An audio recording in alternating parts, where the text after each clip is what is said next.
Hey, how's it going? Sorry, I was getting some tea to start the stream with. I do not know how to pronounce your name because it's in Cyrillic, but what up, blood? How's it going?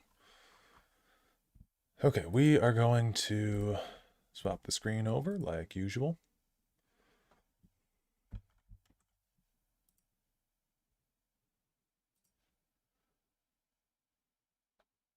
We should be seeing the screen now. There we go.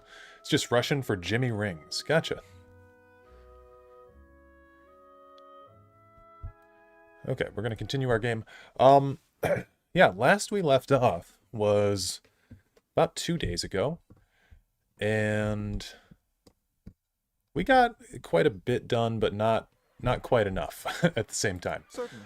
So basically, what I would like to get done today is I would like to get to Twin Elms, which is this city over here. We've been in First Fire's Heritage Hill around here in Defiance Bay for about 2 streams now, because there's a lot of shit to do in this town. I think we're kind of nearing the end. We've sided with the Crucible Knights, not to be confused with the Elden Ring Crucible Knights, but the Crucible Knights here in this game. I think we've gotten every single companion that we can up until this point. The only other companion that we could get is, or are the 3 in the DLC, and one of them for sure I know I want with us. But other than that, yeah, I mean, we've got some stuff to do in Heritage Hill, we've got some stuff in Deerford, so I think that's going to be our next place. There's also this thing with the missing kid, so while we're here in Andra's Gift, we'll get that done. Let's see. Yeah, but I think we have to wait. Oh, you know what? There's this fucking thing with the lighthouse over here, too. I don't know if we can get down here yet. We have to wait until a certain time of day when the tides are down, or I don't know. I can't remember exactly. But there is this lighthouse thing, and we might be good enough to do it now. Pallegina is kind of OP, so I think we definitely want her in the party. I haven't quite known what to do with Aloth yet, because his spells are kind of like all over the place. Oh, now hiring builders. Yeah, I think we need to talk to her. Good day, stranger. Nia, as you approach, she eagerly turns to you. You interested in doing some construction work? Her clothes are simple, but nicer than most you've seen in Andra's Gift. Pays good money. I take it you're having trouble finding workers? Workers who aren't superstitious cowards, anyway. She shakes her head. I offer good coin, but as soon as I tell them about the job, they say an oath to the Lady of Lament and spit over the dock. They all think the lighthouse is haunted, ever since the floods of Andra's Gift. Well, that won't stop me. Good. About time someone put an end to this foolishness. She rummages in her pockets and pulls out a skeleton key. As she hands it to you, she hesitates. Just be careful. Not that I believe the ghost stories, but it is an old building, so watch your step. Okay.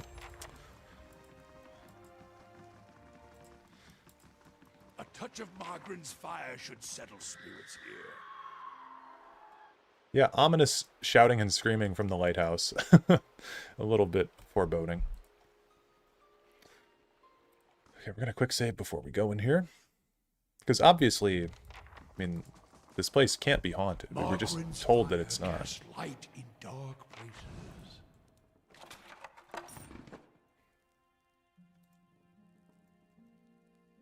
I want to say this chest is trapped. Nothing is closed to the perceptive mind. It's not. That's good. Nice. A patina of filth and dead barnacles reaches almost to the ceiling. Pretty gross.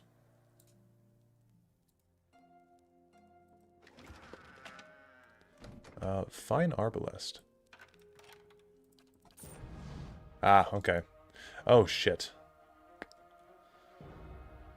Alright, I don't think we've really fought any of these, so we don't have a great idea on what their defenses are. We're all very close and stuck together.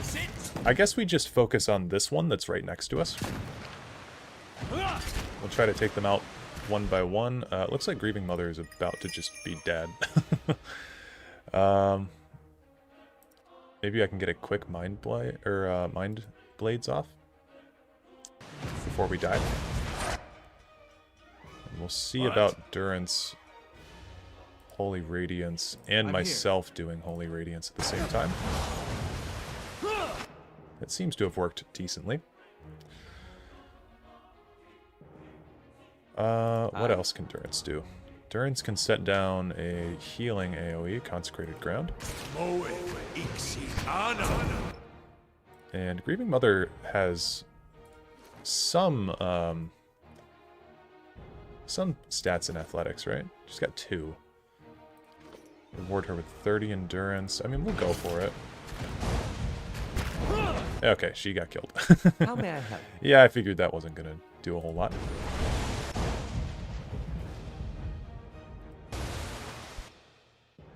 I'm ready.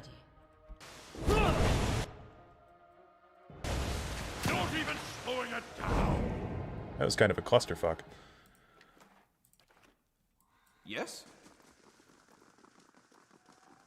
Grieving Mother now has a sprained wrist.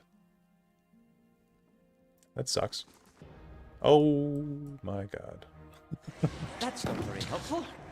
Okay. To expose vulnerabilities on these.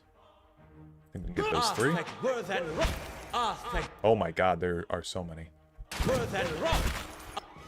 Jesus Christ. He keeps getting interrupted.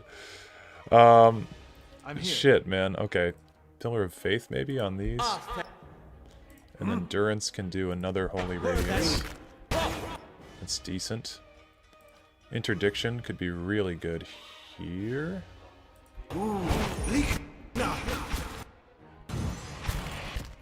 Okay, now we've got them all bunched up. Your thoughts must flow deeply indeed.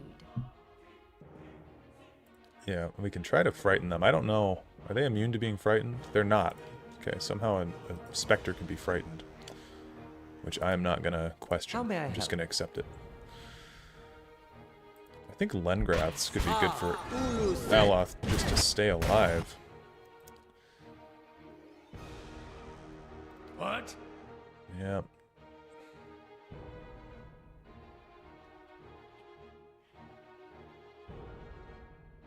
Endurance is pretty close to dying. I'm here. I guess I can heal him.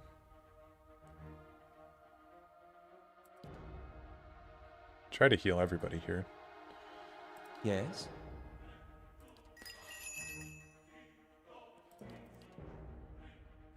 Sworn enemy on... Honestly, just the Shade, just to try to kill it. Yeah, that killed it pretty quick. Okay, Adair needs... Discipline Barrage seems good. And then we'll attack the Shadow. Okay, we can't quite get around. This is just really bad positioning, unfortunately. Okay, Pallegina also needs to get around. Like, she needs to... I need to walk her all the way around here.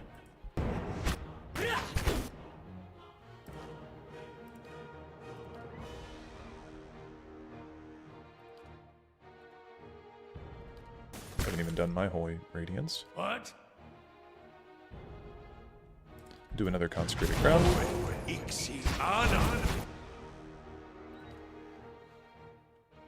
Yes? Minolettas on the Spectre. Okay, not bad.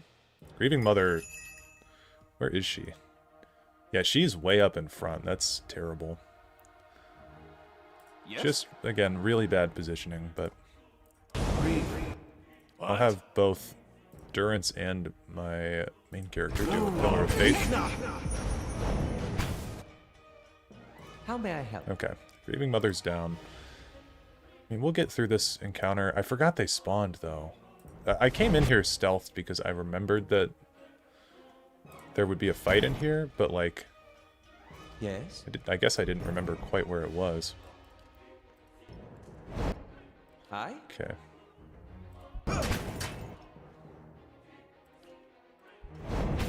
There we go.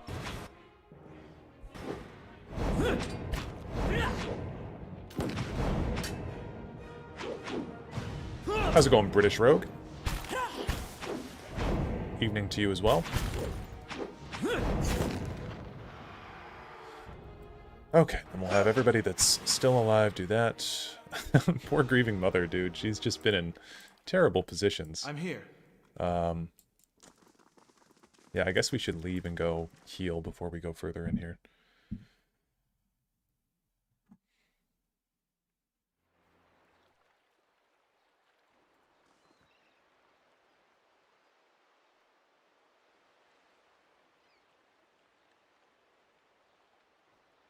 We'll head on back to the brothel.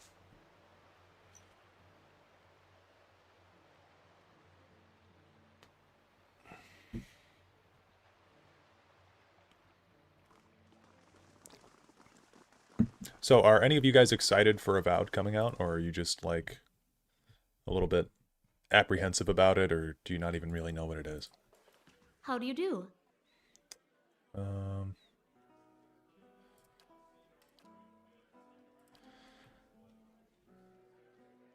Yeah, we'll gain the con and the athletics. Yes?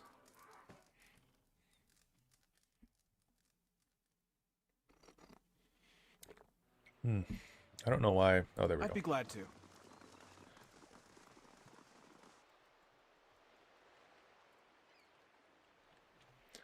was gonna say I don't know why Grieving Mother's not in Pallegina's AoE while Durance is, but I guess they're both not.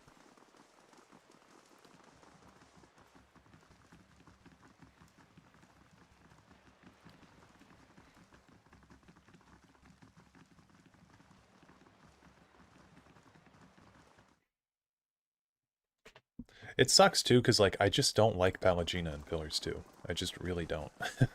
I don't want her in my party in that game. Laying low.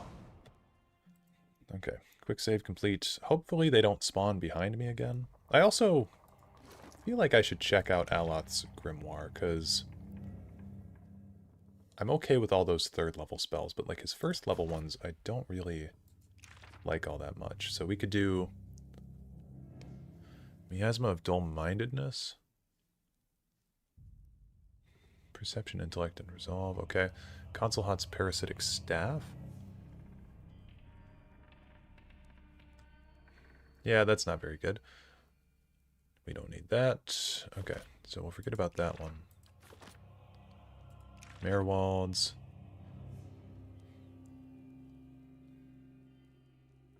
Thrust of Tattered Veils seems pretty good, actually.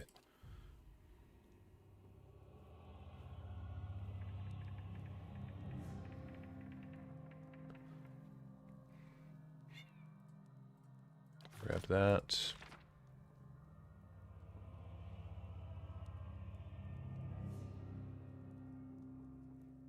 All these console hot spells have always been weird to me, because I think they're mostly touch, aren't they? Feels like it's a very, like, battle mage type playstyle. Get Ray of Fire. Crackling Bolts.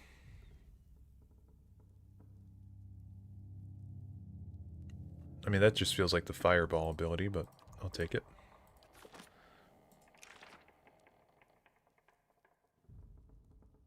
Mirrored Image also seems fine.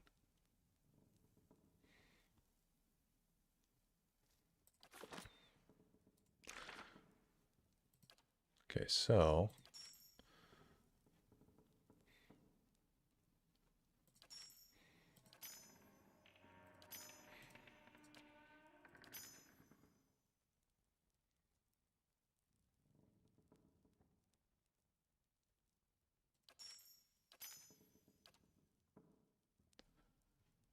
Crackling Bolt.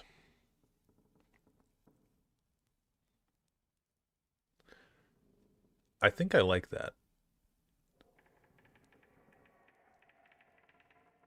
But exposed vulnerabilities and Fireball pair pretty well, right?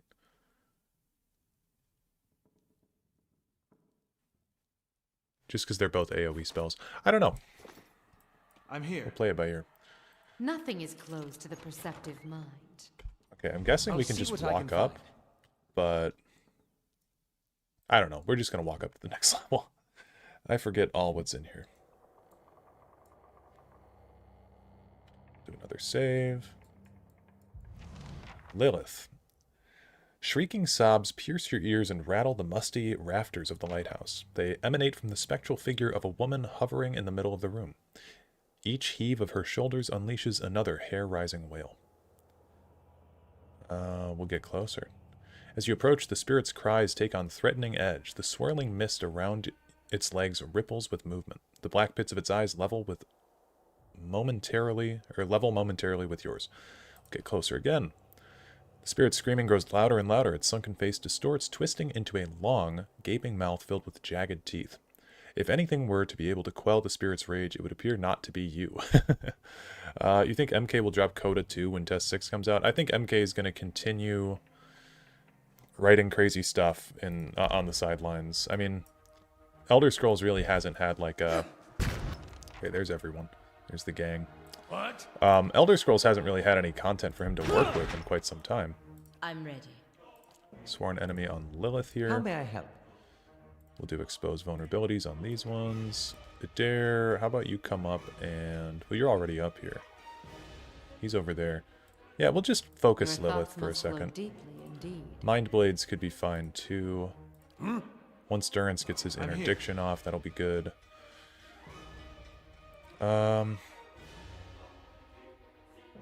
Yeah, Pillar of Faith doesn't seem great at the moment. How about we just do a Consecrated Ground to start? Okay, and then this Spectre is back. Oh, 2 Spectres have infiltrated back here. He made the 500 Companions names shitpost when Skyrim came out. Oh, did he? I don't know if I've heard that, to be honest with you. What did he do, like, exactly for that? Yes? Okay, Minoletta's missiles. We'll start with... I guess Lilith again. What? I'm ready.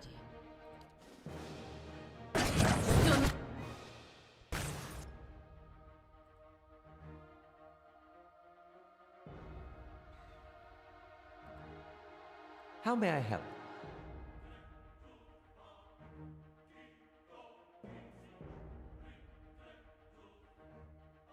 How's it going, Faust? Fireball. I think we can position it like this.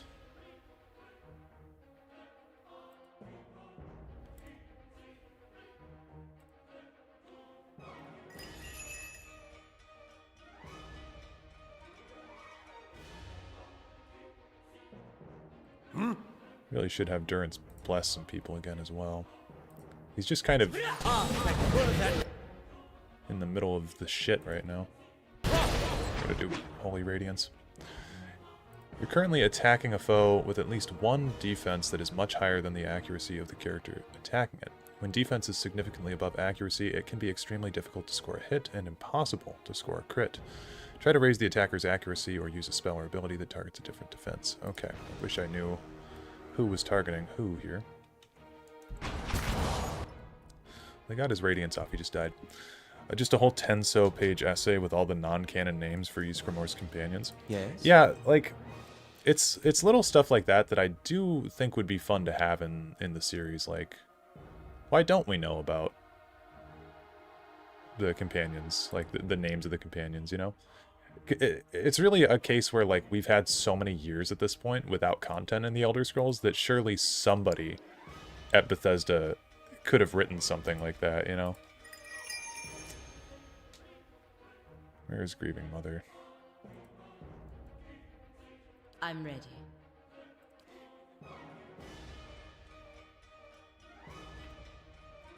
Yes?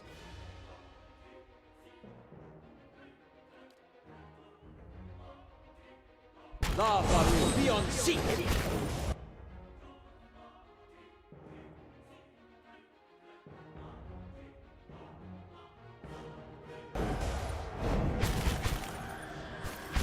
Lava will be on seek.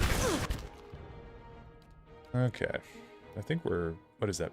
Paralyzed? Yep, paralyzed.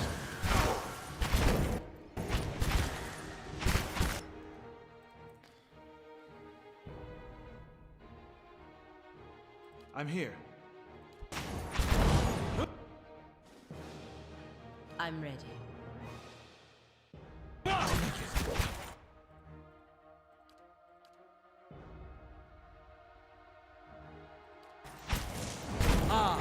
Ulus.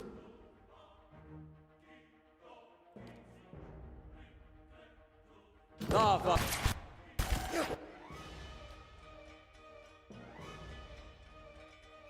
Jesus Christ.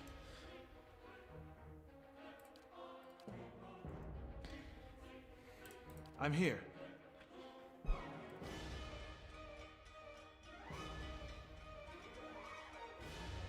0% chance. Oh my god, dude. I'm ready.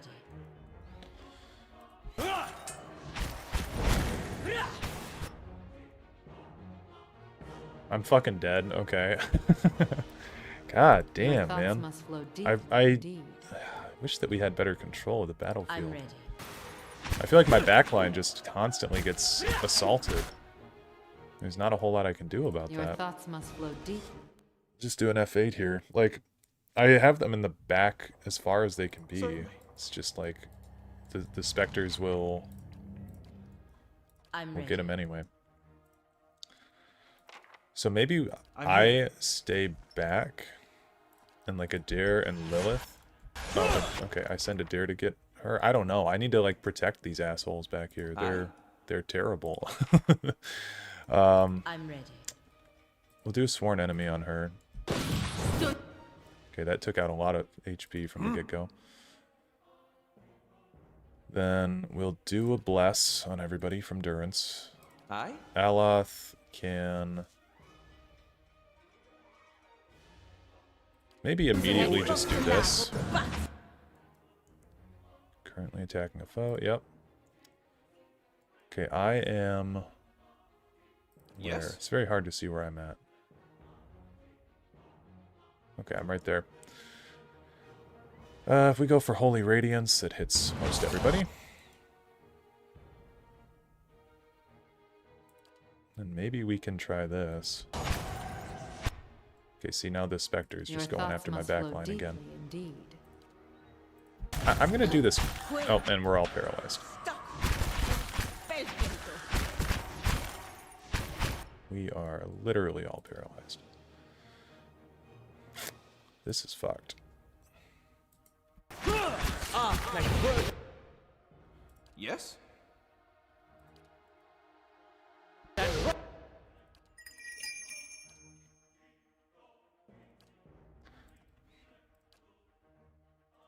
Durance is ready. fucking dead because he's Durance and he sucks ass. Love.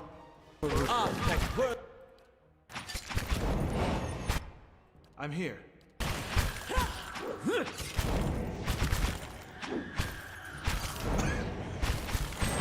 Okay, we're back up to decent HP.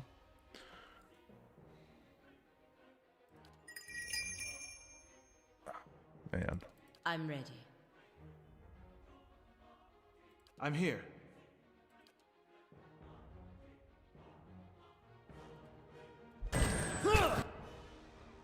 Aye?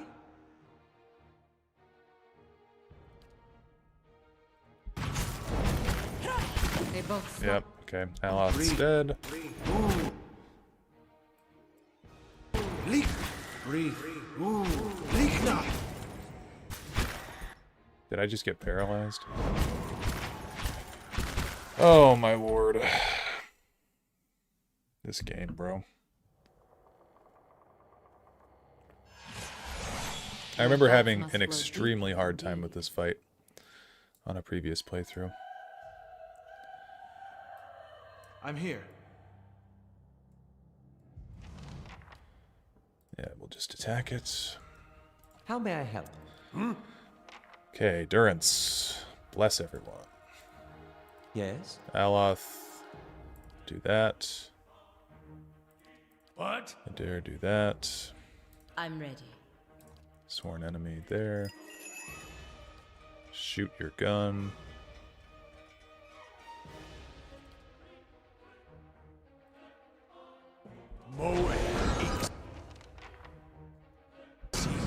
Okay, she's doing the cipher thing. Yes. So If we can get this out and interrupt her, that would be really good.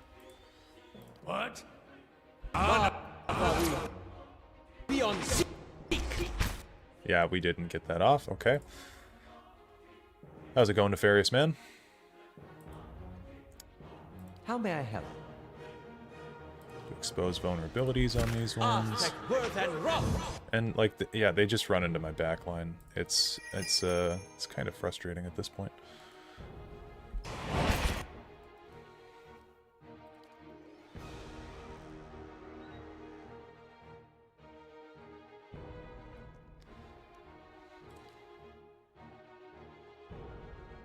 Things happen so fast, but I'm so used to turn-based battle systems. Yeah, I wish this was turn-based battle system. Yes. Or a turn-based battle system. You have to, like, constantly pause. And see, the thing is, now that these specters are back here, like, Grieving Mother just can't do anything. Okay, we have the Frightened spell now, but Grieving Mother is paralyzed. Yep. Okay, let's see if she can do it. Okay, it looks like it didn't work very well. Okay, I think we killed the main one, so that's at least something. I'm ready. We have our sworn enemy again, so I guess we'll turn back around. I mean, Durance is probably going to die again.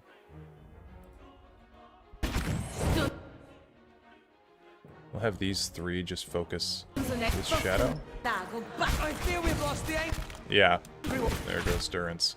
This is just a clusterfuck with all this shit going in. That should probably be good.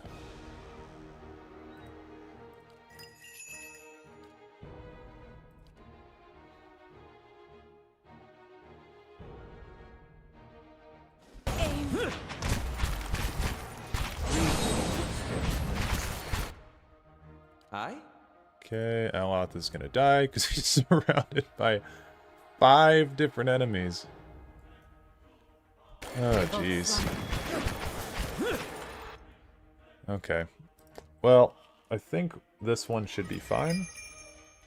I'm gonna try to save Grieving Mother. Don't know if I'll be able to.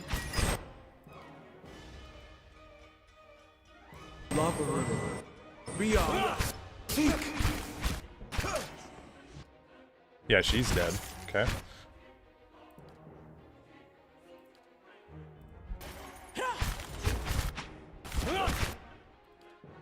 Pallegina's about to be dead. Come on, Pallegina, hang in there. Yeah, nope. Oh my god.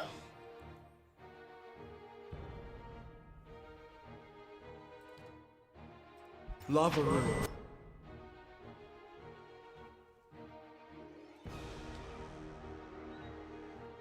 Can we do anything here? Beyond. Try it. Seek. Breathe.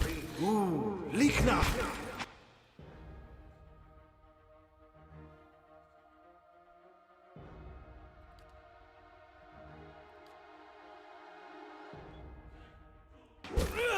How do we move past the fight? I mean, we don't even have to be doing this right now. I just thought that we could potentially do it.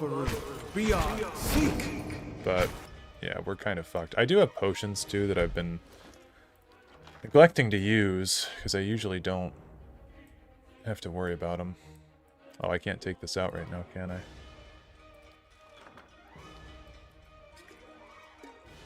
Yeah, slot can't be changed for combat. Well, that sucks. Yeah, I mean, there's smarter ways that I could be going about doing all this stuff. I just want to finish this game. I just want to move on to Pillars 2. Adair should get a pretty good boost to his health, though, so he's back to being good. Yeah, it's a 0% chance to hit anything.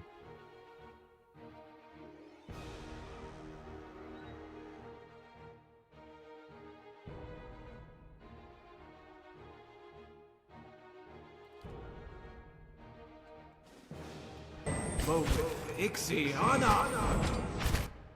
And Adair is doing like no damage, which is not good. I'm here.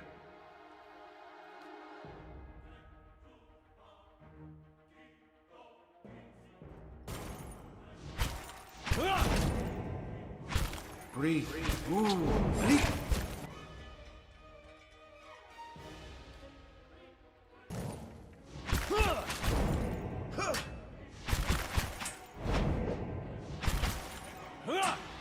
Okay.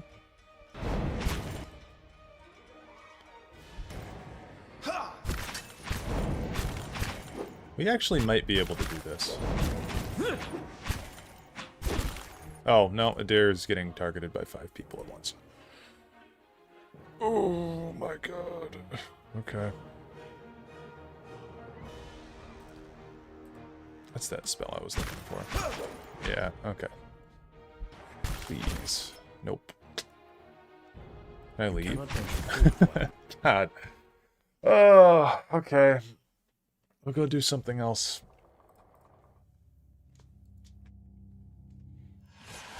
At once. That fucking sucks.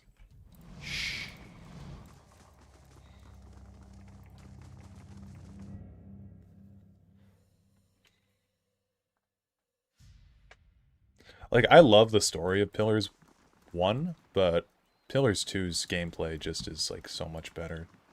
And it's basically the same thing, but, like, it's just tweaked a little bit. You have one less companion in Pillars 2 as well, so it's not, like, as much of a clusterfuck on screen. Thank God.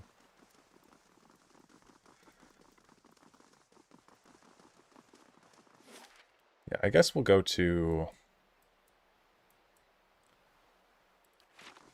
We could either go to Heritage Hill, which I don't think is going to go well, or we could go to Deerford. I think that's probably the next spot that makes sense.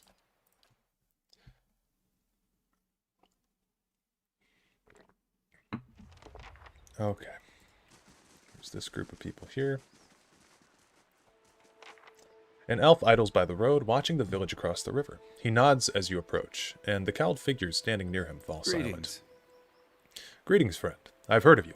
Word has it you've been busy in Defiance Bay. I'm busy too, and eager to finish my business and get back to the city. What business is that? Oh, haven't you heard? There's a murderer on the loose, said to have gone mad with grief and strangled a dozen healthy children when her own was hollowborn. He nods at the figures with him. We've come all the way from Defiance Bay to bring her to justice. We'll say she can't be allowed to go free. She's hiding out in the village. We'd go in after ourselves, but the problem is she knows our faces. There's no telling what she'd do if she saw us coming, and we'd like to avoid any further unnecessary bloodshed. He leans in closer. My name's Nifri. Her name's Nifri. She's in Orlin. We want to get her out of town so that we can deal with her cleanly. She knows we're looking for her, but if someone with a silver tongue like yours were to convince her that she's safe to leave... if she's a mass murderer, why didn't the Duke send the Crucible Knights after her? The powers that be want to keep things quiet, for obvious reasons. Better not to cause a fuss, and certainly better not to startle her into doing something drastic. Okay, we'll take up this quest. I think we also go into this Church of Bareth here, and we get some insight onto what's going on here. Out with you. Harbinger. I already told you what. Oh. I'm sorry. I thought you were one of those ruffians. The old man turns as you enter. His face is covered in bruises and his lower lip is swollen. He stops and peers at you, squinting through a black eye. Adair grunts in disgust. These times we live in. How may I help you? What happened to you? I never saw their faces. Strange hooded men asking about those ruins. Cleoban Relag. Most of the brigands who come through here asking about the ruins are looking for a few ancient trinkets. But these people knew the name, and they were in a hurry. They wanted to know where Cleoban Relag was. I tried to keep it from them, but I couldn't hold out forever. I don't know what they were up to, but it can't be good. Aloth looks at you frowning. That does sound like the leaden key, doesn't it? The old priest nods politely. Is there something else I can help you with?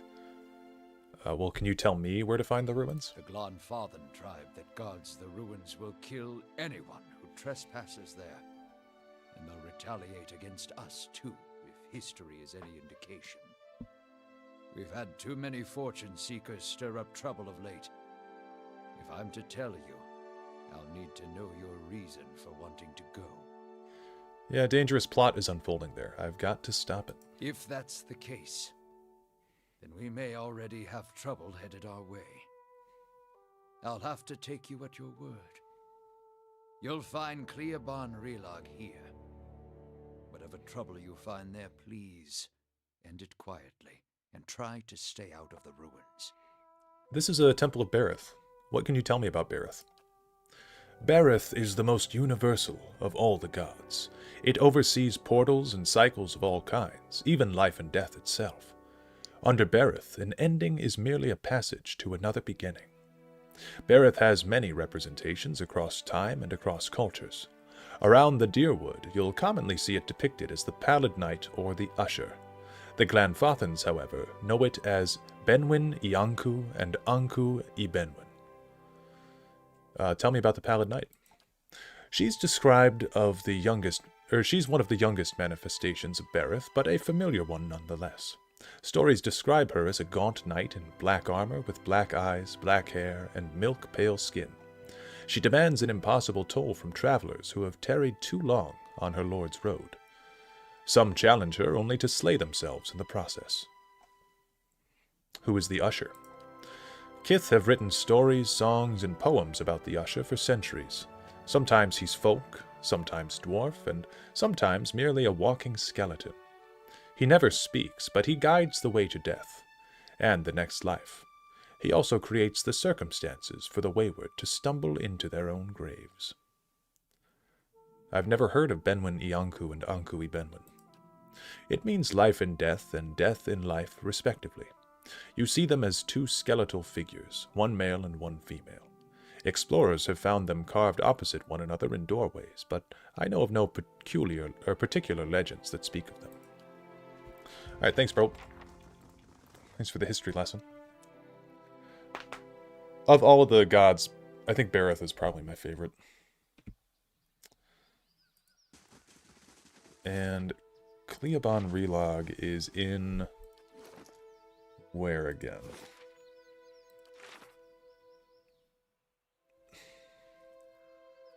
Beodmar showed me where to find Cleoban Relag, but he warned me to steer clear.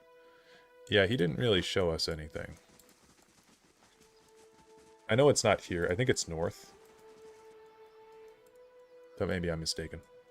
2 streams in a week? Hell yeah. Yeah, I'm trying to get this game finished soon. That way we can get Pillars 2 done soon. And then we can move on to Avowed when that comes out. Also, we came to Deerford Village like on the first or second... I think it was on the second stream we came here and we picked up the grieving mother as a companion. And we talked about a guy who's like missing his daughter. So we're going to go talk to him now. He's in here. I just want to find her. Surely even you can understand that. We're decent folk, my lord. Perhaps you should leave and check the wilds. Okay. Lord Harond. The man wears Adir-style robes, simple but elegant. His fine leather shoes look like they were made for padding around indoors, yet they're caked with mud. He yanks at a lock of hair twined around his silk-gloved fingers. His fine features are etched with anxiety. My child is out there. Do they not understand? My lord, we're doing everything we can. Unfortunately, these villagers... Beasts take them all. I don't care how you do it, but find her. I heard you arguing with the innkeeper. A petty, small-minded man. Just like the rest of them around here. I've been paying him an honest fee for board and bed, and yet he can't be bothered to stir himself to concern for my Alice. Your child is missing, I take it? Yes, Lady Alice. My daughter. He tugs at the fingertips of his gloves. I've asked around, but nobody in this mud hole has any concerns beyond their swine. They turn my men away like beggars and seem downright pleased to be of no use. But you're not one of my soldiers. and you look like you're used to getting your hands dirty, if you don't mind my saying so. Because of our mercenary background, his guard leans in. My lord, a mercenary. Herond raises a hand to silence the man. If you find her, he nimbles the thumb of one silk glove. Tell her I won't be upset with her. She can come back and all will be well. I just want to make sure my, what is her name? Elise? I just want to make sure my Elise, my child, is safe. Nothing in the world is more important to me. Okay, I'd like to ask a few questions about your daughter Elise. first. Of course. Describe Lady Elise. She's a striking young woman, bears more resemblance to her mother than to me. She has auburn hair and delicate, well-bred features. She must be, 28 or 29 now. Tell me about her disappearance. We stopped in Deerford for a few days. On our 4th evening here, I was making plans to continue our journey. Lady Elise was feeling unwell and went to bed. When I retired, a couple hours later, I found that she had vanished. None of my men had seen her go, and no one at the inn knew where she was. Since then, my people have been combing the village, but we've yet to find a clue, and the locals have been no help. Why did you and Elise come to Deerford? It was merely a stop along the way to Ina's Rest. However, she took ill shortly before our arrival, so it seemed prudent to allow her a few days to recover. Yeah, what's in Ina's Rest? He frowns as if about to protest, but he gives in with a sigh. Lady Elise has reached an age where it is prudent for her to marry. Given this legacy business, I can't let her fertile years slip by, nor do I want her womb to fester in the presence of so many Hollowborn. It seems there would be more potential suitors in New Haemar or New Yarma. You think I haven't considered that? Arranging a suitable match is difficult. The best prospects for my child lay in Ina's Rest. Where's the rest of your family? Surely they wouldn't want to miss your daughter's betrothal. Lady Herond is ill-suited for travel, I'm afraid, and unfortunately, Elise has few other close relatives. My sister and her husband, Elise aunt and uncle, of course, have been visiting Adir these past months. He rubs his knuckles. And as for siblings, Elise has none. My wife has only given birth to Hollowborn. Since Elise, that is. Okay. Tell me about yourself. I'm Lord Nestor Harrond of Defiance Bay. My family has been prominent there since Imperial times. Our primary estate is on the outskirts of Brackenbury, but we have holdings in New Haemar as well. Those went to my sister and her husband. Okay, cool. Well, we will look for his daughter around the village. And then up here, Knifery. The Orlin hovers by the window, peering out of it every few seconds. As you enter the room, she watches you carefully, her hand hovering over her stiletto. She cranes her head to peer behind you. Anyone follow you? Who sent you? Someone told me you were responsible for heinous killings in Defiance Bay. Let me guess. Was that someone named Medrith? She draws her stiletto. It's a lie, plain and simple. I got on the wrong end of his employers, and now he's after me.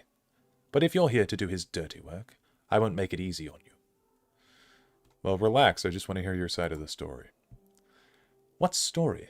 The Dominels came after me. I just happened to rob the wrong place. How was I supposed to know they'd already claimed it? She runs her hands under her hood and through her hair. It was an honest mistake.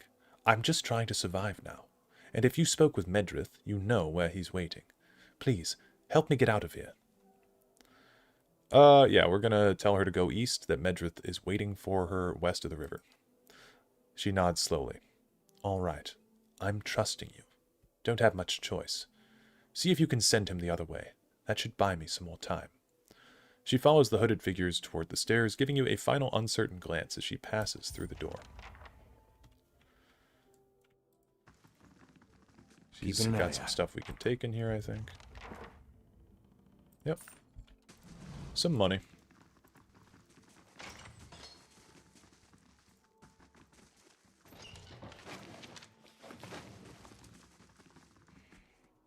Keeping it up. I shall do as you ask. What you ask is done. I shall do as you ask. What you ask is done. Mm-hmm. Okay.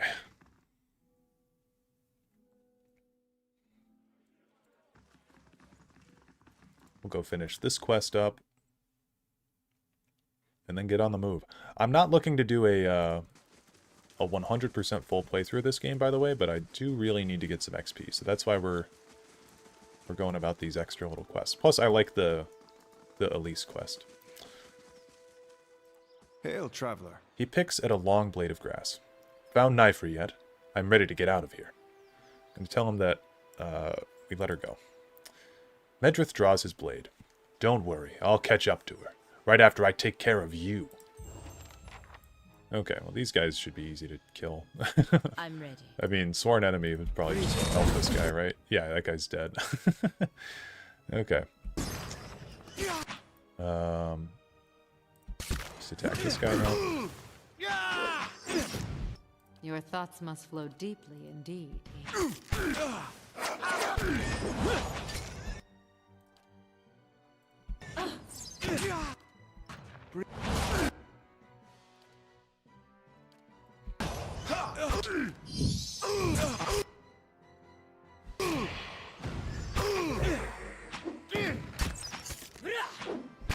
By the way, do you know that if you run into that guy, or that you can run into that guy if you mislead him? I did know that, yeah, because I usually lie to him to protect that girl, but we're doing the Aethys playthrough, so I'm trying to be honest. I don't want to get any points in deceptive.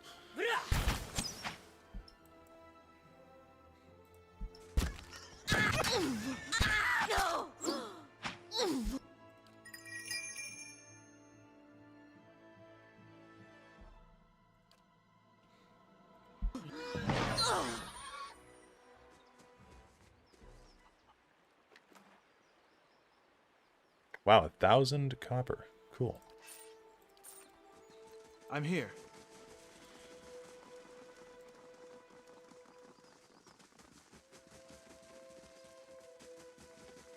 Okay, now we got this guy, Rumbald. A man paces angrily in front of a wrecked animal pen, his sun-weathered face twisted with ire. He's so wrapped up in his fury that he doesn't even seem to notice you.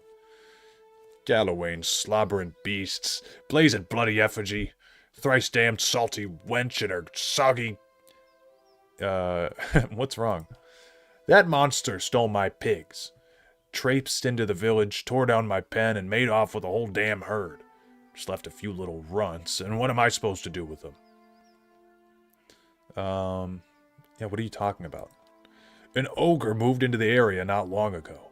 Folk had been seeing glimpses and tracks out in the woods, but it seemed to be staying away from the town. Or so we all thought, until it made off with my pigs.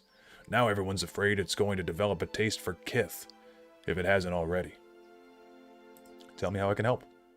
I know it's too late to get my pigs back, but it set my mind at ease to see that thing's head shorn from its neck. In fact, you bring its ugly pate to me, and I'll trade you for something that's of less use to a farmer than me, or like me, than to a rowdy-looking sort like yourself.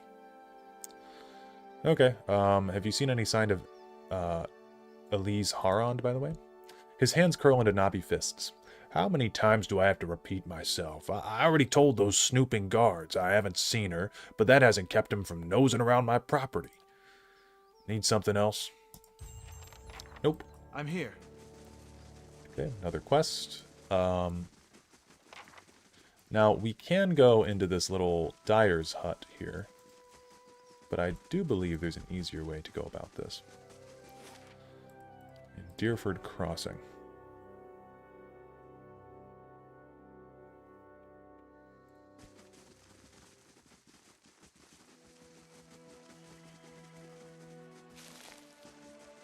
It's like down here.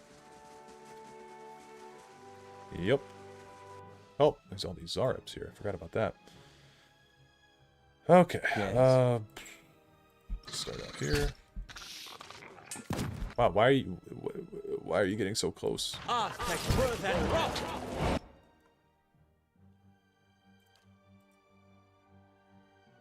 Hmm?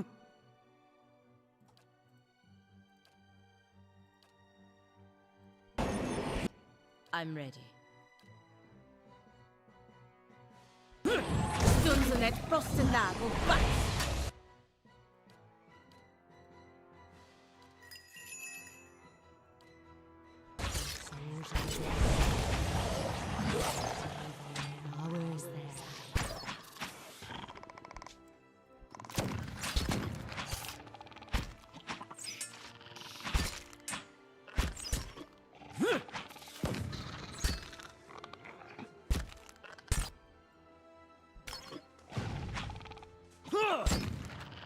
Would an Aethasian priest bring the dragon egg to the apothecary?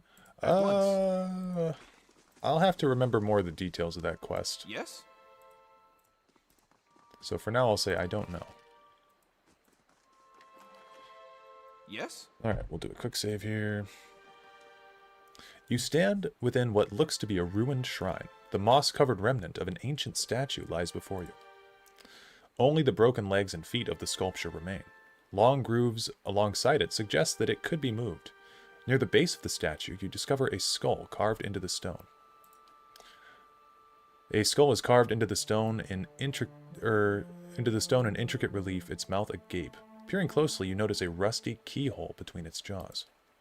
After several attempts, you realize the rusted lock is beyond the skill of both you and your companions.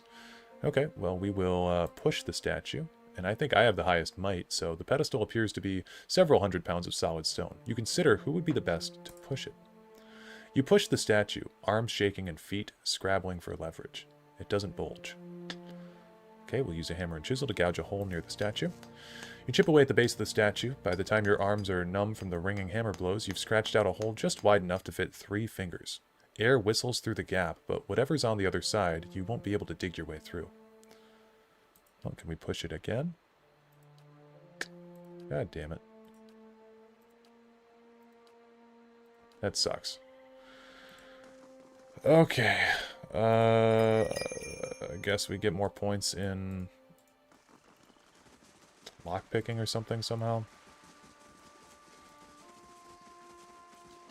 Yeah, I've got 17 might. I feel like that's pretty damn good.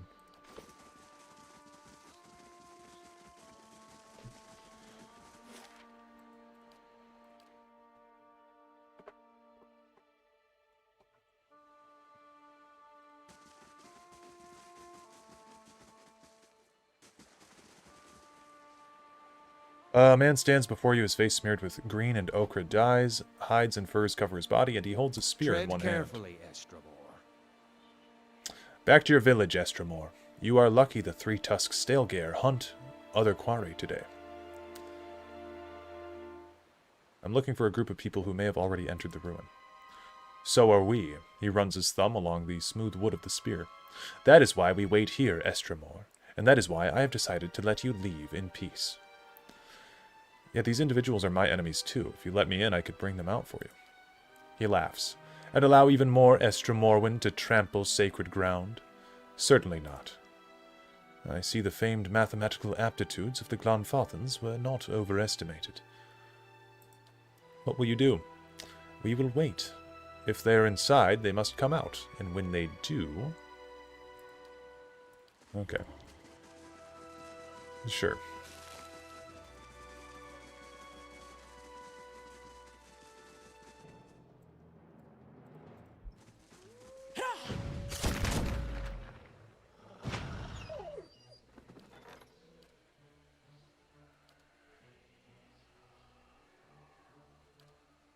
We should hire some guards also. For our castle, while I'm thinking about it.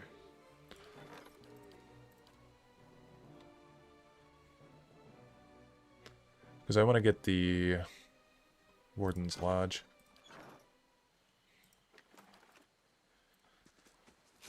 Absolutely.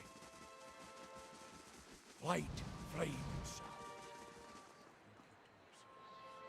Broken bridge lies before you. Most of it appears to have crumbled into the river centuries ago, leaving 2 jagged ledges on either side of the water. You see a yawning passage into the mountain on the other side. You might be able to jump across the gap. Grieving Mother misjudges the gap and barely makes it across, spraining a wrist in the process. Well, that's fine. It'll have to be fine. Quietly now.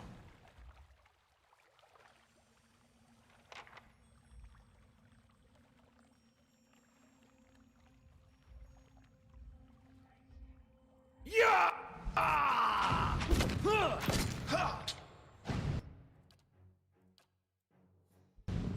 Stunzonet Bostenago Bats! Your thoughts must flow deeply indeed. Oh wait, immune to frightened. That was not the right spell to use.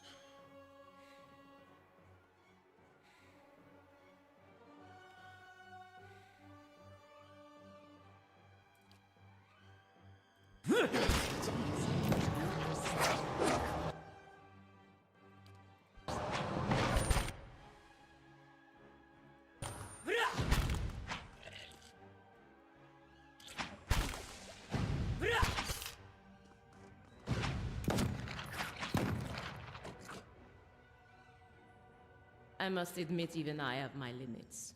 I need to rest. Shush.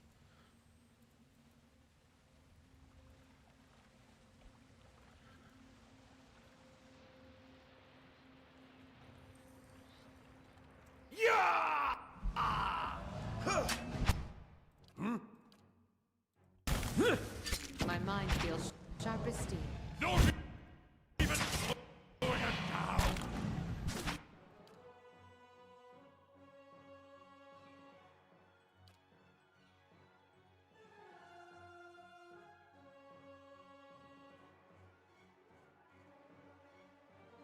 Your thoughts must flow deep.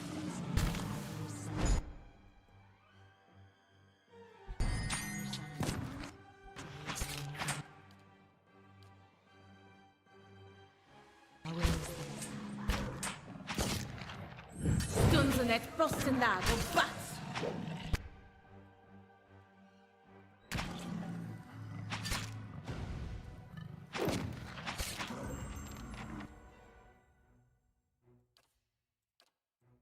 I've no help here. Kind of stuck over here. I'm ready. Permet kong Swolias.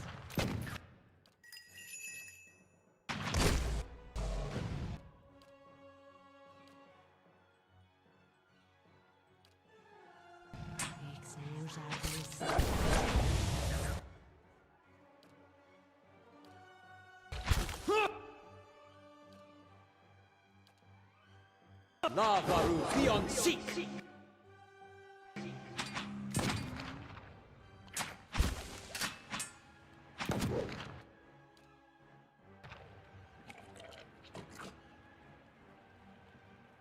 Okay. Oh, nice.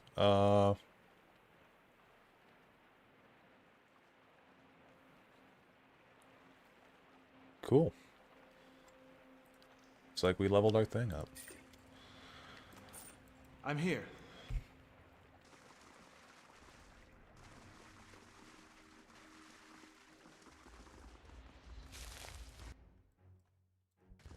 That's it! My mind feels sharp as steel. Stunden et frostendag og bats! I'm here. Laying low.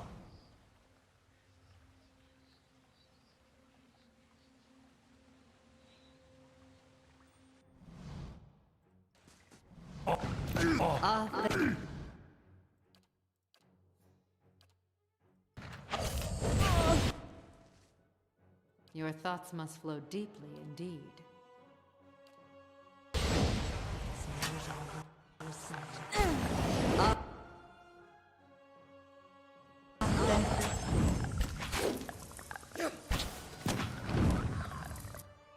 Jesus Christ, why are we all so low?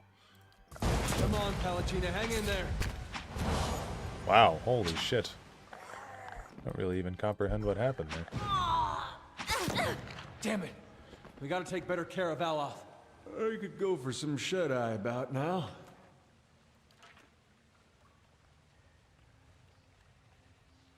I'm here. My thoughts will be as silent as my feet. I feel like we should have Grieving Mother go ahead, because she's got the highest mechanics.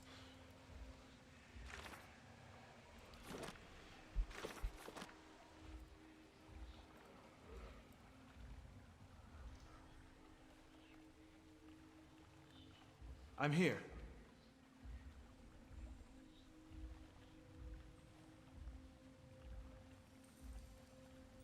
Why on earth? Is that Durance? Durance, get out of the front, man.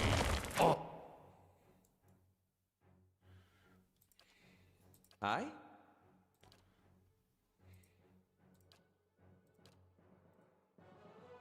Your thoughts must flow deeply indeed.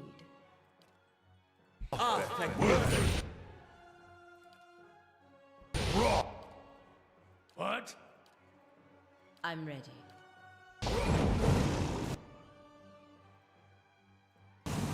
That's it!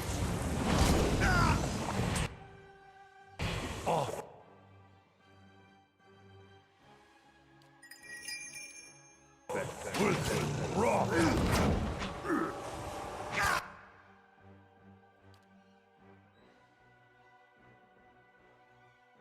Yes? Off! I'd be damn it. We gotta take better care of Dareloth. Yeah, whatever. Okay. Yes?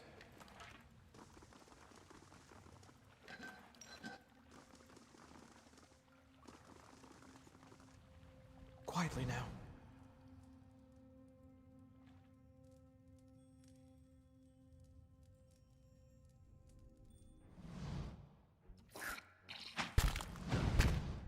Gotcha! That's it!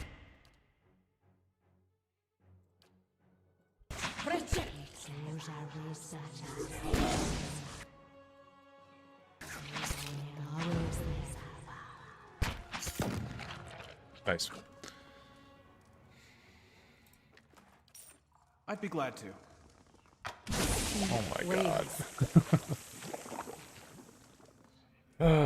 Okay. I'm here.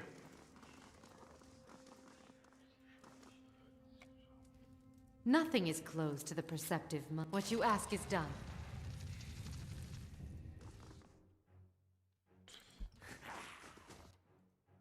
Oh, Aloth Yeah. is fucking dead.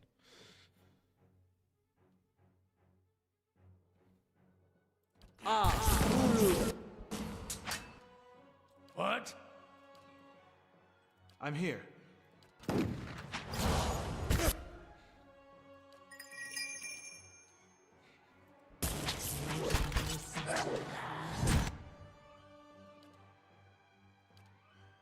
How may I help? Lava will be on seek!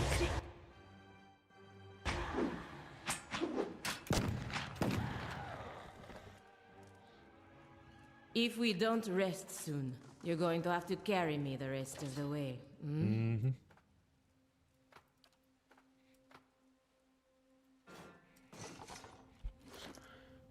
Okay, this shield. How does that compare? Honestly, I'm gonna equip the little buckler shield here instead of the big door.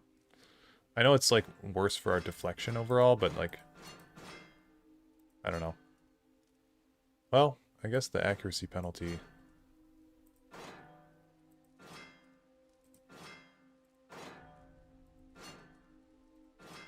It only makes us slightly more accurate, to be honest. Yeah, I don't know. We'll go with this tiny shield, though. I do have a pet slot that I keep forgetting about. Okay, now we can rest. We'll try to give everybody the heal multiplier. Damage reduction is probably good for me. We'll give everybody else the heal multiplier. Grieving Mother, you feel a presence hovering nearby. When you turn, you see the Grieving Mother observing you. Concern crinkles the corner of her eyes and seeps into your mind. You wear a call of your own, Watcher.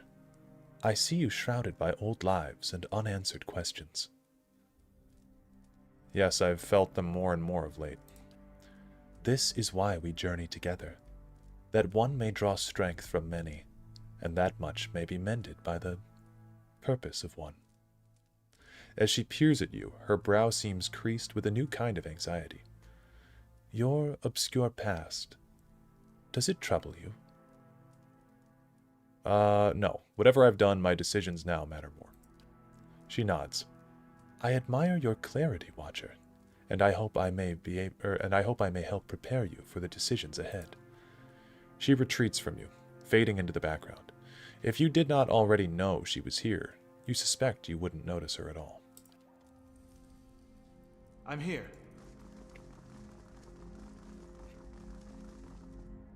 Quietly now.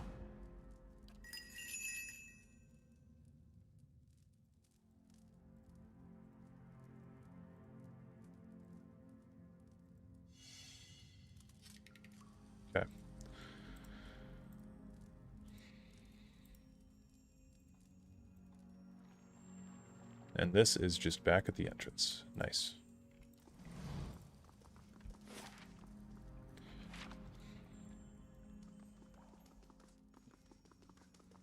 I'm here.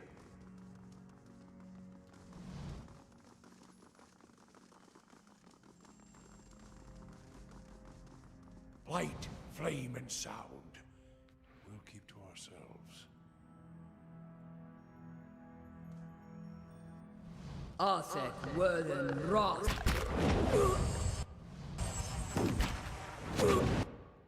Your thoughts must flow deeply indeed.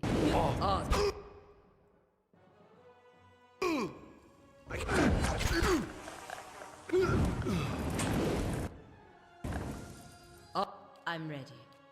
Arsec, Dunzelet, Ross.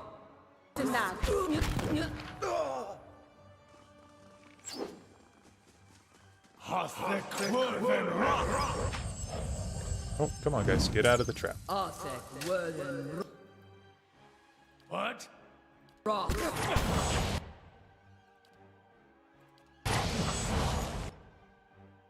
I'm ready.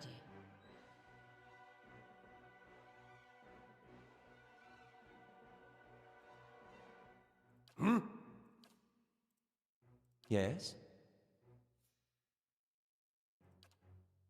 Lavaru.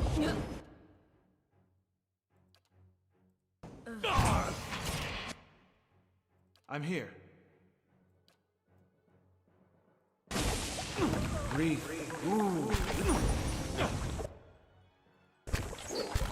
They both slumber. Someone felled the feisty bitch.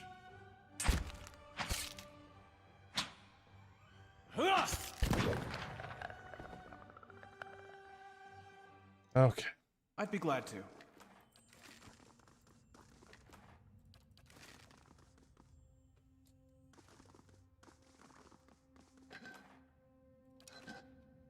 I'm here.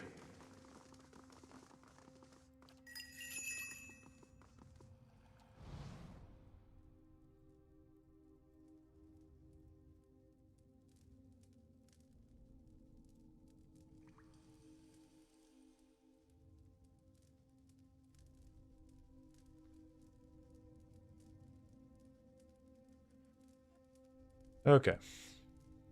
This room is about to I'm suck. here.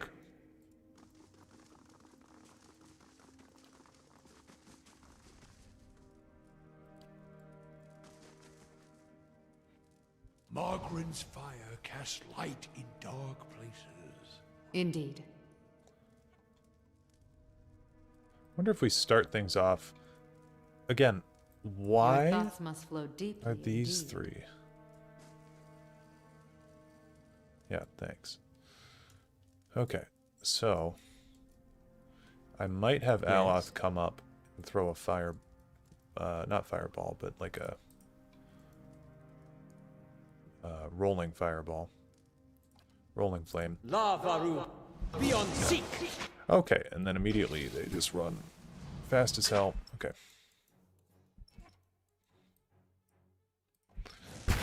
We should be able to deal with the sporelings, no problem. That one hit true.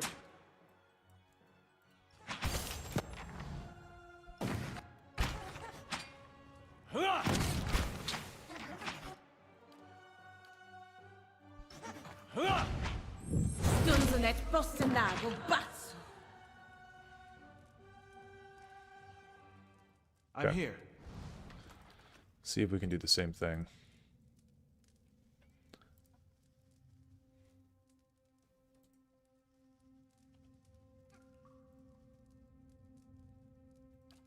Do the rolling flame on these two. Lavaru. Beyond seek. Oh, it ricocheted off the wall. Oh, that fucking sucks. Okay, well, I guess it's go time.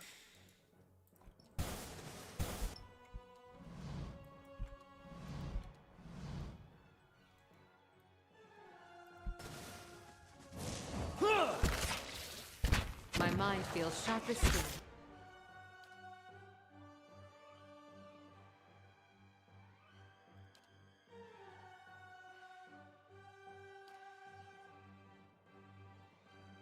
What?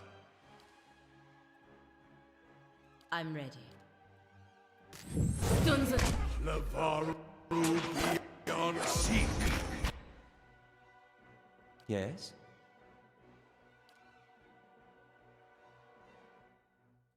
Another trap. Lavaru beyond sea. Okay. All right then. Malachina's dead.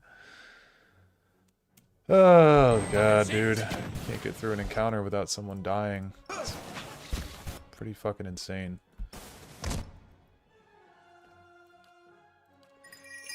Okay.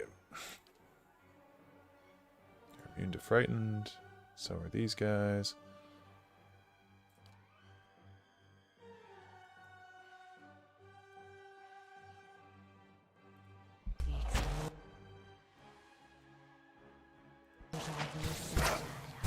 Oh, there's a fucking third one over there. I forgot about that. I'm gonna crush him with another pillar of fate. Lavaru beyond seek.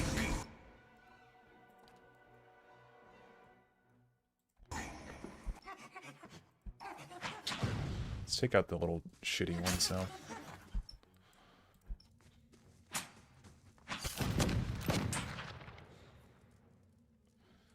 Oh my god. I'm ready. I just want some XP to level up. Like, it is so hard to get XP in this game. Holy shit. I'm here. I shall be discreet. Barely managed with an dude, why? What evil developer? Josh Sawyer, we need to have a talk about that trap that someone put right there, bro. That was diabolical. I'd be glad to. Jesus Christ. Oh my god, there's another one. Might need some. It's another trap. Oh my god. Holy shit.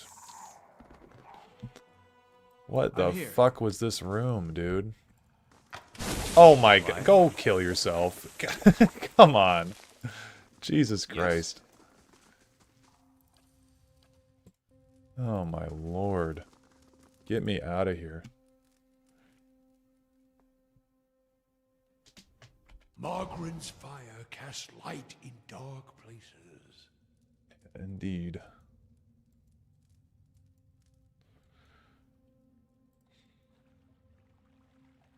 Series of pictographs, simple but clear, are carved on a column in this alcove. Figures of men and women with their arms raised are carved into the top of the column. Suits of armor in the same pose have been chiseled into the bottom. Cool.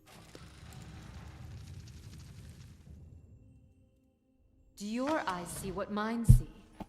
Dude. No way. Is this down here? I'm about to reload this save. Yeah, I'm reloading this. I'm not stepping on any more stupid-ass traps down here. And what does the flame reveal? Your thoughts must flow deeply indeed. Mm-hmm. Something here calls to me.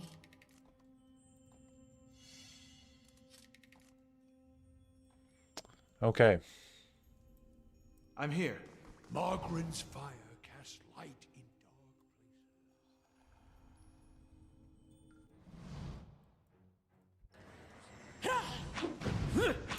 dark places. That's it. Oh my god. Okay.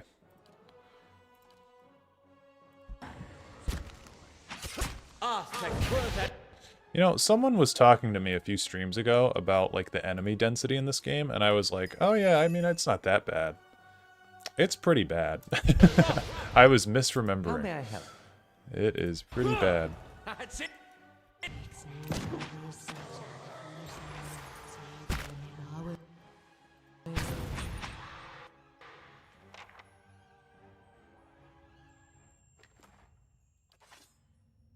Certainly.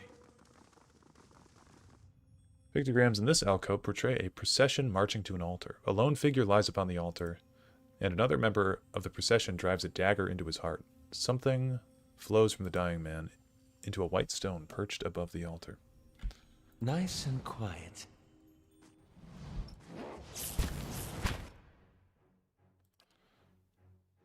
Yeah, it's not fun to juggle like 11 enemies at once.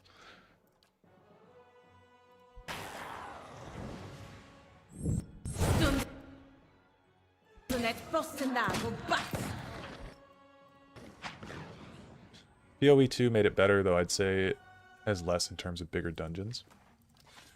I'm here. Yeah, that's They fine shall with me. see nothing while I do see. remember, like, my first playthrough of Pillars 2, really, I did one playthrough, but I reloaded a save so I could play another ending.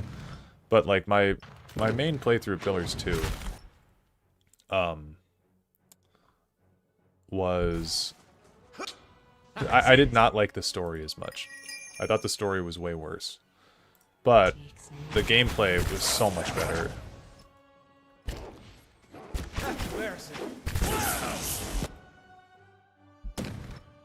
I'm ready.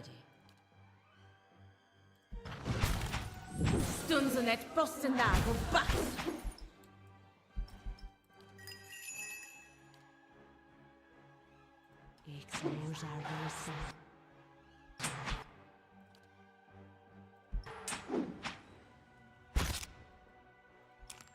That's it!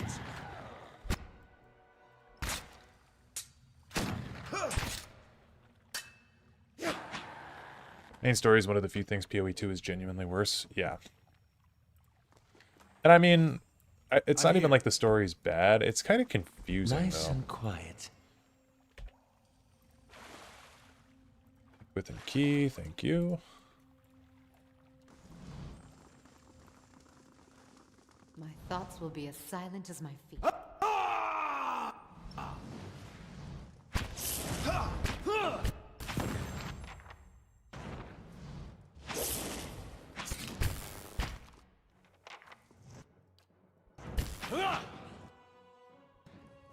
Kind of too short for the lack of explanation. Yeah, there's really not, like, that many quests in the main story, are there? Now that I think about it. Nice and quiet. I mean, they're very far-spaced things, you know?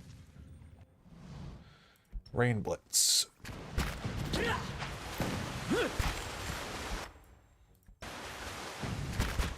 You know what? At least we're filling out the bestiary at this point.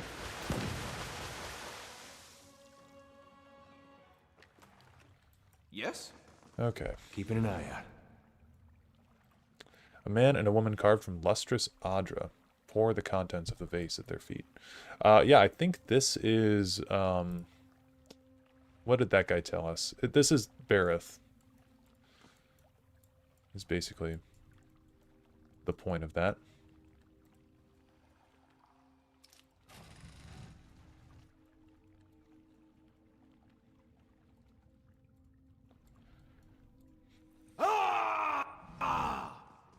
That's it!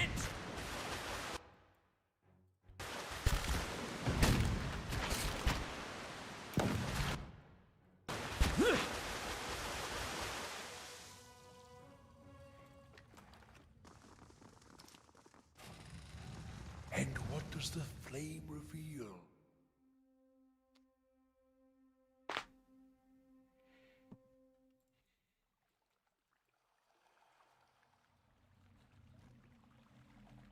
I don't think we have to worry about anything in here, but... Lord knows I've been wrong about that before.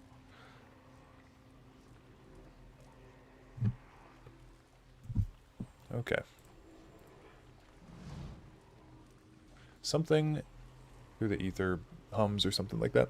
A haze of essence lingers over the body, as faint and insubstantial as a dust plume in a rider's wake. Yet as you draw closer, whispered instructions echo in your ears and anticipation warms your blood. In a vision, you see the same stone machine you approached moments ago, but from a different height and angle, as if through different eyes. You'd heard rumors that some of your brethren were sent here months before. Yet you see no sign that anyone has been here. In fact, the cobblestones are covered in a fine layer of dust. Ash. You know suddenly what this will cost you, and you are ready. The orders were clear. The effects on the machine and Cleobon Relog were wearing off. A child had been born not far from Deerford recently, its soul intact. The machine would need to be reactivated. You and your companions take up your positions. You share a final look of affirmation between yourselves. They don't know your name, and you don't know theirs, but you know that you're going to do the work of the gods together. None of the rest matters. Two carved bands of stone in the middle of the machine grind into motion. They rotate in opposite directions, picking up speed until they spin like freshly greased carriage wheels. A wind shrieks through the cavern, accelerating with the stone rings. You press your hand to your ears and grit your teeth against the noise. You're about to shut your eyes when you glimpse new movement. Rows of triangular flaps around the machine open like petals. You don't know what's happening in the machine, but you feel a tingling at your extremities. Searing pain spreads through your body, a hot knife separating every tissue and ligament within you. All the while, it feels as if you're falling toward the machine, your stomach mashed against your spine. What happens next is too fast to process. You awaken from the vision to find yourself kneeling and gasping for air. Holding your head, you let the tiles between your knees gradually come into focus. As you catch your breath, you remember the strange scene you saw outside Cleont Lys, where several robed figures fell amidst a howling Beowick. Looking at the ash scattered across the cavern floor, it is apparent that the leaden key has been doing this, whatever it is, all over the Dyrwood. Looking at the ash scattered across the floor, I just read that. Okay, cool. Something in the ether hums and buzzes through your teeth. Okay, so this is kind of harkening back to the intro of the game, where we saw those three figures turn to dust, and Theos Ix Arcanon was out there. Okay, you hear running water and see a small stream that carves its way into the mountain. Wade in. You take slow, sloshing steps toward the mouth of the tunnel, holding yourself upright while the current tugs at your legs. The cold water leaves you gasping, and as it rises past your waist, you fight to control your breaths. The stream bed soon drops out from under your feet, and the current pushes you toward the tunnel with growing force. The current pushes you through the tunnel faster and faster, tugging you downward, over your head. The tunnel narrows and drops, leaving only a thin pocket of air. You take a final deep breath before the current drags you into the depths. Rays of light pierce the darkness, but the current is moving too fast now for you to see more than flickering glimpses as you speed by. You keep your hands in front of yourself and focus on avoiding the jagged rocks that appear suddenly in the darkness, jutting from the walls. A light winks at you up ahead. You're approaching it fast, but it looks to be the mouth of a second, smaller tunnel. You might be able to reach it, but your lungs have started to ache. We'll grab the edge. You wrap your fingers around the rocks lining the tunnel and peer into it. It terminates in a dead end, but something glints among the rocks at the far side. Reaching it would be a challenge for anyone without strong lung capacity. We'll send Adair. Adair pulls himself into the tunnel, executing deft scissor kicks while the passage narrows. At the end, he finds a skeleton with a handle protruding from its ribs. Adair pulls it free and pushes off from the wall, propelling himself back toward the main tunnel. Swirling and tumbling through the darkness of the tunnel, you at last see a halo of light above, and you swim and kick toward it. At last, your head breaks the surface. You gulp air into your aching lungs and pull yourself to the edge of the pool. Crawling out of the water, you look back at the cavern around you as you massage feeling back into your aching, cold-numbed limbs. Cool.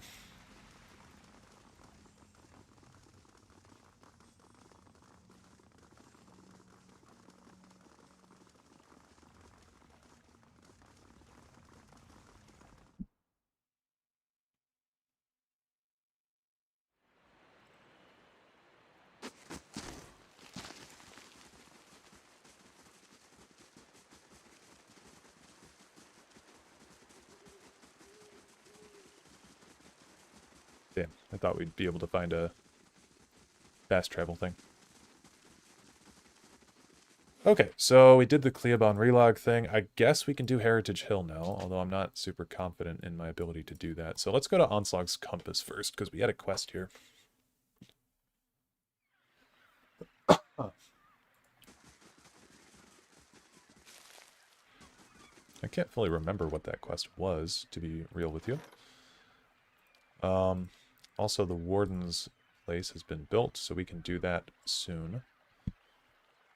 The dungeons are fun, but they're really not anything too crazy. We'll do the... I guess we need the Bailey now, don't we? We'll do the Bailey. Yes? Meet Aaron Road by the docks. Okay, so the docks are down over here.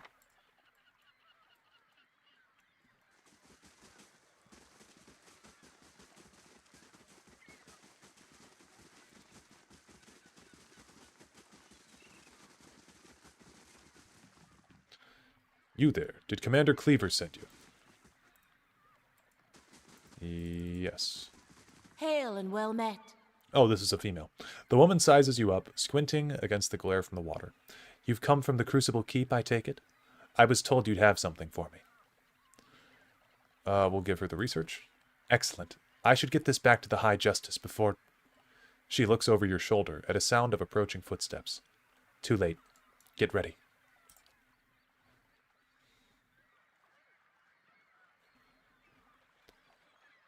Paid bald. This man's face is twisted into a snarl.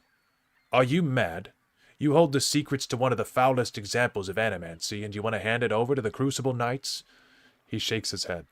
It's an abomination. Caged souls used as weapons, and you'd give these silk stockings an army of them. He raises his axe, tightening his grip around the haft. I can't let you do this. The research must be destroyed.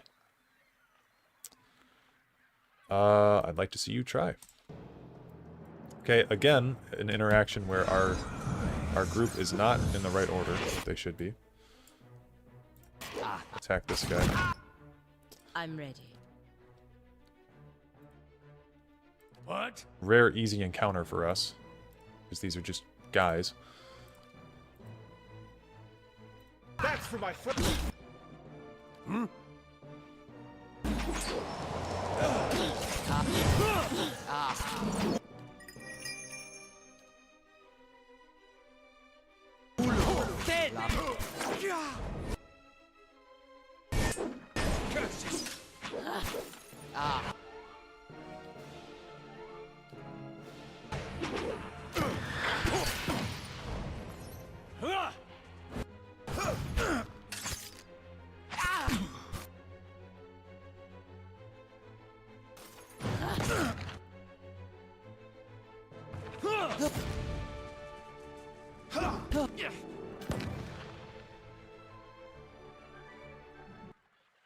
Aaron Road wipes her blade on the lining of her cape.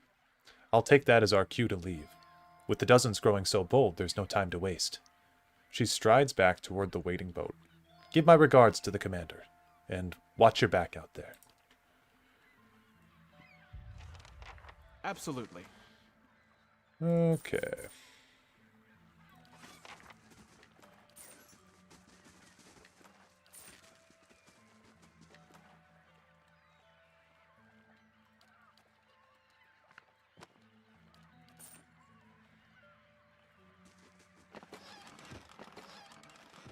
I'm here. Let's go check the merchant down here, because we might have enough money to actually get something useful at this point.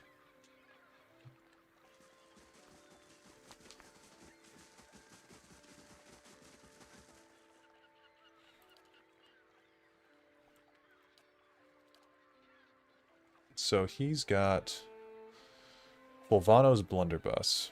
That might be worth it.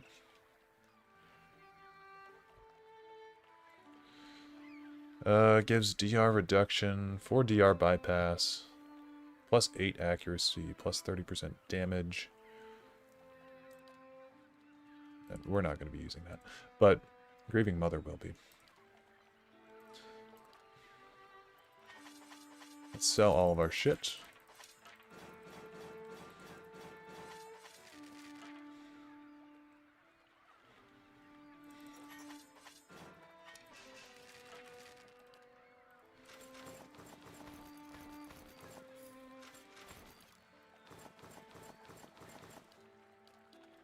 Yep, that's definitely enough.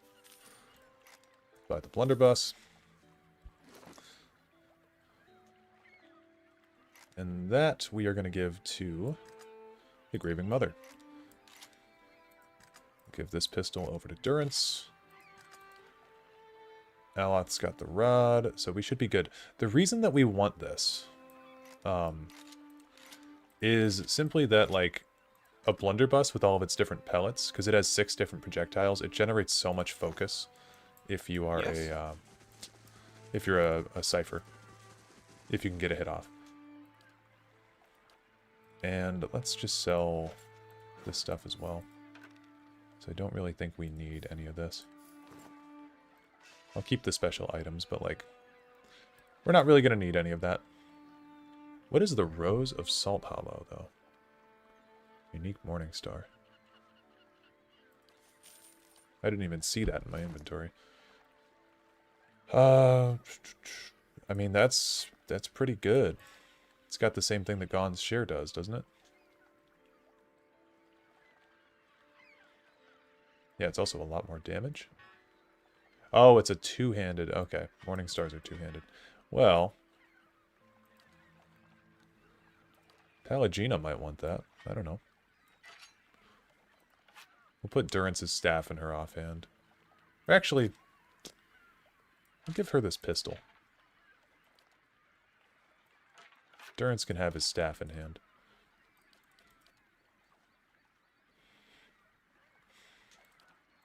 Yeah, that's fine.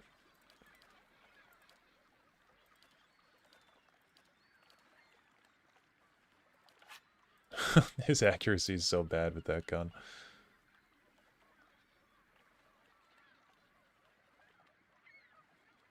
Okay. I'm here. Let us go. I think if we report back to Commander Cleaver, I mean, that is going to be something that we want to do, right? Words of Steel, yeah. So we'll go report back to Captain Cleaver in First Fires.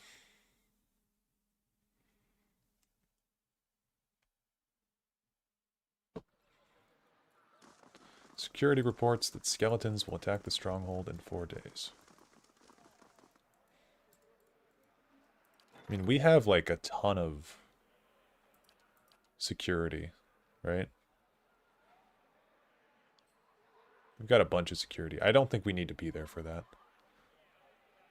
Get a thug and then a Parathite cleric as well.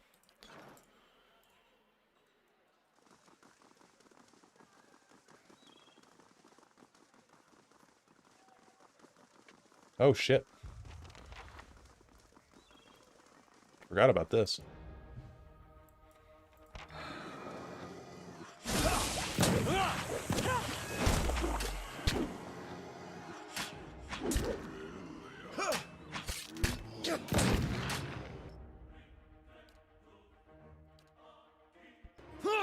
It's no use!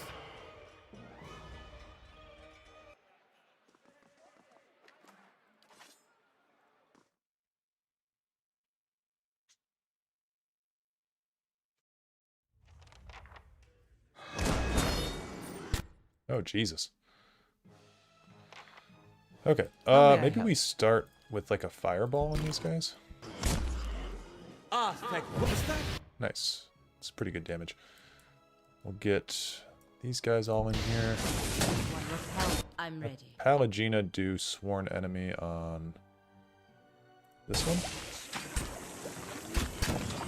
Stunzenek Frostenagel. What? That's it!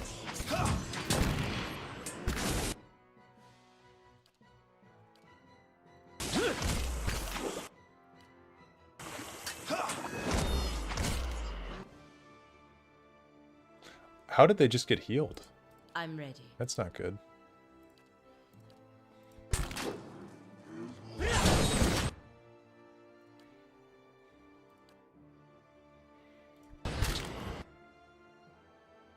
What?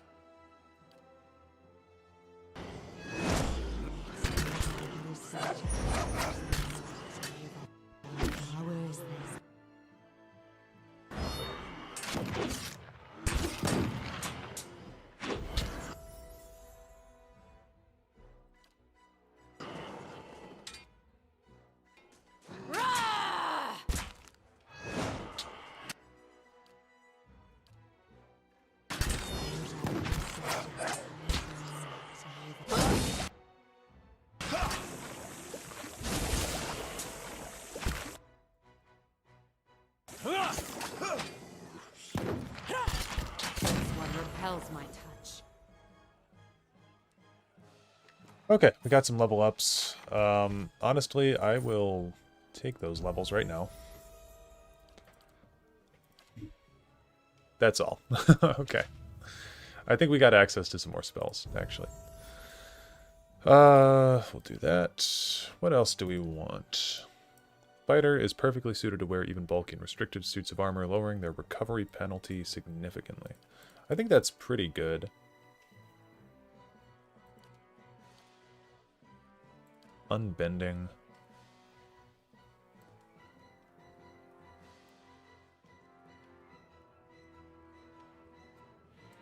Unbending seems really good. I think I had clear out on one of my playthroughs.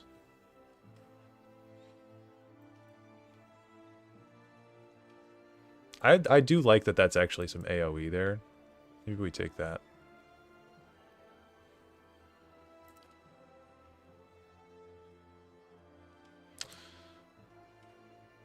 Fearless is really good too. I think we're going to take that. Alright, Durance. You get the same thing that I do, basically. Yes? Yeah, okay. We got access to 4th level spells. Triumph of the Crusaders. What is this? Parts to allies the fervor of righteousness in battle. When an ally in an area of effect delivers a killing blow, he or she regains. Yeah, I remember that being pretty good. Bailey's complete. We'll create training grounds. Yes? That way we can get a bonus to our might. Oh my god.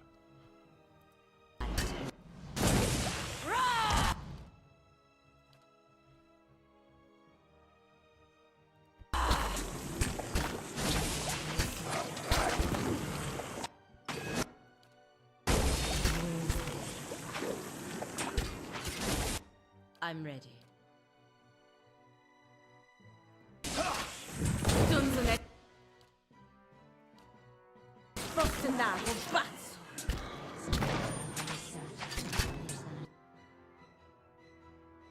I'm ready.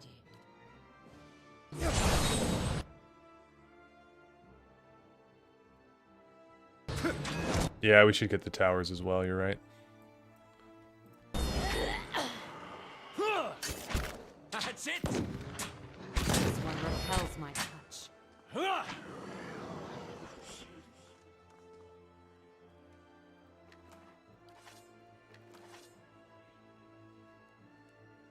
I'd be glad to.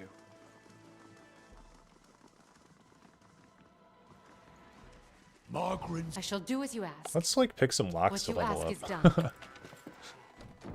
Take advantage of the situation right now. What you ask is done. I can't remember if there's even people in here What you ask is done. ever, but What you ask is done. there we go. Got a level for Dareloth.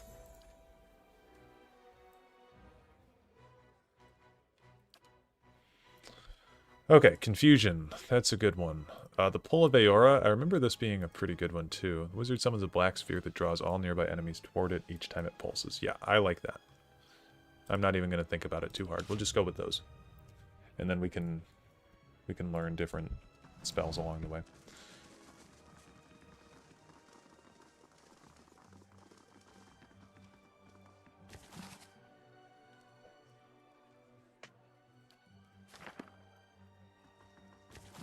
Let's just steal I shall everything do in as you here. ask. What you ask is done.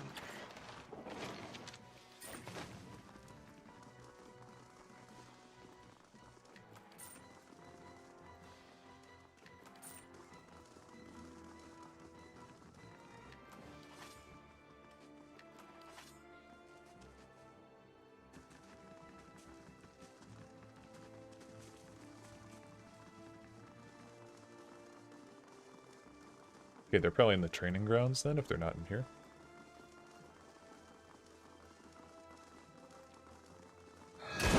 Yep.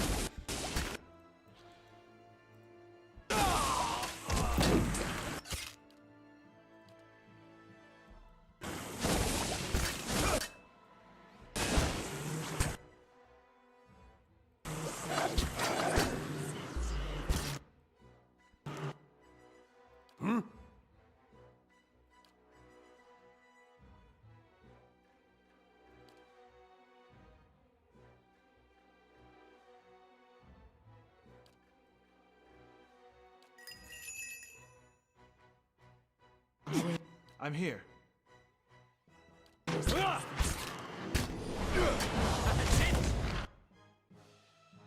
What?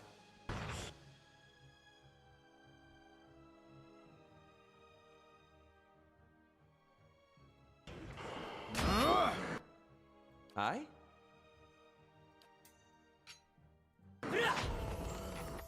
Nice. Yes? Pallegina, more athletics. Lay on hands could be a good thing to get as well.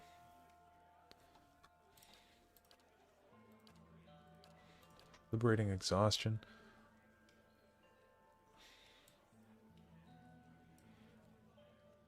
Or liberating exhortation. That's a pretty good support one. I mean, we already have 2 clerics in the party, so we don't really need lay on hands.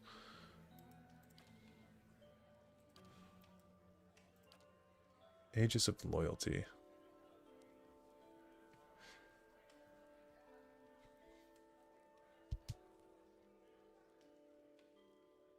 Aegis of Loyalty is pretty damn good, too. I don't know if that would get rid of her modal. I don't think it would. Because it's just a passive, right?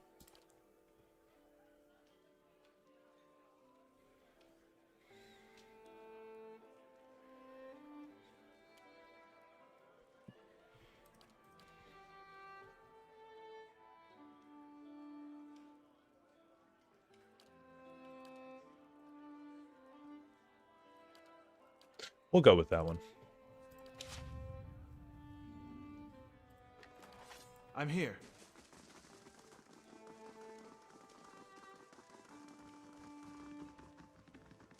One minute. My Justiciars were training the Forge Knights. In the next, they were being cut to pieces. Commander Cleaver wipes a streak of blood from his forehead. But the survivors owe their lives to your skill. You fought valiantly, worthy of any seasoned soldier. In fact, I'm naming you an honorary Justiciar. As a reward for your service, please accept this blade and armor, worthy of a Knight of the Crucible. If there's anything else I can do for you, you need only ask. I'll send word to Fleetbreaker Castle immediately. We clearly didn't understand the Forge Knights as well as we thought. For now, we'll have to continue recruiting the old-fashioned way. We'll say, so lives were lost for nothing. Keep researching the Forge Knights. I'm sure you'll find a way to keep them under control. It's a rare person who can get me to change my mind. Still, I've come to trust you and your steadfast principles. Very well. We'll continue with the research, keeping only one Forge Knight active at a time, and under heavy guard. Cool. Grieving Mother gets an update as well, so we can bump her mechanics up. Mind Lance and Silent Scream. I remember both of these being good. Mind Lance does pierce damage, and Silent Scream does raw damage. And it leaves enemies stunned. What is Pain Block?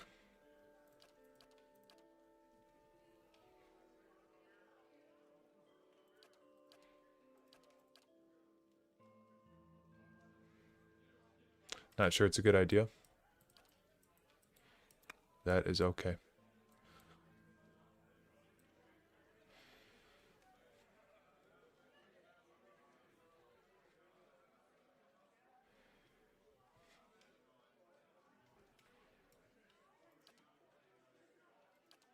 Yeah, our reputation might be high enough.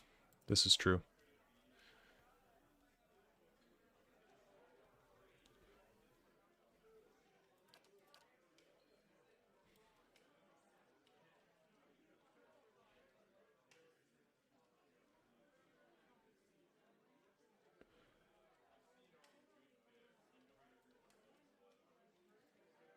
Sure, we'll take both of those.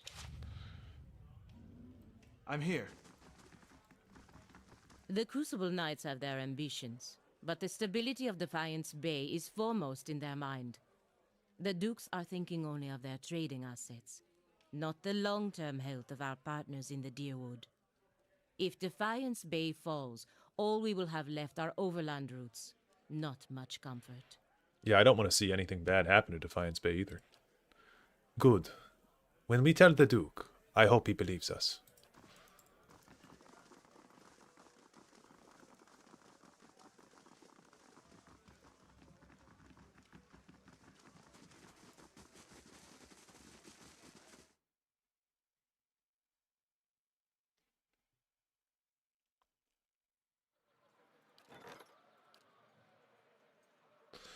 Do an auto resolve there, and then we'll assign Kana to that again.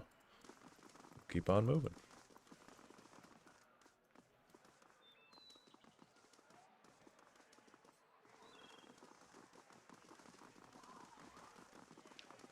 Rumor persists that the knights look to construct to bolster their numbers. Look to constructs to bolster their numbers. The knights say only that they pledge to increase efforts at securing peace within our fair city.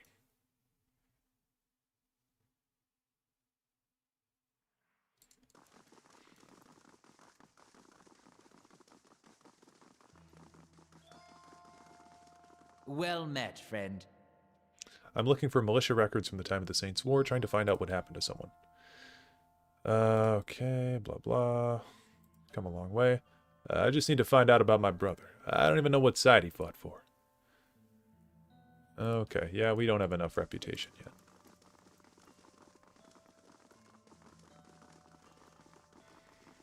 What is our reputation in Defiance Bay? We are an ally. Champion of the Gilded Veil, hero of the Knights of the Crucible. We're a troublemaker for the dozens, and we are overwhelmingly bad for House Dominel.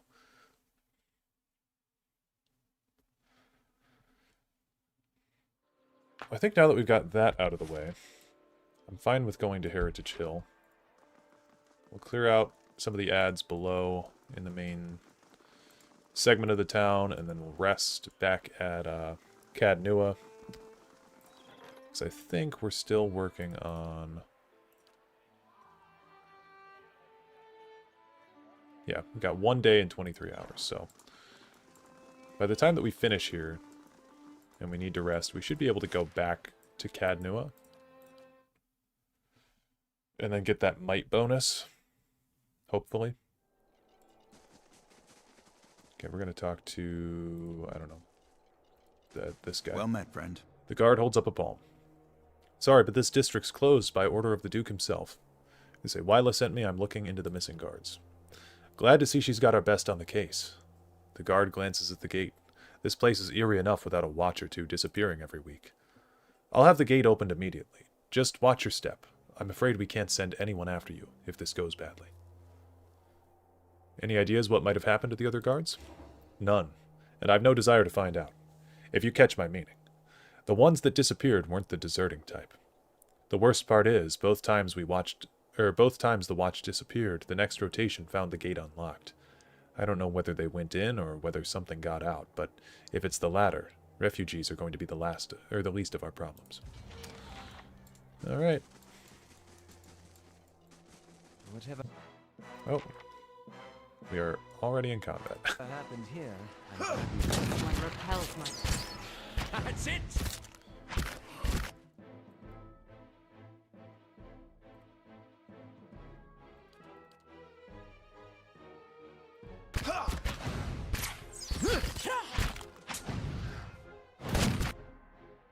That's a lot of damage.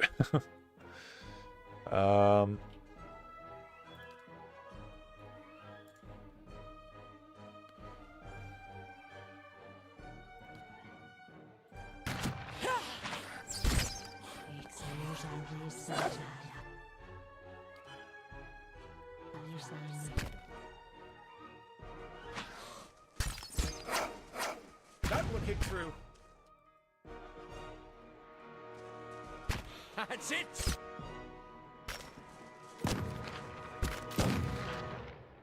Is that 93 damage? Okay, it was 9. 9 and 3. It's like, Jesus Christ. I am curious, who's our hardest hitter in the party? Who's gotten the most damage?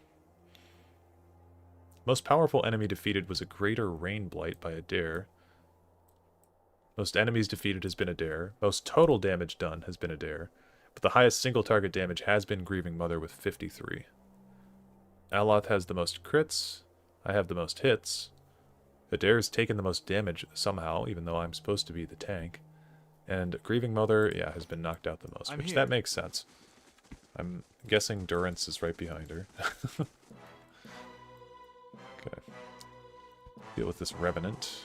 Or maybe we go after the goal. That's it.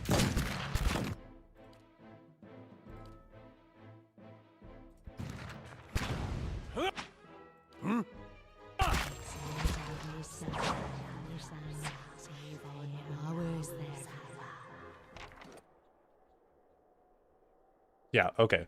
Highest single target damage, Grieving Mother with 80. Now, I wanted to just make sure we did that. Trust me.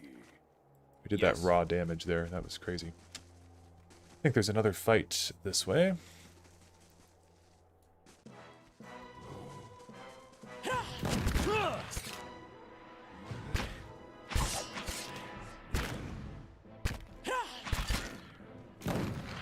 It's not too bad.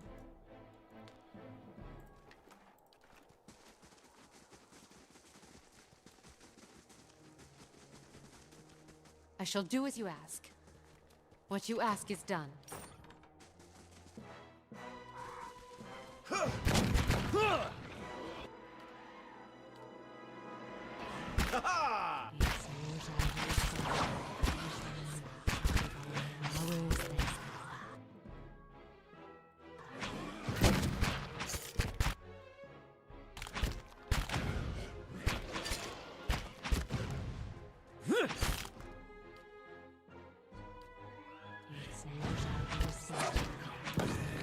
Own a blunderbuss for home defense. It's what Admeth Hadrid intended. Cool, it's breaking into my district. Yeah. Admeth Hadrid is a cool figure. Maybe I'll do a lore video on him at some point. I probably should do a lore video on him. I doubt there is one that exists already. Oh shit. Forgot about this. Layra, a woman turns when you enter. Her wide, pale eyes shine like lamps in the darkness of the tomb. 4 Crucible Knights hover nearby, their glazed expressions fixed on her. Reinforcements at last. I hope you've come armed, because we've got to get out of here. Something about her seems hazy and insubstantial, even in the darkness of the tomb. Say, who are you? A commander of the Crucible Knights. I lead the militia stationed around Heritage Hill. Securing this district became my responsibility when this, whatever it is, happened.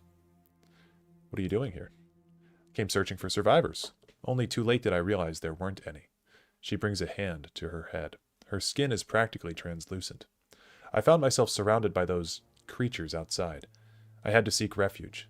Funny, isn't it? To hide from the dead in a building that was meant to hold them in the first place. She pats the wall of the tomb. Anyway, I've been waiting for more reinforcements. What are these soldiers doing here? She looks at them, but either she doesn't notice their distant gazes and the way they sway on their feet, or she thinks nothing of it. They're under my command, of course. They heard my call, and we've been waiting on a few more to help us fight our way out of here. I think something may be wrong with them.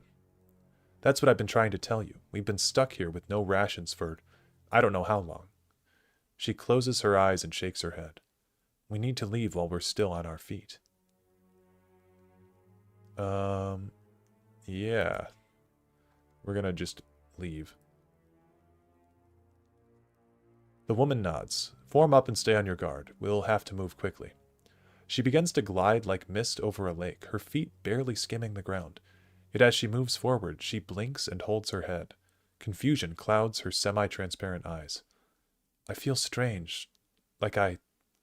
She looks at the tomb around her, horror slowly dawning. She freezes in place, hovering in the air. No, that's impossible. It's only been... I can't be. The other side of the tomb is visible through her gaping mouth.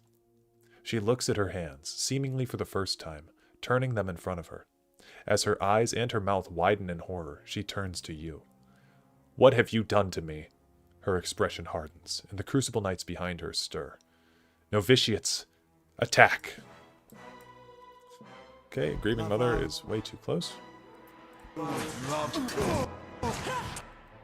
If we can get a good hit off with Grieving Mother. then we can get that raw damage AoE. Beyond. And that would be great. Yes?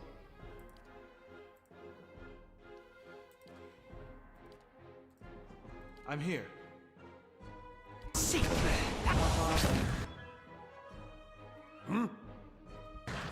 No!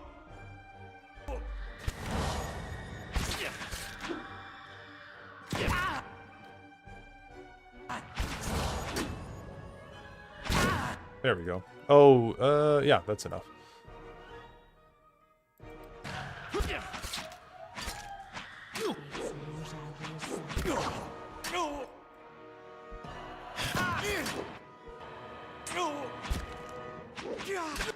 There we go.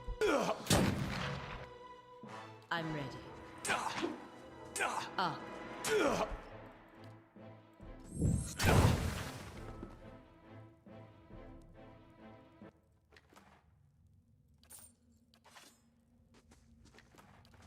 Slowly now. What you ask is done. I'm here. Eyes open. Okay.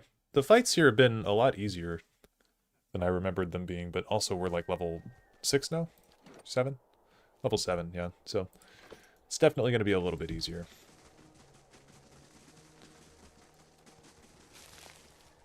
My thoughts will be as silent as my feet.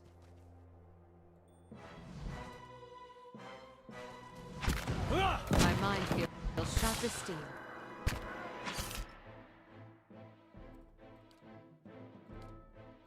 The Varu beyond sea.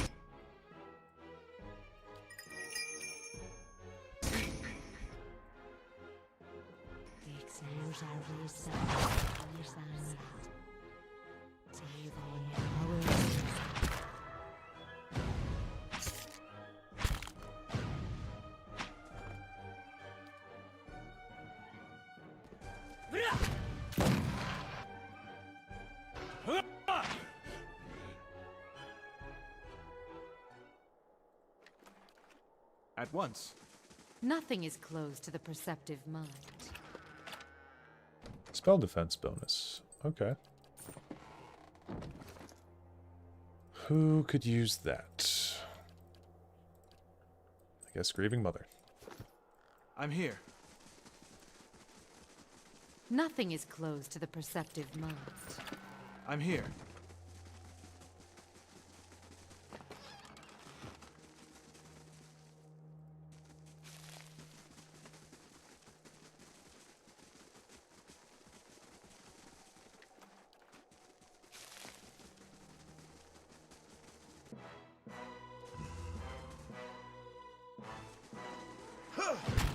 My mind feels sharp as steel.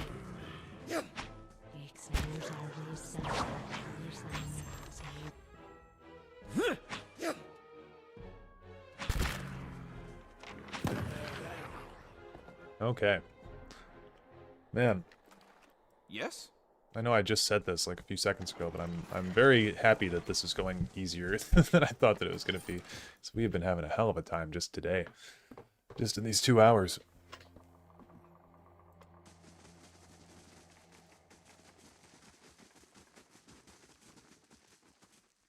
Lord Valtus. Seda, let us in. It's safe now. Come out now. Open the door, Seda. The female Dargul sniffs the air and whirls around, hissing. Survivor! Okay.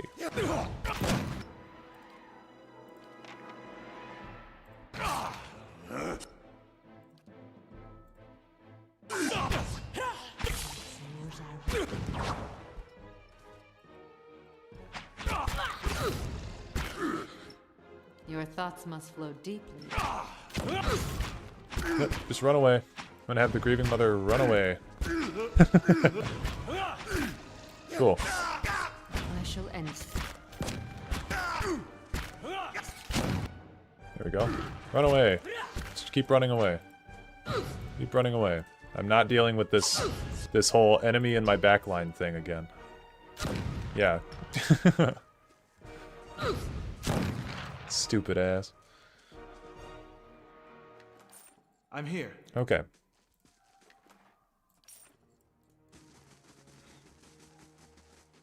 Nothing is closed. What you ask is done. The Valtus Groundkeeper. This is a note addressed to the household staff. Please see to it that the family mausoleum is swept and the marble polished. The key is hanging, as always, in the kitchen by the oven. Found a cat. And some gold.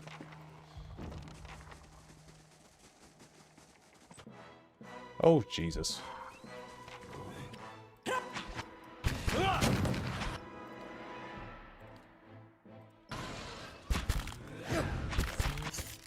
I'm here.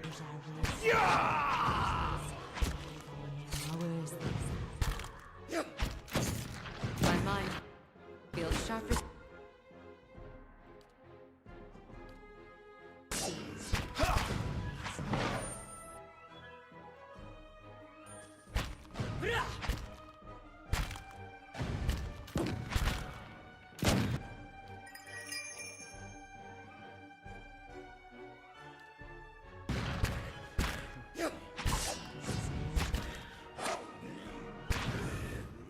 I'm basically just using Grieving Mother as my... Oh, nice. Deal 1,500 damage to enemies with geared Highwayne Stennis to unlock the next level. Cause the Dominated Affliction 15 times. How do we do that? 10% chance to cast Dominate. Oh, okay. That's why we've randomly been dominating creatures. That makes a lot more sense now. I actually didn't even know that was a feature. Lord Valtus' will. A last will and testament has been carefully drawn up on a stained piece of sackcloth. It lists Lord Valtus' various titles and holdings, ending with the following. Should no member of my family survive, it is my wish that my wealth and property be dispensed to the Crucible Knights. Let my wife and children and me be buried with my forebears in the Valtus family tomb at the right hand of Duke Hadrit. Signed, Valeria Valtus, 5th Lord of House Valtus. Cool. And we know, of course, that there's some kind of a key. The mausoleum key is missing. Okay. Interesting.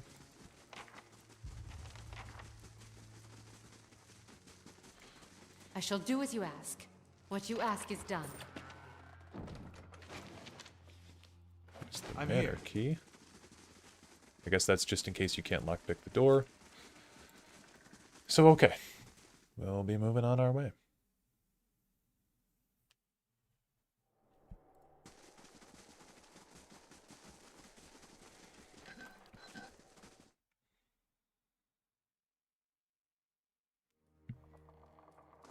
Forgot about this lady, the Cantha. A woman bends over a roaring fireplace, feeding a splintered chair leg into it.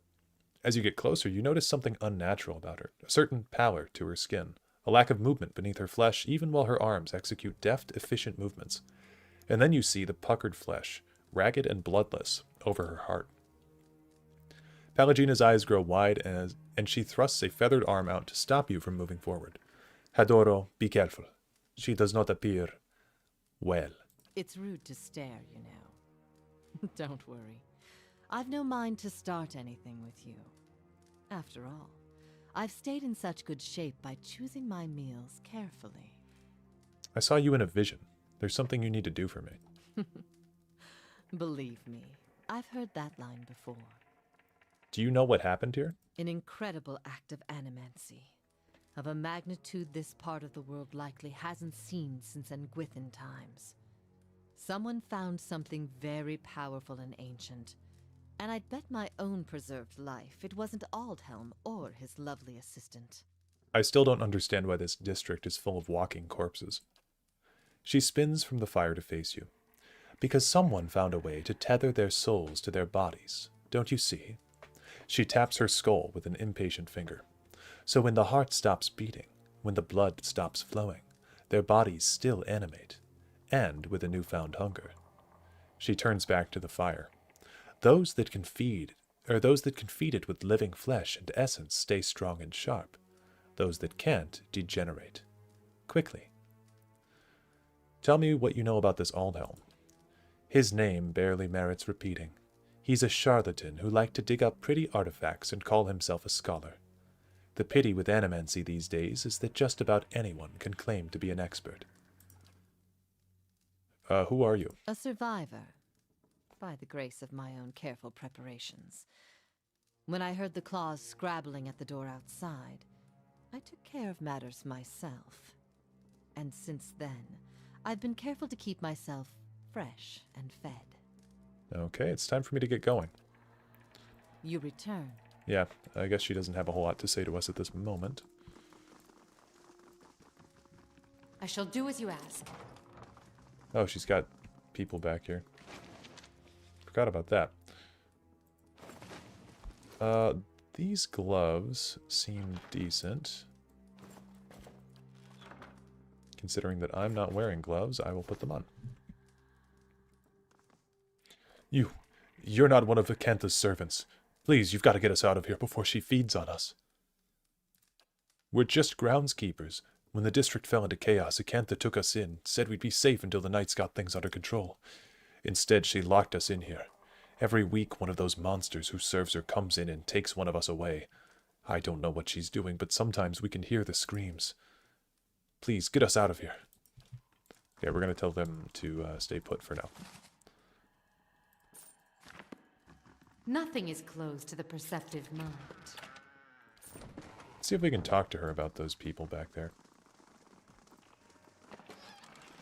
You return. Came across a group of people in the back room. I hope you didn't disturb them. Rounding them up is quite the chore. Man.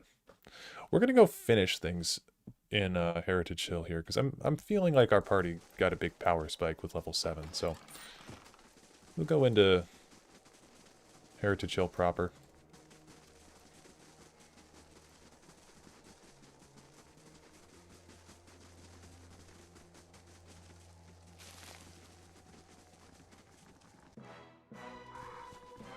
Oh my god, that is a lot of enemies.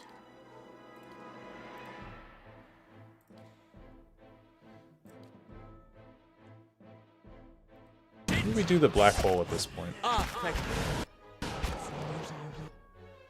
didn't mean to pull Adair into that. That was a mistake.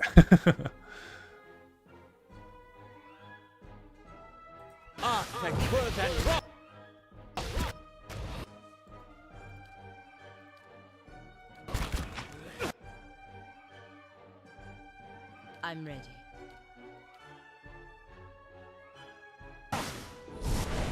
Stundenhead Boston.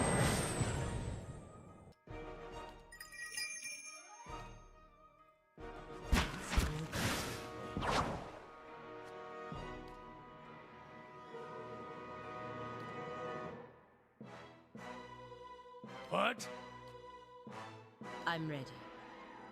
Yes?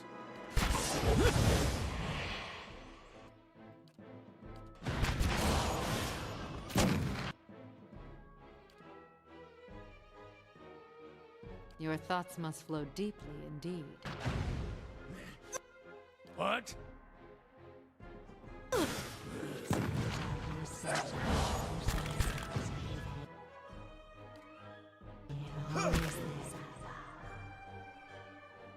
Okay, good shit. It's good use of that spell. All right, then. Yes? It's a chest or barrel or something. Nice. The massive stone door of the tower is sealed, and there doesn't appear to be any way of opening it. We'll speak the words we learned from the Leaden Key Acolyte. You hear rumbles and clanks from hidden tumblers as the door unlocks.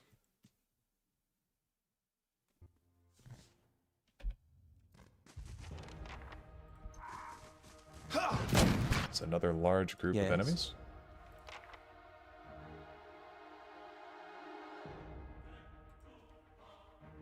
I'm ready.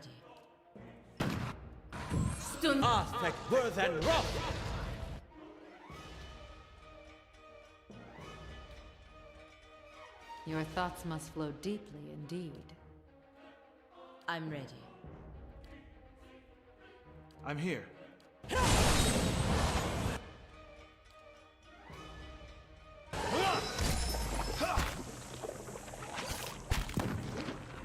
Good shit.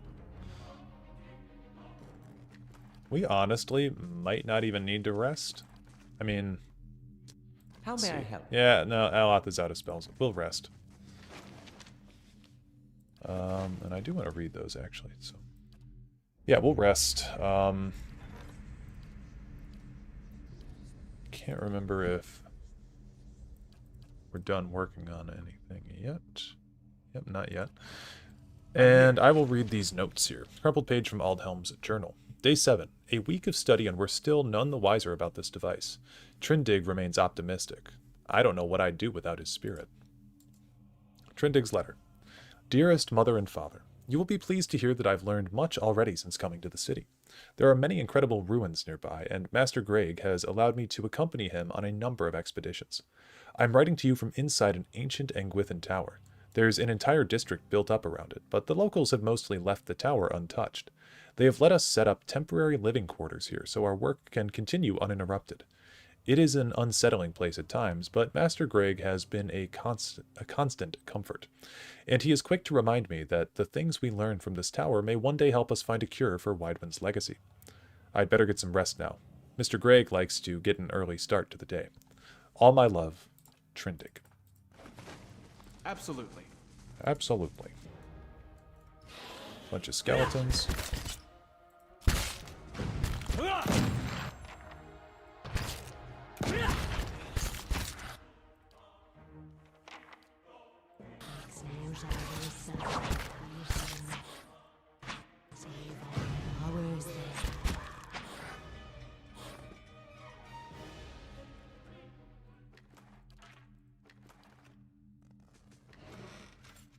Certainly.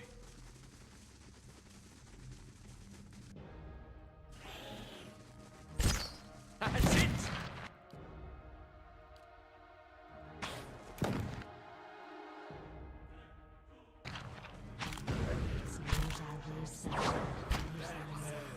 These ones are in for a walloping! I'm here. Page from Aldhelm's journal. Day 2. We've completed our measurements of the machine, thanks to Trindig's youthful agility. Further examination is required to discover its intended use. Absolutely. Okay.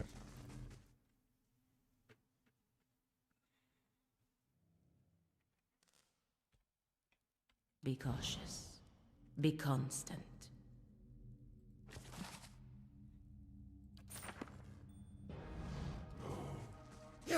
That's not very helpful.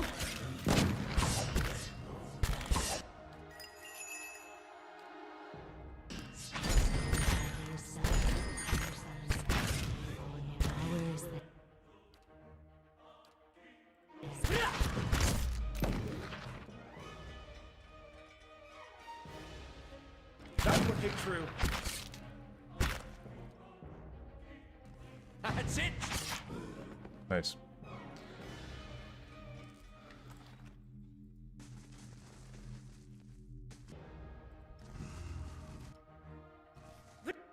My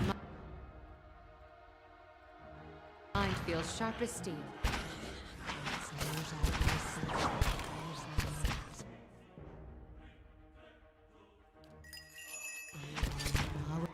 Yes? That's it! That's for my friends! Was that my guy that just said that? That's for my friends. More revenants. Wow. Yeah, they really do pack a room full of shit for you to fight in this game. Steel.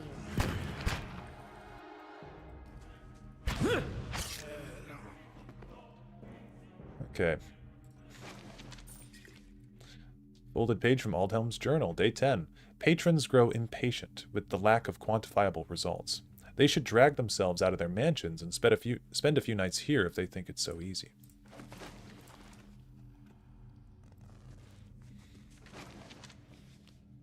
I'll give that to Dareloth. Letter from Acantha. Aldhelm. I did indeed receive your recent summons, as well as the 2 that came before it. I'd been waiting for you to present yourself on my doorstep so that I could give you my answer in person. A firm and unwavering no. I won't help you. In fact, I relish the idea of you and your team of glorified engineers sitting in that tower, sweating over the runes I've studied for years. Nothing gives me greater pleasure than knowing that my research, which you've long disparaged, is the missing piece in your mundane little puzzle. As you well know, it's knowledge I've always valued. I'm just around the corner.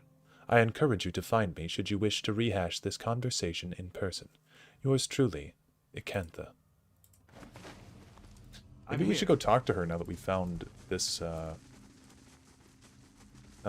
page.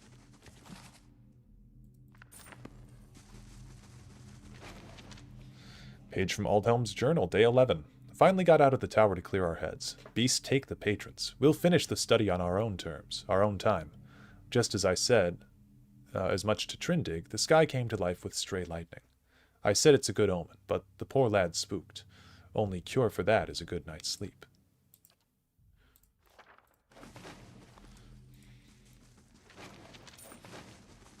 Yeah, I don't want to walk all the way back to Ikantha, to be honest.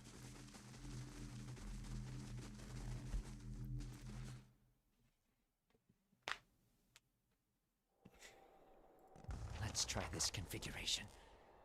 Still nothing. Confounded device. Aldhelm. A man hunches over the strange mechanism, his spine a sharp ridge rising from his arched back. He's barely clothed in filthy rags, and the patches of skin you see are molted green. A spoiled stench emanates from him. He's so intent on his work that he doesn't notice you until your shadow falls over him. When he turns and sees you, he snarls and scuttles behind the Adra pedestal. Only his bared teeth seem to have escaped decay. Barred teeth. His eyes are yellowed and bloodshot, but they flicker with intelligence. He averts his gaze and holds a hand in front of his face. Shouldn't be here. What do you want? Tell me what happened here. That's what I'm trying to figure out. He hisses. He smashes a fist into the Adra pillar. His hand makes a crunching noise, but doesn't bleed. Forgive me. Forgive me. He covers his face with his other hand. Research. We came to do research on the tower. Some commission from gods. It hardly matters now. He clenches his fist in concentration. Given the catastrophe that followed, the commission and your research might be a greater deal, or might matter a great deal. Say, keep talking, Aldhelm. Something happened on our 11th night. Lights in the sky and a static charge in the air. But we were so careful. We were staying in the chambers below. Trindig, my assistant, said he saw a robed figure lurking around the tower. Wore a mask. Carried knives at his sides. A trick of shadows, I told him. The next morning we felt strange. Like we hadn't eaten in weeks. So dazed that we didn't at first notice the blood around our beds. The strange wounds that had appeared overnight. And the machine. This cursed spire. Dormant for 2,000 years. Lifeless through hundreds of our experiments. And we wake that morning to find it spinning on its own. On its own! How can we stop what we couldn't start? Years I've been doing this. Years. I know how these things work, but I don't know how this happened. Nowhere to go. That's the problem. Their souls are trapped here like flies in a jar, clinging to rotting meat. Slow down. What does the machine have to do with souls? No time to slow down. But I can explain. Hold a magnet over iron splinters and they stick, yes? Rub your hand over weir wool and the hair of your head will follow it. So it is with this machine. He looks at you and runs his tongue along the edges of his fine, strong teeth. He quickly looks away. It has the power to manipulate souls, but why? For what? And how many others lie buried in the ruins of Erglonfath? No. Focus on this one. It's imprisoned our souls in our bodies. Cut the route between essence and flesh, left a dwindling soul stuck in a shriveling husk. There was a stranger in the tower the night this happened? I didn't see him. My assistant, he saw him. We laughed. Said he was spooked by the cemetery. Perhaps it was already too late. I don't know what he did, but by morning the machine was on and we were slain. People were already on the streets, complaining of neighbors and family members acting strangely. You're not like the ghouls in the street. Not yet, but I will be. My body is dead. My soul, imprisoned in this corpse, only makes it seem otherwise. And as the body decays, so does the mind. Until nothing is left but the hunger. The only way to forestall the process is through a regular infusion of essence. Living flesh is the only ready supply. I'm not proud of any of it. Hunting men and women in the early days of the affliction. Picking off soldiers that came to investigate. But I'd do it again. I'll do it as long as I must to end this disaster. You could help. Help me end this. Help me find sustenance. What happened to the rest of your team? By the time I realized what had happened, the district had already been sealed. So we fed when we needed, and locked ourselves in the tower to work. And then there came a time when the hunger struck, and there was hardly anyone left. How can I help? Not your help I need, it's Harridan, shrew. Squanders her research on frivolities, then refuses to make herself useful. Runes. The runes are the last part of the puzzle. Acantha knows them. She gives them to you, and you can turn the machine off. Release our souls. Okay. I'll get the words from Acantha. Yes. Acantha. She was here. In the district. Probably. Okay. I didn't mean to skip him there. Said, she was here in the district, probably here still, always prepared, clever lady, that one. Perhaps you bring me something to keep me sharp. Then I show you a secret about the machine, something to make you strong. All right, Durance. This is an animancer in his natural state, Watcher. Never has he respected the sanctity of the god's creation. Only now he no longer has the cunning to hide it. He should be put down like a sick animal, although not without first putting his spirit to the flames' test. Yeah, we'll go down to the bottom. And we'll go talk with Acantha and see what she knows. I kind of forget how this goes. I know there's a way that you can kind of, like, fuck up the machine.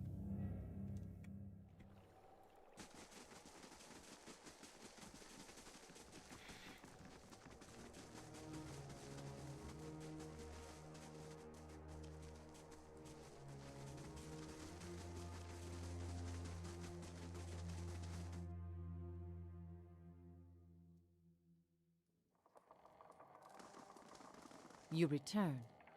What if you come seeking this time? Yeah, I need the words that operate the Engwithan machine in the tower. That fool Aldhelm. He sent you, didn't he? I can hardly believe he's had the cleverness to survive. That simpleton thinks he can understand how to use something without understanding what it is. Or why it is. You feel a hot core of pride smoldering at the center of her soul. He dabbles with ancient and powerful devices, with all the finesse of a blacksmith. He sends you here to petition me for aid after years of disparaging my research. I'll bet he didn't even tell you the tower's name, did he? That's his problem. Always looking for solutions without caring for meaning. Tell me the tower's name. Ter Nuneth. It's called Ter Nuneth. They built the machine atop it to contain souls. Hold them in place. But the others I've seen, machines scattered all over the Deerwood, are relays, built to move souls. Where would they move souls? Another mystery. Hypothetically, anywhere they wished. The real question, as always, is why? To intermix them the way a player shuffles his deck, the way a farmer rotates his fields? To collect them, like butterflies under glass? To melt them down for raw essence? Unfortunately, I don't know. How do you operate the machine atop Ter Nuneth? Back to these Tinker's concerns. And what would you do with these tethered souls if I told you? I'd release them. So you say. And just what would you release them to? They'd abandon their existence here for another somewhere else, equally aimless and meaningless. I could help you, but I won't. The pride lodged in her soul flares up, twisting into the shape of something that writhes and squeals within her. Here I have specimen aplenty and time enough to observe them all. It's every scientist's dream. My answer is no. I'm gonna extinguish her pride. The vampire doesn't seem to notice as you wrap your mind around the squalling, burning mass. However, it sears your very bones. You jump back, crying out in pain. I won't abandon this opportunity. These souls will remain here with me, and I'll accomplish more than any animancer in the history of the field. We'll tell her that hoarding knowledge is pointless. The burning thing roars to life. Nothing is more important. We gather and study, and through it transcend the 1,000 insectoid lives that brought it to us. And who will know about it? The pride thing flickers as the flames around it abate. All I've learned, years of studying the Anguithan language. No one understands it better than me. That counts for something. Say knowledge is meaningless unless it's shared. A foolish and false sentiment. Knowledge is meaning. It needs no external purpose. Your opportunities here are finite. One day that knowledge will die with you. The pride hisses and sputters. It's little more than an ember now. You're wrong. But there's no conviction in her voice. I'll build it forever. I'll cling to it. That will give me something. Say, teach me what you know, I'll make sure it grows and your legacy lives on.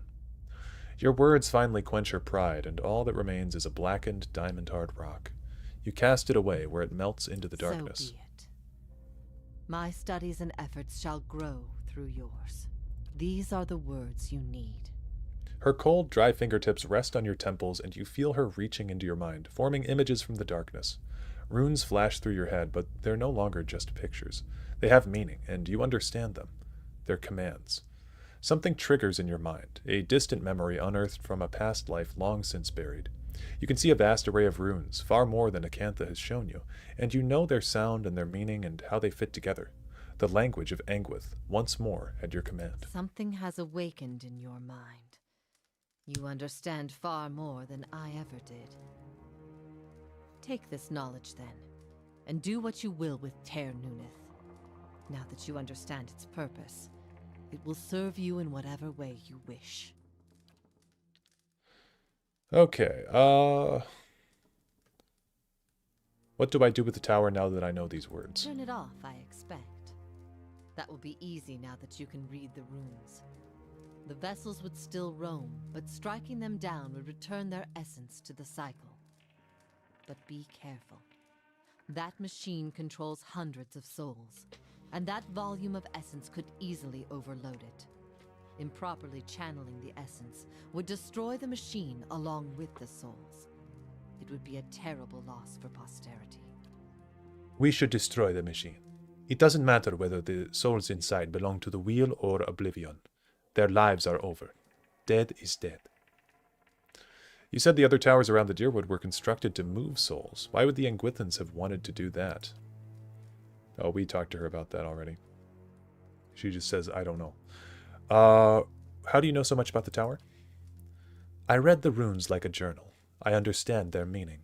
People like Aldhelm try to read them like instruction manuals, and in so doing, they miss their true meaning completely. I don't understand why the Anguithans would want to build a machine that tethers souls. Perhaps they didn't. Perhaps that's why they built no other machines like this one. We now see the Ingwithans as masters of soul manipulation, but they couldn't have attained their expertise without copious trial and error. Perhaps this was one such experiment. Okay. Cool. I have a feeling we can divert these guys. I've never done this, but I have a feeling we can divert these prisoners up to... Yeah, we can divert them up to Aldhelm. I'm wondering if that would be worth it, because I've never done that before. So let's make a save here. Do a hard save. You can't get out of the district, but the top of the tower is safe. Aldhelm will take care of you. Does that give us a point in deceptive? Because I don't want that. But it's a pretty terrible thing. No, we did not get a point in deceptive for that, so that's cool.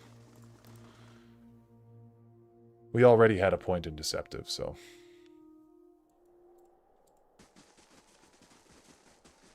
I'm okay with being a little bit more deceptive here.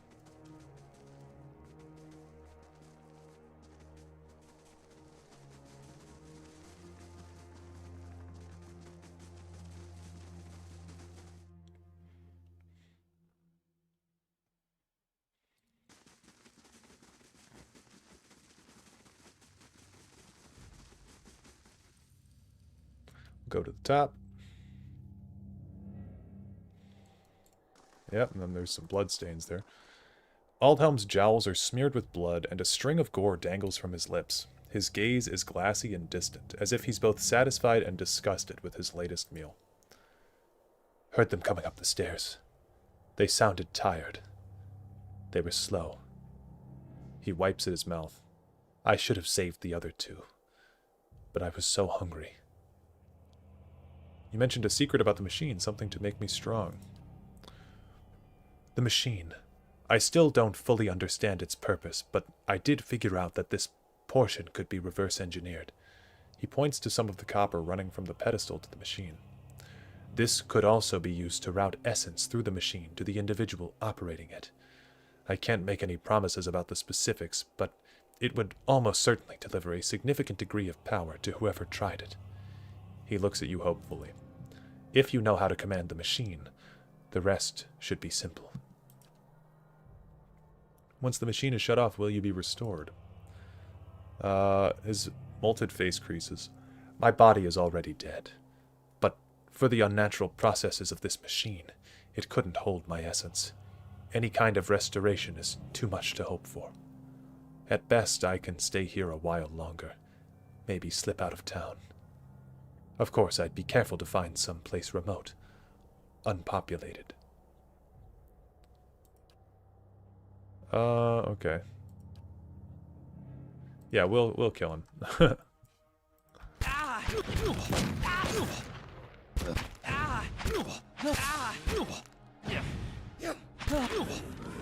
Cool.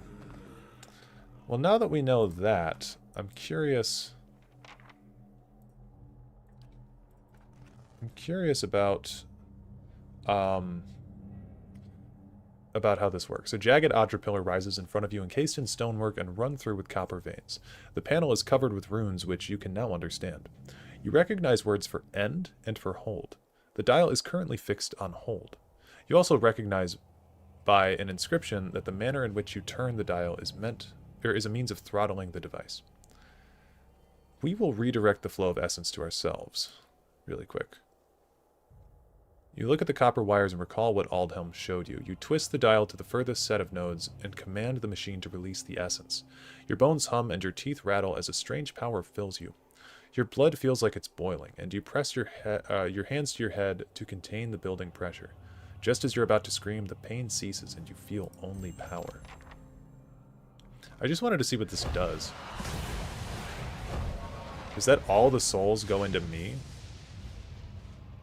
That's pretty crazy. What did that do? We see that here under our gifts from the machine. +1 might and +5% max endurance. Absolutely. Does that destroy the machine? I'm very curious about what we just did.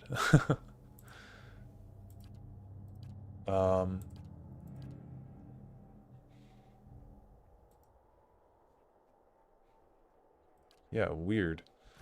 I mean, I feel like the +1 might is cool and all, but like that's just in terms of roleplay, we totally would not have done that. So we are gonna load back our save, but I thought that was interesting at least. Go back to Acantha's house. I think it just disables it. I mean, so that is like the best option you can do, right? Okay, we'll have these guys leave. Certainly. Well, because the end function, doesn't that just like destroy the machine? Always a pleasure to speak. Okay, let's go here.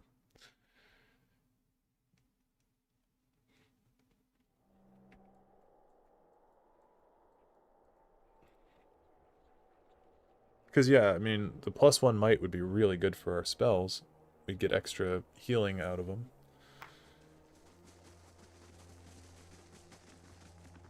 You must gather your party before venturing forth. Well, I know end disables it, but doesn't it destroy the... I don't know. We'll see. Oh, you can additionally overload it, then it explodes. Gotcha. Proceed to the top. Okay.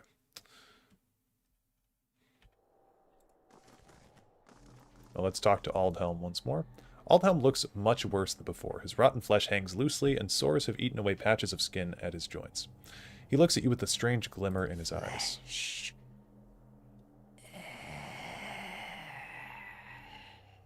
He takes a tentative, scuttling step toward you. He doubles over, coughing up strings of black bile. He seems to have forgotten about you for the moment. I'm here.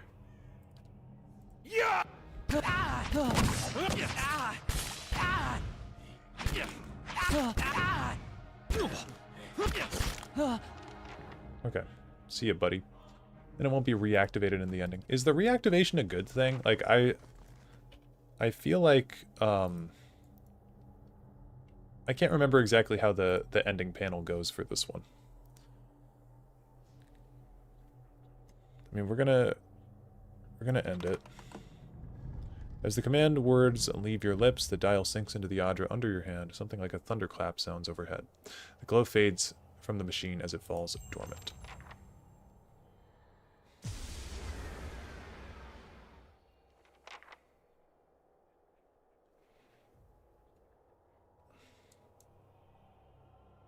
If it's reactivated, it will again suck out this. Well then, yeah, we'll we'll reload that.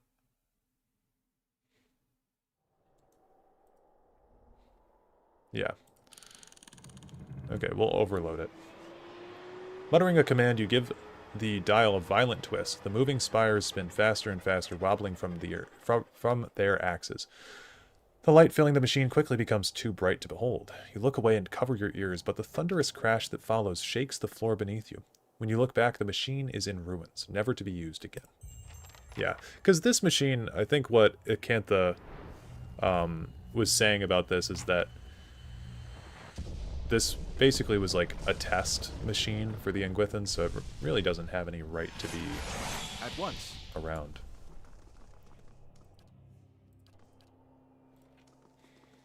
Okay. Proceed to the bottom.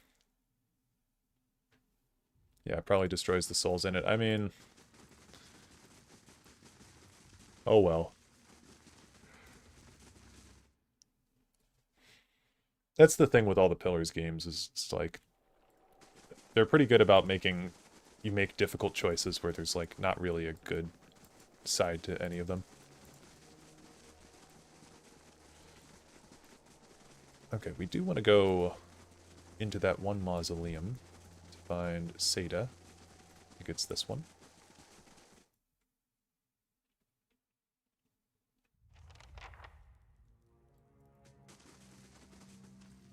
And what does the flame reveal? Cannot disarm the trap. Well, balls. Seda, a little girl cowers in the back of the tomb. Her face is streaked with dirt, and even in the shadows you can tell she's far too thin. She watches you, holding her breath. She inches into the candlelight. Her clothes are little more than filthy rags now, but ripped and stained fabric looks like embroidered silk. You have to be quiet. Noise brings the hungry people. If she's afraid of hungry people, maybe I should step outside. My name is Seda. Are you hiding from them too? She watches the door of the vault, her eyes wide and careful. You're Seda? I came across some Darguls in a house. The girl's eyes widen. You saw Mother and Father? And Emilio? How did you get away? I killed them. I had no choice. She picks at a thumbnail watching you. She nods slowly. Okay, you need to get out of here. I've turned off the machine that makes the hungry people come back. You can leave. Goodbye, Seda. We'll just loot this family too. Okay, we got a lot of good shit done there. We should be all set to leave Heritage Hill.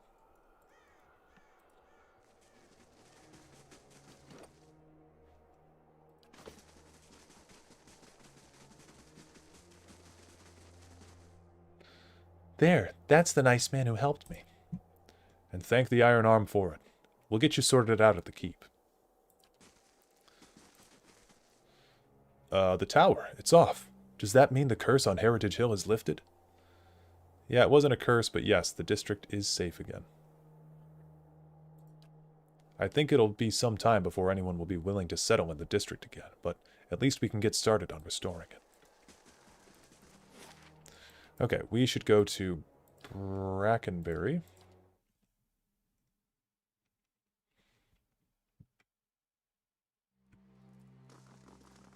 Dareloth. Never before have I met an Adiran man so hesitant to speak his mind. I'm not hesitant. I just, like to consider my words carefully. You should really hear yourself talk, amigo.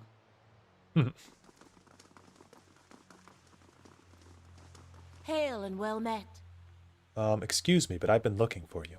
You're the one who lifted the curse on Heritage Hill. My lady, who wishes to remain anonymous, has entrusted me with bringing you this pistol. It belonged to a dear friend of hers who was lost to the curse. For your part in reclaiming Heritage Hill, my lady wishes you to have it. Here, may it serve you well in battle.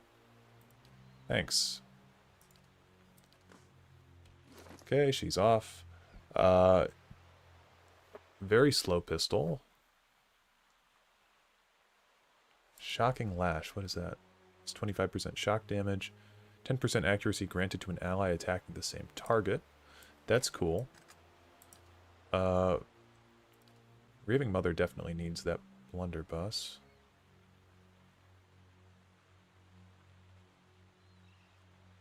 Okay, Forgiveness is just better damage-wise. Let's just give this to Adair in case he needs a long-range option, I guess.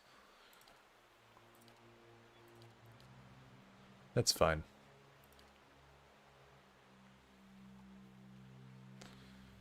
Like, really, with Durance's robe, I don't really know. I don't like the idea of giving him...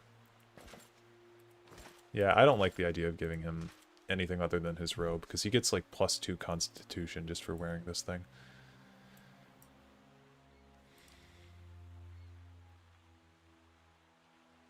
And, like, the recovery speed is just bad. We could give Adair this. It doesn't really change much, though. I don't know. Maybe nobody needs it. Maybe nobody really needs it.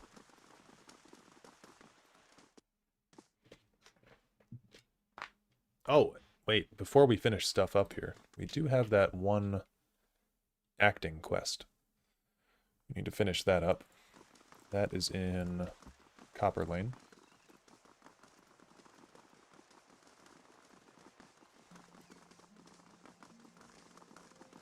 And, wait a minute, we got a lot of small little quests. Tell somebody about the plot. Yeah, we're gonna look for AD. Is this Lord Raymont's house?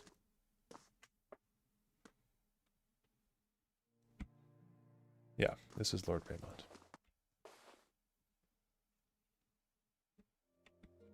Raymont's servant. The old serving woman regards you with bleary eyes. Begging your pardon, but I'm afraid I'll have to ask you to return downstairs. Visitors aren't permitted on the upper floor. Might 13. Backhand her. No, we're not going to do that. It's pretty crazy, though.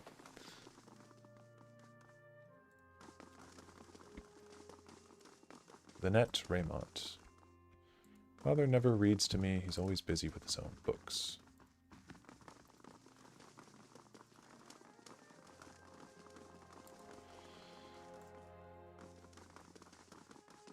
Oh, he's down here. Hail and well met. Lord Raymont holds a shipping manifest in his well-manicured hands. Despite his expensive clothes, he has the sallow complexion and restless air of a man who devotes all of his days and most of his nights to work. If you have business to discuss, make an appointment with my attendant. I don't have time for unexpected visitors. I've uncovered a plot to rob you. He lowers his papers and looks at you for the first time. Is that so? Let me see that. He scans the parchment with the speed of an expert clerk. When he returns his attention to you, his tone is brisk and businesslike. You've done this house and this city a great service. I'm certain you will consider this an adequate reward for your labors.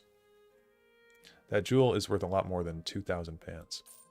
Indeed, but notice of a plot does not carry quite the same value. The corners of his mouth curl into a wry smile. Still, far be it from me to sour a fruitful relationship. Lord Raymont produces another purse. Now, I trust that will be all? The letter was signed A.D. Does that mean anything to you? I suspect it means Abracon Dominel, the scion of House Dominel.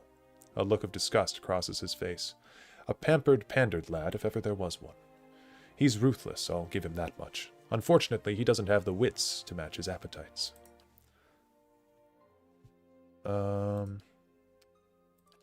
Okay. Yeah. Supplementary stuff we don't really need to know about. Quest completed. Got some money. Good shit.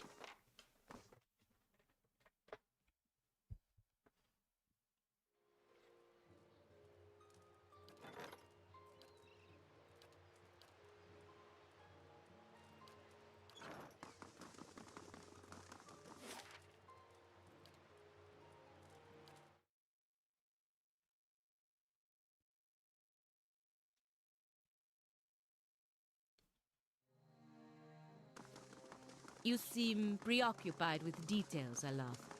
Almost consumed by them, I'd say. A red-faced young man approaches you. He appears livid and stammers as he speaks.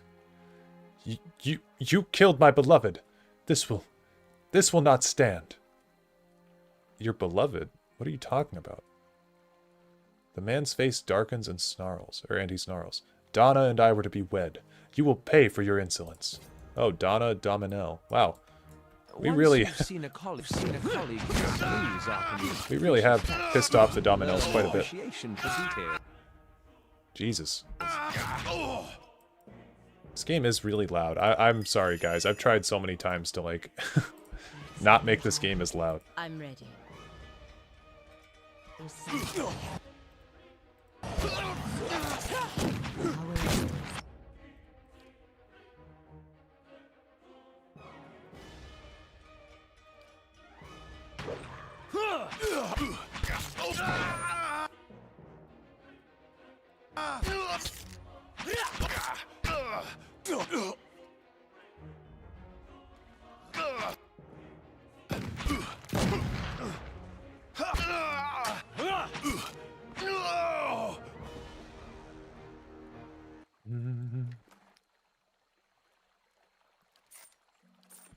All right.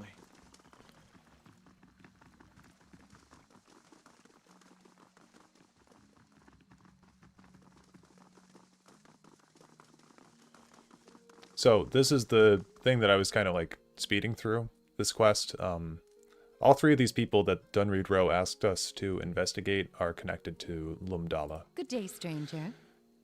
I'm looking for Kendall. Apparently he joined your group. No experience, terrible actor, sound familiar? She narrows her silvered eyes. I'm not sure who this Kendall is or why you would malign our talent, but rest assured that we have a process for evoking a satisfying performance from even the most inexperienced players. Ollie said his friend Lendry was last seen with you. Lumdala lets out a big laugh. That drunk in Andra's gift. Men flatter themselves when it comes to the attentions of a beautiful woman. The Pallid Knight herself could waltz into that bar and he'd believe she was there to sit on his lap and listen to bawdy stories. The Pallid Knight? I think I courted her once. She hated being called that. I say I trust his words more than yours. He has nothing to gain by lying. Her nose wrinkles. Nothing to gain but a little tavern hall admiration. The men there compete with tales of conquest they can only dream of, but you clearly found his performance convincing enough. Aye, I conna her sort. Nigh to be trusted. I'm here. Okay, I guess I missed one of the people that we were supposed to investigate. We got the guy in Andra's gift. We got Kendall, or Kendra, or whatever.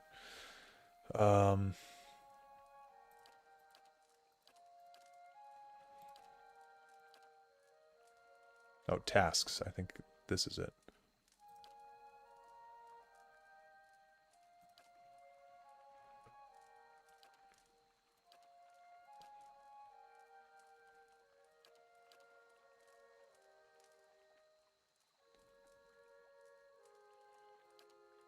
What is this quest called? The final act, that's it. Okay. Elka spends her time at Brackenberry. Oh yeah, Merchant and Copperling. Okay. I'm here. Yep.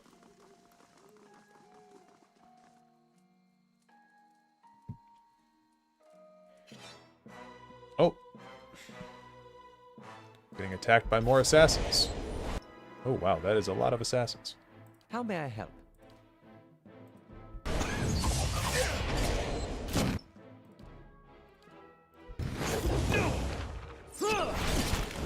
Why is Grieving Mother surrounded by, like, 15 people?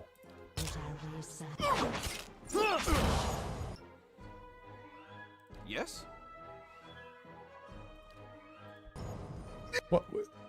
Why is everyone just running past? I thought they would find somebody to fight.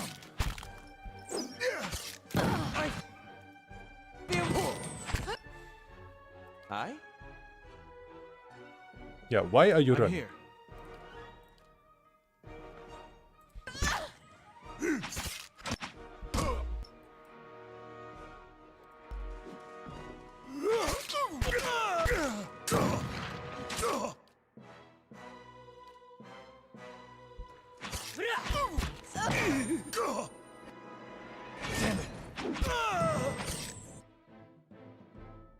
I'm here.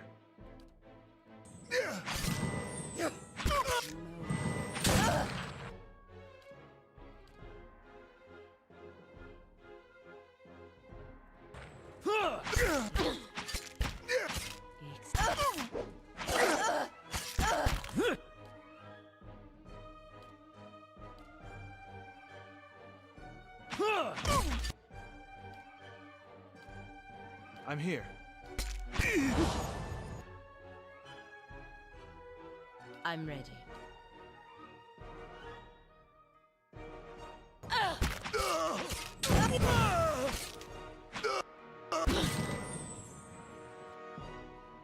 I'm ready.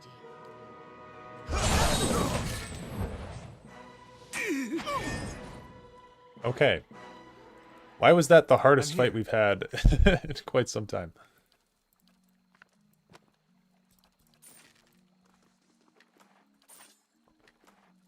Oh, written on the scrap of parchment is a concise but detailed description. Yeah, okay. I'm here. The amount of assassins that can attack your party throughout the game is kind of crazy. Yeah, that was like 6 guys. Okay, Laura. Welcome. Looking into some disappearances, I heard that your sister's gone missing. Blah, blah, blah. Blah, blah, blah, blah. Blah, blah, blah. The Revel of Stars. Blah, blah, blah, blah, blah, blah, blah. Okay. Unimportant. Yes?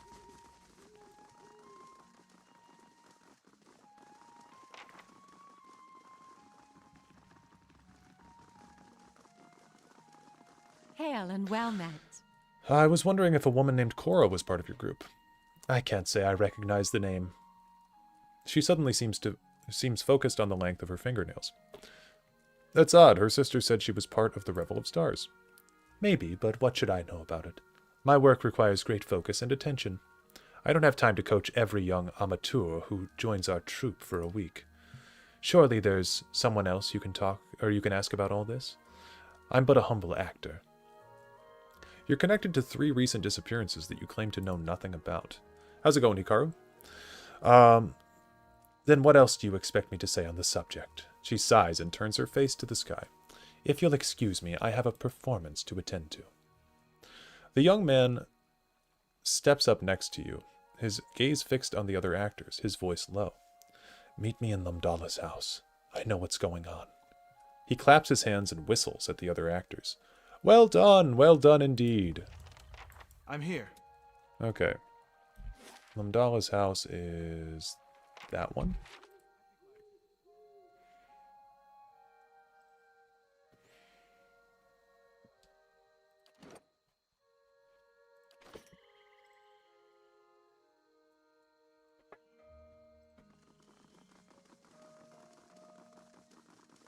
Just got in from shopping. You're about to play some Morrowind. Oh, nice.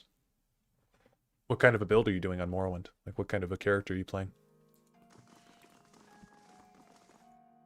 Kadal, a young man appears before you, trembling and excited. You!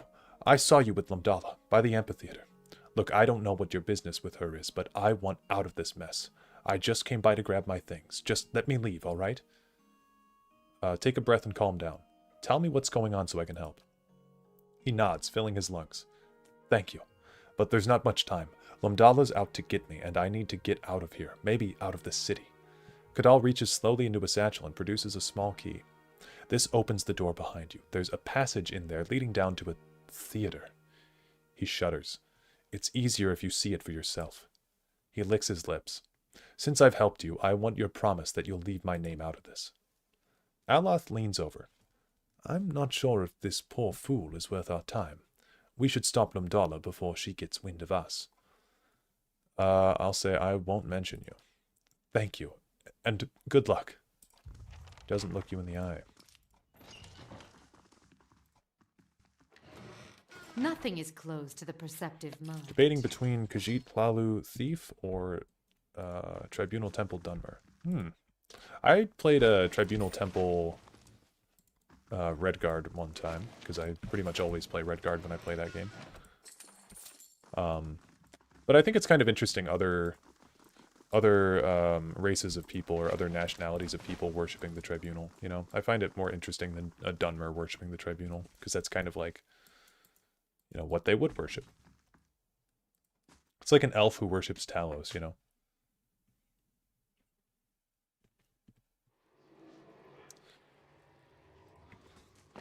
Okay.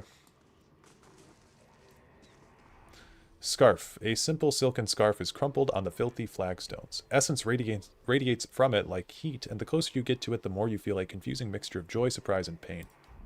You hold the scarf and focus on it, and the world around you shifts. Something about you shifts, too. The smooth fabric is still in your hands, but you're in a small yet cozy house, and Laura is looking from the scarf back to you, asking if you like it. She's smiling because the answer is written on your face. That was 4 years ago, but you still wear the scarf on days like today. After all, you wore it the first day you met the actress with silvered eyes, so who's to say it won't bring you luck again tonight? It's nestled around your throat, soft and warm and comforting. You're halfway through the third act, and you can feel the audience's eyes on you, hungry and attentive. You were nervous at first when that woman brought you down here. You wondered what kind of show you'd signed up for, but this has gone better than you could have hoped. You reach the end of your monologue, and the scarf tightens around your neck. It chokes the final line from your throat, which is embarrassing, because your debut was going so well. But when you try to pull the scarf away, it only tightens further. You're confused, and you look to the audience, expecting someone to rush to your rescue.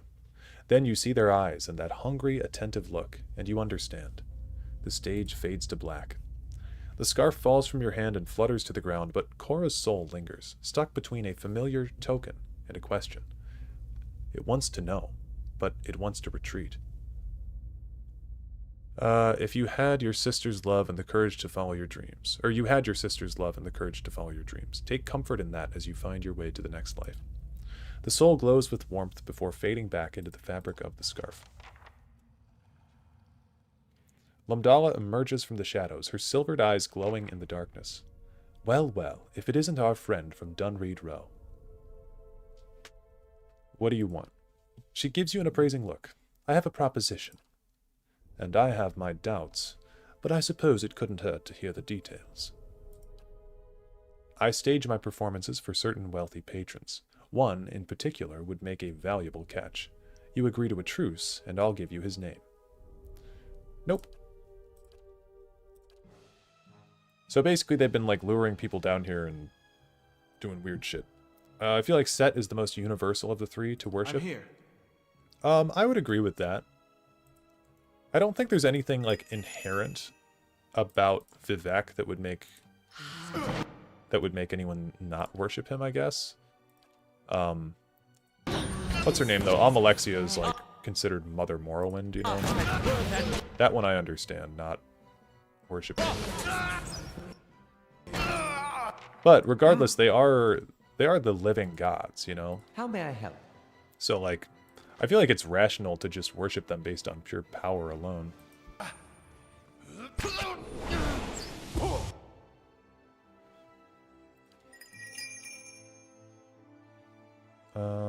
Yeah, she's reloading.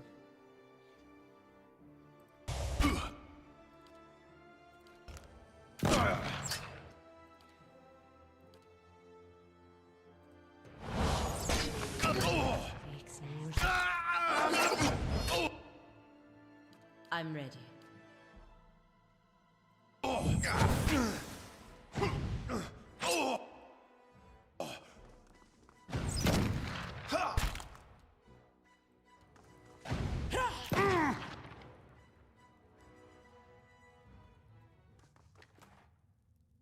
Ring of Protection. And I think that's it.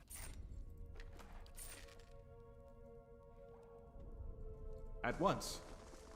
Nah, reject tribunal, embrace Telvanni. Hashtag not sponsored. Hashtag not paid actor. I guess, like, Set is kind of the, Do your eyes see what mine see? Literally, no. Not at all. What do your eyes see?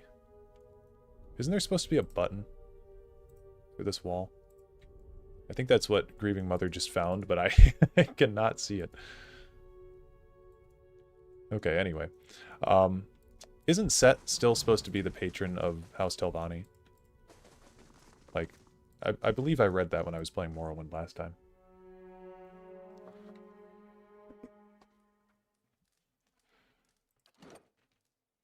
Okay, 4,000 more XP is not too bad to look for.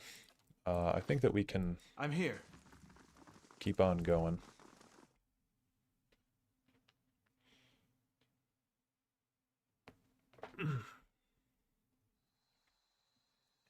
And we do want to report back to the Crucible Knights. Not their patron, but is associated with them. Well, yeah, I guess patron's not the right word, but like Vivek is kind of the House Redoran dude, right? For the most part. I guess he'd be, well, he's kind of House Indoril, but then so is Almalexia. I guess they're all kind of House Indoril, aren't they? More for coincidence, I'd imagine. I'm pretty sure the Tribunal aren't like atheists, though. I mean, I think they still worship Set in small part. Hello. Oh, there we go. Since we've got Defiance Bay positive too. Of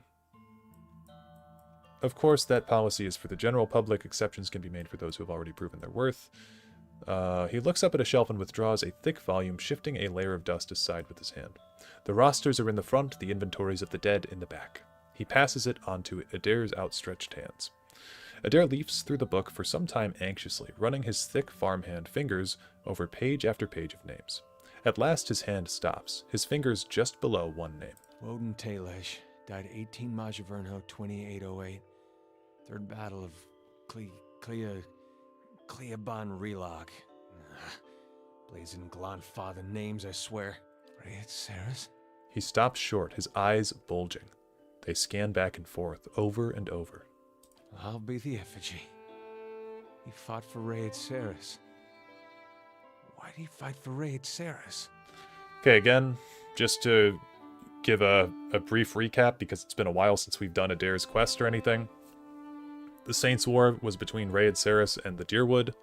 Adair fought for the Deerwood side because he thought that his brother was fighting for Deerwood, but he's just found out through this war record that his brother's body was found, and it said that he was on the side for Raed Saris. So we're going to say, I don't know. Either do I. But he had to have a good reason. That's just who he was. We gotta go there. That battlefield. Clea, the one I said. I don't know how else I'm gonna make sense of all this. I gotta see what he saw. A strange look comes over Adair. And who knows, maybe his spirit will even be there and you can have one of your weird talks with him. I mean, worth trying, right?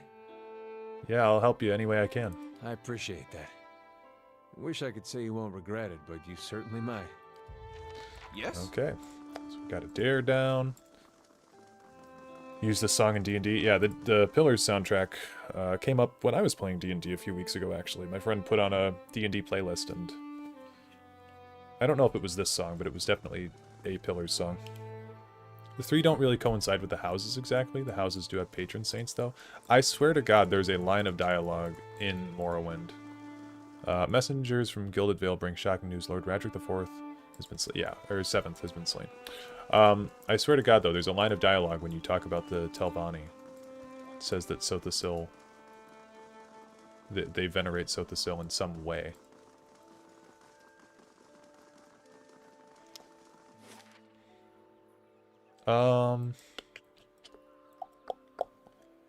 We could do the Searing Falls stuff first. I guess why not? Let's go down to the Searing Falls.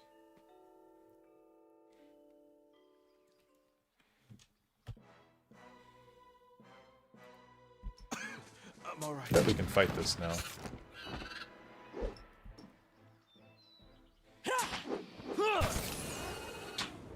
That's not very helpful. I can't see its health bar. This is not helpful. Dareloth was spot on.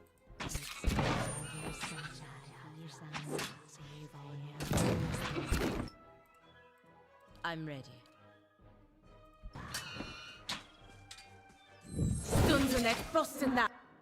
What? Oh, she's frightened. Oh, that's terrible. Oh, that's so terrible. Well, that sucks. It's no use! Your will, Watcher. Let's see if we can't get Durance to do his Holy Radiance as Grieving. This was a bad idea. This was a bad, terrible idea.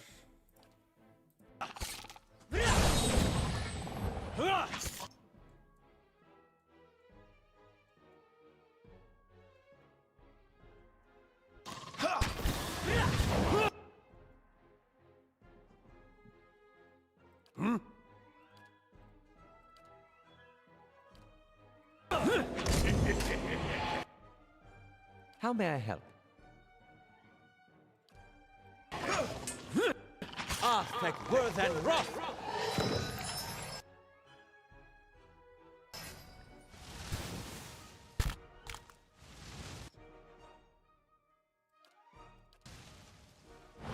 It's no use!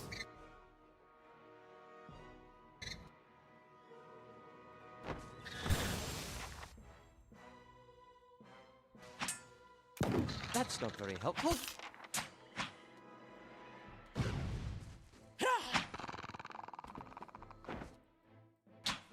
It's no use!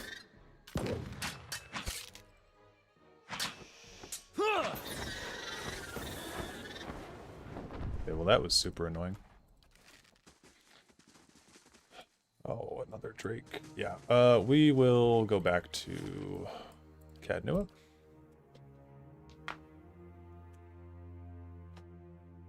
The stones and the spirits in this place have begun to heal.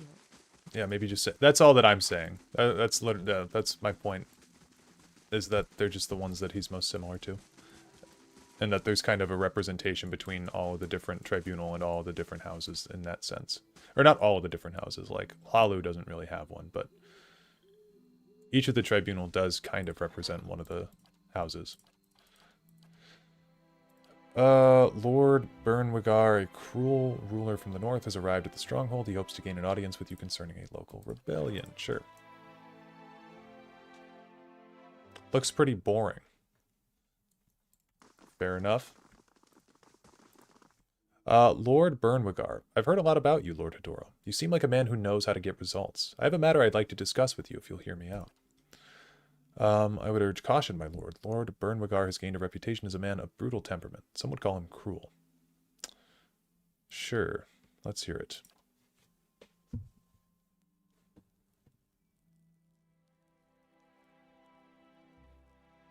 As the ruler of Cadnua, I'm sure you've seen your share of troublemakers, people determined to tear you down so you can share in their misery. I've had a few incidents on my land, rabble-rousing peasants, you see. Shameful as it is, they've gotten somewhat out of hand, refusing to work, threatening my guards, spouting this nonsense about unfair treatment. It's not as if I don't pay them. In any case, I fear they won't back down. The situation will only get worse if I don't put an end to it. Things may get a little messy. I thought it best to consult you on the matter first. Take a moment to discuss this with my people. No, I'm not going to send Dareloth anywhere.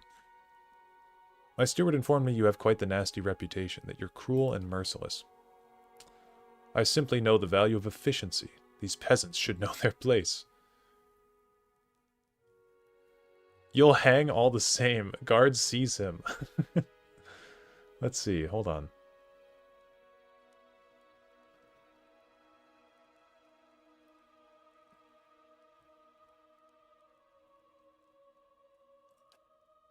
What exactly have these peasants been saying? Oh, the usual.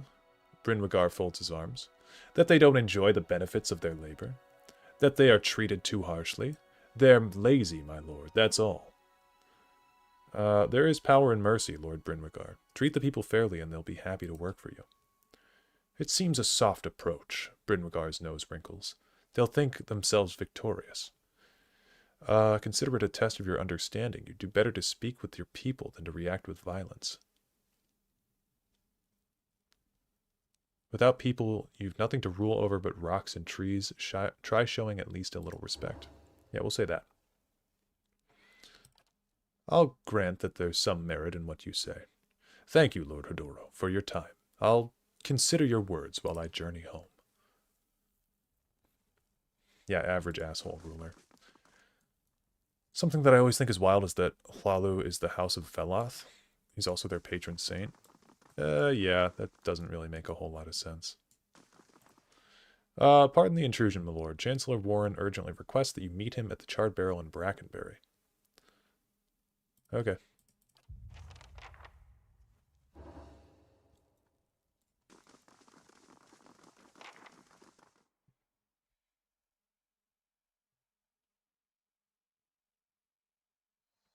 So first things first. Looks a little healthier than before. We are going to build the tower. Yeah, the towers. And we'll get a rest bonus here. I didn't think... Hold on. Don't we go in here? Where do we get this rest bonus from? In here? Because I thought resting at Cadnua was like... Oh, I don't have beds yet? Well, that would probably be a good thing to invest in.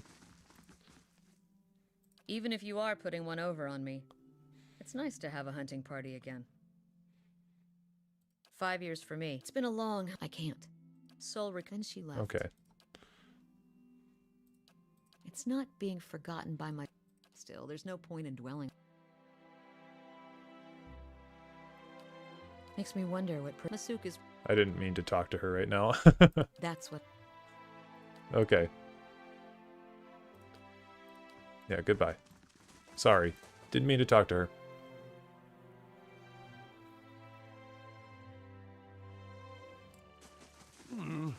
Looks a little healthier than before.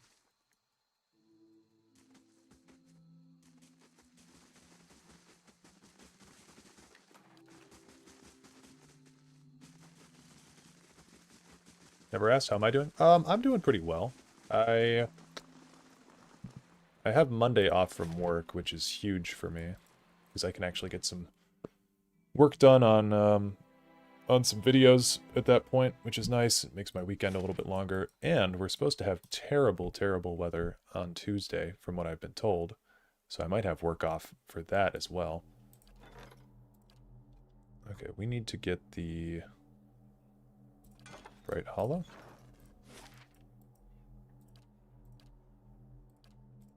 We're just going to travel back and forth here for a little bit to speed up time.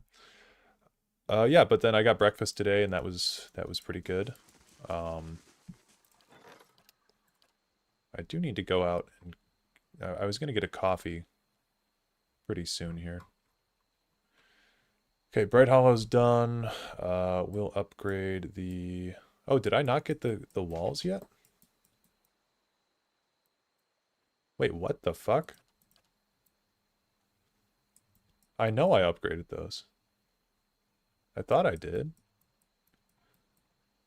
What?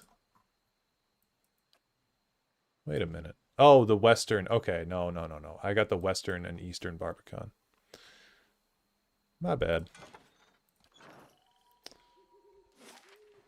We'll head on back to Cadnua, though. Same here. Weather has been something this winter. Might have been destroyed by those skeletons? Oh, maybe. Maybe. Okay, let's get the rest bonus, though. We want this +3 to might for everybody, because then we're going to go to that statue, and we're going to try to push it again. It's a good party. Yeah, we'll go to Deerford Crossing, and then now that we've got like 20 strength, or 20 might, security reports trolls and oozes will attack the stronghold in 5 days. Okay.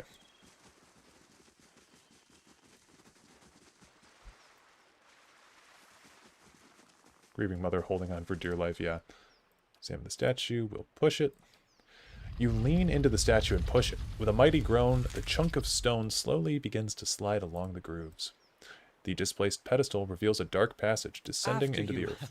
I insist. Yeah. They shall see nothing. Okay. Now we can head down here.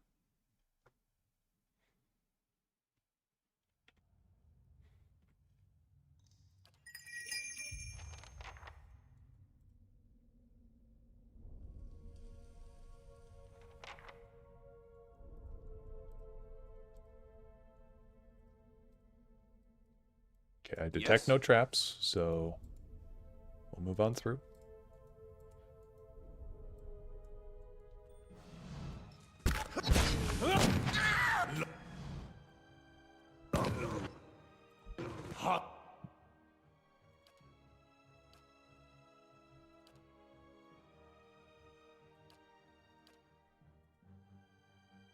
I'm here.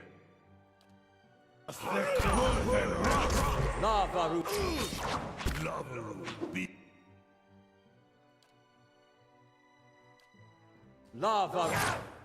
God damn it. What?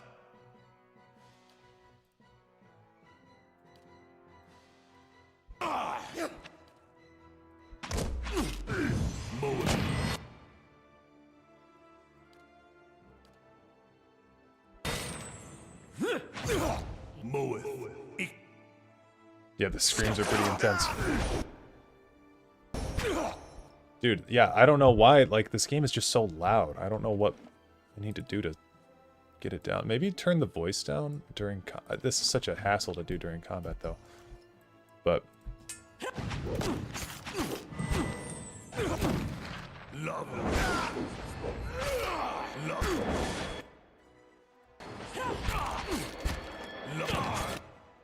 Your thoughts must flow deeply indeed.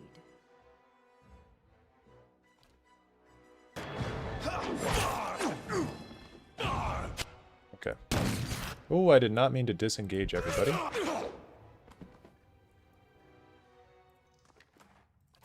Absolutely.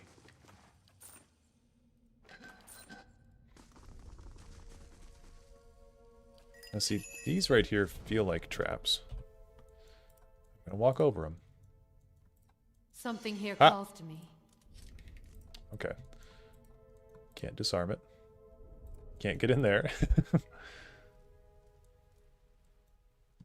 There's some scan-eyed people, though.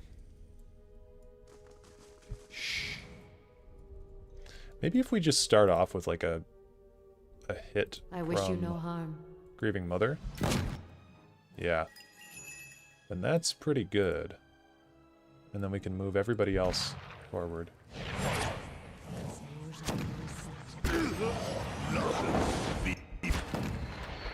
I'm ready.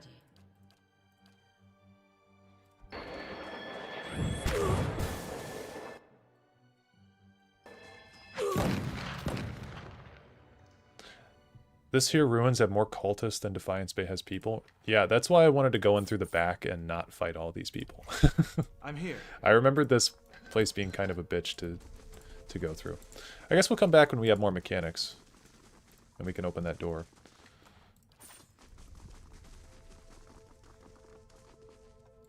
Yep, or you know what? I'll go grab Sagani. That's what we can do. Grab Sagani and then put all of her points into...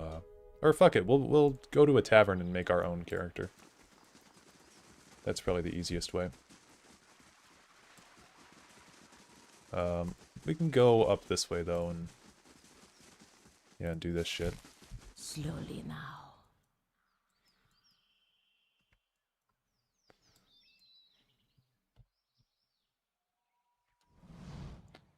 A man turns to face you, wiping blood from his estoc. His knit brows betray a moment of confusion, but as he watches you, a slow, confident smile creeps over his face. The Iron Brand does not meet many travelers this far from the road. What would they be doing out here? Ralph, an elven man, cocks his head at the other. Probably after the dragon egg, same as us, boss. Norgar, a dwarf, curses and spits into the ground. It's a rhetorical question, you dimwit. He tightens his grip on his sword. Everyone knows the road between the villages are crawling with brigands. They're obviously bandits, same as us. Why would you want a dragon egg? To sell it, of course. If I wanted to eat it, I would have grabbed some pigs from that farm in Deerford, too. Oh, it's only 800 copper? An egg in good condition could easily fetch 400 pans from the right buyer, but since we were here first, we'd have to add a finder's fee to account for our time and effort. Yeah, there you go. Sure. I don't really want to fight these guys anyway. Alright, well we have, there's an egg up there for us to get. The cliff face is blackened and melted like candle wax. There's a small outcropping overhead with what appears to be a crude nest. It looks like a challenging climb. I'll just climb it myself. You slowly ascend the cliff, taking advantage of crevices and spurs in the rock, and reach the nest. The nest is surrounded by glowing embers. Twigs and bones litter the area. An egg the size of a small keg is nestled among the detritus. It looks heavy and awkward to carry. Secure the egg with a rope and lower it. You lower the egg with slow, steady motions. Once the prize has reached the bottom and settled into the dirt, you safely climb down the cliff. Let's take a look at that egg. The dragon egg is a molted gold color and warm to the touch. It's in perfect condition. I'm here. They shall see nothing while I see much. Stand together! My mind feels sharp as steel. Yes?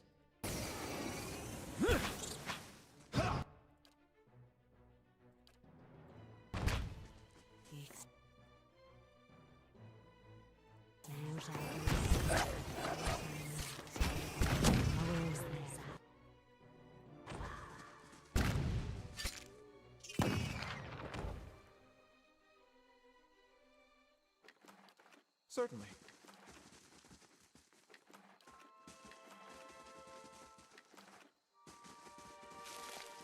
Okay.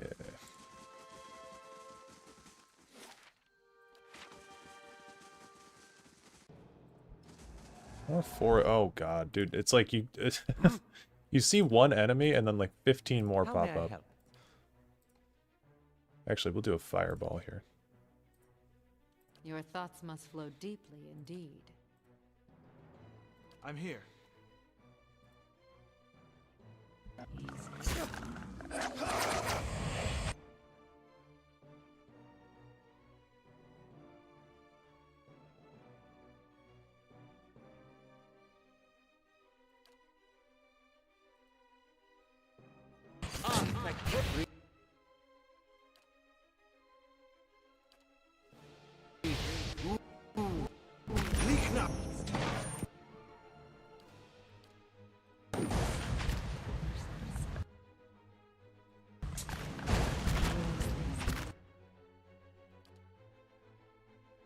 Yes? What? Just...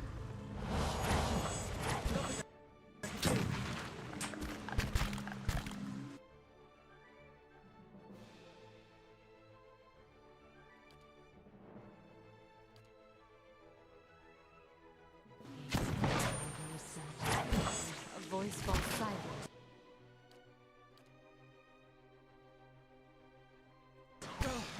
No help here.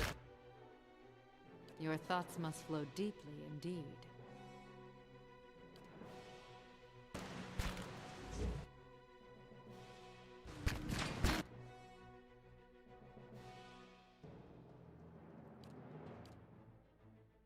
The reaper feels near. Where did these rain blights come from?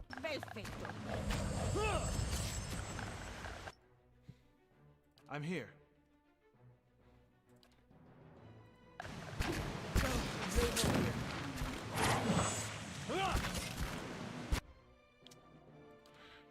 Oh boy.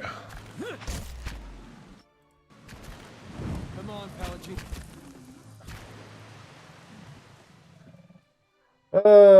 Bro. Sometimes I hate this game. Yeah, it's not even worth it. If secrets whisper here, I shall listen for them.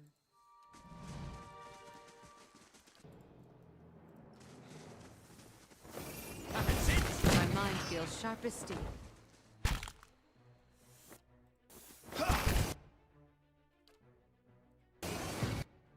I'm ready. Border Republic. Abusive relationship with the game, yeah. It's little shit like that where it's like there really are so many enemies in this game. Like it's just not fun at a certain point. That's why like I don't know, I could never do a Path of the Damned playthrough of this game. It's like it's just way too much.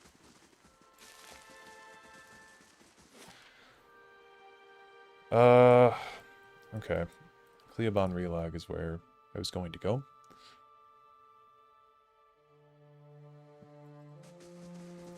This is the place. My big brother's last battle. I wish I could tell you what we're looking for. Anything from that battle, I guess. Whatever 15 years of rain hasn't buried. You see my brother's ghost, you give me a holler, all right? Okay, let's look for Woden. Too recent.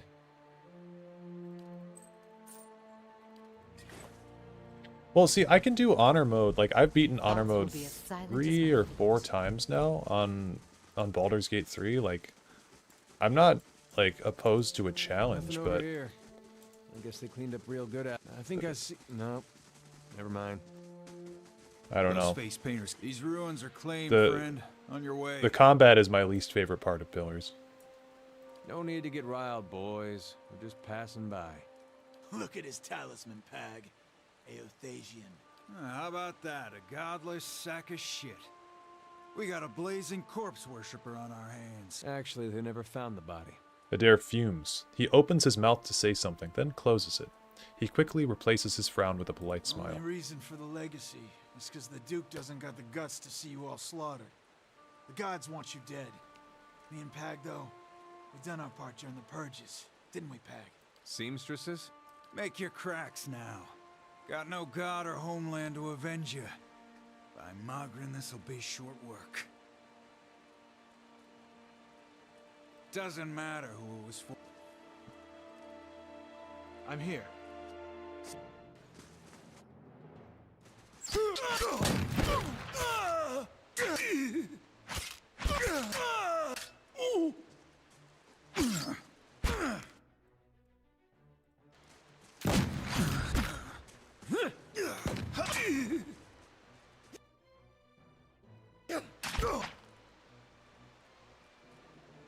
They were Yeah. right. That was short work. It is a good line.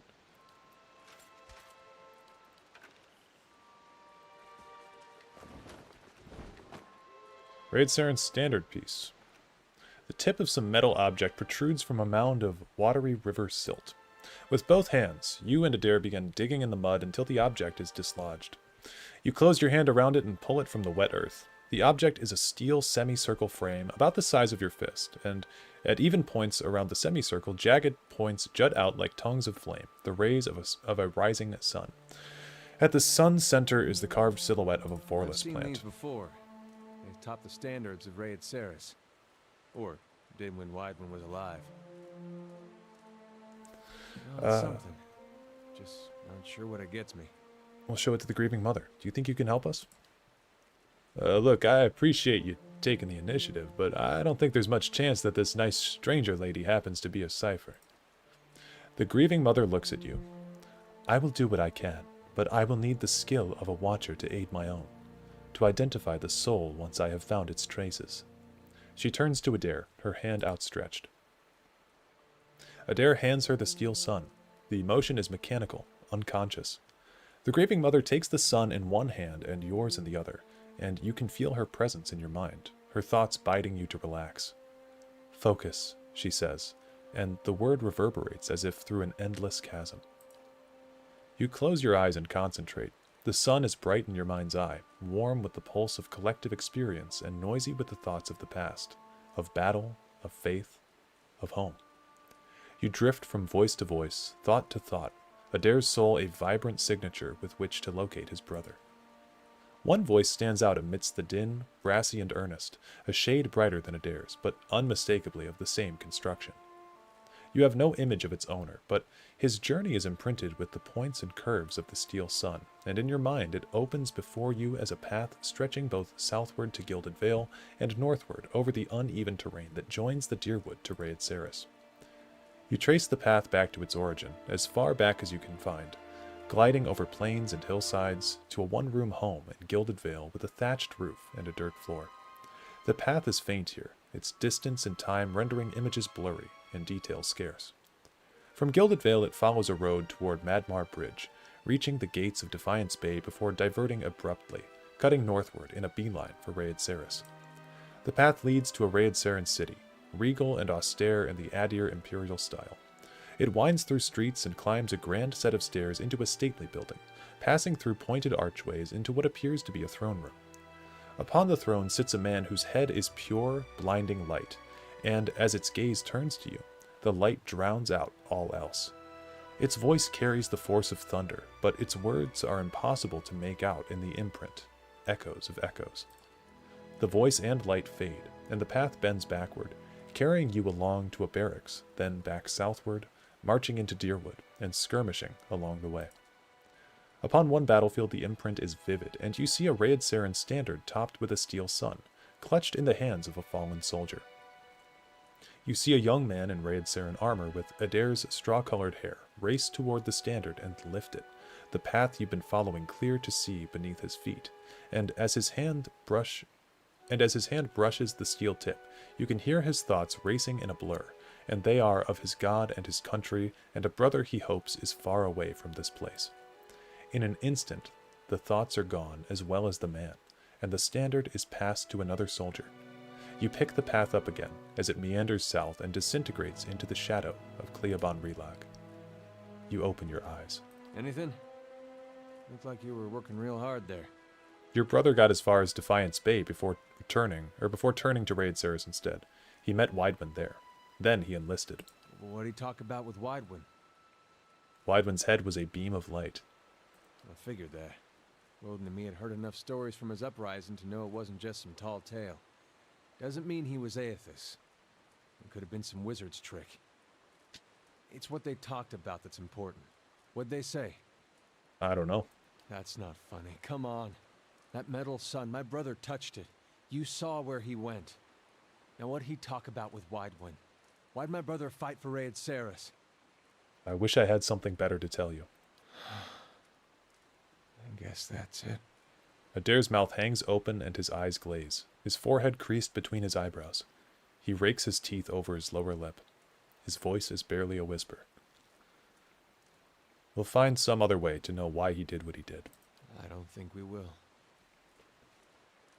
What will we do? Look for more war relics? We were lucky to find this one. Soldiers that fought with him are long dead. The battle was a massacre. Whatever Aethys knows, he's not talking to anyone. We don't have to wait around anymore. I got what I needed. If only there were words to fill such emptiness. Better yet, to remove his doubt, his questions. I regret that my answers have only deepened his pain. I'm here. All right.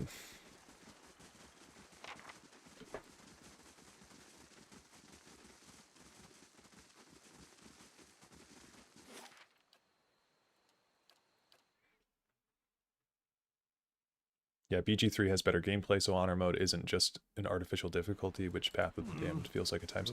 That's how I feel about Skyrim on harder difficulties than Adept 2. It's just like, it's just fake. It's fake difficulty. We'll auto-resolve that. You've accrued a debt due to damage to the stronghold. I'll pay that. Yeah, whatever. Yeah, I don't like playing Elder Scrolls games on anything more than the base difficulty, because it just feels... It feels like playing Oblivion at that point with inflated health bars, and there's no real challenge to it other than, like, stocking up a bunch of health potions. Or you could just do Stealth Archer and just win.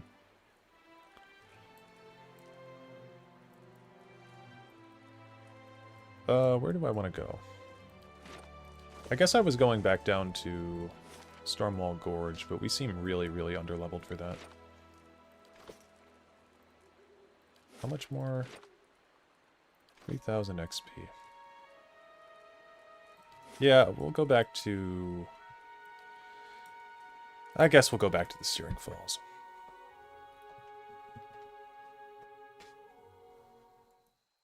My thoughts will be as silent as my Yeah, I was pretty proud of myself the last time that I beat Honor Mode on BG3, because I used builds that were... I did no multi-classing, and I used one Charisma build for my character, but I was just like a Draconic Bloodline Sorcerer. It wasn't anything too crazy.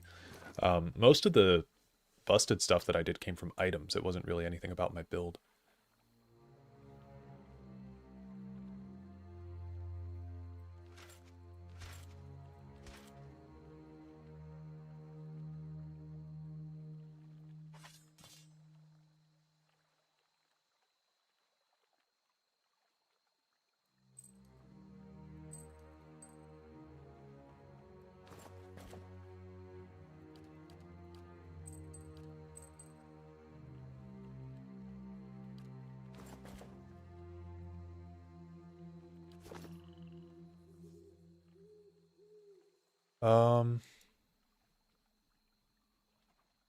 Here's some of those updated Oblivion remaster leaks. I have not heard anything like recent, I guess. Oh my god, there's 20 of them over here. Holy shit. Your thoughts must flow deeply. Okay, we gotta do a Whisper of Treason on this one.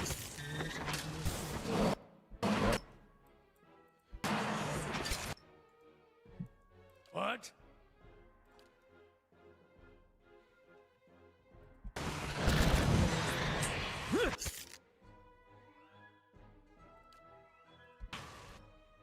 Your thoughts must flow deeply indeed.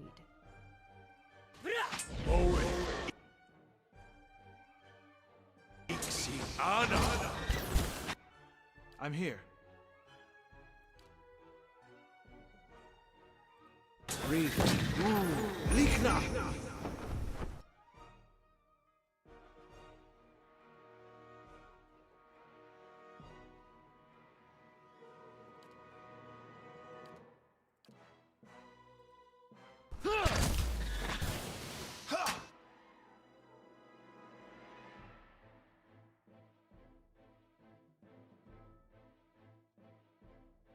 Got two of them charmed.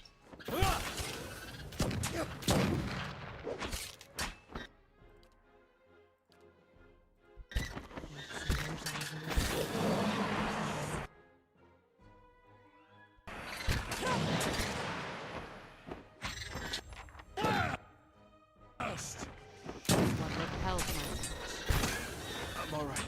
God, poor grieving mother. She's become the new Durance. Yes?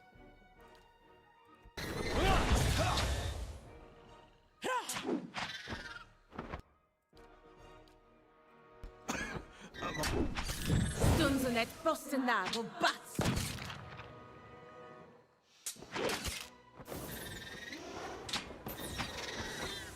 I believe the leaks came from a blog of a former dev or something. It was taken down. Apparently, it's a full-on Unreal 5 remake. If true, some of the details sounded good. Others depend on how they do it. I understand. I mean, honestly, I don't really like... If they remake it, I don't want it to just be Oblivion I'm here. again. I want it to be different. I want it to have the same general vibe, but I do want it to be different. I don't want to just play the same game My mind again. feels sharp as steel. So, I'm okay with them taking liberties and changing stuff.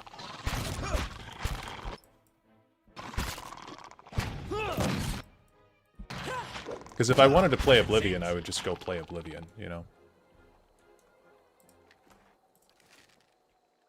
I'm here. But yeah, we will see how it goes, I guess. Cave here has a really good greatsword, though it's hidden. We'll do our best to look for it.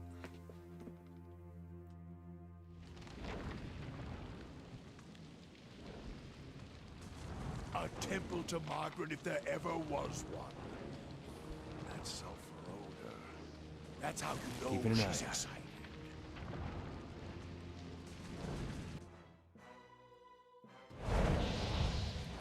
One repels my touch.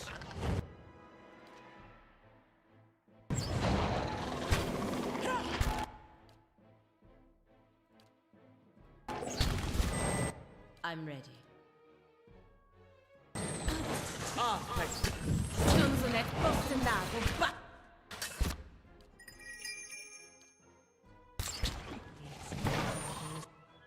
yes?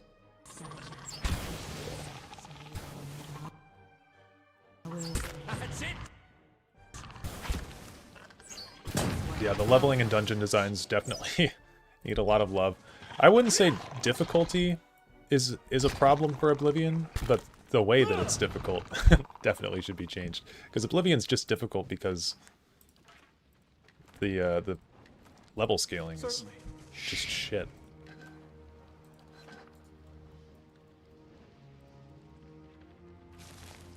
So yeah, if they, I mean, the level scaling is the main thing that they need to fix. That's it! Don't even slow it.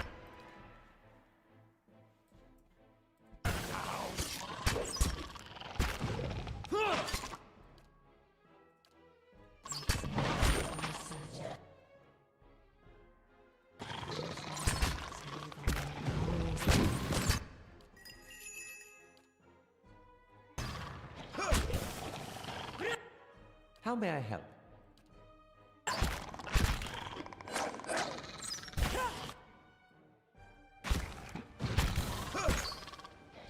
Don't even slow it down. I don't think a whole lot of the Oblivion dungeons have puzzles in them. Pretty sure most of them are just like a straight shot through. Like, adding a little bit of complexity to the dungeons could be cool. I always remember that dungeon in the Mages Guild where you have to, like, find the different types of magic that the pillar responds to, if you guys know what I'm talking about. Okay, I don't really think we'll be able to take this fight, but... The Drake cocks its enormous head looking at you. It issues a stream of words directly into your mind. Glowing, burning, spark. You, godlike thing. You come to take my spark, yes? What's the spark? Spark is an ember. Warm, glowing, beautiful. One day I will become a burning thing. Bright and terrible, like my spark. Yep, sure. Okay, so I think the easiest thing for us to probably do here would be to Whisper of Treason on this guy. And then we'll have everyone else kind of take out the Zarips. Okay, that didn't work. But we can try it again. 65% chance. Yeah, I mean, that's got a good enough chance to work. So. And there we go. He's on our side now. We just need to make sure not to attack him. We'll have Grieving Mother shoot this guy. Interdiction on all of these. And yeah, let's just focus on taking out these smaller ones. We could do confusion on everybody too. I think that would be good. Okay, there we go. So everyone's confused. Palagina's gonna die. Or I guess she wasn't that low, was she? Attack this guy.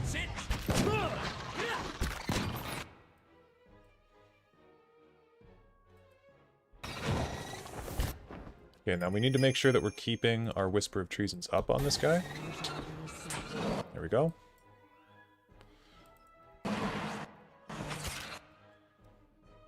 Okay, Adair. He's doing a good job. Knocked him down twice. I'm ready.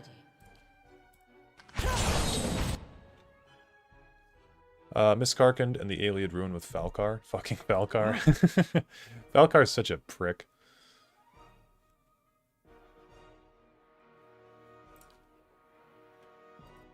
Hold on. We don't want to cast this in somewhere that someone's not standing up. Okay. Durance, move forward a little bit. Do that. Grieving Mother. Okay. We got him again. I'm ready. Palagina, please attack Zara champion. Ooh, I think somebody hit him. That sucks. Okay, he's on our side again. I'm here.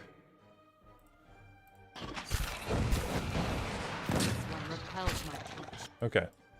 Now we need to attack this guy. That's not very helpful. And that should be...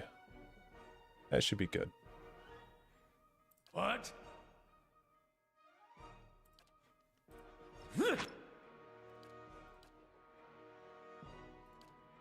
Missiles. What? Your thoughts must Grieving flow Mother. deeper indeed. At this point, we don't really, Yep, he's confused. Frightened. Thoughts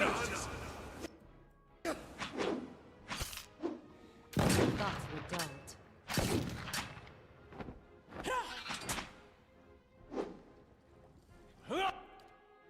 Yeah, all my homies do hate Falcar. He's a fucking dick. Kill somebody in a well. Like, what the hell, dude? Let's see if we can knock him down. Nice, grounded.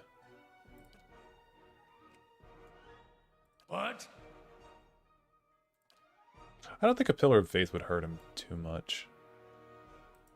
That's not. But we'll try it. Well, what do I know?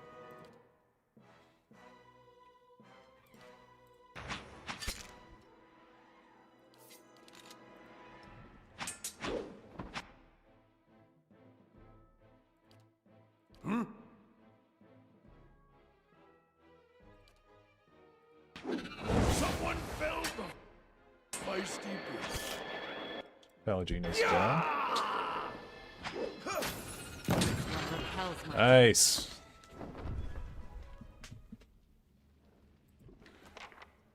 That was actually a pretty easy fight.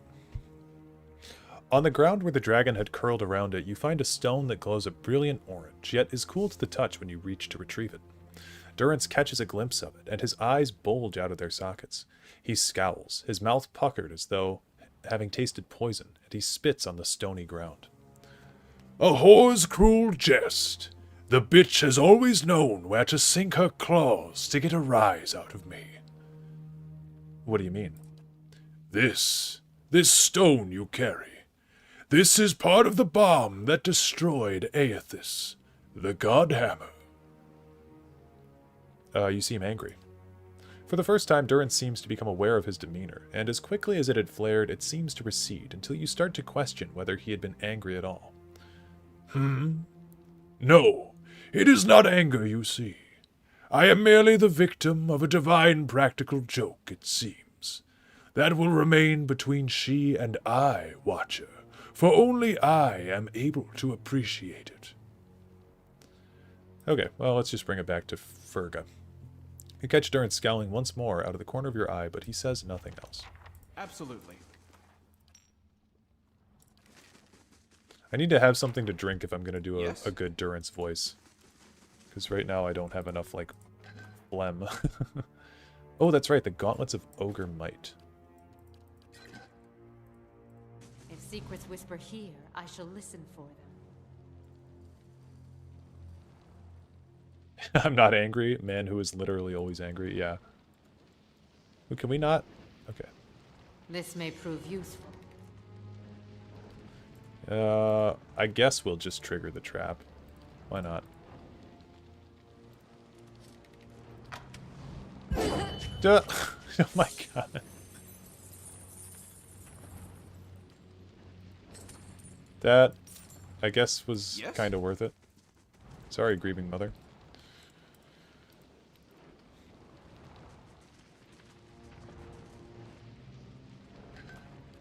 I'm here. Nice and quiet.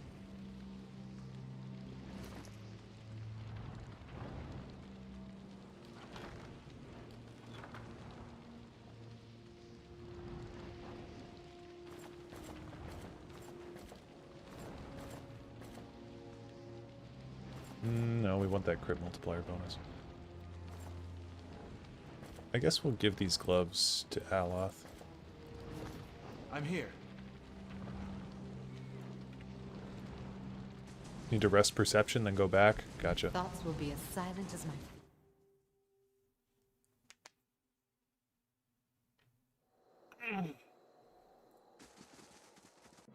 Okay, more Zara. That's not good, actually.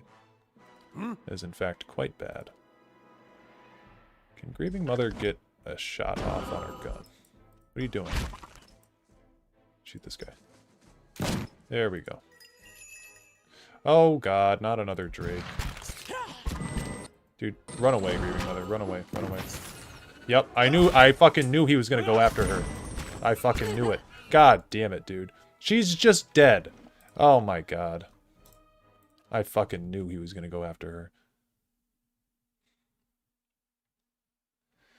Be cautious. Be constant. My thoughts will be as silent as my feet. Okay, get me back to Cadnoa.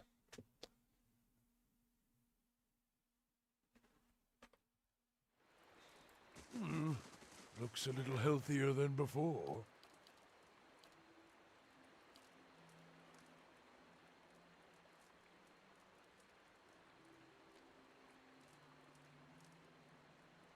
Oh, the Bailey got destroyed. I really don't like... I don't like the combat of this stuff, man. I don't want to go defend my castle. It's just so obnoxious. Okay, we'll rest for perception. I'm sorry. I didn't mean to sneak up on you. I just... Well, you seemed preoccupied. You seem preoccupied, Aloth. Mad old watchers, a cult on our trail. What's not to worry about? I suppose I've just noticed you acting a little, unusual lately. Talking to people who aren't there, remembering flashbacks of your previous life. I just want to make sure you're doing all right. Are these symptoms sounding familiar? You know me too well. But it does seem that our afflictions differ. Isilmir asserts herself now and then, but that's nothing new. You, on the other hand, you seem to be getting worse. I should let you rest. It looks like we'll have another full day tomorrow. Yep. Thanks for caring, though. Oh. Hope I didn't seem ungrateful back there in the battlefield. And you went out of your way. It was important to you. Got real close. Didn't expect that. Now, for a second, I thought I was going to finally see some answers. Foolish, of course. And why should I get answers? There's a world of Aethasians out there, don't know if their god's been blown up. Still, man can't help looking back. Guess you'd know that well as anyone. I might have turned my back on my god when he needed me. That's all I'll ever know. You did what you had to. Even if Weidman was Aethys, his actions were destructive. His actions didn't seem righteous enough for a god. That's why me and Woden had Widewind figured for a pretender. It didn't occur to me that my god might actually mean to do harm to his own. Something to think about, I guess. True. Wonder if we'll have a main castle base / ship in Tess 6. That was something they wanted for Skyrim, actually, along with passive battles. I could see it. I don't think it's necessary. I kind of like that in the Elder Scrolls it lets you... Like, the Watcher of Cadnua is like a character in the world, and it makes sense then that you have your own castle for that character. I feel like giving the character a certain, like, kind of base, almost, would limit role-playing. And that's something that, like, Bethesda notoriously doesn't like to do, is limit role-playing. Because, like, let's say that you want your character to be, like, a Dark Brotherhood assassin type character, yet you're living in some sort of a castle. It would feel kind of weird, you know? Okay, we'll go back to the Searing Falls.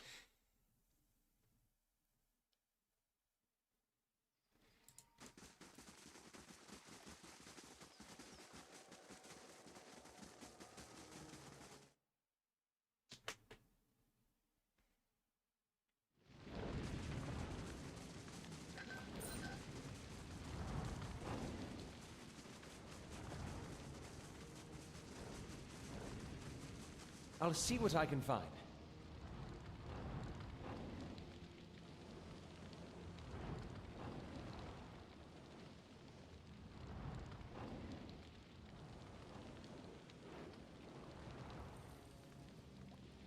Don't entirely disagree, depends on how they would do it. Todd's original notes for Skyrim had a changing, upgradable player base as a want.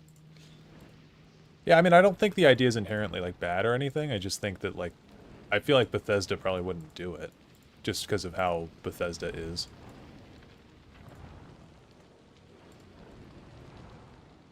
Wouldn't mind it as long as it's not like you need to build it from the ground up. If I wanted to play a settlement construction simulation, I'd play another game. Yeah, and I mean, this is the big thing that I keep harping on about Bethesda, is that they... they need to stop doing this, like, let the players build their own cities type thing, because... It kind of makes sense in Fallout, because you're rebuilding the world, but, like, it really limits how many settlements that they handcrafted in that game. That sword actually needs 10 mechanics to notice? Gotcha. Well, we'll, I shall be discreet. We'll come back some other time for that.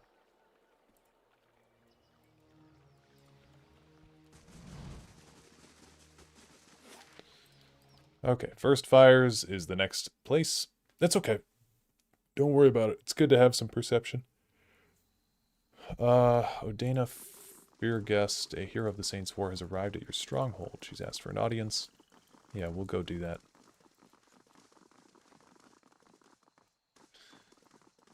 It would either be fantastic and fun, or micromanaging and bullshit, no in between.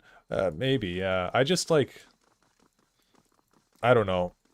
Bethesda, I don't like what they've been doing recently. I don't like their recent game design with, like, we're gonna have a billion, or yeah, like a billion empty planets, and then we're just gonna let people have fun with that and build their own cities on it.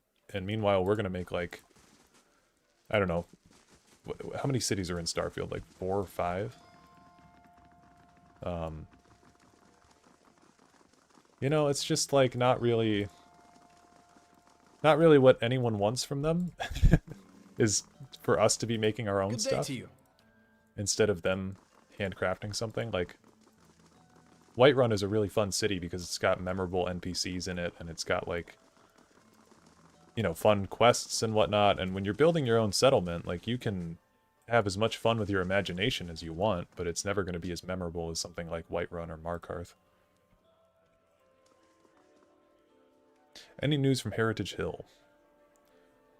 Yep. They didn't make it. There we go.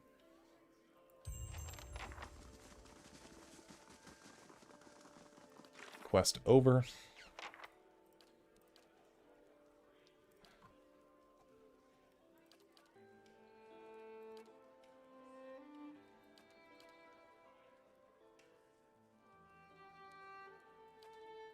Oh yeah, we need to go and play some Brackenberry. We are very close to leveling up, but we're not quite there. Neon, Aquila City, and question mark. So mainly 3 with a few notable smaller ones. Yeah. I saw somebody do a video about Starfield cities, and they were like, these cities have the same problem that Megaton does from Fallout 3, where it makes no sense to be constructed where it is. Because, like, I genuinely think Bethesda's world building is typically pretty good, but they do forget a lot of, like, very common elements of why cities are where they're at. Skyrim gets it right most of the time. Like, if you look at every city in Skyrim, they're next to some body of water, was this guy's point in his video. Because, you know, that's an important thing to have a civilization. You surround it by water. What? But there are some cities in Starfield that he was talking about where he was like, none of these cities make sense where they're at.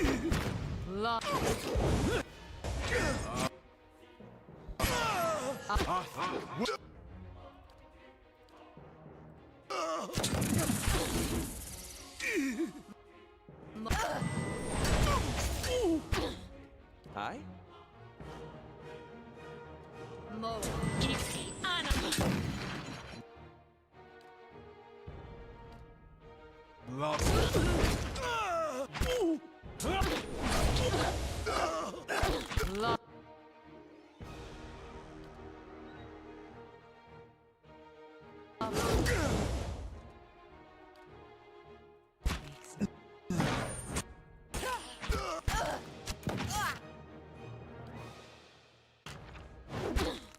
Ah, thank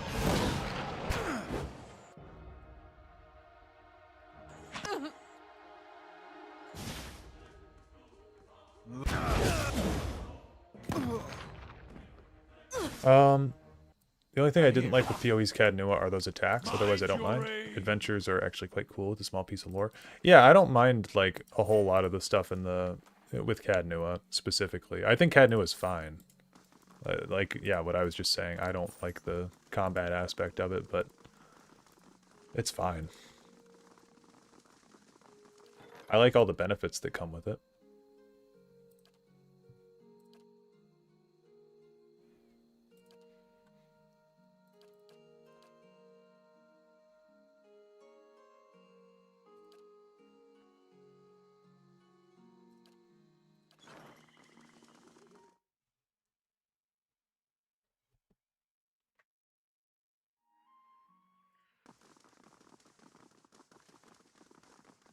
Hello.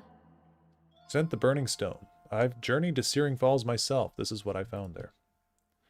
By the Flame, do you know what this is? Yeah, it's a fragment of the Godhammer. Very weapon that Magrin herself helped us build to defeat Weidman in the Saints' War. It's weird seeing it right in front of you like that. Before it was just stories. Never seemed real. So why don't I feel any differently? What good does this do? Magrin is the goddess of trials, and yet you sent me to pursue the vision she gave you. You proved yourself faithless. Her expression cracks in anguish. Was it a test, or just evidence of what Magrin already knew? She tucks the rock away. I think I suspected, but I kept hoping for a different answer. Everyone's trial comes. There is no avoiding it. To avoid it is to fail it. Her weakness shows plain as the relic glows. She may have worn the robes of Magrin, but she never followed her. Lost in the darkness, this one. Do not forget what it looks like. She looks sadly at the empty-handed statue. This is the true burden of faith. Not a goddess's challenge, but her absence, her silence, or the answer that reveals your own hollow conviction. She folds her hands in front of her. It will take weeks to appoint a suitable successor. In the meantime, I'll serve the people as best I can. Wait here a moment. I'm no longer fit to wield this, but perhaps it can serve you. Besides, I do owe you some thanks for the service you performed. Yep. What did we get? The Unforgiven. I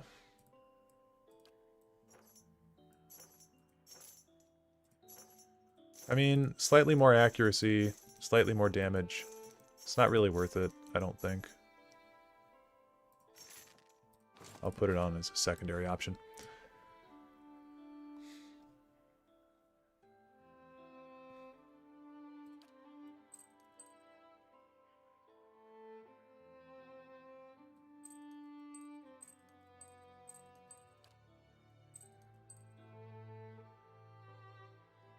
Okay. I'm here.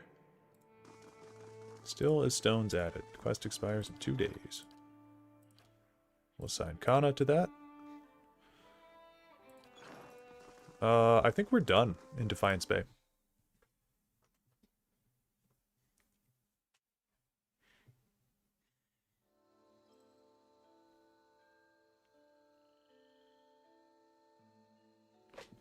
I do believe we're done here. So we'll go back to Hadrid House. We'll talk to Lady Webb. Quickest way out of here is... we're kind of right in the middle of it. We'll just go down this way. Actually, it would have been... I don't know. We're right in the middle of the first fire, so it doesn't matter. Oh, report murders. Yeah. Yeah. Well, we're going to go to Hadrid House anyway.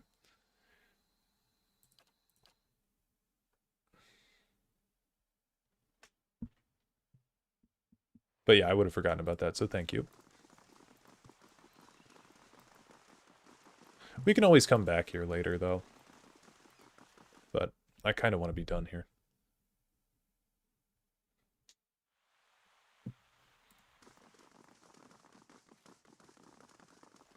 Okay, what's up, Curran? Gods keep you. Found the missing people. They were all murdered. A woman named Lamdala killed them as part of her performances. It's too late for that. She confronted me before I could get to you, and I killed her. Indeed? Can't say I'm terribly sorry. You've been a resourceful investigator, and your shrewdness has helped resolve a most troublesome case, and saved many lives, I'm sure. Yep.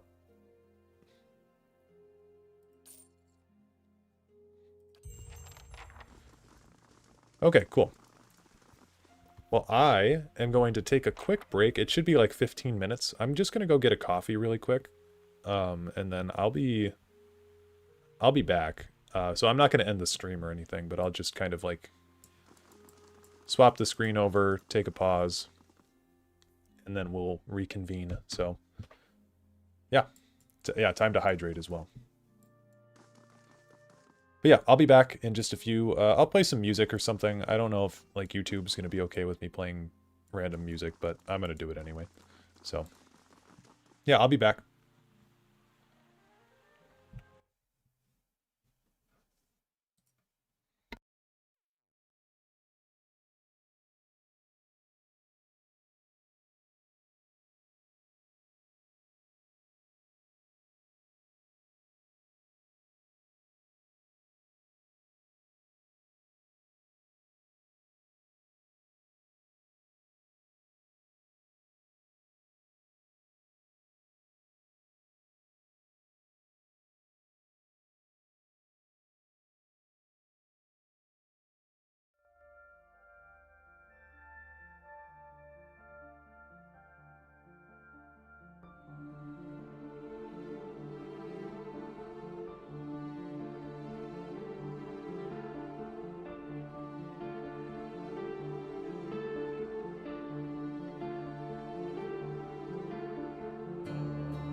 I am back. Thank you for all of you who stayed around. Yes, that song was from Assassin's Creed. It's called Ezio's Family. It's a really good song. Not the one that I was just playing. That was from Elden Ring, but yeah.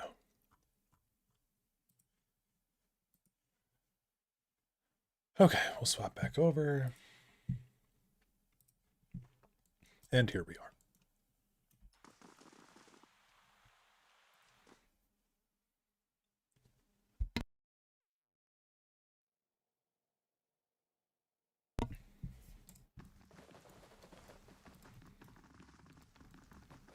How fares your search? There is something I can tell you about the Leaden Keys operations. Well, let's hear it. Yeah, you know, you Elden Ring music goes so hard. Yeah, that's Midra's theme. It's really good. The Engwithan Tower in Heritage Hill contains an ancient machine that can control the flow of souls. The Leaden Key activated it. This is troubling. That Yes, Ezio's civilization family. seems to have known more about the mechanics of souls than anyone since. The Leaden Key was born in that period. It may be that Theos has full knowledge of their technology. The applications of this machine you speak of, I don't want to think about it.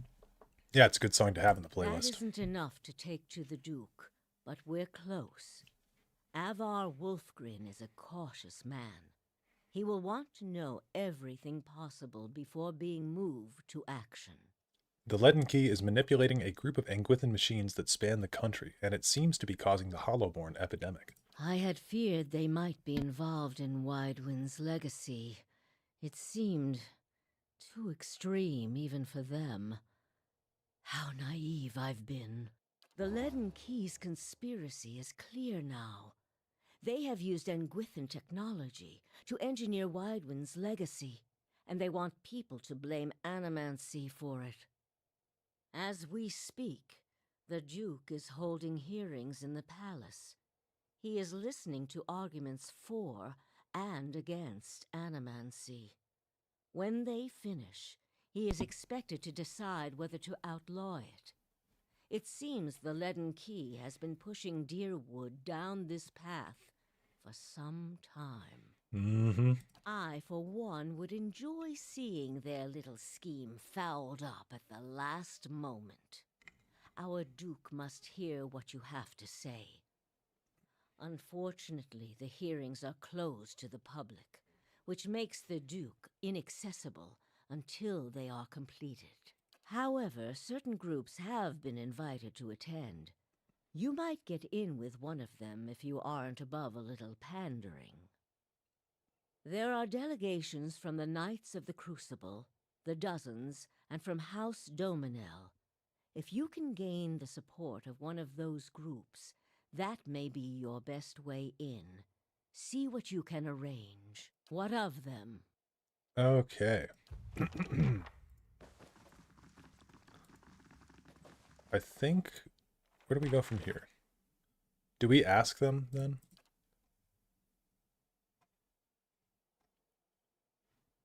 Yeah, I guess we just need to talk to one of them. We need to get invited.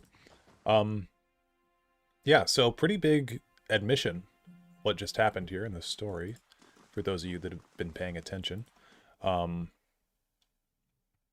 we found out that the Leaden Key is basically behind all this weird shit that's been happening with Widewind's legacy and the Hollowborn. So really, the legacy had nothing to do with the death of Aethys.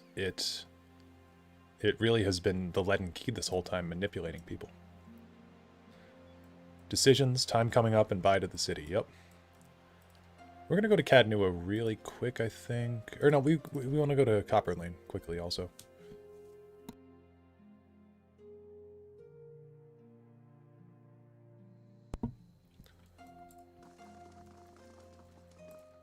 Or no, it wasn't. It was in Brackenberry. God damn it.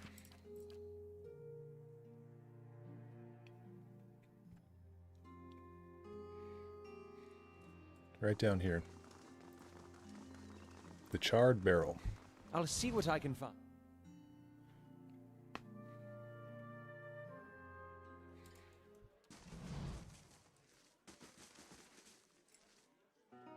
Chancellor Warren. Lord Hedoro, what brings you to Brackenbury? You sent a missive. No, I didn't. I received a missive. From you. The Chancellor sets down his mug of ale and looks at you quizzically.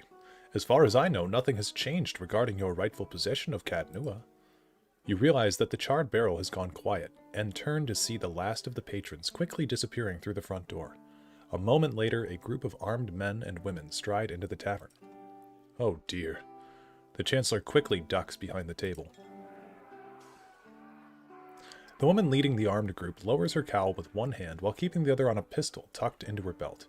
You immediately recognize Gathbin's captain. Now that the sheep have been herded from their pen, you and I can conduct our business, unfortunate as it may be. What do you want? Oh, I think you know. Lord Gathbin has ordered your death. She forces a frown. A shame, really. I admire your exploits, even if only half of them are true. Sadly, I have my orders. Gathbin will lose. You should work for me. The man is swine, albeit noble, wealthy swine. Her lips curl in feigned disgust. Were I to do it again, I doubt I'd have taken in with him. But what's done is done, and Lord Gathbin is as ruthless as he is arrogant. He'll go to great lengths to avenge a betrayal. What could you offer to make me consider such a risk? A better life, serving an honorable lord. I've heard such stories about you. They can't all be true, can they? She's silent a moment. Tales of your charity, your kindness. But I also see strength in you. But is that enough to best Lord Gathbin? That gamble is too rich for my blood. Still, I think I can tell Gathbin that you didn't take the bait and never showed up here. No need for anyone to die today, eh? She looks to her troops and they nod in agreement. Know this, the day will soon come when you must face Gathbin. I've lived this long by knowing which side to be on. Prove yourself on the battlefield, and who knows? Until we meet again, Hedoro. Well, that was unexpected. Warren emerges from beneath his table and smooths the rumpled sleeves of his robe. It does make the strange reports I've received from the Grasp make more sense in context, however. Earl Baedmar decided to keep an eye on Lord Gathbin's activities. Gathbin has been hiring a lot of men recently, but for what purpose we can't say. I'd advise you to take extra precautions at Cadnua. He may be attempting to place spies or saboteurs within your walls.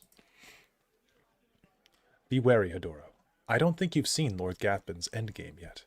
He swallows the rest of his ale and gives you a curt nod before heading for the door. Never managed that result? Yeah, we've been trying to be very benevolent on this playthrough. Also, Thirstwind here. I forgot about this guy. Does she send you to run me out of town? You can tell her I'm not going anywhere without that medallion. I told Cyril I wouldn't let... Oh, that's right. We were talking about this guy. Yeah, I told Cyril I wouldn't let her sell it. If that's what you're here about, then save yourself the trouble. Maybe I can help. Cyril's a courtesan over at the Salty Mast in Andra's Gift. We've been working together for over a year now. I find a noble with more money than sense, fill him up with liquor, then send him her way. They have a good time, and Cyril takes her fee, and a little extra. He rubs his fingers together. 100 coppers here, a trinket there. It's a bounty for us, and these lords and ladies never notice anything missing. You say that's dishonest. He narrows his eyes. It's surviving. He points a finger, and one ruby ring catches the light.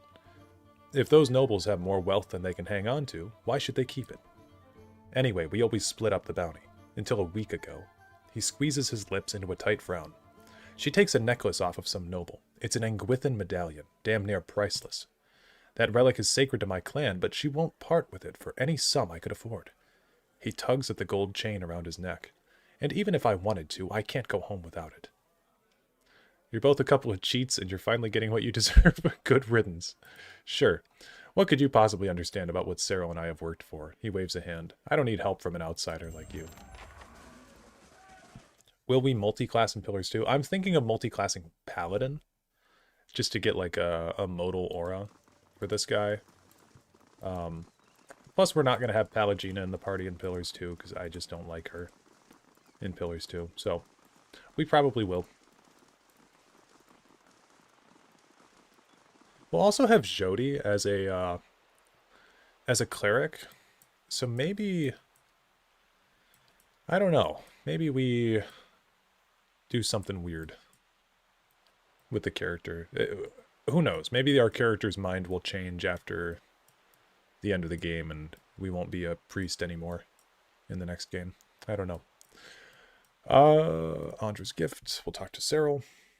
Just gonna try to tie up as many loose ends as I can here.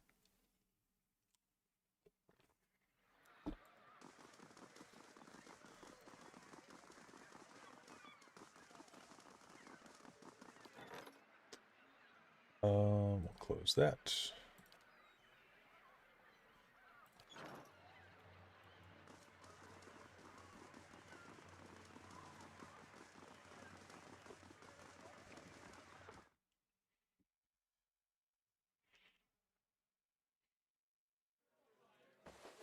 Well met, friend.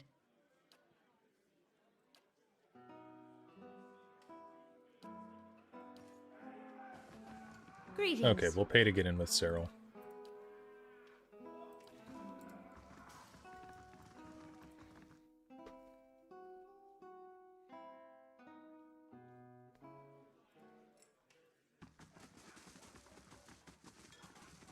Hail and well met. Powder almost hides the circles under her eyes, and Rogue dusts her 2 prominent cheekbones. Despite it all, Cyril is beautiful. She favors you with a smile she must have practiced and perfected. Hello, stranger. Let me make you more comfortable. I'm here on a quest to restore a Glanfathan clan. She takes in your attire. So you like role-playing? I can work with that. Your friend Thirstwind sent me. He needs that medallion. So do I. Cyril raises her chin. I offered him half of the money, and he refused it. She crosses her arms and paces in a slow circle around you. I'm sure he told you all about his broken clan. Did he also tell you that I got him where he is today? I really am sorry for him, but I'll bet you anything he lives better now than he did in Air Glonfath.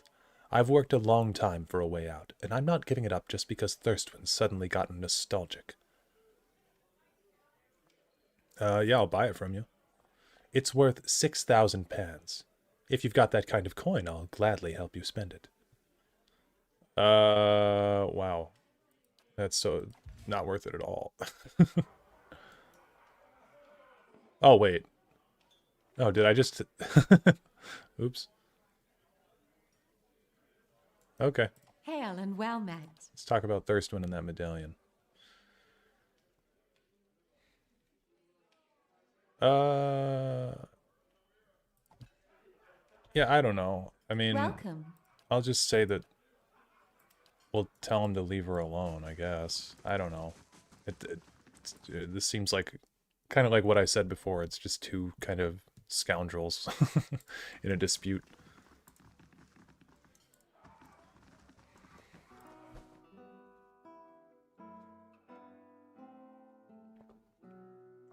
Luckily, coin isn't that much of a problem. That's true. I mean, we do have a ton of copper.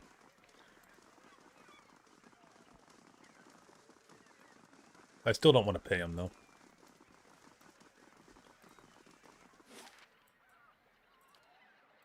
Let's go to... Yeah, let's go to Brackenberry.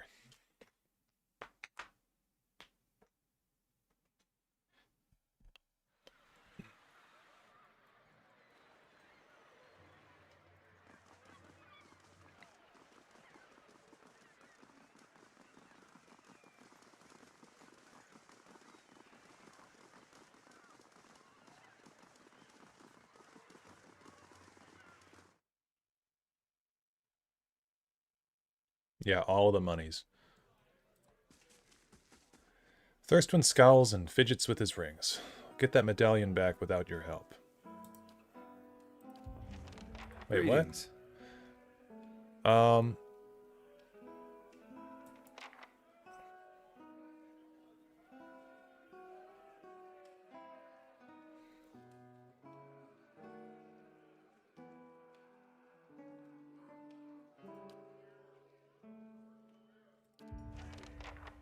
Did we...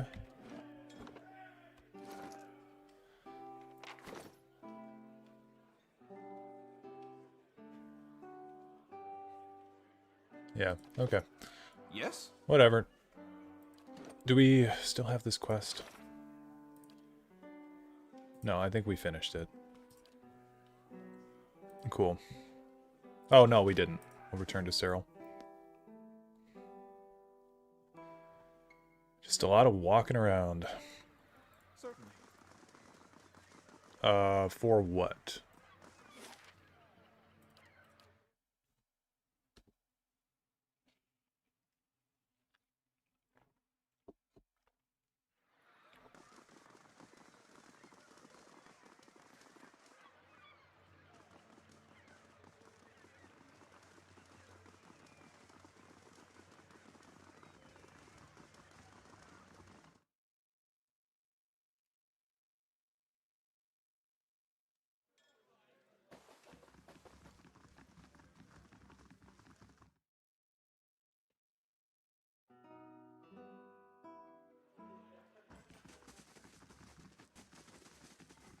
Greetings.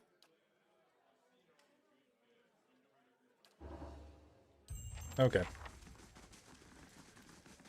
Easy quest complete. Oh, you know what?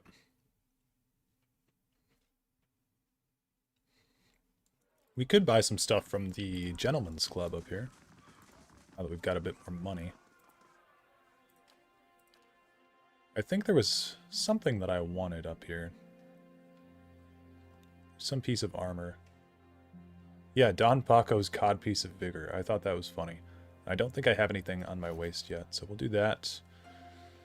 Max Endurance bonus. 15 max endurance. Crit multiplier bonus. That could be good for Grieving Mother.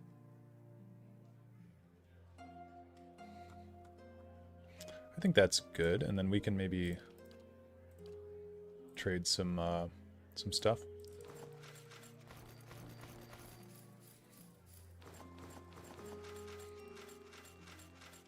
Oh, thought it was the best answer for my benevolence character. Yeah, I don't know. If it doesn't directly affect our benevolence, then it doesn't really matter to me if I click it or not. As long as it's not going to give us cruel or deceptive, I'm fine with it.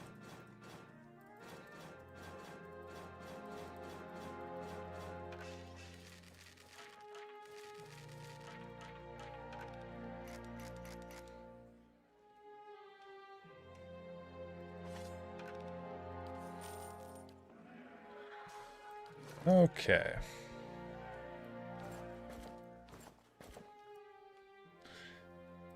We have not done any of the endless paths yet, no.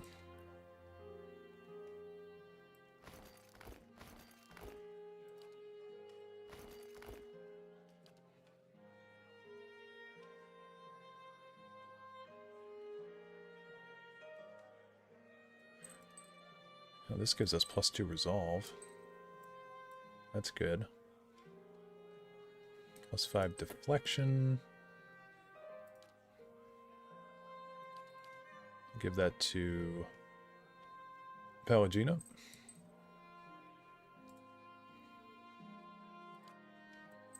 Give this one to Adair.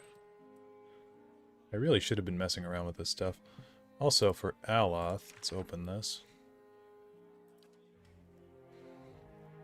Kalikoth's Minor Blights.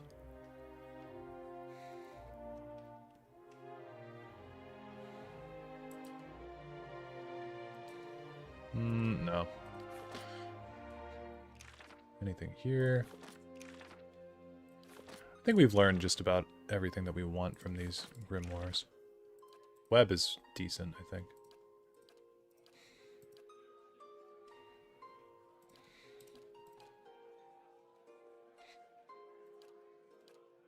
We'll grab all those. Then we can sell these.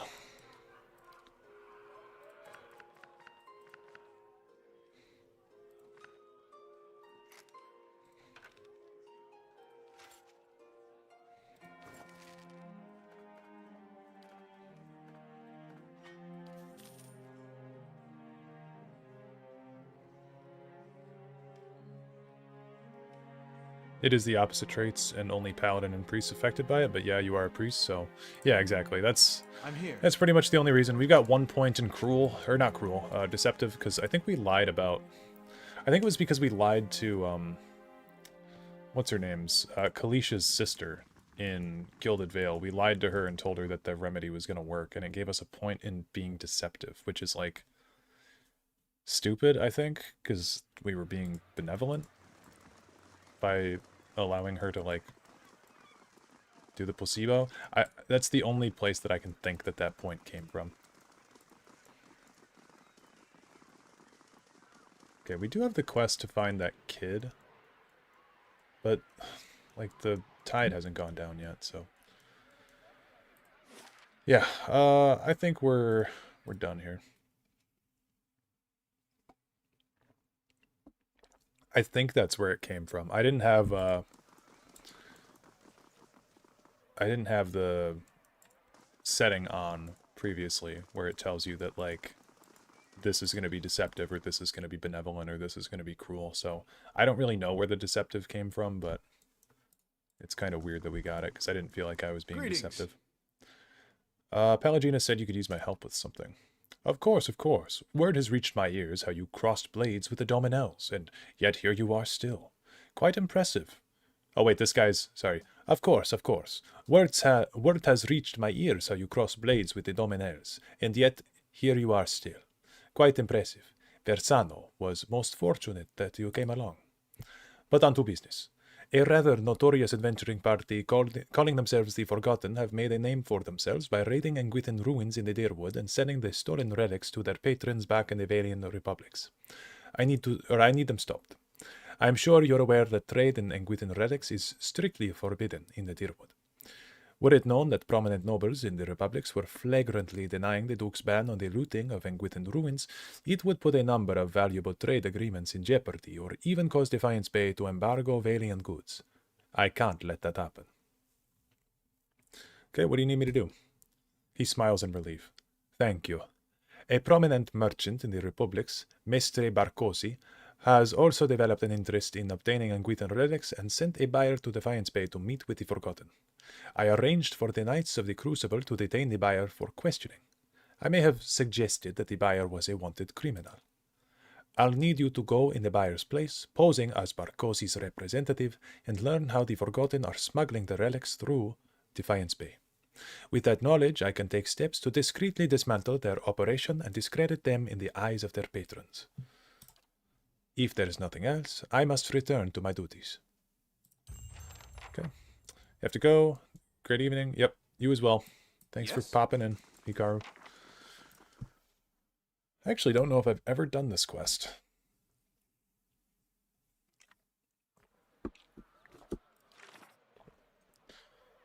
Return to court. Nope. Must be a task. Go to Edelwan Bridge. Okay.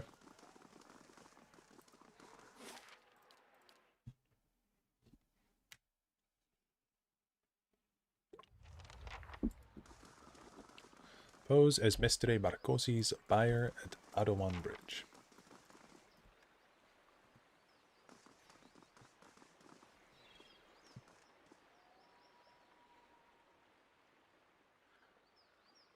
Oramonth Hassan. The man's hands rest lightly on the hilt of his flail as you approach. What's your business with us? Does the name Barcosi mean anything to you? Yes, you're late, and we hate to be kept waiting, so don't let it happen again. Now, on to the details of our arrangement. There's a loose plank on the southern end of the docks in Andra's Gift, near that sunken ship. Leave the payment there. Gems and coins only. Gems, preferably. They're much easier to carry than sacks of coin. Right. We'll take the payment and replace it with Anguithan relics of slightly lesser value. I say lesser because we have to take up our own fee first. We're doing all the work and taking most of the risk, after all. There you have it, clean and simple. Any questions? How do I know you won't just take the money and leave nothing in return? This arrangement works for Mestre Fucilo. It works for Mestre Ross. You don't like the deal, walk away. Don't the Glonfothans get upset when they catch you looting in Gwithin ruins? The elven woman sneers. If we do get caught, which doesn't happen often, we make sure the Glonfothans don't stay upset for very long. Witnesses are inconvenient. How do you know which relics are valuable? I'm quite knowledgeable about the Engwithan culture. If I say something is valuable, it is. Unvarian hasn't been wrong yet either. Tell your master not to worry about us selling him junk. You've managed to keep this arrangement going without ever being caught? Yup. The Valian ambassador, Ghosty, knows about us and is trying to shut us down. He's not as smart as he thinks he is, and besides, our patrons in the republics are more powerful and influential. We don't have anything to worry about. Good. Give us about a week and we'll have something for you.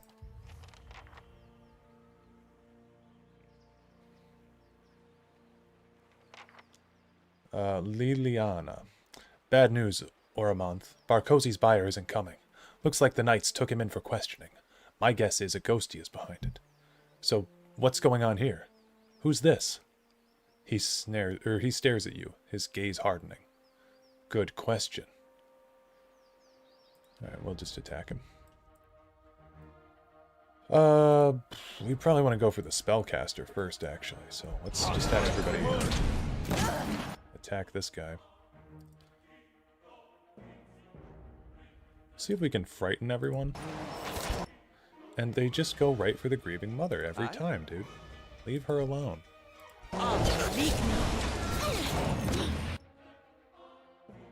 Yeah, she's gonna have a terrible time getting this off. Okay. Jesus Christ. I'm here.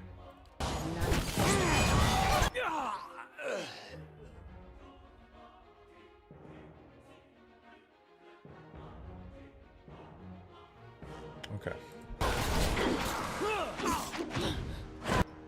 There we go.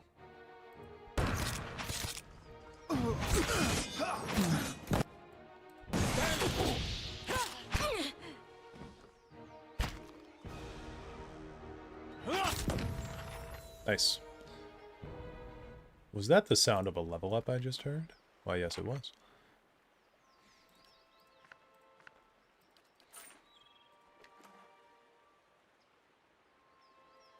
Ooh, nice. Sanguine Plate.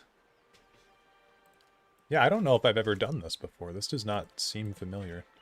I guess I didn't mess with the Valians a whole lot in my previous playthroughs. Oh wow, that looks cool as shit.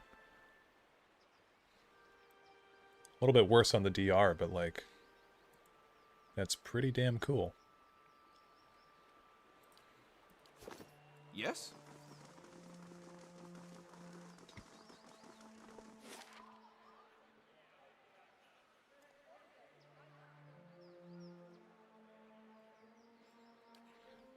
Okay.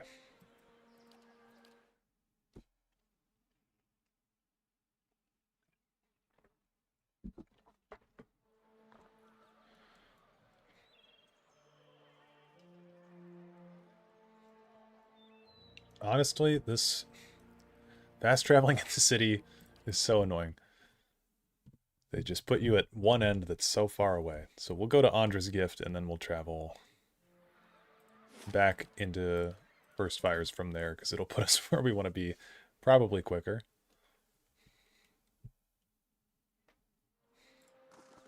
There we go.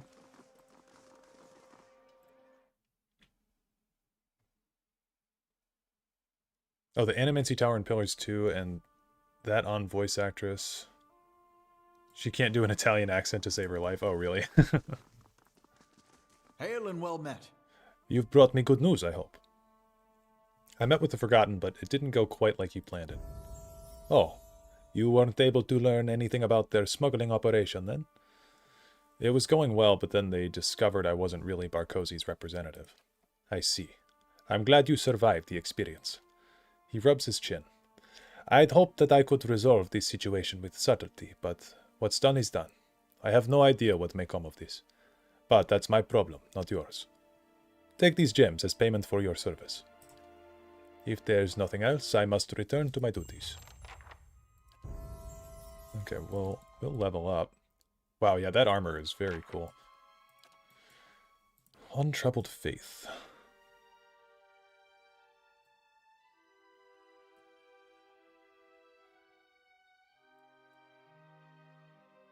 Yeah, I don't think we want Untroubled Faith.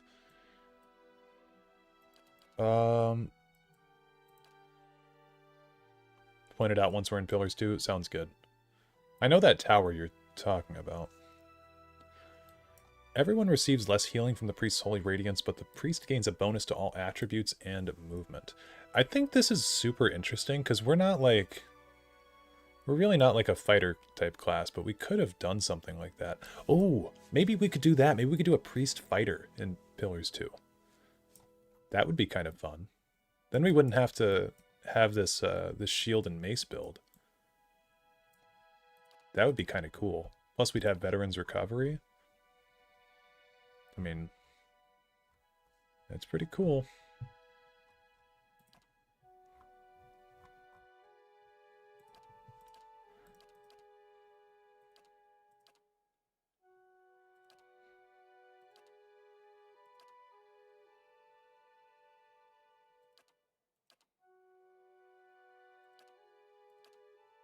Honestly, fuck it. Let's go for it. Let's do the aggrandizing radiance. Oh, that's only 13 seconds though. That's not that good. Priest fighter makes a cleric, yeah. I think we'll go for veterans recovery actually. I like that passive. I think that's a good passive on anyone. Okay, we'll do athletics. A bonus knockdown could be good. A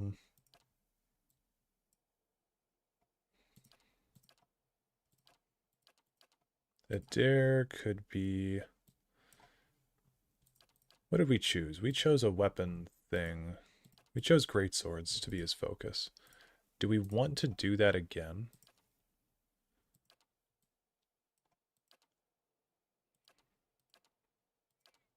Maybe we can't do that again. We could get Savage Attack, though. Bloody Slaughter. 20% of hits converted to crits against targets with low endurance. Plus 0.5 to crit damage multiplier against targets with low endurance. Bloody Slaughter seems pretty good.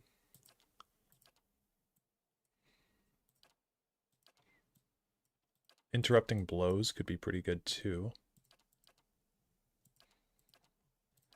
These are always so hard for me to choose from. I don't think we really want any of those. Bonus knockdown. Get +1 extra use of that. I don't really think we want that. Minus 20% melee attack speed, +5 melee DR bonus. There's another ability we can take later on that will increase our attack speed by 20%.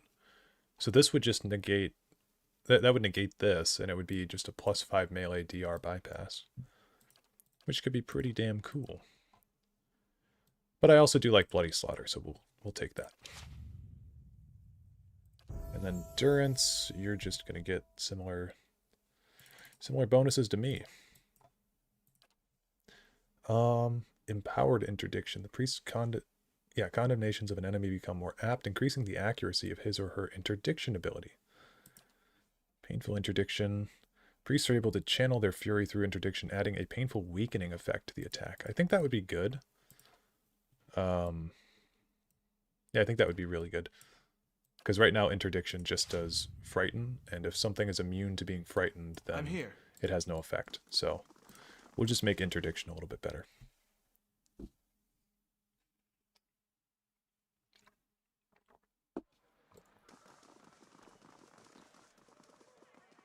Okay, and then we need to go talk to the Crucible Knights to get invited to the function.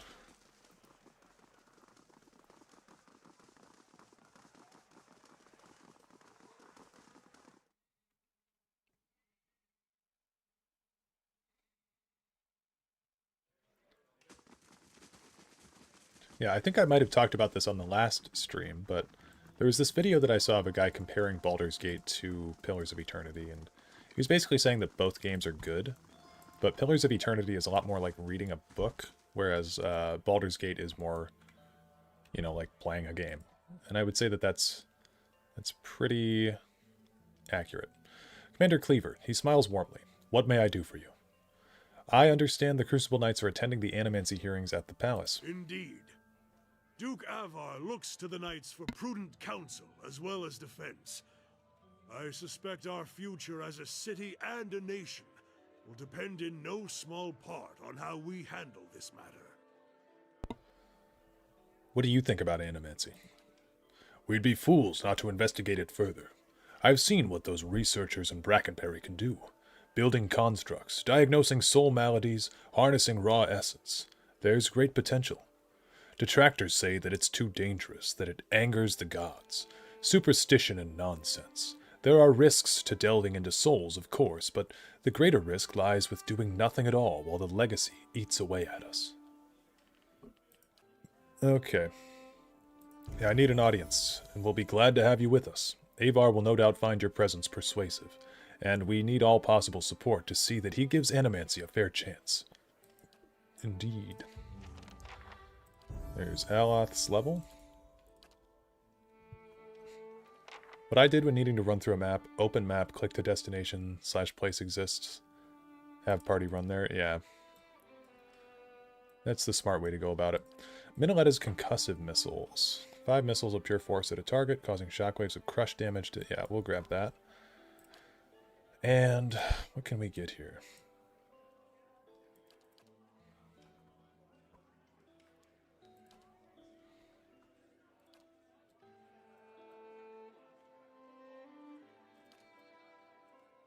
I think we'll go for Arcane Veil. That way we can just have higher I'm here. deflection on him, and it shouldn't be a problem.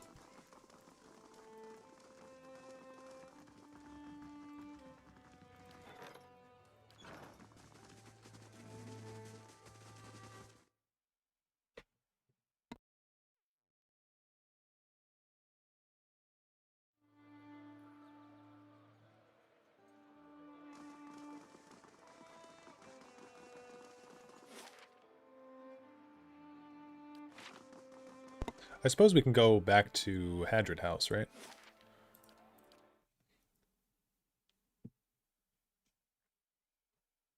Talk with Lady Webb about how we got invited.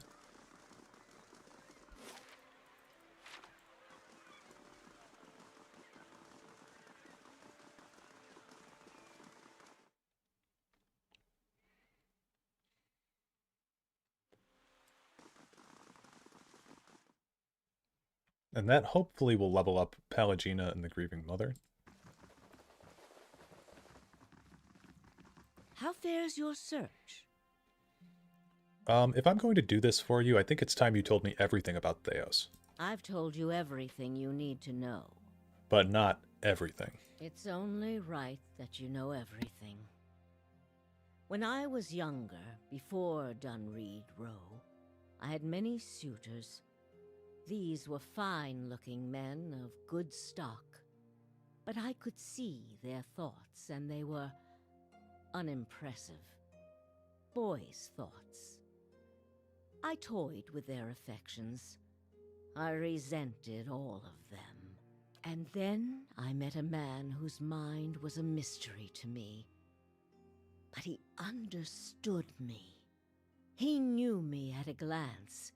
Told me things I didn't know about myself. He was neither handsome nor charming, but he was all I ever wanted. You're talking about Theos. We made a game of my gift. He would ask me about people, and I would tell him what they were thinking. Sometimes the information was very sensitive. And then one day he asked me if I trusted him. I said I did. Next I knew I was donning a silver mask and swearing oaths to Woodica. Using my gift for the leaden key still felt like a game to me, so I did it. I did it because it pleased him. But it didn't last. I don't like living in the dark. It's a powerless, hopeless powerless feeling. Every day I did things without knowing their purpose. Every day I loved a man without knowing his thoughts of me.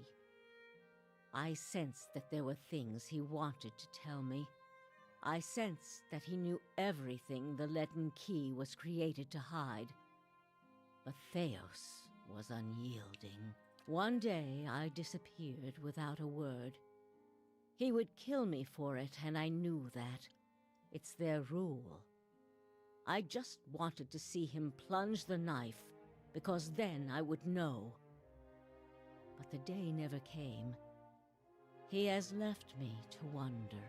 I have devoted my years to learning everything I could about him, in hopes I would find some clue as to who he really was, and why he felt he had to keep his secrets locked away.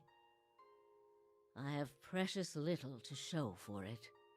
Just an old woman nagged by old thoughts. And that is truly everything I can tell you about Theos. I hope you will accept this embarrassing story as a show of my good faith. I think he kind of did love her in a way. Yeah, I think he did too. Otherwise, he would have killed her. I want to discuss the Animancy hearings at the palace. What of them? The Knights of the Crucible have accepted me into their delegation. Good. Avar Wolfgren looks to the Crucible Knights as a voice of reason and order. Speaking from their section should lend you credibility with him. You need waste no more time here. Get to the palace. Make your case to the Duke. With him on our side, all of Deerwood can be mobilized against the Leaden Key, and Theos can be rooted out.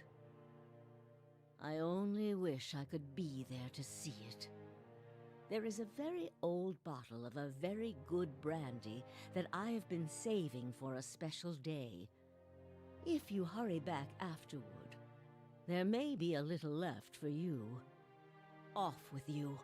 You're going to do very well in there. Alright.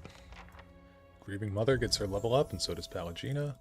We get more mechanics.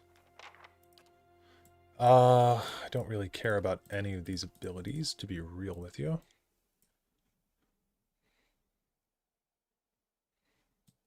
Eye Strike's fine. It's a level 1 ability, but it's fine.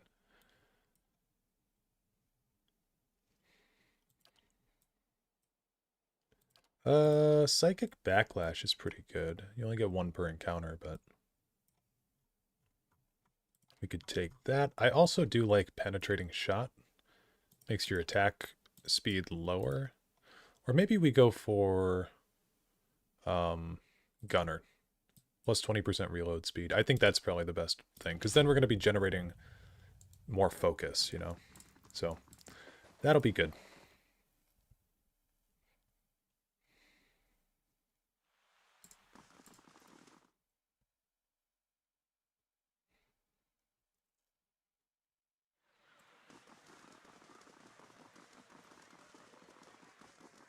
Alright, well, let's go and put an end to the Leaden Key once and for all. Oh, I forgot about Pallegina.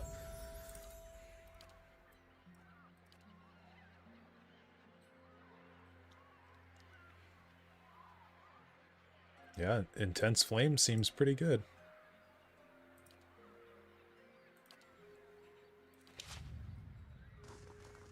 I'm here. Level 8, we are starting to be strong, like we are high enough to finish the main quest. Yeah, I think level 12 or 16 is the cap in the base game, and then... Or no, sorry, level 12 is the cap in the base game, and then level 16 is the cap with the DLC, so... We could get relatively far in the main quest, I think. We'll definitely do some stuff around... around Twin Elms today. That was the main plan, was to get to Twin Elms today, so... That's the goal. I think we head in up here to get to the hearing. Received word from Commander Cleaver that you would be attending, Adoro. The balcony has been open for you. Thanks. Make a save here. We will head on in.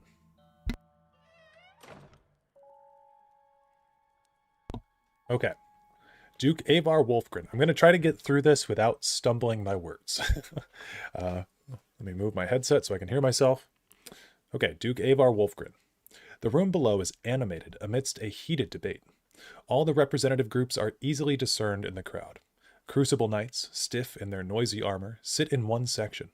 In another are well-dressed members of House Dominel, casual, watching with a predator's interest. Still elsewhere are the ramshackle dozens, who have made no special effort to dress up for their liege lord. Interspersed are animancers in their academics' robes with expressions either sour or concerned. Well then, answer me this, Master Barash. If you animancers represent our best hope to cure the legacy, what progress can you demonstrate? Ramir de Barask is originally from Palminia. He's one of the finest minds in animancy to come out of the Valian Republics. He left for Defiance Bay 5 years ago, because he believed this was the true heart of animancy research. In Palagina's words and the way she looks at her countrymen, you sense both pride and a mild sense of frustration. As I've said, it isn't about progress, it's about potential. My house would agree, Your Grace. We see great potential in its future. And I suppose your blazing profits during the legacy don't have nothing to do with that, do they, Dominel? You can't have it both ways no more! Animancy goes, or this country goes! So you admit, Master Barask, that animancy is no closer to stopping the legacy than it ever was. No, we've had many promising experiments. Cadman Azo has shown... Cadman Azo murdered a child. For a complete failure. We should be hanging him right now for what he done. The dozens won't stand for it. The experiment failed, yes, but his work... His work was sabotaged. Ah, our new delegate from the Knights of the Crucible. What makes you say sabotage? All at once, the attendees turn their faces toward you, a mismatch of judgment and incredulity. Only the Duke, a wild-looking man with a scraggly beard, seems unfazed by your interruption. I met a false patient in Brackenberry Sanitarium who had tampered with Azo's machinery. The fuck's that even matter? These are people who would toy with the lives of our children. Indeed. Even assuming there was sabotage, is this Animancer Azo not still accountable here? This is not the Bale Reach incident. This is a responsible scientist who was manipulated. Aloth whispers between gritted teeth. How can you call him responsible? You saw the state of the sanitarium? Horseshit! These animancers can't be trusted! Look at what happened in Heritage Hill! Our supposed protectors from Crucible Keep can't even clean up the messes Animancy leaves! Your Grace, we'd have a much easier time of it if our knights weren't so occupied trying to keep their organization from igniting a revolution on our very doorstep. Heritage Hill is blood on your hands, Justicia! You turn a blind eye and look what happens! I've been to Heritage Hill since the quarantine. Though the knights were unable to control the damage, it was not animancy, but an ancient machine that caused it. You've some strange taste in travels, friend. The height of your tales expands with every breath. My word is my oath. I challenge anyone here to find someone who knows different. I had heard whispers of a new delegate set to attend today's hearing. I admit that your candor was mentioned more than once. Tell us what you saw in Heritage Hill. Tir Nuneth houses an Engwithan machine that holds dominion over the flow of souls. It was this machine that made the district undead. Even if it is as you say, we have testimony that a group of animancers had been spending time there. Surely their tinkering had something to do with this. Their presence doesn't prove cause. This testimony is not evidence, it is a guess. Animancy has many enemies. You need only look around this room to see it. You're missing the point! Everywhere there's animancers, there's disaster! We all know what Widewind's legacy's really about. And it ain't about some sparkling saint from Creed Ceres who's mad because he took a stroll down the wrong bridge! Ha! Wrong bridge indeed. It's about a bunch of so-called intellectuals fucking with the natural order while the rest of us gotta suffer for it! Is it, though? Should we not take the time to reach a clear conclusion? I mean, what proof do we have? My son and daughter are buried beneath the floor of my house. We don't own no land, so that's where we lay them. My son. My wife let him slip when she was bathing him. Got water in his lungs, he couldn't cough up. My daughter? We put her to bed one night, and the next morning she wasn't breathing. This Hollowborn thing, it ain't ending. And it ain't ending because we still let these charlatans play God. There's your proof, you damn copper fucker! Enough, Adric. Lady Dominel makes a point. If it's animancy, then why do the other states that permit the practice not suffer the same fate? Who among us can say he truly understands why the legacy has taken hold here? The grieving mother reaches toward your mind with hers. Bring order to the chaos here. I can. The crowd begins to mutter, the sound taking a doubtful character. Right idea, Watcher. Taking this hearing by the curly ones. Don't waste your chance. Widewind's legacy is the creation of the Leaden Key.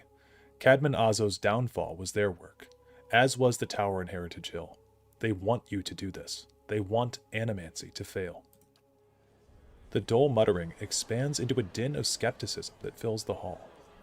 I have seen them in the ruins of Irglonfoth, operating machines that disrupt and redirect the flow of souls near towns like Gilded Vale and Deerford, where the legacy is universal. As a watcher, I have heard their dead confess their plot. They are stealing the souls of the unborn. Beasts. Another lunatic at the hearing. Did you remember to lock your sanitarium before you left, Master Barask?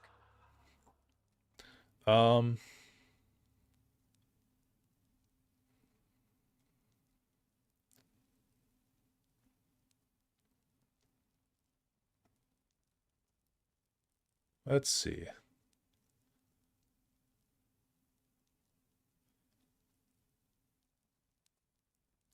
Yeah, we'll just say, please, I want only to help the Deerwood.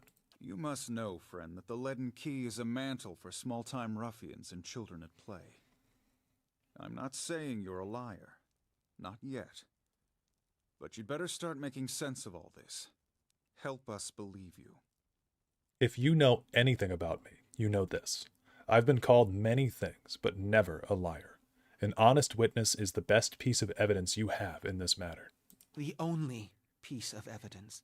The only piece of evidence that doesn't send your kind to the gallows, you mean? You've made an unexpected case, friend. I'll say that much. It seems we have a new possibility to consider, at the very least. How was it you came to learn all this? I took a personal interest in the matter and tried to learn what I could. Indeed. This land is foreign to you, unless I miss my guess. Your efforts on its behalf are to be commended. But these hearings are about more than Widewind's legacy, even though that is our most pressing concern. Let's say for the moment that I were to take you at your word that our friends in Brackenbury Sanitarium and their peers bear no responsibility for this curse upon my country. I'm curious, what would you do if you were in my position?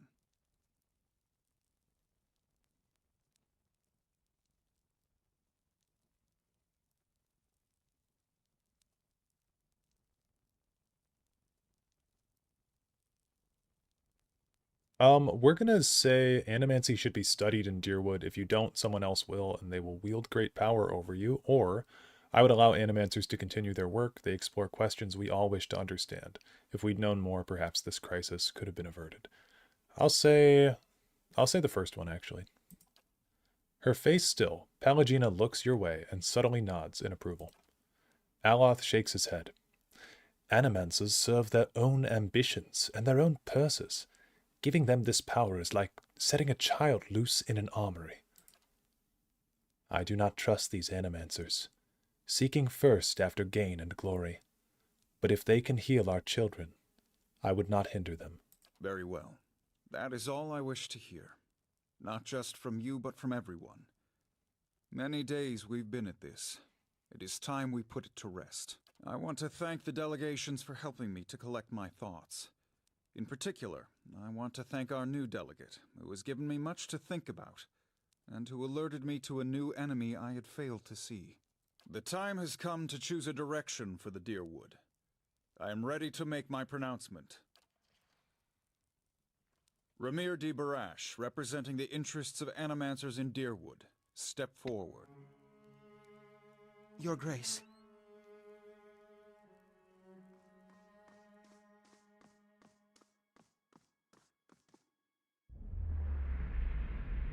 It occurs to me now that my concerns about animancy may not outweigh its value.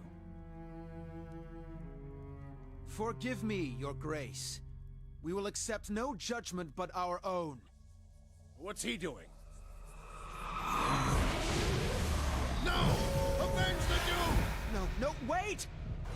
Stop this at once!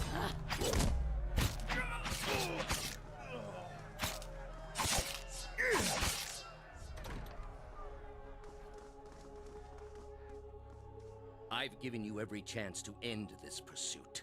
Shall I end it for you? Another time. I am already late.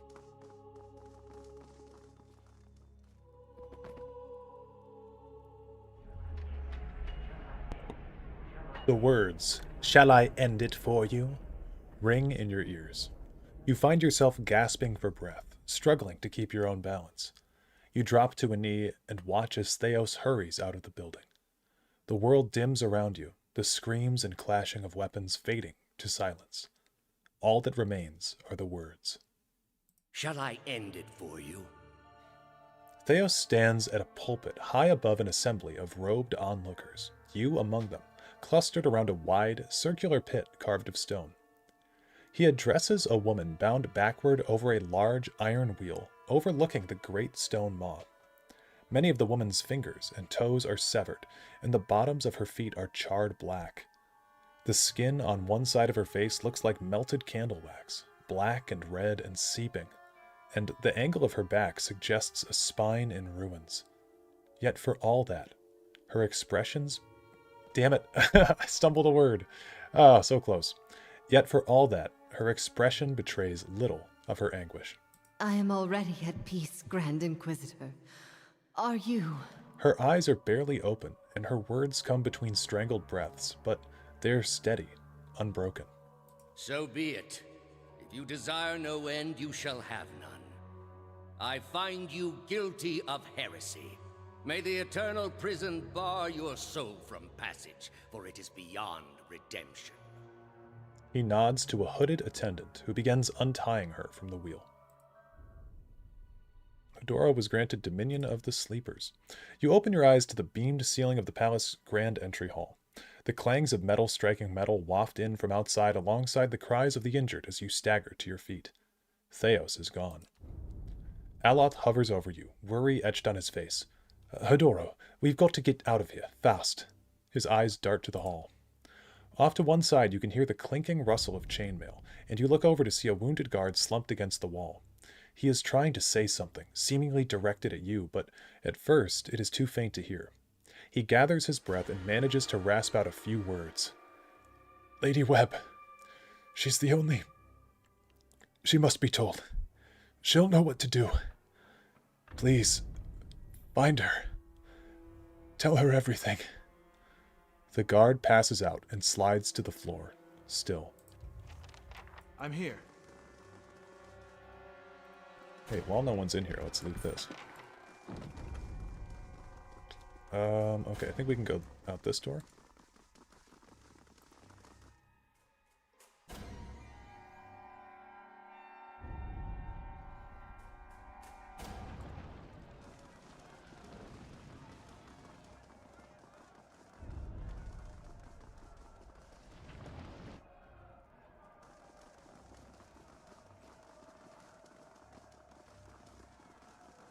Can we talk to any of these people?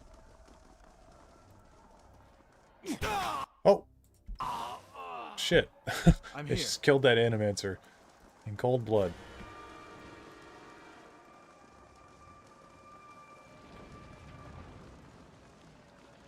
Okay, how do we get out of here? Gotta go down here.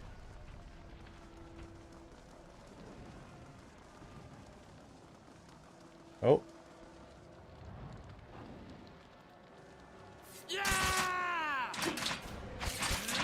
Should we fight the commoners?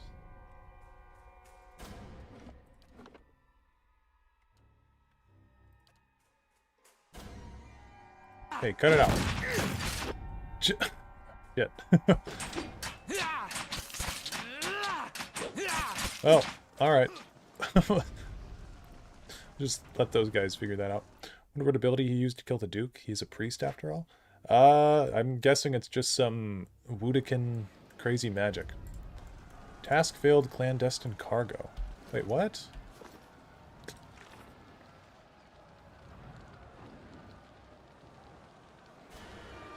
Oh, whatever.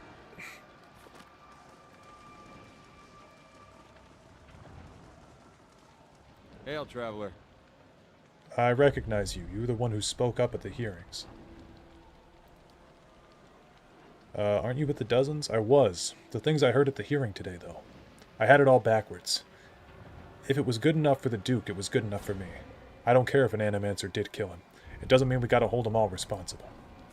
This, he gestures at the flames behind him, isn't what we're supposed to be about. What were you just doing? I got a few of the Animancers out of the building through the back.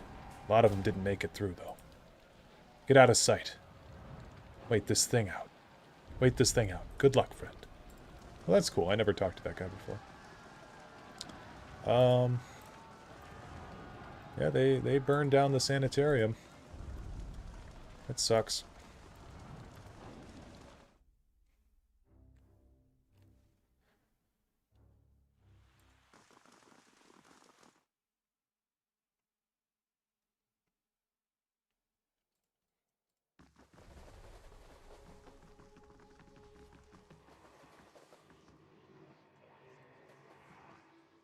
Lady Webb lies still in her bed, an ornate cushion propping her back upright. The blood pooled beneath a gash in her chest is tacky and nearly dry. A shattered glass rests on the floor beneath her dangling hand. You can feel the faint aura of her fading essence in your ken. You make contact and are immersed in a torrent of sensory input and experience. When it calms, you find yourself in the same room, lying in bed with a glass of brandy in your hand.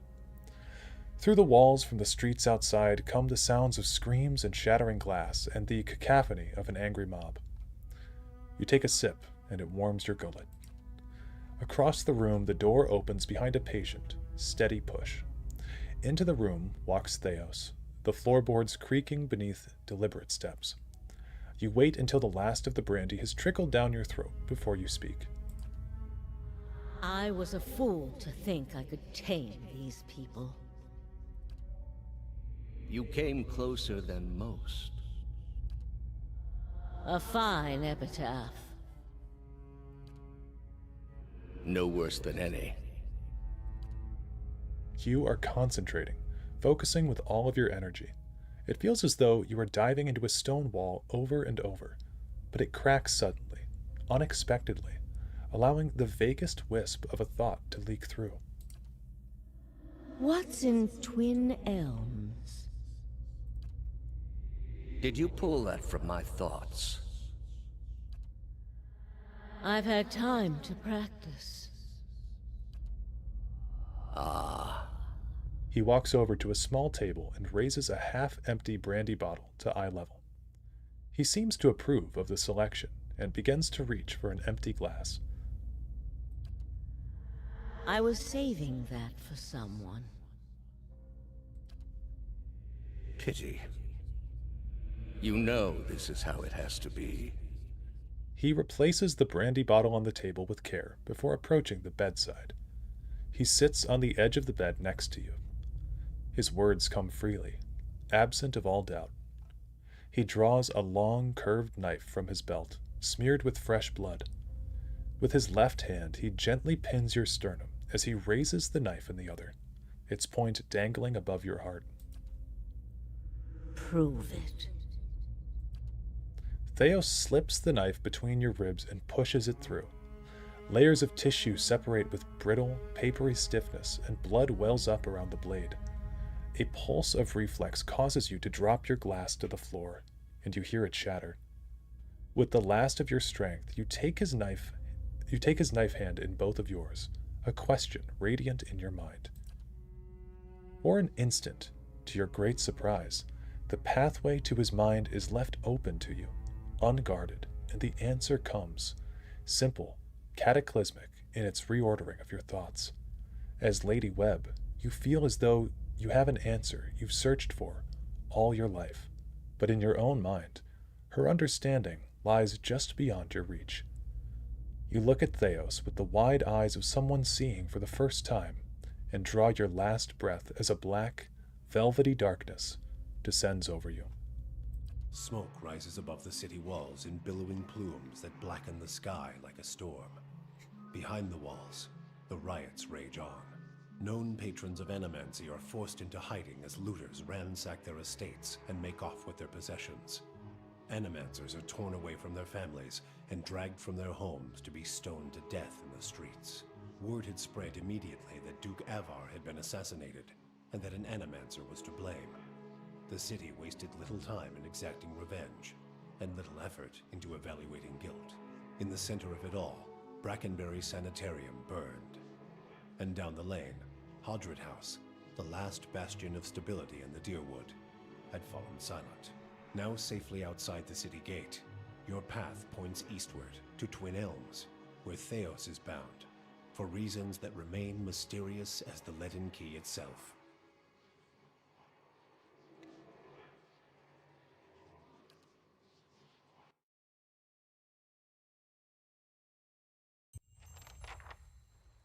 I'm here.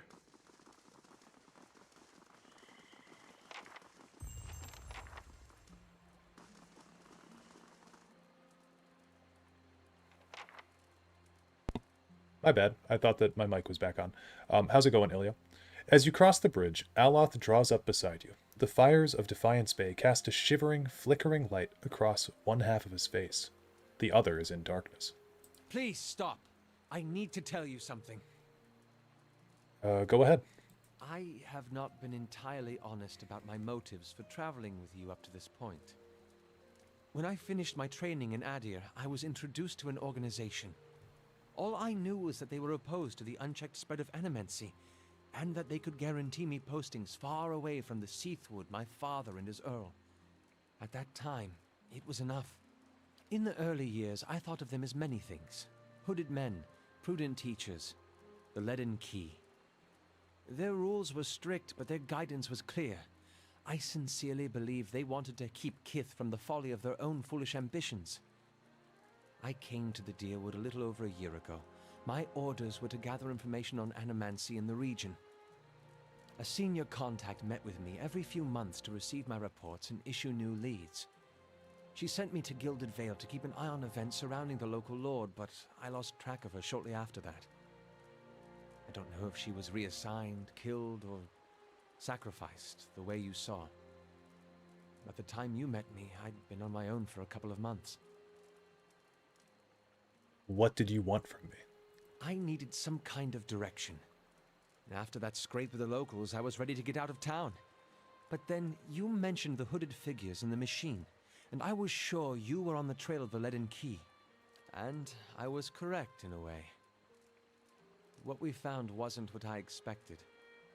I knew the Leaden Key was trying to stop Animancy, but I didn't realize how far they'd gone. Murder, sabotage, abandoning entire districts to shambling horrors. And now the whole city is up in flames. I'm still not sure about Animancy, but I know I've been following the wrong master. Please, accept my apology, and my service. Let me fight with you to stop Theos. And what do you really expect us to do with this too-late confession? Trust you on your word? Alagina shakes her feathered head and holds her hands out toward Aloth, as though framing him in her view. With all your supposed extra senses, you let this happen? How like a watcher to miss what's right in front of his eyes because he's too busy nancing in the ether. I still feel kinda attached, even with the betrayal. He's got this way of taking offense that I really like. Tough one. Or taking offense. He's got this way of taking offense that I really like. Tough one. Yeah, I forgive you, Aloth, but I want you beside me, not behind me. I'm not asking you to trade one master for another. That would be an honor. His voice is solemn and quiet. Yeah, let's go. Alright, so we got the Aloth revelation. out of the way. So many secrets unfolding that we can now talk about. We're going to go to Stormwall Gorge. So yeah, Dareloth has been a member of the Leaden Key this whole time. And what's a really cool thing about this game, like, you start to figure stuff out, you know, as the game progresses. And when you do, like, repeat playthroughs of this game, it's really, really cool because you can actually, like, see how well set up some of this stuff is. Like, when Dareloth says that he thought that you were on the trail of the Leaden Key and that's why he traveled with you, you can see that when you first recruit him. It's not anything that you would notice beforehand, but you can definitely see that on repeat playthroughs. So this game is very rewarding to play more than once. Yeah, before we move on, tell me about your father again. Goodbye. He arrives at last. Leaden Key Wizard. Well, well, well. A woman in robes, flanked by an armed group, savors every word before whispering the next. Finally. You should have remained in Defiance Bay. She draws a smile, pale and full, that droops below her recessed chin. But I'm glad you didn't have better sense. I've looked forward to this since you got in our way. It's her, the other one. A woman in the group motions with her arquebus toward Pallegina. Weren't we looking for her too? Yes. She squints and looks Pallegina up and down. A dark-skinned woman with feathers. There can't be too many of your kind around these parts, can there? She smiles with a strange geniality. Pallegina's feathers ruffle, and the golden irises of her eyes grow thin, swallowed by the blackness of her widening pupils. And why would you be looking for me, Aimika? The same reason I'm looking for him. Her eyes twinkle above her placid smile. You should know, little bird, no one wants to hear songs about conspiracies. Her voice deepens and takes on an edge of menace. It just makes us want to wring your neck. Any last words? After all the effort you've mustered, it'd be a shame to end it quietly. Say, walk away before you get hurt. You've got a noble heart. The woman wets her lips. I'm going to enjoy seeing it burn. Time to end this. Okay. I remember this fight. Well, I actually don't really remember anything about this fight, if I'm being honest. Let's wait to do that AoE, actually. We'll just have... Dareloth hit her. Oh, wait, she's going to try to confuse us. Dareloth, get out of that AoE. Okay. Now we're going to do the counter-confuse play. What do I want to do? Yeah, I can't control myself. We'll do the raw power. Durance. We'll do the interdiction now. Pallegina is confused. And we'll have a dare go charge the wizard. Nice.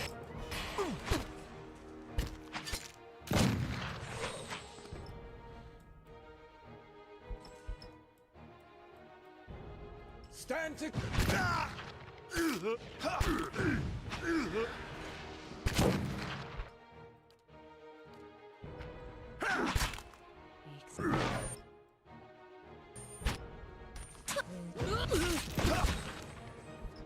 Your thoughts must flow deeply indeed. Wonder what kind of a bird Pallegina is? A raven? She does have black feathers, doesn't she? They're kind of blue too, aren't they? Damn the ambassador. I told him there was a conspiracy. Again and again, I was ignored. Then the Duke's death, the riots, and now this. If the Leaden Key is targeting me, we need to warn the ambassador in first fires. Okay. They got a lot of good shit on him, too.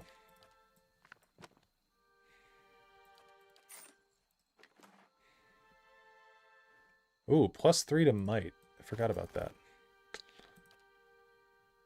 Okay, we'll hold up, because we got a belt that gives us +2 con. So the belt for +3 might, it doesn't stack. So we could give the might gloves to... Oh, we could give those to Pallegina. actually. She doesn't have that high of might, so we could give her the might belt. I'm trying to think of who we replace with Jawa, because I do really want Jawa in the party. I'm thinking we probably get rid of Durance when we finally get Jawa in the party. Because I just like Aloth too much. I like the Grieving Mother too much, and she's a Cypher, and Cyphers are really good. I'm here. And we've already got a Priest, so I think we are going to part ways with Durance pretty soon here, once we go into the DLC. Oh, Swamp Spores? Yeah, no thanks. I don't really want to fight Spores. We'll go to Elmshore. Confusion is a super annoying spell, yeah. Oh, I missed that Adair wants to talk. Say what you want Okay. about Dear Woodens. They haven't met the problem yet that they couldn't solve by killing some scapegoats. He flashes a hollow smile. You fight for people because you see something there that deserves defending. Even more so because someone you trust sees it too. Then you turn around and they do something like this, and the person who made you want to help them is gone. Yeah, they're doing what they think the gods want of them. It's nice that they mean well, but how can organized murder be their best guess? Although, come to think of it, maybe they're just following Widewind's example. He was purging his own long before Deerwood got the idea. Only he was purging because they weren't Aethasian enough. Never thought I'd find myself missing the hospitality back home. Yes? Show your boots if they are what you think might be getting overwritten by the belt. Oh yeah, the Fulvano's boots. Yes, they are getting overwritten by the belt. So we could give those to Pallegina. And then we'll just be bootless for a little bit. Good call, Yes? thank you. Or good catch, I suppose I should say. Oh shit, why did I come down here? That's it!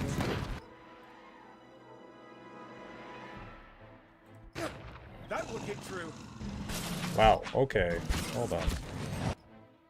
This isn't good at all.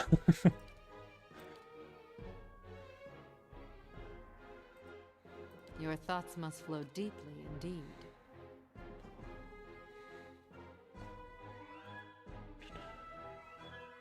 Hmm?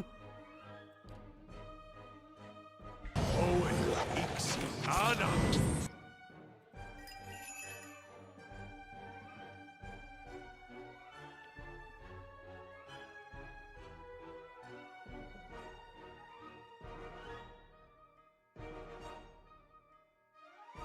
It's no use! Oh, Ixiana!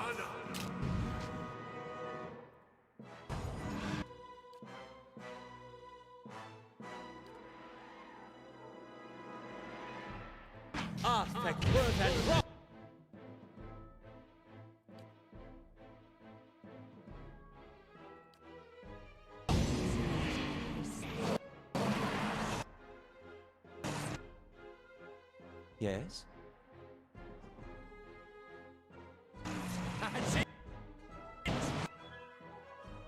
Your thoughts must flow deeply.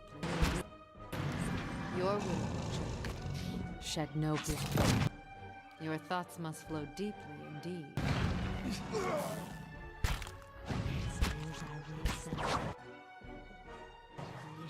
I fear we've lost the angry one. This one repels my touch. Oh, Grieving Mother, run away! Fucking beetle. Absolutely. Okay, there we That's go. not very helpful.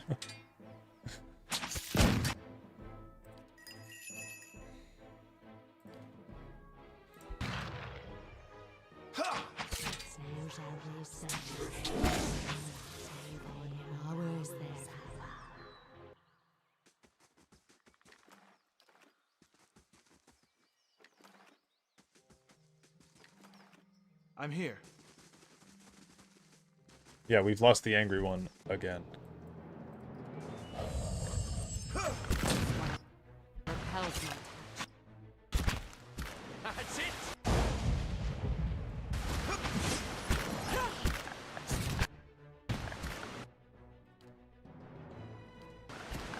No help.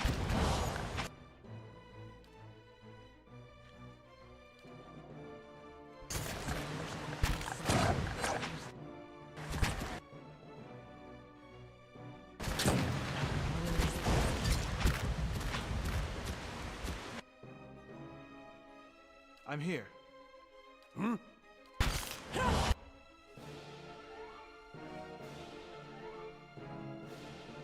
That's it! Mow it.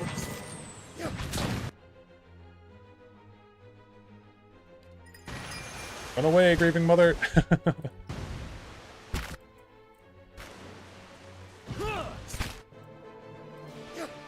Don't even point it. Okay. Yeah, not the Odrigans. Okay. Yeah, this thing is totally... plus 21 accuracy. Wow. This thing's totally upgraded.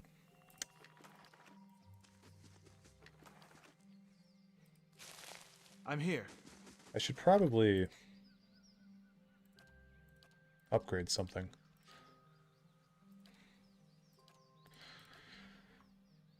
Let's get the west curtain wall.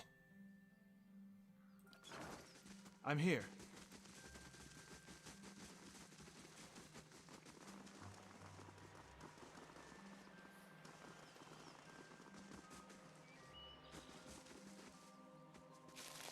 Why can't Grieving Mother hide herself from enemies too? Is she stupid? She should. Okay. Can I not get into... Oh. Guess we gotta go down further. Oh, Stelgares. Okay. My mind feels sharp as steel. That's it! Man, stupid monk. How'd he die to these things? At once. Please help me. It's so cold. The man on the ground gasps for air, clutching his chest as he struggles. On closer examination, you see his red cloak obscures the full extent of his injuries. His face whitens as blood pools around him. Please, traveler. He reaches out, arduously extending his hand to you. Help the man get to his feet. No, he moans, slumping out of your grip. Do not trouble yourself. This body is a ruined shell, but my soul will live on. That is all that matters. What happened? Forgetful. So careless. He mutters, blood seeping from his lips. Cuts on my knuckles from morning's practice. He holds his blood-soaked hand out in front of him.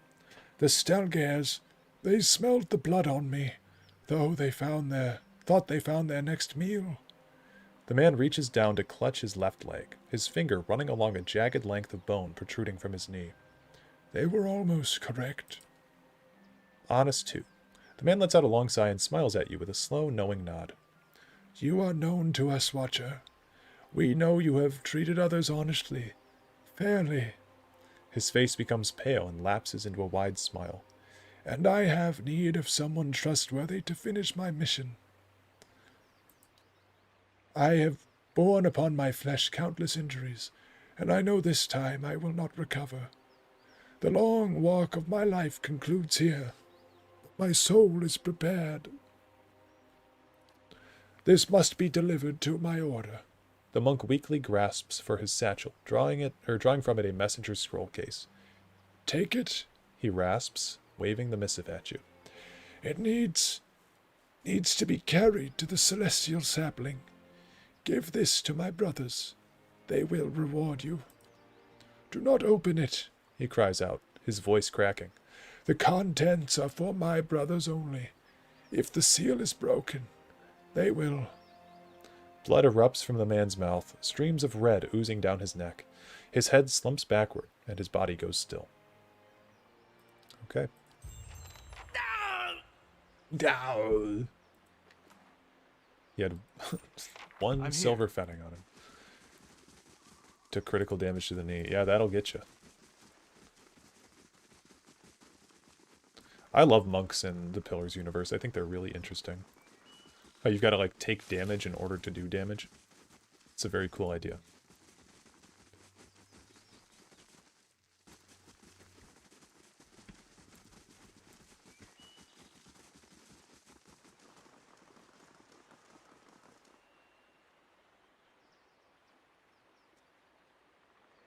Anyone suspected of treachery must be reported at once.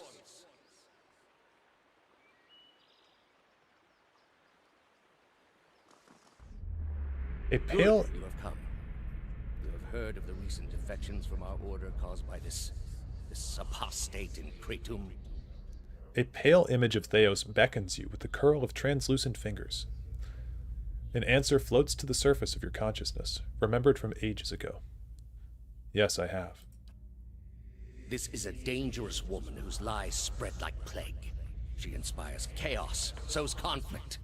Because of these unusual circumstances, I am speaking to all our initiates personally to ensure there is no more dissension. You mean because she was one of us? Who she was no longer matters. If her following continues to grow, there will be war, and all our work will be undone. You were recruited from Kratom, were you not? You must have known this heretic woman, Yavara. At hearing the name, a flood of memories pours into your mind. We'll say she's my sister. This is deeply troubling. She cannot be your sister, not anymore. For the love of the gods, you must destroy all feelings you have for her. I understand. What I ask is no simple thing, but this is the only way I can keep your soul safe. I am trusting you to remain loyal to the gods in this. If you do not, you will have greater powers than me to answer to. But you will answer to me as well. I understand, Your Eminence. So yeah, Yavara. Ooh, a Dunreed scion has arrived seeking employment. Yep. Definitely want that guy. Let's get rid of the thug. We'll do the scion.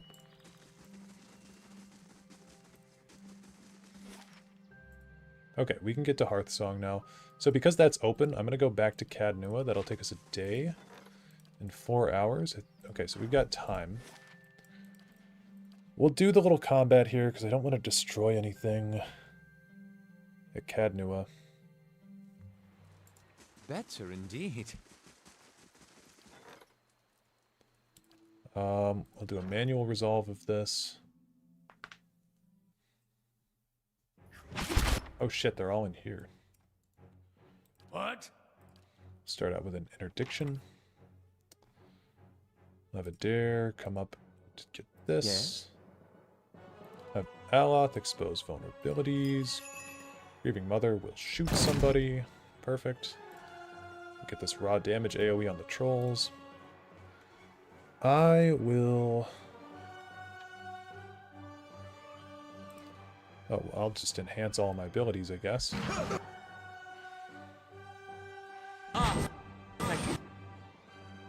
Yeah, the ooze run amok. Your thoughts must flow deeply indeed.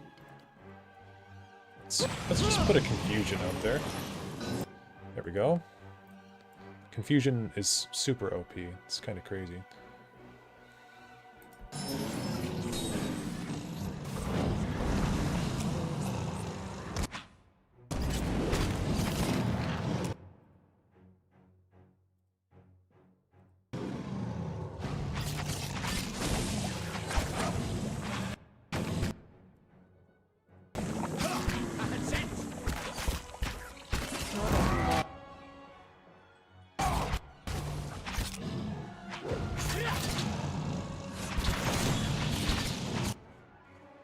How may I help?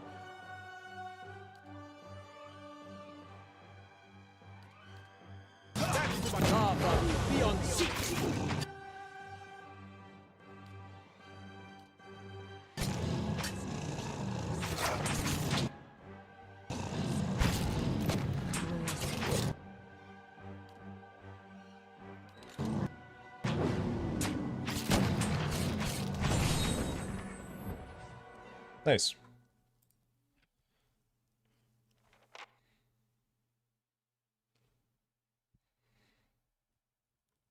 Yes?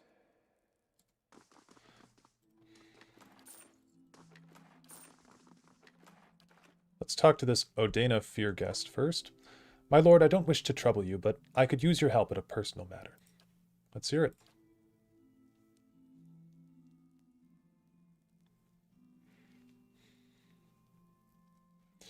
This is harder to say than I thought it'd be. My name is Odana. Odina. I don't know. Odana. I fought in the Saints' War, same as most of my kin. I followed orders, no more, but between one thing... Wait. I followed orders, no more, but between one thing and another I guess I made a reputation for myself. They call me a hero. Every street I walk down I get handshakes and comments. The dozens, they act like I'm some figurehead for their schemes. The things I've done, I don't get much sleep. The last thing I need is all this attention. All I want is some peace. Please, you're the only one I can turn to.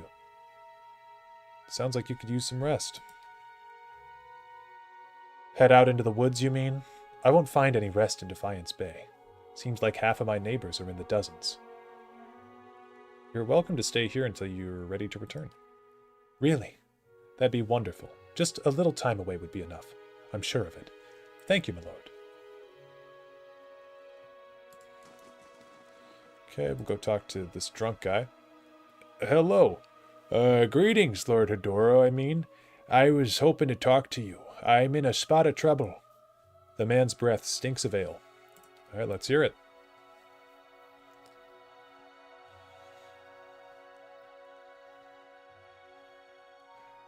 Thing is, I've worked up a few debts in Deerford, and a few other places.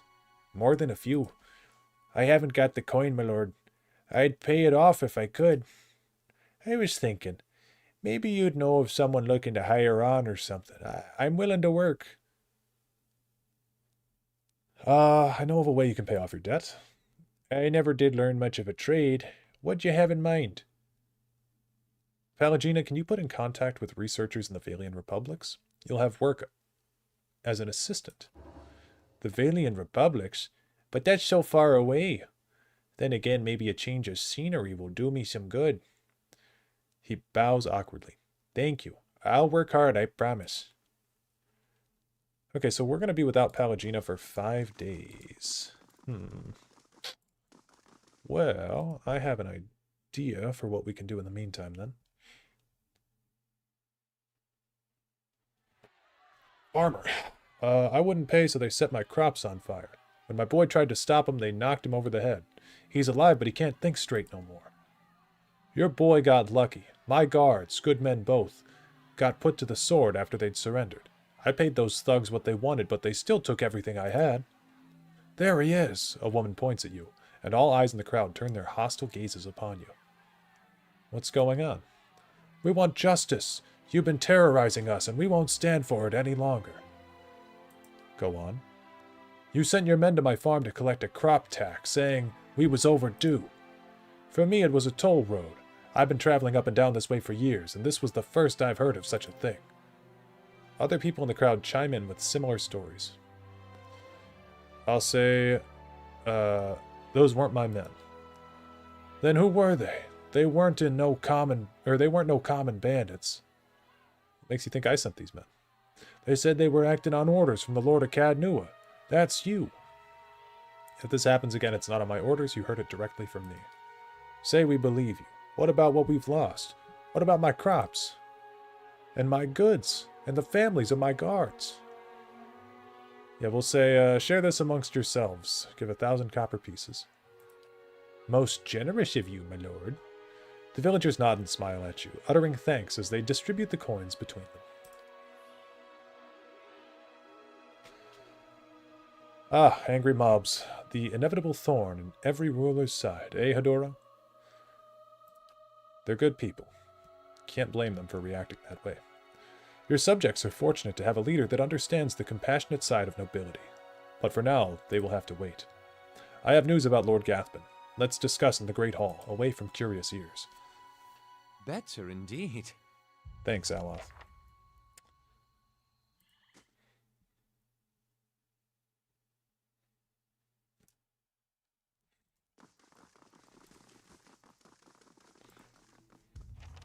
Lord Hedoro.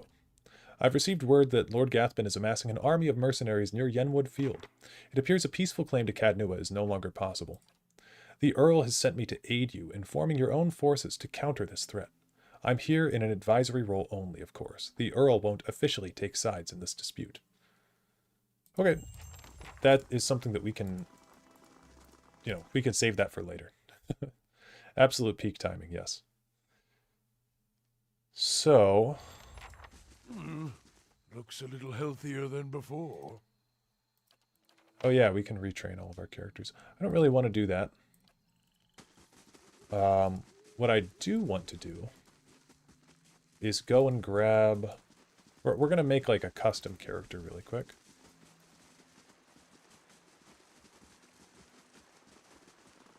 Yeah, what level should we be for the DLC? I'm not even sure. We'll just have the 5 of us. We'll go to Gilded Vale here.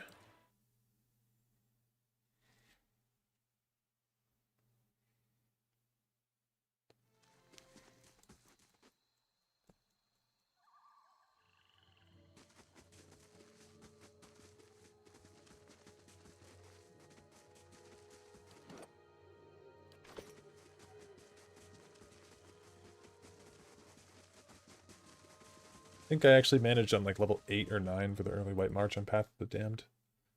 Gotcha. What level for Console Hut? Well met, friend.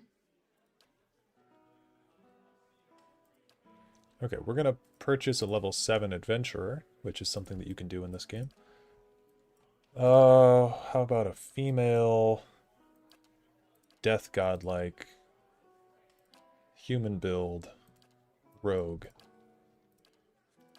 And we just want some perception, want some dex, want some might.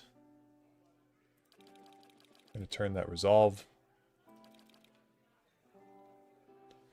Never went to Console Hop before max level. Gotcha.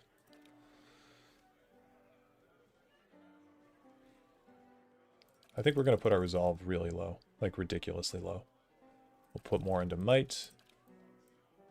And I'll bump the intellect down, put 2 points into con.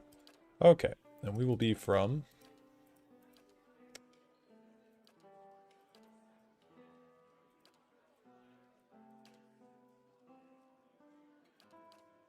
I don't know, we'll be from Adir. Which gives us +1. No, wait, we want to be from wherever we get perception from. Yeah, the white that wins. Okay, 19 perception. Pretty good.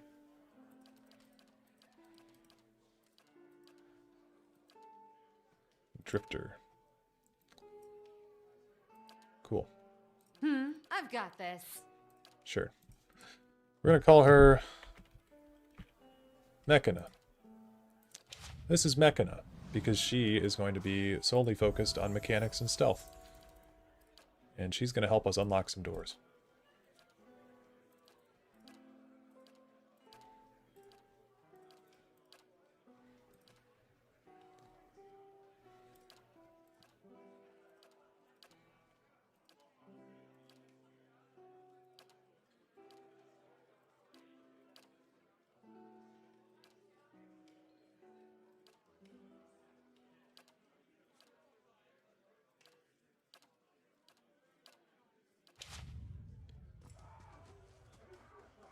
I'm here. Tried console hot at 12. Monk Orland TPK. Wow. Yeah, that's that's rough.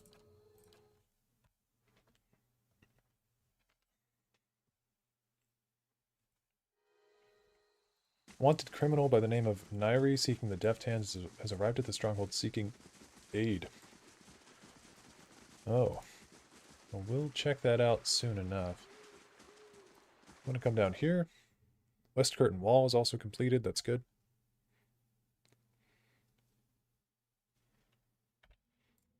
Quickly and quietly.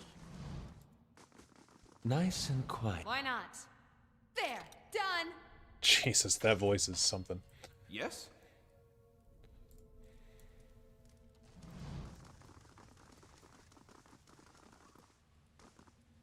As you approach the blood pool, the viscous liquid churns and bubbles.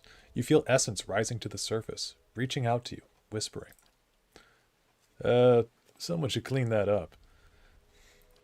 Some strange power seems to be animating the blood. I'm going to hazard a guess and say that, whatever it isn't benevolent. A place of death. We should not linger here. A bubbling cauldron of Scan's hateful seed. He may be sniveling and cowardly in his ways, but he has never lacked for focus. Let's retreat from the blood pool. We can come back and talk to this blood pool later. What does the flame reveal? Done. There, done.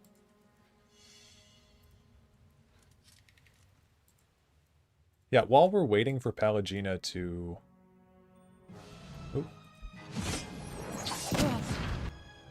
Oh, I have not given this character any gear. I didn't expect to be fighting anything, unfortunately.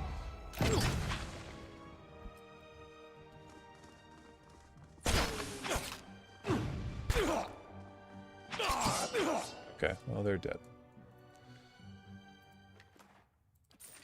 Yeah, let's see if we can give this character, even though they're just like picking locks, let's give them a little something.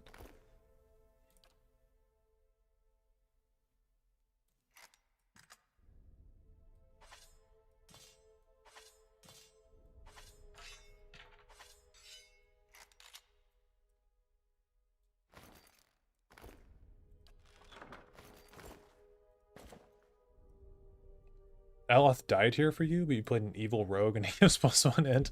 Well, yeah, then I guess he didn't really die, did he? He was more ritually sacrificed.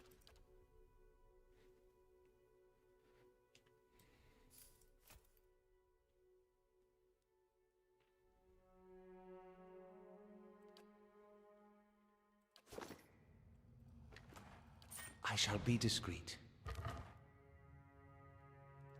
I'd be glad. He still died, yeah. Nice and quiet. Good point.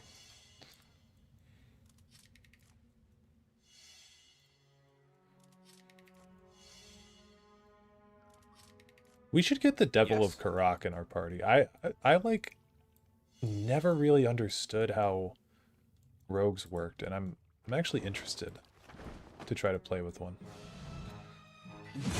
Okay, so we'll do a blinding strike. This one? Ooh, maybe not. Did we get that off? Blinding strike on this one. Okay, and then we can do...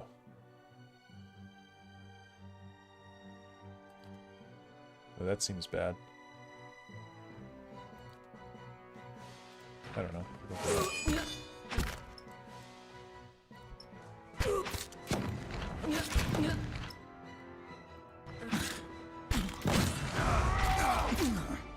Devil has max mechanics? Oh, cool. Yes? It's also just a cool character.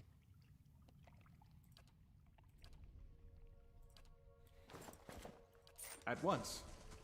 But again, I really did not understand how rogues worked. This one's Your Enigma or Barbarians, can never get them. Yeah, I don't like Maneha. I'm not a big fan of her. I mean, we'll do Request, I think, but like, I'm not a big fan of her. A large bull-necked man in a hood helps a young elven woman down from a glass chamber connected to a dizzying array of cables and machinery. Her skin and clothing glisten with fresh blood. You may feel a little lightheaded for the next hour or two, but that will pass. Have a meal and get some sleep when you return to town. The transfusion.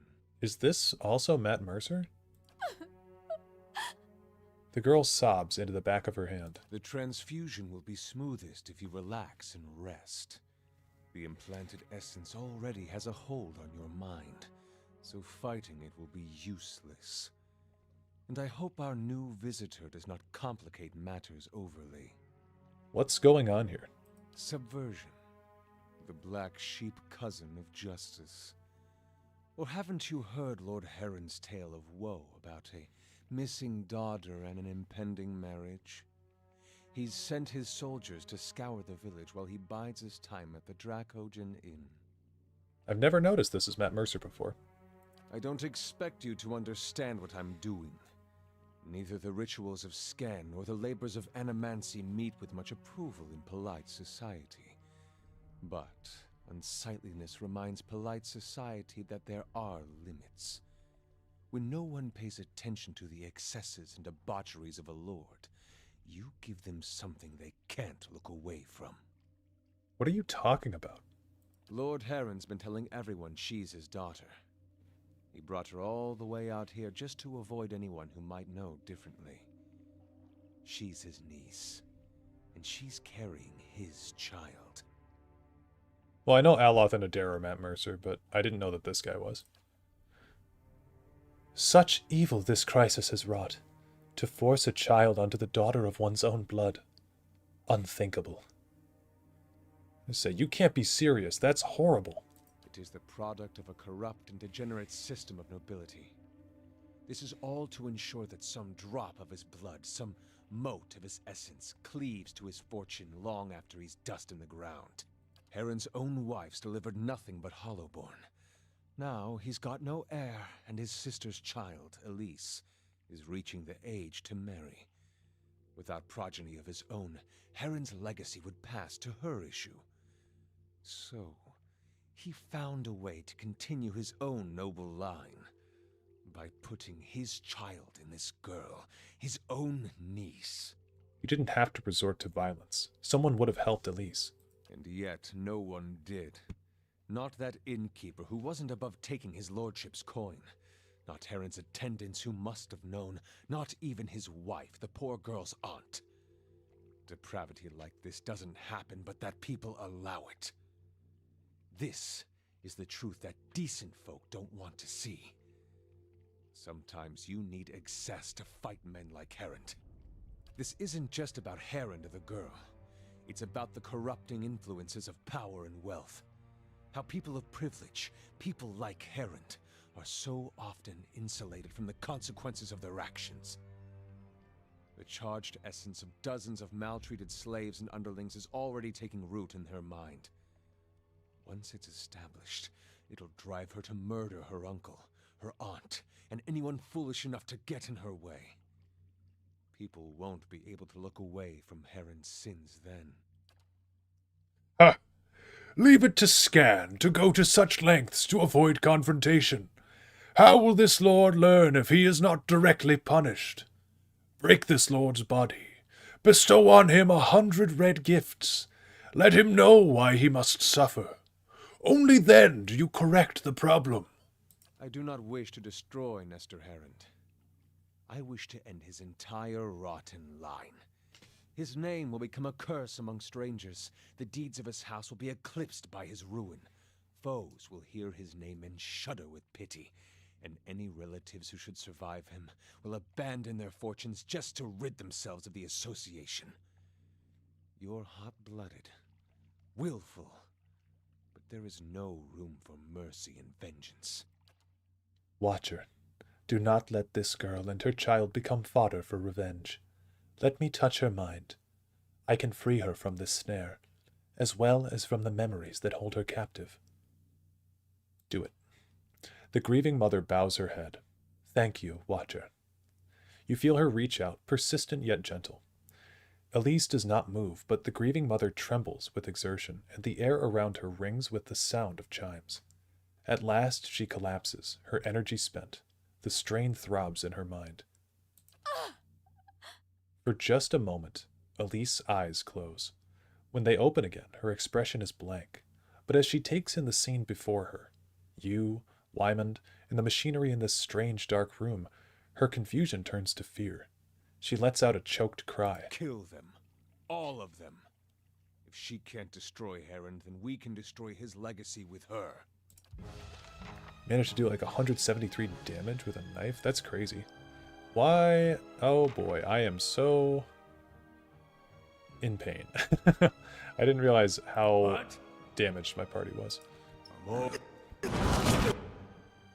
That's not good.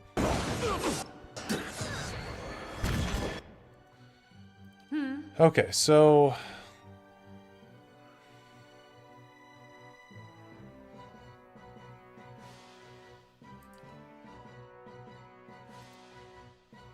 Hi?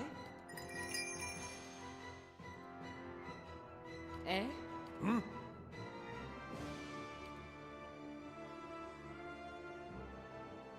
Oh, psionic backlash. Oh shit, I'm dead. Oh fuck. How may I help? Let's do... confusion.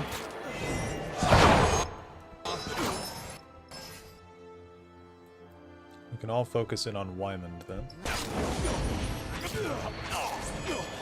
Okay, Wymond is dead.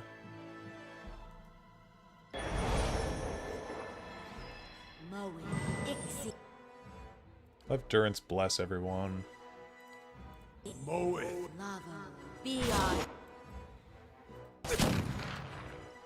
Okay, Grieving Mother's got some cipher spells.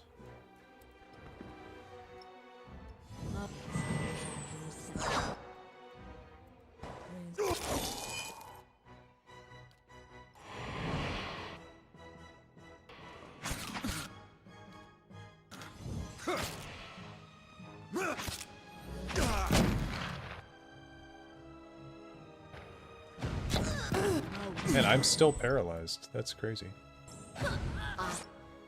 Yeah.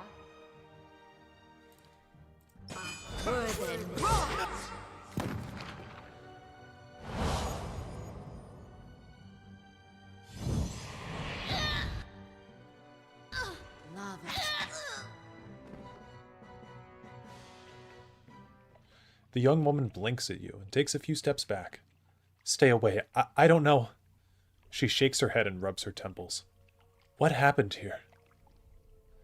We're going to say Scanite cultists kidnapped you. She looks around at the dead cultists and pools of blood, her eyes widening in fear and confusion. But what? She winces and pitches forward, holding her head. Helia's wings, I can hardly remember a thing. She pauses, her brow furrowing. She mutters something in a dialect of Rauatai, then Valian. Banome. No, my name is Elise. Her fingers dance at her side, plucking at the air in 3 repeated motions. A liar. The opening notes of The False Knight. Her twitching fingers brush her swelling abdomen. She looks back at you, a question in her eyes. I'm gonna tell her, you're a young noble who was taken advantage of by unscrupulous relatives. She nods absently. I also know I can't go back to the village, though I don't remember why. She looks around at the strange machinery, and I certainly can't stay here. Let's say you're free to go wherever you want, Elise. Find the road and keep going. Yeah. The suggestion sinks in slowly, but it seems to take root in the newly barren palaces of her mind. It's good advice. She takes a final glance at the blood-spattered chamber. I won't look back. She hurries away. I have, like, on one of my characters... Let me see if I can find him. Yeah. Ekoarl. I think it's on this guy. I have, like, all pre-made evil characters. And, this guy was a scan priest. And I was gonna be doing something there. Like down here in this area. I shall. Give her the stiletto.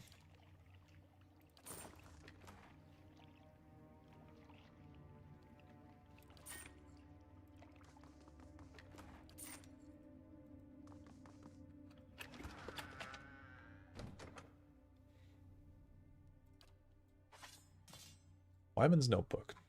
The looping scribbles are difficult to read, but as you flip through the pages, you can make out several passages. Near the beginning, you read, "There'll be a suitable place for my experiments. There's an abundance of space, and more importantly, the locals are content to ignore it.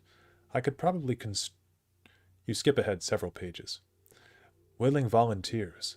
The legacy has brought many grievances to the surface, and capturing the essence is primarily a matter of timing.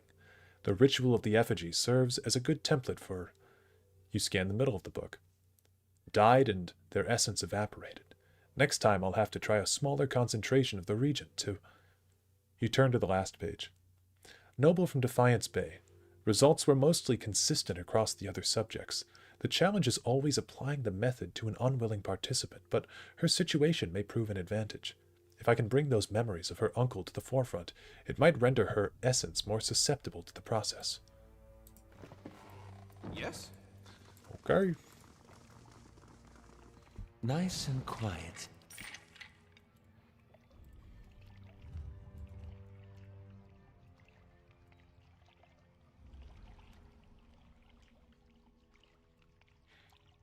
Yeah, that's a good point. I forgot that this was like a passage that loops around here. We need to just leave.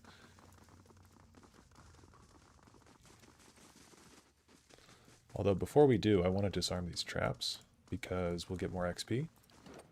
We've been missing out on like a ton of mechanics XP this playthrough because I keep stepping in traps because I can't see anything. Stop me for long.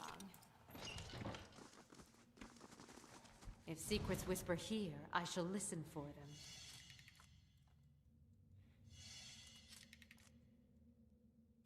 There, done. Jesus, this... I picked the wrong voice for this character. Eh? Can I change that? Can't you change the way... Yeah, you can change the voice. We'll do stoic. That's probably... Yes? This is probably much better. Okay, well, we'll walk out of here.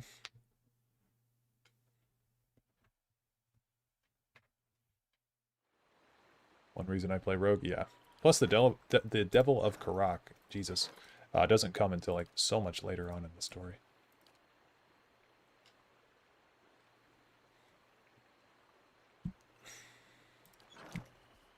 Let's head back to Cadnua. I think we can also purchase something new. Purchase the Hedge Maze.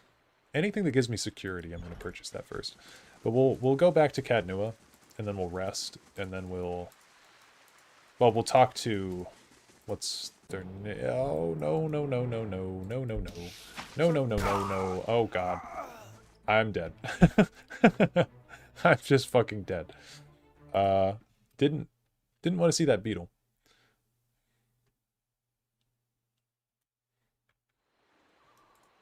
At once.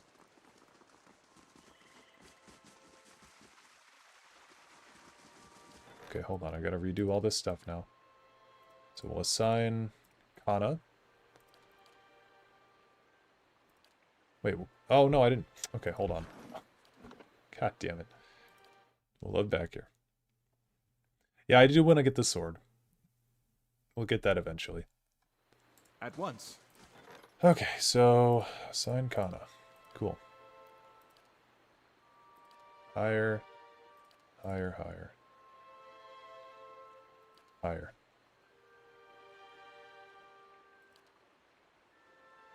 Okay, that's all. We'll begin construction on... Honestly, I'm going to do the chapel this time because it's so ugly not having that thing restored. Okay, and then we'll quick save. Yeah, and the Watcher perished to a beetle. Yep. Some random ass beetle. We'll go this way to avoid the beetle. Then we'll go back to Cadnua.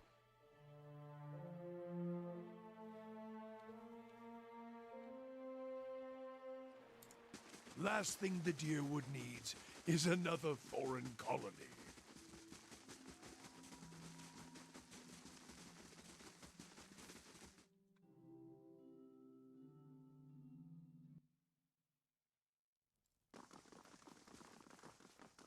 Okay, I'm going to talk to this criminal really quick. Let's hear it.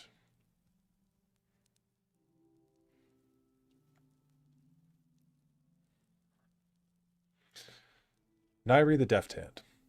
So, might be I got myself nicked here and there for a few unsavory deeds. My name's on posters all over Defiance Bay.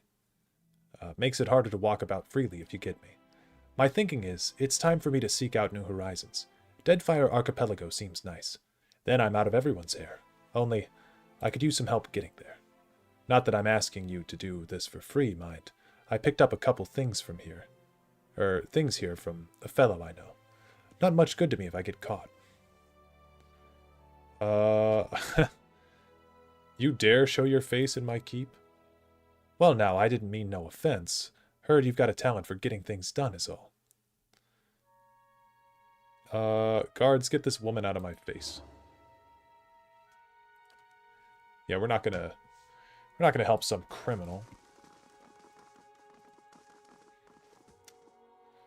Okay, we'll rest. We'll get that perception bonus. Odana Fearguest has been kidnapped from the stronghold. No! We'll send a well, I don't... These guys are so underpowered. We'll ransom her. We'll get her back. Damn. Crazy.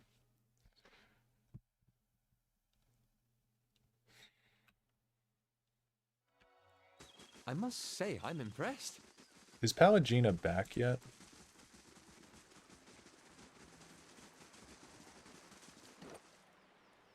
Oh, we'll see.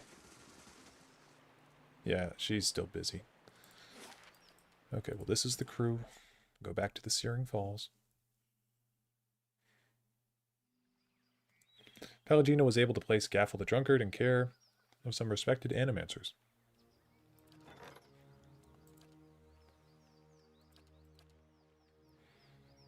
They agreed to settle his debts in exchange for his work as a volunteer for several experiments. It is unclear whether or not Gaffel the Drunkard has since returned to Deerford.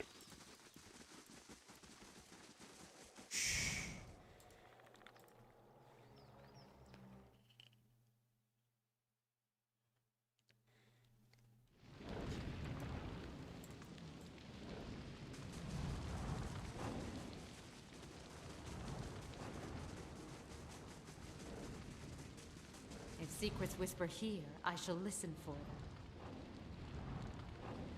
Is it somewhere along the edges of the arena, Ilya? The sword?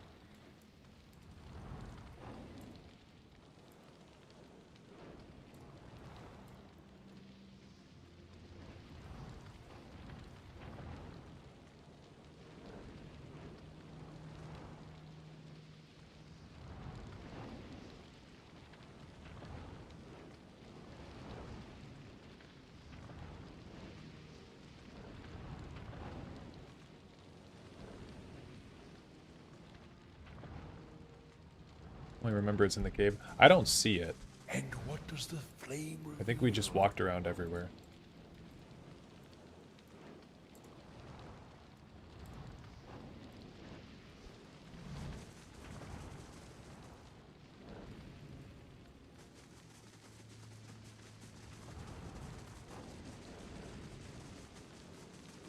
Quietly now. You must gather your...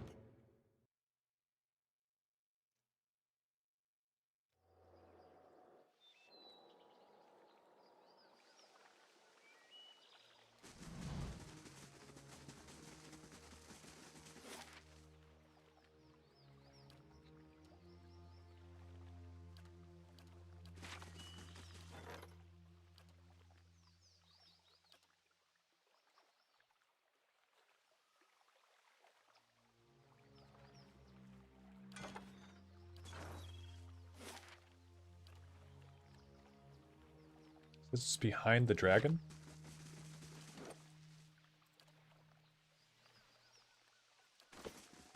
Well, we'll try it again.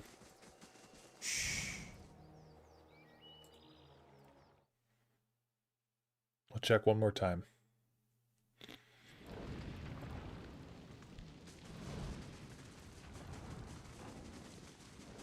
Not a sound. Because he's like over here. If secrets whisper here, I shall listen for them. But I do not see anything.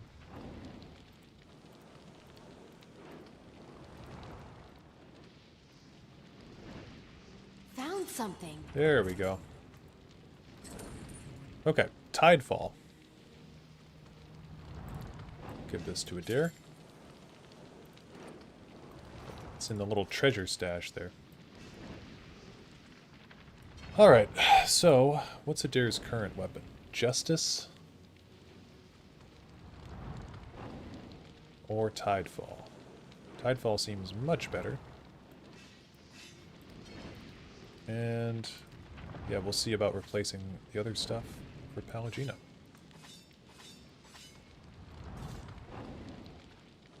Also, there's some achievement in this game that I've never gotten. But it's to like place traps, and every time that I think about it, I just like, I'm like, no, it's not even worth the effort to put the traps down. I know traps are like a big part of Path of the Damned, though.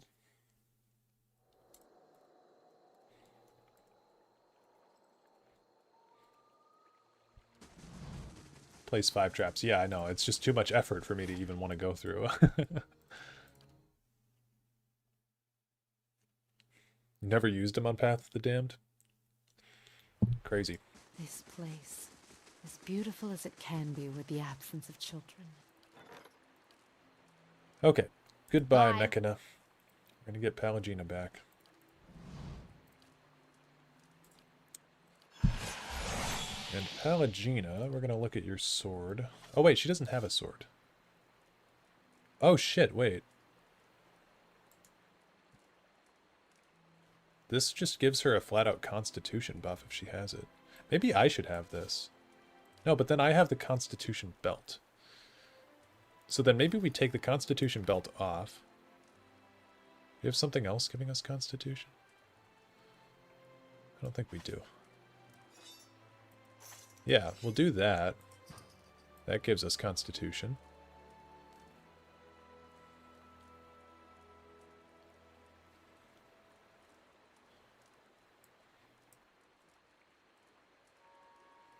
There's also the 5 scrolls and food. Yeah, I always forget about those two. The crafting in this game, I just totally forget about.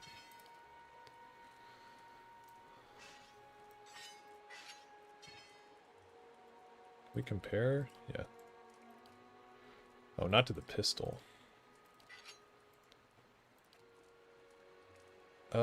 Justice versus the Rose of Salt Hollow. Yeah, I think the Rose is better than Justice.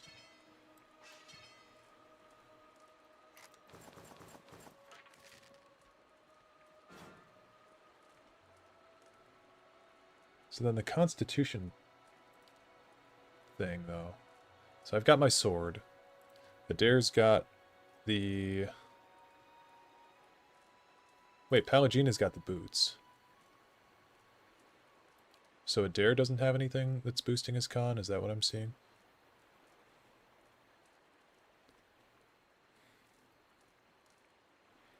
Actually, he doesn't need this intellect helm either. Dareloth can have that.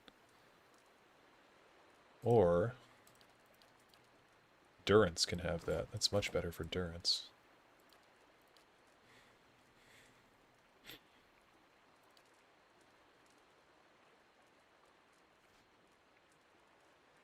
The achievements I haven't got are those challenges, like kill less than 200 enemies. Yeah, that's a weird challenge. There's also like... Okay, that gives him more health. Yeah, there's also... This game is like uncompletable on Steam for achievements because there's that one challenge, or that one achievement to get, or to have been a backer on Patreon or on Kickstarter. So like, it's just not even possible to get all of them if you didn't back the game on Kickstarter. We'll get the Phantom Spell for Dareloth. Minor Grimoire Imprint. Gives the caster access to up to 3 free 3rd level or lower level spells from the target's spell list. Oh. Oh, that's cool. Let's look at Dareloth's Grimoire then. Put that in there. The Black Hole spell sounds a lot better than it actually is. Let's see.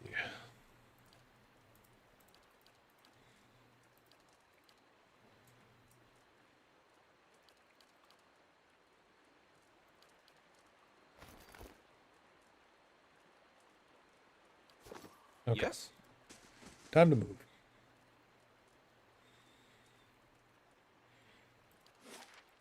We'll get into Hearthsong now.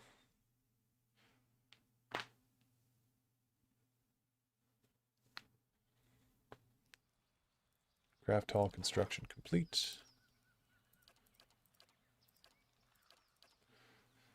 We'll build the dungeons.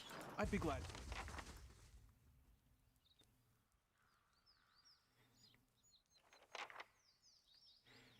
Estremor? The warrior saunters over, a sneer of suspicion visible beneath the streaks of paint. He glances at your gear before favoring you with a long look. Another fugitive from the burning city. The 6 tribes of Glonfoth welcome you to Twin Elms. Before you lies the Hearthsong district. You are free to explore it, but do not let your feet stray into the other districts. Those are forbidden to Estremorwin. Why is it forbidden to enter the remaining districts of Twin Elms? Twin Elms is a sacred city, built where the first keepers of the stone met the builders. It exists alongside the works of the builders, and it is the only place in all of Glonfoth where it is permitted to set foot among these sacred places. The Estremorwin, however, do not have proper respect for the stones here. His words trigger something in your memory. You see an image of a perfect cube of Adra. Just as quickly, the image fades. A leader of one of the tribes could give you the permission of the city. Only Anumfoth Bethwal is present in the passage of the 6 today, and she has her own troubles. He jerks his head at a long hut in the middle of the district. You have other questions about Twin Elms? Who are the builders? You know them as Angwithans. To us they are the builders, creators of the sacred places that we guard to this day. I haven't heard of the Keepers of the Stone. The oldest of the 6 tribes. He points the tip of his sword at a long hut behind him. Up the stairs and into the passage of the 6. This is where our Anumfatha gather. Bethwal, the Anumfoth of the Gilded Compass, can tell you more. Keep your words in mind. Best that you keep your visit brief. Word has reached our ears that the riots have ended, and the gates of Defiance Bay have opened once more. I'm here. Never been out this way before. Hard to believe it's the same country.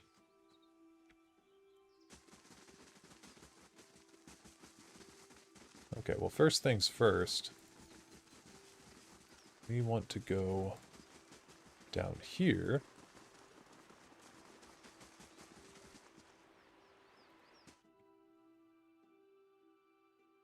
An arcane archer black hole followed by fireballs is fun in Pillars 2? Arcane archer. How do you do that? Wizard and rogue or something?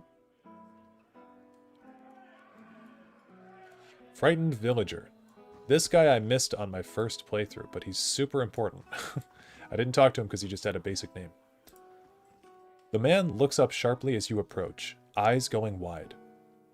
You're the one he's looking for. He sets down his wine. You killed Lord Radric. What if I did? No, you don't understand. It didn't work. I'm one of the guards at the keep. I was one of the guards.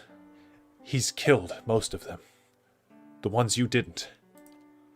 Kolsch, he didn't last very long. Nothing but empty air, him. Nice enough to work for, I mean. Much nicer, but that didn't help him when Radric came back. Gods, the screaming.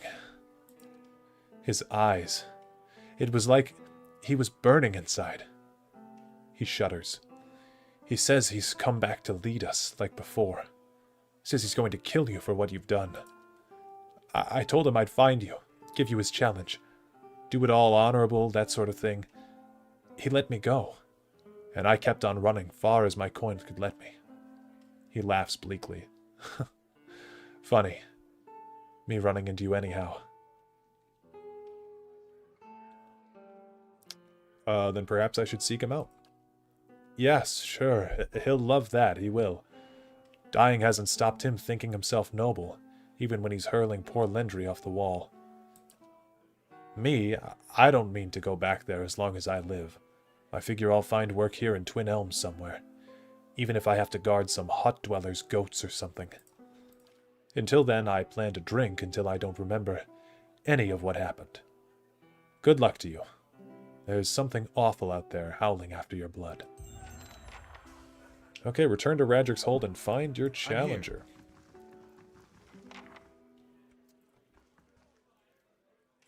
Hello! Eleutherian Haggard Shoes. A middle-aged elven man stands behind the counter of the inn. He has a warm, open face and smiles pleasantly in greeting as you approach. Welcome, welcome.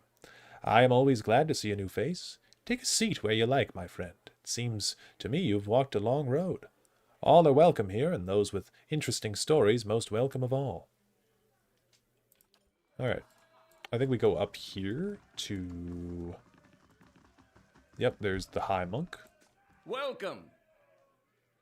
The monk massages his temples, his face buried in palm. As you approach, he looks up. This room needs a proper door, he mutters. My brothers and I rented this place, or this space, that we may have some measure of privacy in this foreign land. Perhaps you could find another room here in the inn? I met another monk in robes like your own. He died of his wounds right as I found him. The monk's eyes widen, his fists curl in a crackling barrage of popping joints. Robes like ours, you say? Was he carrying anything? Did he tell you anything? Hand you anything? Please, we've been waiting for another of our order to meet us here, and if you found him...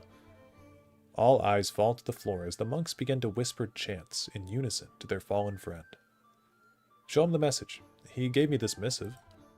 Hand me that, the monk exclaims as he snatches the missive from your grasp.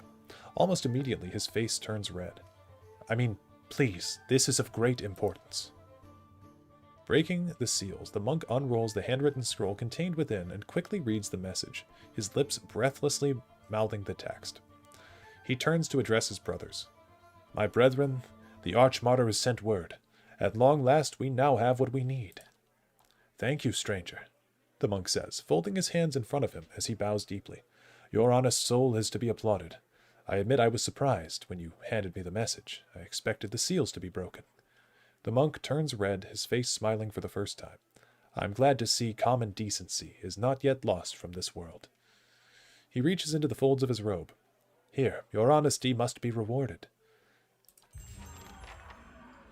Okay, got a lot of XP for that, so that's cool. Can't remember if there's anything else really going on in here. I have a moment I'd like a word with you. Okay, what's going on? Gwyneth, a slender woman in dusty leathers, locks eyes with you. It's good to see someone from more civilized lands around here. Her unkempt hair sprouts in wavy black tufts. Despite the fine features that sculpt her face, a cleft chin completes her boyish appearance. I'm learning firsthand the many shortcomings of Glanfathan hospitality. Her gloved hand comes to rest on the pommel of a long estoc, cinched low on her hip. I can almost forgive the hostility toward outsiders, but the temperate taverns and these watered-down drinks, inexcusable. I hope I don't seem too forward, but I need to help my friends, and you look like the right person for the job. A sly smile carves a dimple on her cheek. Which is to say, you're not Glanfathan, making you the closest thing I've got to an ally in this paranoid land. She gives you a coquettish sideways glance. And allies, well, they help each other, do they not? What help do you need? My friends have drawn some unwanted attention. Gwyneth looks to both sides, scanning for uninvited listeners. Glanfathan scouts, and not just any mob of local zealots, the Fangs. She pauses to let the name settle in the air. The Fangs are a brutal, relentless bunch, eager to make an example of troublesome outsiders. As for why I need your help, her smile widens as she speaks. I need someone to warn the expedition that trouble is coming, and I need someone ready to fight, if it comes to that. She taps her hand on the pommel of her estoc. With any luck, we'll reach my friends before the Fangs do. But if not, the Fangs have a reputation to uphold, so this might require spilling blood. Tell me more about your expedition. I'd like to think we're on a mission of reclamation. Gwyneth darts a shrewd smile. It is said that our armies left behind many valuables in their hasty retreat from Air Glanfath at the end of the War of Black Trees. So the way I see it, we're simply gathering up what our ancestors left behind. I doubt the Glanfathans agree with me on this, she adds with a dimpled grin. My expedition set out from Defiance Bay, heading directly east to cross into Glanfathan lands. I split off once we arrived at the Vale, the natural frontier between our nations. The plan was for me to keep my eyes on the Glanfathans while the main group scoured the target area. For days we eluded them. She walks her fingers over the back of her leather glove, leaving a trail on its dusty surface. But the Fangs got wise to our presence. Your friends are trespassing. By local custom, they're criminals. Gwyneth frowns and blinks at you several times. You'll forgive me if I'm not sympathetic with face painters and their barbaric laws. I'm not pretending that what we're doing is noble. I just don't believe trespassing is a crime that warrants execution. What did your friends do to draw the attention of the Fangs? Just setting foot in Air Glanfath is a good way to offend the tribes. I don't know how they picked up on our trail. I suspect one of our newer scouts didn't cover his tracks well enough. When I spotted the Fangs, they were retracing a path the expedition had taken days before. Okay. I'll help you warn the expedition. Gwyneth smiles with an overt display of dimples. Excellent. I knew I could count on you. She leans in and whispers. Assuming the Fangs didn't already get them, my friends should now be at or around the Pilgrim's Trail in the North Weald. The plan was to camp along a trail leading to the Temple of Helia. Find my comrades, warn them the Fangs are coming, and help them clear out of the forest.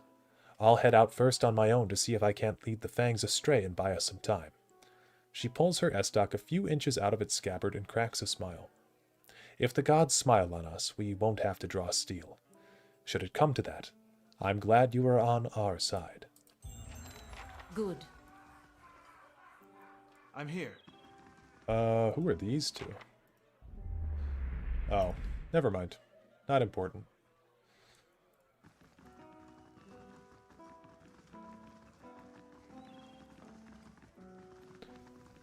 Okay, what does the scroll say, actually? I don't know. I know on my last playthrough, I opened it. I can't really remember what it said, though. I don't think it was anything too crazy. Who's Renato? Shilpe. That witch, Shil... I'm assuming he's Valian. Fuming with anger and pacing in tiny circles... Oh, there we go. The Valian merchant aims his wild rant at you as you approach. You there. Have you come here to trade with the savages? Learn from my example and take your business elsewhere. Spittle accents his every sentence. Liars, cheats, swindlers. That duplicitous bitch Alari. She claimed to be selling Elard Golar flower buds, but all I have now is 6 bushels of common houseplants. The herbs are useless. He throws a handful of dried plants to the ground, stomping on the brittle stems and leaves, kicking up pungent, savory scents. I'll get my money back from that swindling savage. What is Elard Golar? Renato's rage abates for a moment, and his face twists into a nervous smile. Elad Golar is a plant that grows in the jungles of Ir Glanfath. He clears his throat, lowering his voice. When dried and consumed or brewed into a tea, it's known to enhance one's drive for the better pleasures in life. What did Alari say when you confronted her? Nothing of substance, he quickly mutters. She defended herself, of course, saying the herbs were legitimate. Why wouldn't she lie? No one will value my word over hers. He spits on the ground. Elari can lie with impunity when surrounded by her gangs of savage thugs. What do you intend to do about this? When I get my hands on... Renato halts his sentence, his eyes darting about the nearby Glanfathan guards. I'm in the savage's home court, so it's my word against hers. Where does that leave me? I'd be a fool to threaten her here on tribal soil. He sighs, pressing on his temples. I cannot sell this worthless herb to recover my coin, and I am powerless to confront Alari. I don't suppose... He looks at you, sizing you up. If you are willing to mediate, perhaps you could succeed where I failed. I would, of course, pay you handsomely for your troubles. See what I can do. Just going to gather up a bunch of small little quests here, now that we're in Air Glanfath, basically.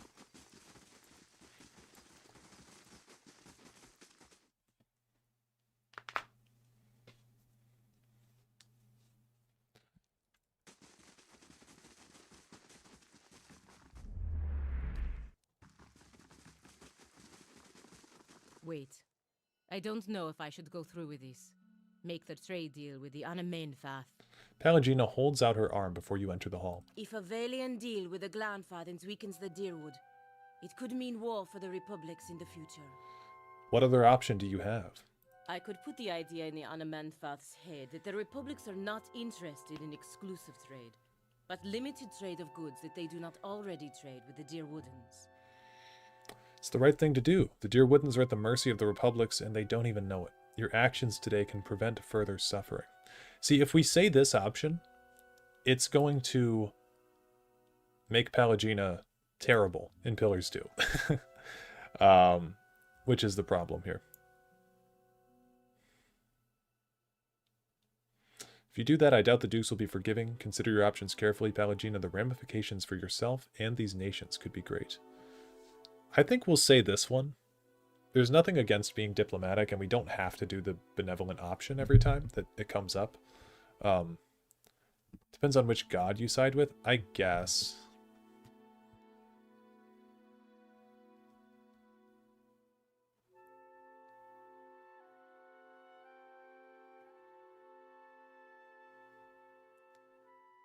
I don't know. I don't know where we should go with this one.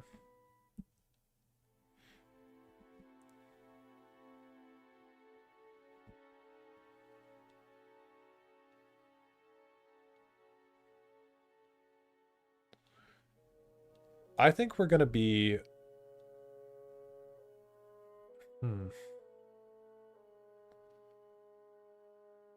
I'm going to do diplomatic. A troubled look crosses over her face. She is clearly conflicted, but nods weakly in acknowledgement.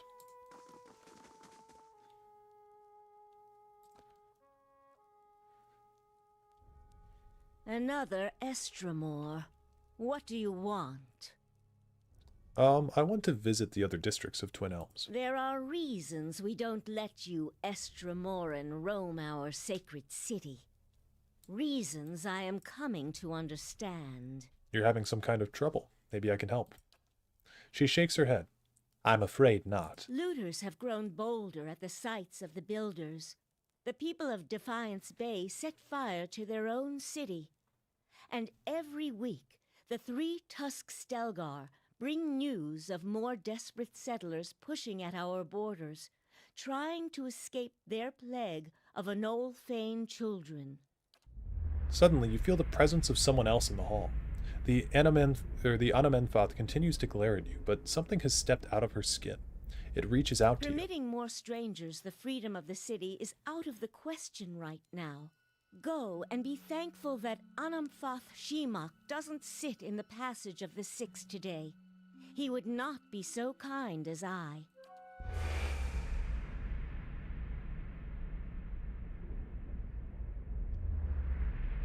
A vision of an Orlan man appears near Bethwell.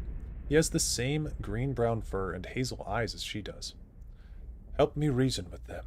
He points behind you.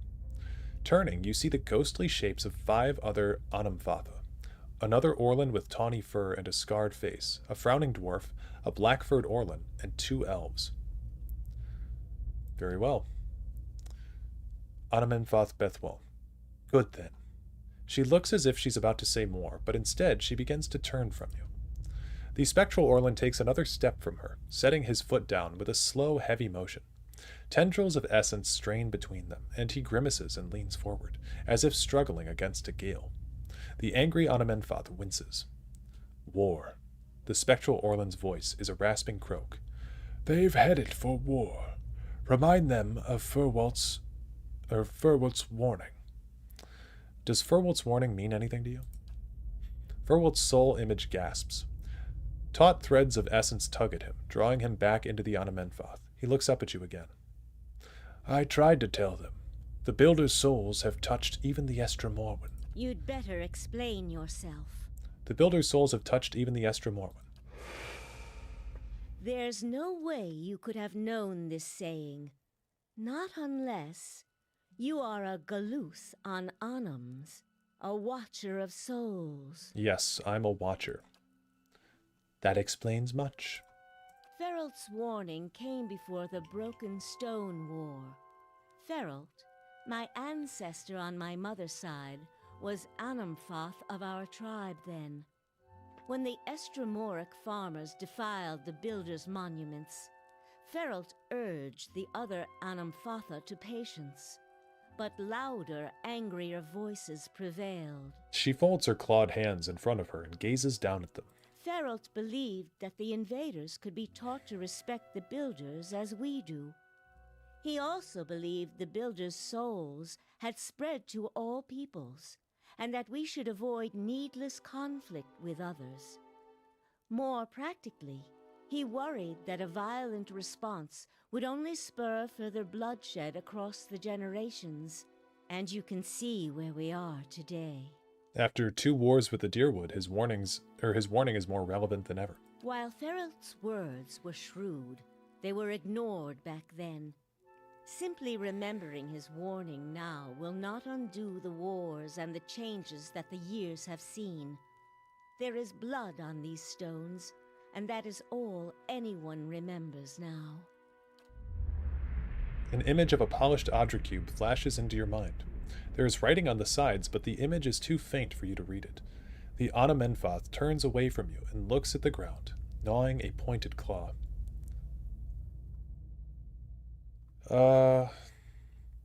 You can't change the past, but your choices now still matter. She looks at you sadly. Yes, that is the problem. Another Estramor came through here a few days ago, and, well, letting him through was a mistake. One I am eager not to repeat. The Guided Compass tribe has a reputation for being too soft with Estramoran, one that will not be improved by my failure to stop this man who has desecrated our most sacred sites. That sounds like the man I came here to stop. I won't repeat a mistake in my haste to correct it. We bar Twin Elms from Estramoran to protect the ancient places that the Builders left behind. The Builders left this heritage to us to defend, but they alone had access to it. On this much, at least the 6 tribes agree. You again see the polished Audra cornerstone in your mind. This time the image is clearer. Each face of the stone is inscribed with a phrase you know by heart. You feel your lips form words. A gift from the builders of civilization to the guardians of their legacy. May the guardians watch the door while the builders keep the key. These were the words given to the keepers of the stone. I know. Very well. The city is yours to explore. Tell the guard at the gate that you come to see the cornerstone with the blessing of the Guided Compass. If the gods have truly returned one of the builders to us, find the Delimgon of Ter Evron in Elm's Reach. If the gods have sent you here with a purpose, the Delimgon will know. One of my companions, a representative of the Valian Republics, wishes to discuss a trade issue with you. Yes, the Valian godlike, blessed of Helia. The Orlan turns her gaze toward Pallegina. Pallegina bristles and quickly spits out a response. So they say. The Anamenfoth's face shows no outward emotion, but her voice betrays annoyance at Pallegina's interruption. And diplomat of the Duke's Bells, I understand you were to be sent here with trade assurances from your masters. Revered Anamenfoth, it is true that I was chosen to convey these assurances, but understand that I was fashioned more for war than etiquette. The Orlan smirks slightly. In these dangerous times, perhaps it is better to send warriors to do diplomats' work.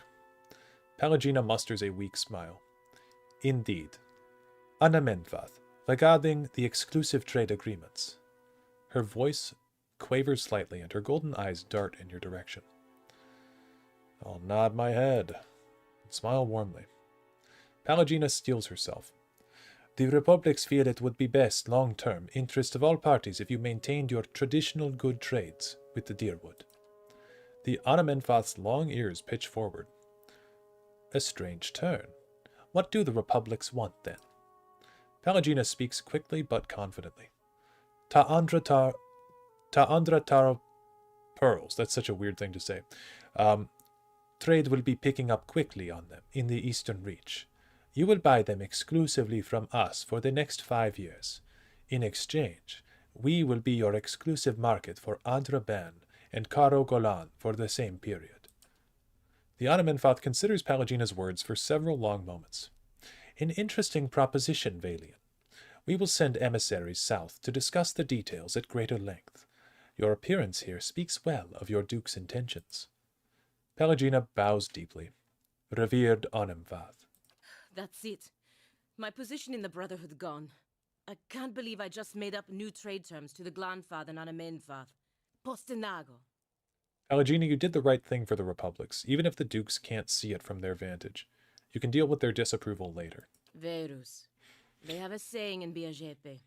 New gold clears even the oldest debts. If I'm right, all will be forgiven. If not, there's nothing I can do about it now. True. I'm here.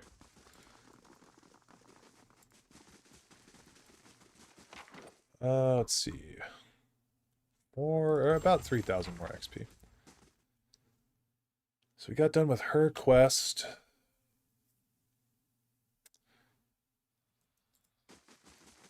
Con of Returns.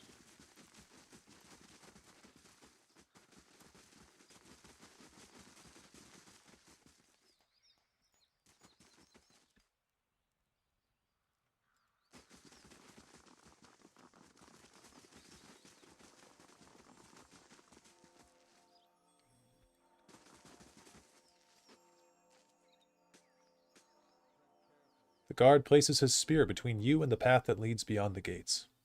Still, Estremor, the rest of the city is forbidden except by order of one of the Anamenfotha. Trespassing in Twin Elms is punishable by death. I come to see the cornerstone with the blessing of the guided compass. The guard scowls and looks at his companion, who nods back. He turns to you again, his knuckles whitening around the shaft of his spear. Always too cozy with the Estremorwen. Go then, and mind your step around the sacred stones. Yeah, we'll go to Elm's Reach.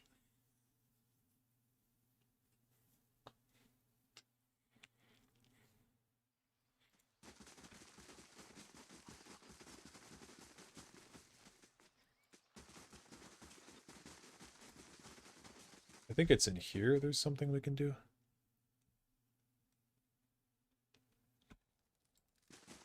Never mind, not in here.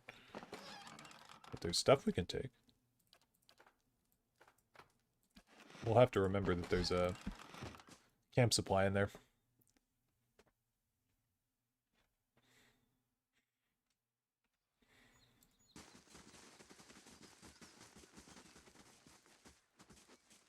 No, it's in here.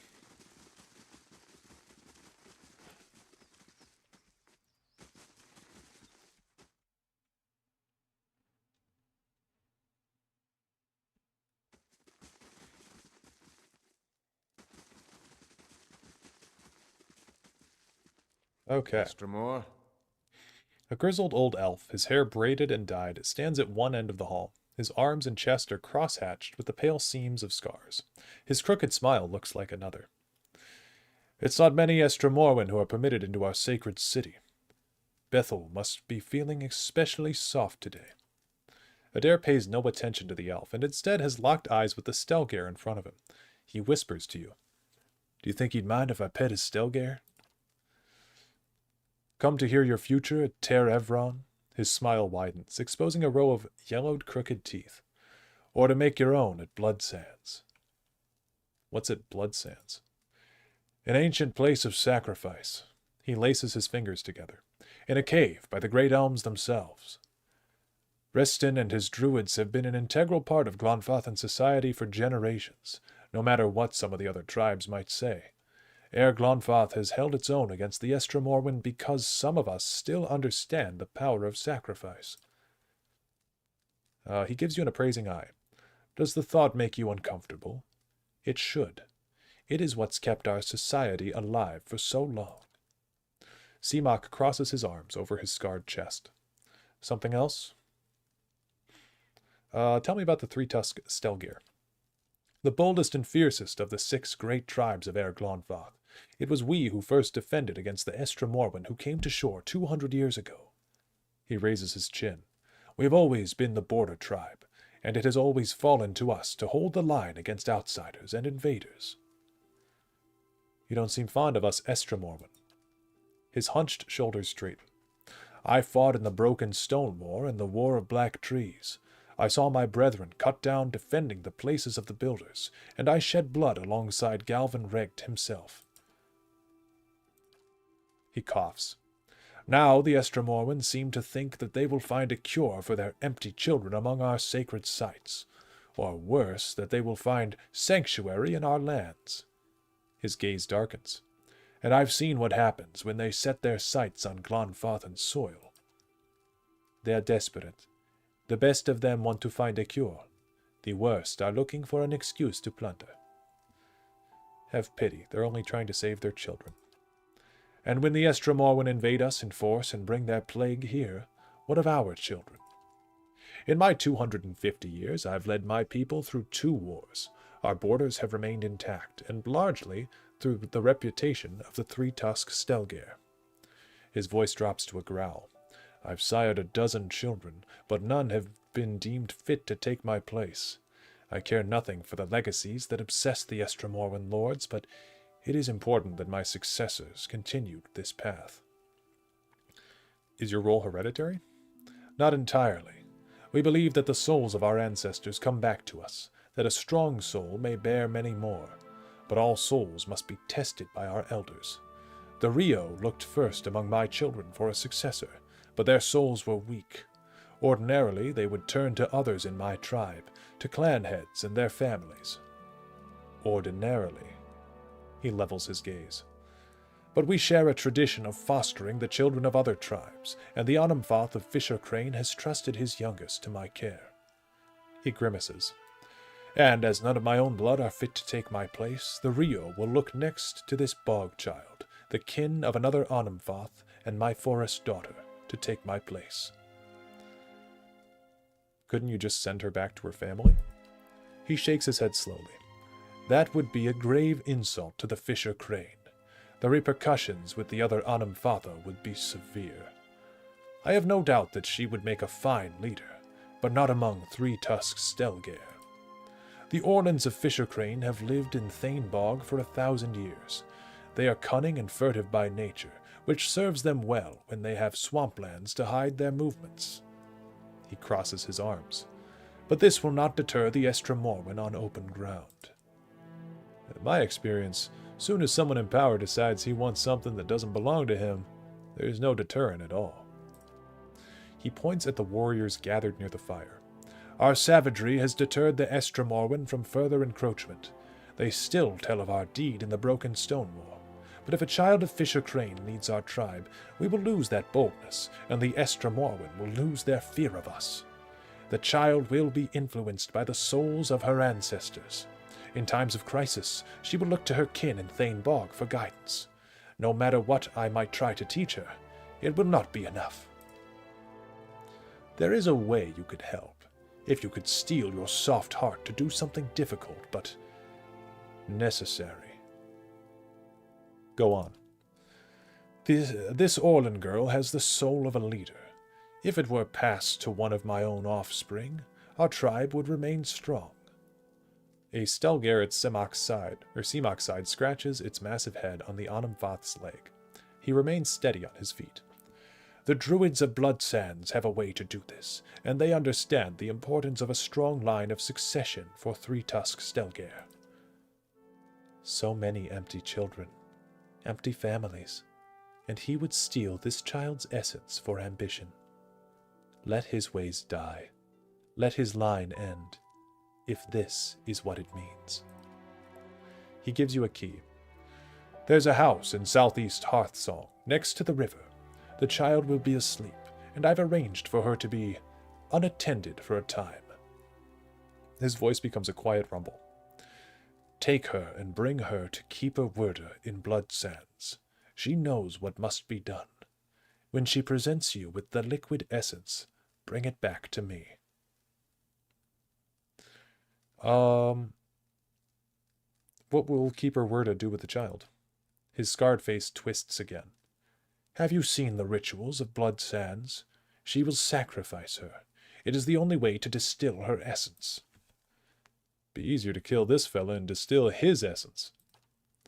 The Orlan child. Go on. I won't do this. I do not relish the deed, but 2 centuries of leadership have taught me that all things bear a cost. He nods once. Consider it well, Estremor. I am not above rewarding those who are of service. I'm here.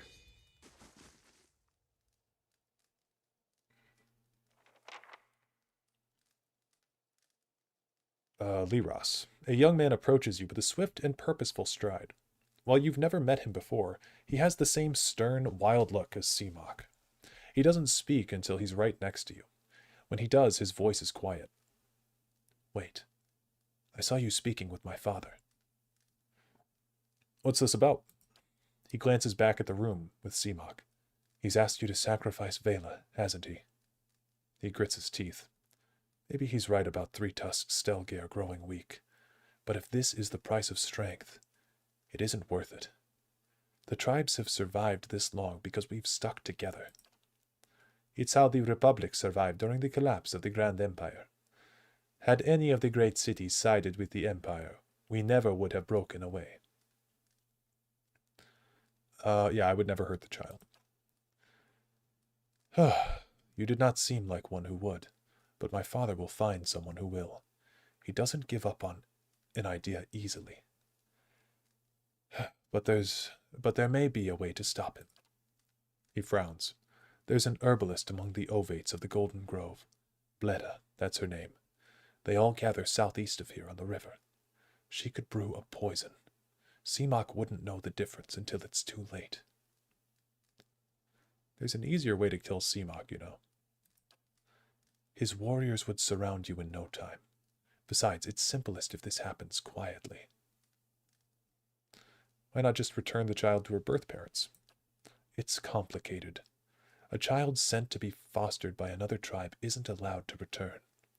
Unfortunately, explaining that we're shielding her from my father would make matters much worse for both tribes.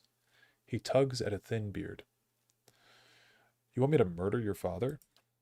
No, but it's better than allowing him to murder this child. Let me guess, if Seamok dies, you're next in line. It's not like that. The Riau have already determined that my soul isn't strong enough. Whoever follows my father, it won't be me. Yeah, I'll poison your dad. With another glance at Seamok's chamber, he backs toward the door.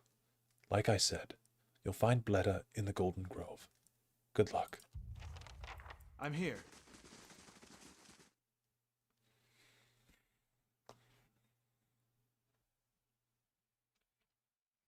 Yeah, I mean, Seamok kind of seems like a dick.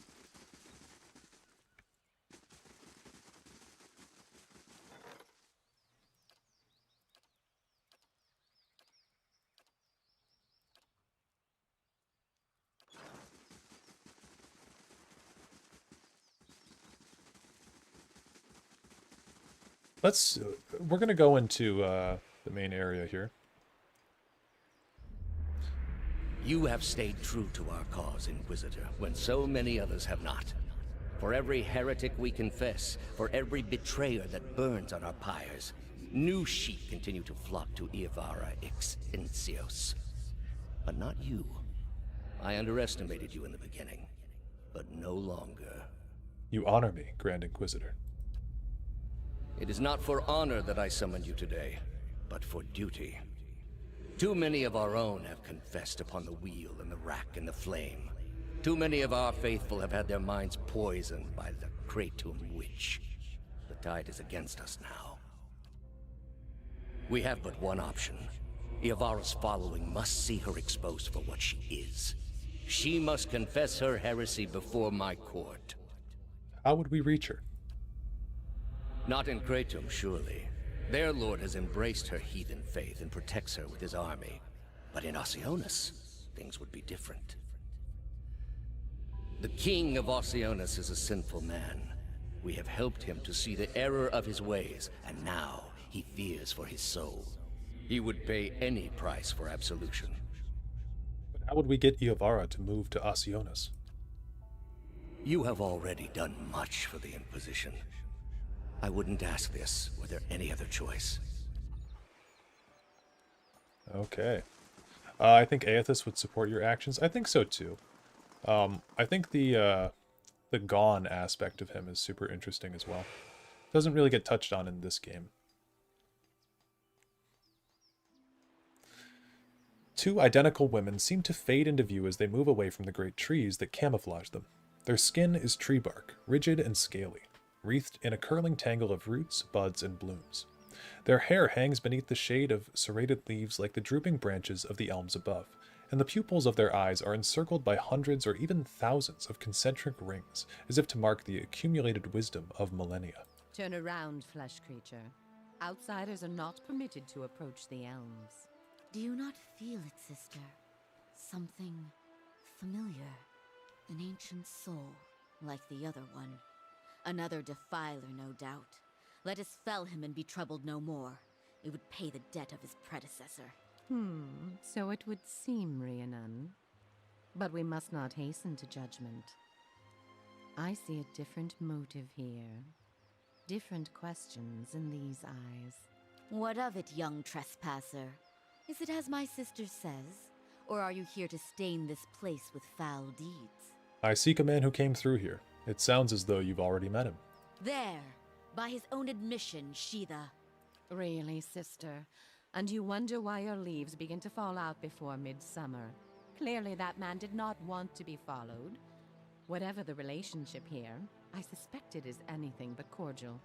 The answer is yes, old one. We crossed paths with Theos not long ago, and we can tell you where he went. But I find it curious that anyone would seek him out. Suspicious, even. If we are to help you find him, we would know why. Stopping him might end Widewind's legacy. So that is the reason he passed this way.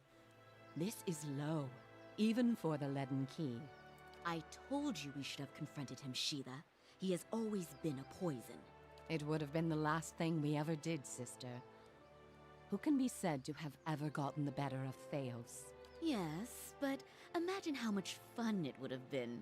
Can't you just picture him all strung up in vines like an angry little puppet? But that's not what this is really about, is it? You are bound to that man. I see it now. You are awakened. Your soul is awake, and something once buried deep now wells to the surface. Past overwhelms present, closes in around you. Your time has nearly reached its end. I just need to get to Theos. I'm sorry to tell you this, but Theos cannot give you what you seek. Nor can any man. An awakening cannot be undone, any more than your past can be undone. What's she mean? I thought Meyerwald said... Aloth's face is rigid. This is... permanent? We did not come down this road together to be refused passage by a pair of talking saplings. Madiko, there must be some way. To be chained to such a past. Her face is pale, her eyes hollow. A bitter and grievous thing, Watcher. So this has all been for nothing? And I'm going to lose my mind? The soul is formless without a past to shape it. Did you truly expect to be able to wipe it away? I had to believe in something. You would rather believe in a comforting falsity than accept a hard truth. A common trait among your kind. Endearing in some ways, but it is an obstruction. A lie within a lie. It is only when you face that truth, abandon hope of salvation, and digest its uncompromising absoluteness, that a soul's true nature is laid bare. However, as much as my sister speaks truly that there is no way back from an awakening, there may yet be a way forward. Would you agree, Sheetha? I would. Were the way not so likely to end in death. Death may be preferable to what lies in store for me. It may, but not all deaths are alike, and the man you pursue is versed in thousands of them. The man Theos you must already know by now. You are linked by a common past. Something about it lingers within you, festering, unresolved. What it is I cannot see any more than you. And without that knowledge, your doom is certain. But were you to learn the source of this discord, perhaps it could be put to rest. Though it is equally possible it will trouble you as much now as it did then, and merely speed your condition to its end. My past comes to me in pieces. How do I unlock the rest? You might wait for it to come on its own, of course. But when it comes, it will replace your sanity's last breath. Such is the nature of your condition. Or you could learn it from someone who already knows. Theos. Would he remember? It is said the gods made his memory perfect, that he may never forget his charge. If he ever knew, he still does. Not that he would tell you, of course. You have followed the right person for the wrong reason, it seems. We see it often beneath the elms. The soul dragging mind and body to unknown places for unfathomable reasons. You may have wandered into Theos's path many times, in many lifetimes, without an awakening to show you why. The only thing that's certain is you did not find what you sought. You said you knew where he went. He has gone down beneath the tower to a place older than we, where the people of Engwith once walked. He makes his way to the buried city, Sun and Shadow. May he stay down there and rot with the remains of his people. He may yet. He won't be returning the way he came, that much is certain. He opened a secret path in the tower's base, and saw it destroyed behind him through some vile means. Is there another way to get to him? We know of one.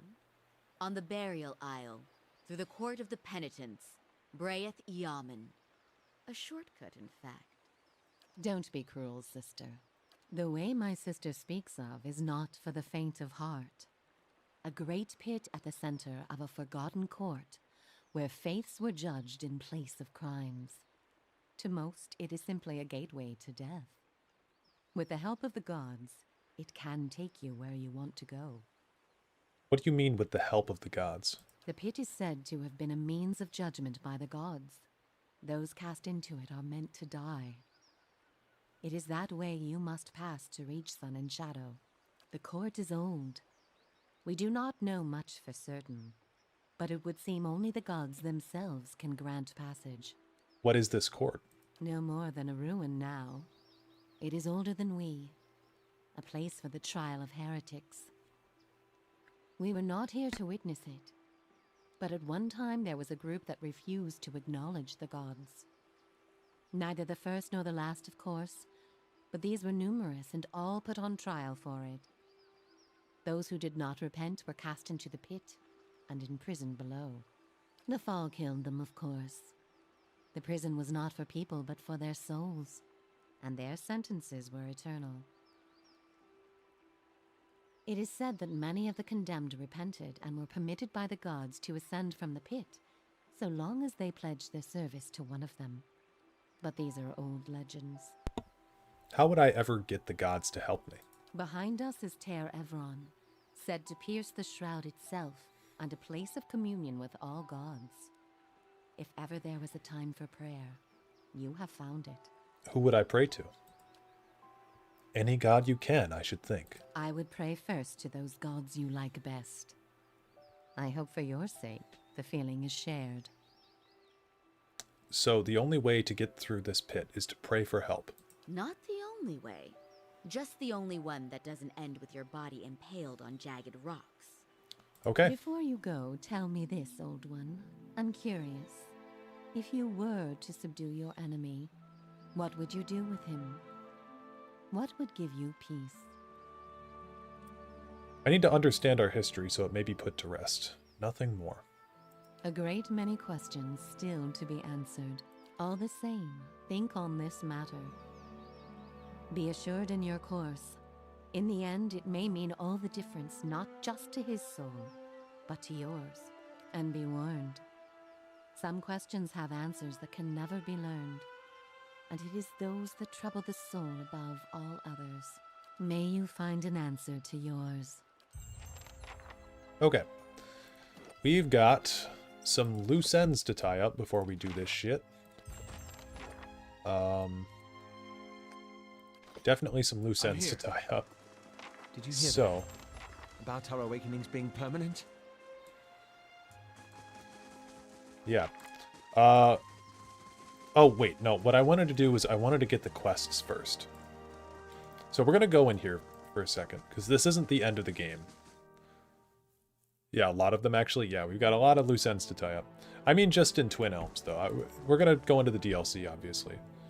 Yeah, Dareloth wants to talk. If those Dalemgone are right, you and I are stuck with our awakenings. Not quite the news I was hoping for. I'm concerned about you. How are you taking this? Oh, the knowledge that a barely civilized bumpkin will share my mind and body for the rest of my life? That's kind of you to ask. I'd always believed that Islamir was an ailment I could cure myself of one day. But now, to think she'll be around forever.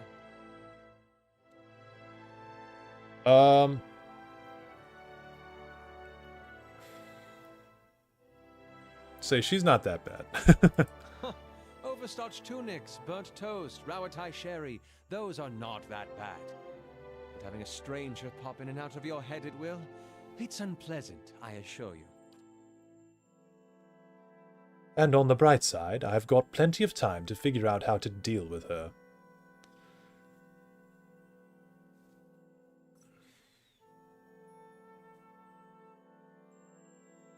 I'm going to say your whole life you've been taking orders. If you can't assert your authority over her, you'll never have it anywhere else. It's hard to be comfortable in your own skin when you're sharing it with someone else. He tucks his hair behind his ears and straightens his hood. Even as he says it, something struggles within him. The muscles in his face twitch and his skin quivers. His eyes roll back in his skull, exposing slivers of white. Sweat beads and glistens on his forehead. After several seconds, he sighs and looks back at you. That wasn't as difficult as I expected. I think deep down, I'd always hoped to find a solution elsewhere. When I was a child, I always thought my mother would come home with a mysterious cure, or that my father, without knowing it, could somehow send her away just as he'd called her forth. I can't pretend that I didn't spend years of my arcane training hoping that one of my instructors would have the answer somewhere in his grimoire. When I joined the Leaden Key, I hoped and believed that, with enough loyal service, I'd gain the ear of someone in the organization who could help me. Even when I met you and realized your unique talents, I hoped that you might be able to reach into my soul the way I've seen you do with so many others. I'd been looking for someone else to solve my problem, and now I realize that I've got to face it on my own. I've been with you the whole way. I still am. That means a great deal to me. Truly. That reminds me of something else the Dalemgone said. About the gods not being real. Oh, did I get that dialogue with the Dalemgone? Yeah, I don't know what they meant. It's just... I can't help but worry at the state we'd be in if that was somehow true. If there were no power guiding us in this life and shepherding us to the next.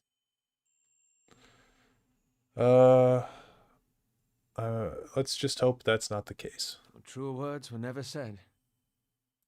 Let's go talk to the Dalemgone again, because I don't remember them saying that thing about the gods. I'm guessing we didn't ask them about that. Durance, do you take anything seriously? Or is the entire world just a setup for your idiotic punchlines?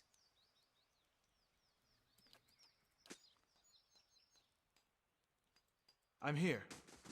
Damn it. We didn't get the Durance line that follows that. Oh, there we go. The punchline, bird woman. In all its weakness. Would you kill the messenger? If he were as annoying as you, I'd consider it. Everybody just hates Durance. Water break.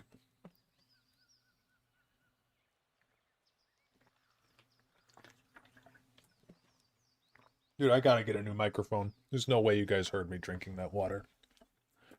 Oh, God. Anyway, sorry about that. I was so far away from the mic. I have questions. What do you wish to know? I need to know about praying for the support of the gods. We will tell you what we can. Behind us is Ter Evron, said to pierce the shroud itself and a place of communion with all gods. If ever there was a time for prayer, you have found it. So the only way to get through this pit is to pray Not for the help. only way. Who would I pray to? I would pray first to those gods you like Okay, best. is there no other way? None. How do I pray? Ter Evron is also called the Hall of Stars, and the stars show us the allegiances of the gods. When stars are in conjunction, we know the gods they represent are aligned as well.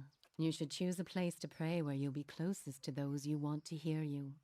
If a god stands alone, you should pray to that god. If they band together, you should address them all. Choose your words wisely, for all gods expect proper homage, and none has patience for fools. What do you wish to know? You mentioned that people come to these elms without knowing why. Soul has a will all its own. Its needs and whims are seldom understood, but they follow them all the same. There is something about this place that reaches beyond our understanding, something like a beacon. The elms have a way of uniting souls that have been seeking one another, with or without their owner's awareness. Sometimes it is for love, sometimes for vengeance, sometimes for peace. Often it is for no reason we will ever know. In your case, let us hope it is for peace. Or vengeance. Okay, Until we well, meet. I guess we didn't get that dialogue, but... Dareloth has just told us that the Delimgon said that the gods weren't real. I don't remember them saying that, but it's an interesting point. Okay, I also want to read some of these at some point. Let's go over to this altar. Luminescent Adra Shard. And we're going to stick that in here.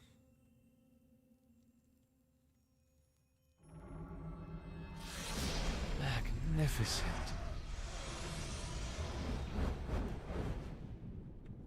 I'm here. Okay, so we've got Abidan, Magrin, Galawain, Helia, Berith, Andrascan, Rimmergond. Let's talk to Berith first. In the glintering stars of the nearby constellation, you see the grim shape of a skull. Its jaws are open wide as if frozen in a silent scream. We'll pray to Berith. You kneel before the shrine and prepare to recite the ritual words. Oh, we need to read these books.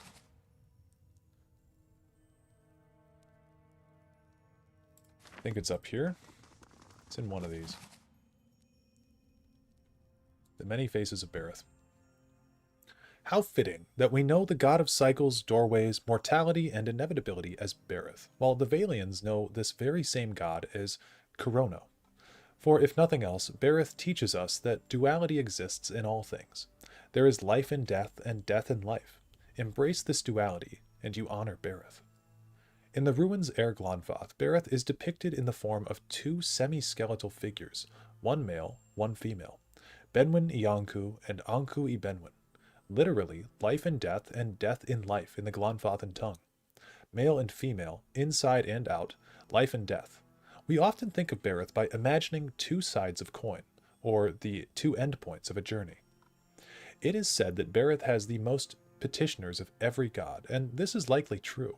Who amongst us has not prayed for the cycle to hiccup? Who has not, in a moment of sadness, yelled at Berith to make an exception for our fallen loved ones? Berith may not rescue our loved ones, but it answers our prayers in its own divine way. Berith is the god that makes life end in death, and it is also the god that makes death end in life. Berith, Corono, Benwyn Ianku, Anku I Benwyn, whichever of the many names you prefer to use, deserves our prayers, for it has given us the promise of life's eternal renewal. Okay.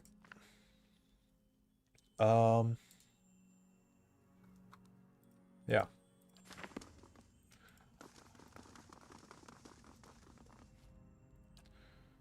So we'll do, there's life and death and life. There is a rippling shift in the air around you, as if some unfelt wind has changed, bringing unexpected warmth. You feel the peculiar weight of an unseen presence and of eyes upon you. Okay, I gotta lock in now. Alright, I'm locking in. I'm not gonna flub any more words. You kneel and pray to Bareth. Even while your eyes are closed, you see a road that seems to stretch on forever. The stars wheel overhead in a clockwork rotation of constellations, disappearing over the horizon to your left, only to rise on your right. You try to make out the details on either side of the road, but your eyes can't seem to focus. One moment you think you see a meadowed blanket with mist and another sheer canyon walls. For just an instant, you even see waves lapping at the edges of the road. Were you to step into the shifting landscape, you feel certain you would only end up back on the road. You know this is a vision, but the packed dirt feels firm beneath your feet and the night air cool on your face. You are walking. Your feet seem to carry you forward of their own accord. God damn it. Something looms ahead of you.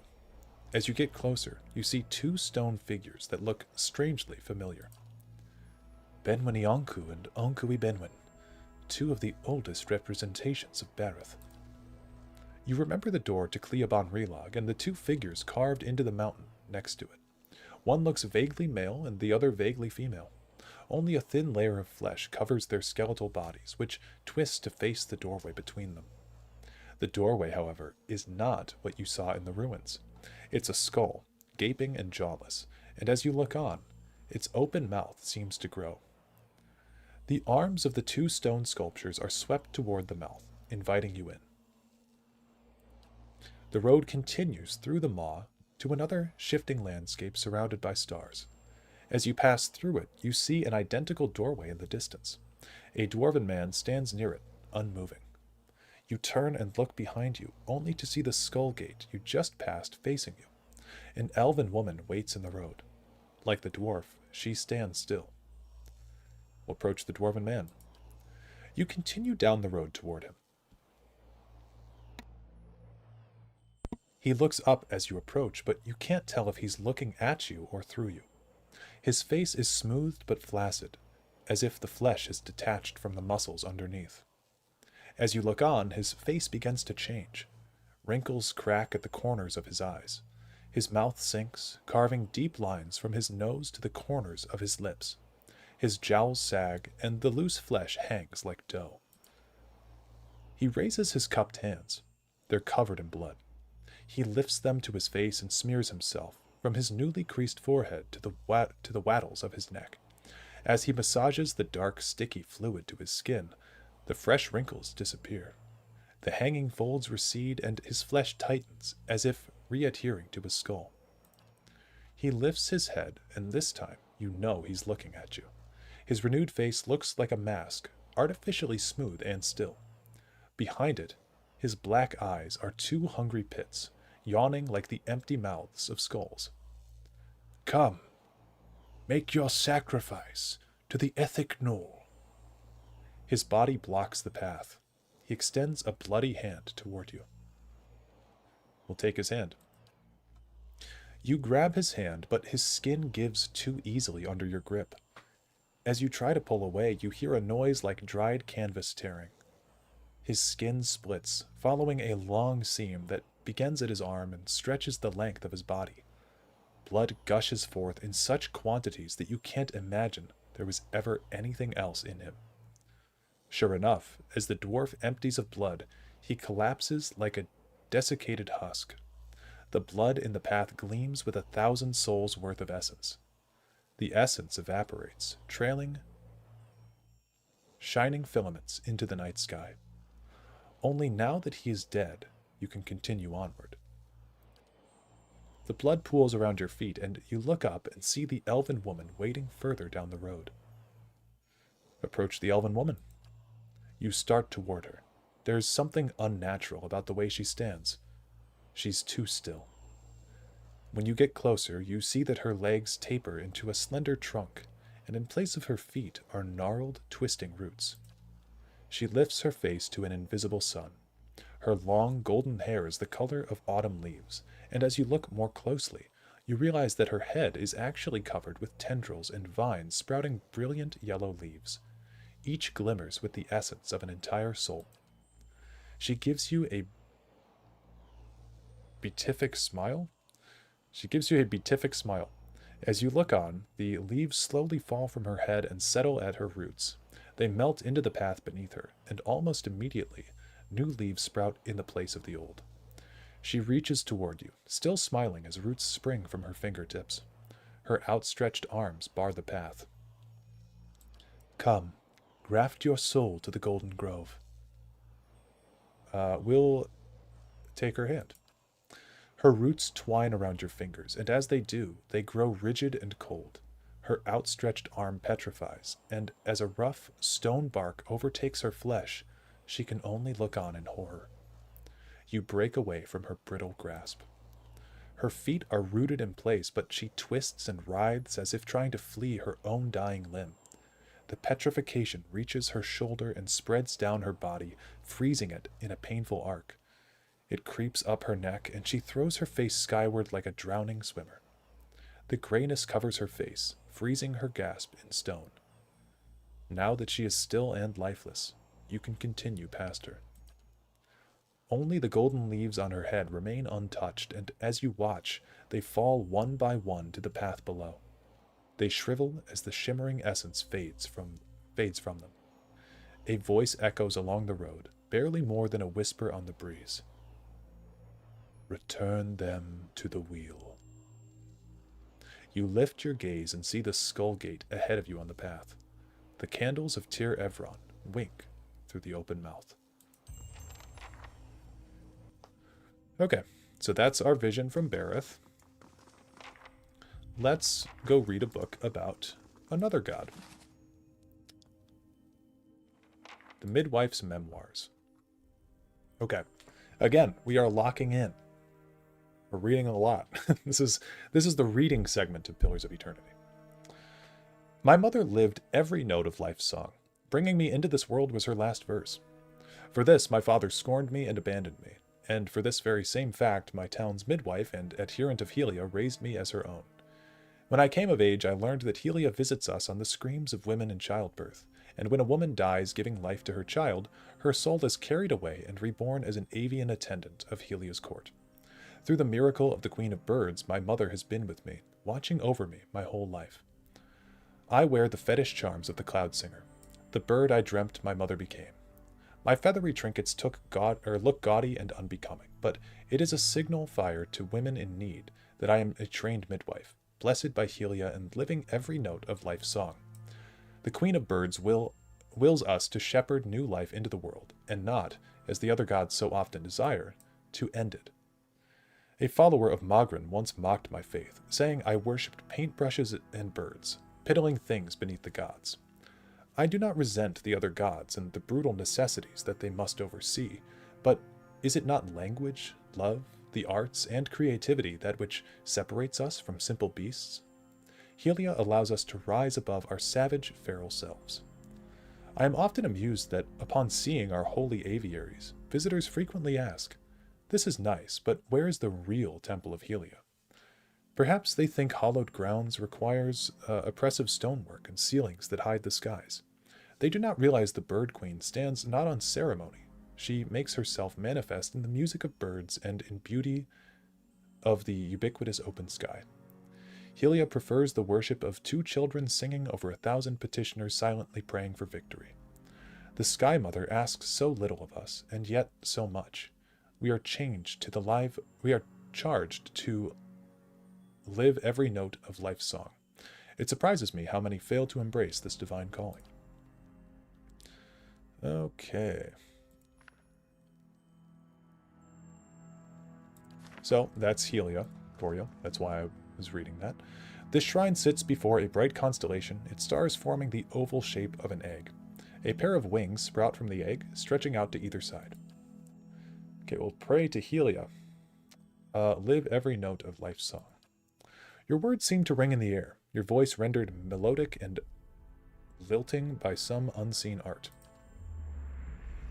You shut your eyes to pray. As you wait in darkness, the world around you changes. You feel sunlight, bright and warm on your face. A light breeze carries music to your ears. As vivid as these sensations feel, you somehow know that they are not real. You look around and find yourself standing in an open-air temple built on a mountain summit. It's filled with elves, orlans, and assorted other kith. Ringing the entire scene is a fringe of trees, their verdant branches filled with birds of all different colors, shapes, and sizes. Durrance spits. A paradise for those who would waste their lives exploring the meaningless while corrupting the meaning of the real world. Oh, to set these trees ablaze, Watcher. Everyone is singularly absorbed in a particular pursuit. An Orlan sits with a canvas, a paintbrush in his hand, and jars of green, blue, and yellow pigments at his feet. An elf and an Almawa standing to the side, are locked in conversation, their expressions dancing with delight. Still, others scribble stanzas of poetry or crude sketches on sheets of paper, losing themselves in the delicate minutiae of lines and syllables. You feel the breeze again, and two elves basking in the sunlight shiver. The largest group gathers in the middle of the temple. They sing a lush, chaotic harmony composed of several complementary melodies. Others drift toward the singers in ones and twos as if buffeted by a gust of wind or a phrase of the song. A ripple passes through the trees. You think it's the wind, but the chirping changes to screeching. Hundreds of birds take to the skies, all headed in one direction, away. The devotees glance at the trees, just barely distracted from their activities. But the wind picks up, scattering their pages of poetry and art, and ripping the songs from their lips. They look skyward, and you follow their gaze. A dark shape blots out the sun. You can't tell what it is, but as it unfolds and expands, it seems to fill the sky. The wind roars over the summit. That explains the birds. Before you can flee, a shadow falls over the temple. It begins as a stain in the corner and spreads, blotting out the flagstones. It reaches the nearest kith, a black-furred Orlan. The darkness swallows her, leaving only a puff of smoke in her place. The two elves that you saw earlier, a man and a woman, flee. You get a brief image of them huddled in the shadows of a mountain. They seem to see you, too, and they reach out, calling silently after you. The others, however, seem frozen. As the shadow advances, they likewise vanish one by one. The driving gale scatters their ashes and the charred remains of their creations. The grieving mother holds her head. Songs of joy turn to screams of agony. What purpose, what lesson could possibly lie behind such destruction? You look up again at the source of the shadow, but the eclipsed sun forms a blinding corona around the thing. You can't make out any details. You can, however, feel heat. Restore my temple. You look down and find yourself standing next to Helia's shrine in Ter Evron. Your pulse still races and your skin is damp with sweat from your strange encounter. Okay. I'm here. That would be Helia's. We'll look at this one. Nothing happens when you approach the Wudika shrine. Makes sense. And this is the Wall shrine. A piercing ring fills your ears as you near Wall's shrine. There is no other response. Fair enough. Let's go talk to Gallowayne. Book of the Hunt. This is another beefy one. Jesus. I'm going to take another drink and mute my mic this time.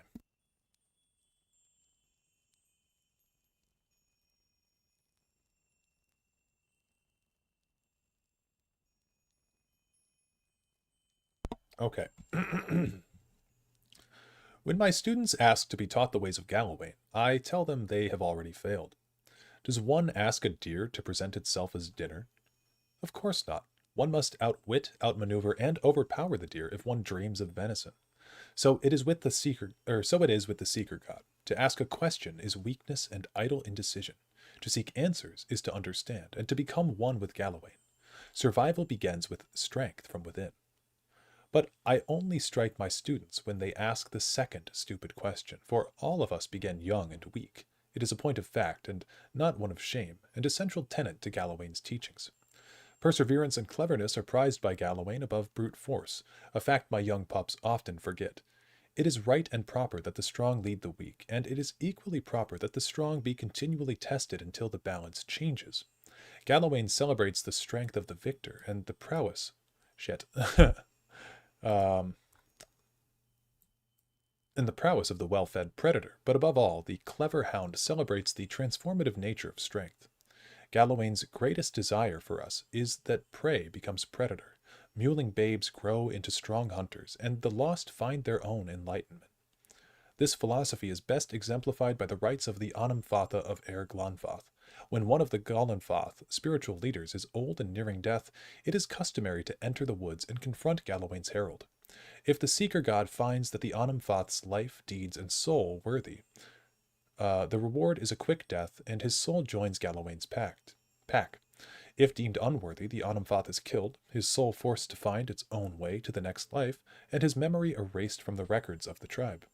Survival begins with strength from within, and weak leaders endanger the whole pack. This is Galawain at his purest. Even at the end of life, one must struggle for worthiness, for greatness, just as one must struggle every day to feed his pack. The seeker god is easy to understand if one actively engages in the quest for knowledge, but his secrets are self-occluding to those who merely ask, desiring knowledge without the requisite hunt. My own flesh and blood once asked me, "Will learning to hunt please Galawain?" I told him yes, but added, "Galawain would prefer that you hunt to learn." Okay, there's our Galawain book. What is this book in reference to? Is this for Abidan? Yeah, okay. Daily Affirmations of Focus and Efficiency. All errors can be reforged into lessons. Abidan rebuilt himself from ruin. No setback is insurmountable, not even death itself, so long as the soul is dedicated to the task. Work hard, work well. Abidan demands only honest labor and forthright service. All errors can be reforged if your first intentions are pure. All ignorance can be reforged into knowledge. Master your craft, excel at what you have been trusted to do. Do not offend your teacher by remaining a student forever. Each generation must forge its successors. Teach your trade to all who are willing to learn, and in doing so, multiply the fruits of your knowledge. All difficulties can be reforged into triumphs. Meet strife with humility and acceptance. Let adversity temper the ingot of your will, and you will never shatter. Embrace your station. Fulfill the duties of your rank and meddle not in the affairs of your betters. All guilds fail at their weakest link. All loss can be reforged into strength. Profitable work heals all emptiness. So long as you have the tools of your trade, you will always be able to forge wealth anew. Value the works of others, and they will value your works in return. Share the harvest with the hungry and your tools with the destitute. All souls can be reforged into whatever we will. Hard work is not exclusive to life. Death is no time for complacency. Commit yourself to excellence in this cycle and the next. Okay. Oh, oops. Excerpts from the Sermon of Struggle. Choice is a luxury we earn through peace. Struggle is our fundamental nature. Even when our war banners sit idle, mankind foments strife. Friends argue with fists, lovers kindle... What? Friends argue with fists, lovers kindle jealousies. I think there's supposed to be a comma there. Friends argue with fists, lovers kindle jealousies, merchants compete with lies. Wherever mankind goes, struggle follows. Magrin is goddess of fire and war, not bloodshed and conquest, though many in Raed Ceres would tell it differently. How bitter they must be that Magrin's priests were able to destroy a god made manifest. How bitter indeed. We who worship Magrin are not addled barbarians or cloistered mystics. We are soldiers, armorers, watchmen, and bodyguards, artisans of conflict and protectors of our families and flags. We do not salivate for battle. We view war as unwelcome, but struggle is our fundamental nature. We do not pray for strife, we pray for the wisdom to resolve it quickly. We do not wish for war, but when it inevitably must be fought, we find divine ecstasy in discipline, efficiency, and excellence. Magrin, guide us to the battle that is just and fair. Let us be your fire that burns away the profane, leaving only the righteous. If struggle is our fundamental nature, let victory be our inevitable state of grace. Okay, then we don't really need the Wudaka book. But we'll go to the shrine. I'm here. I think my voice is starting to get worn out from this section. Holy shit.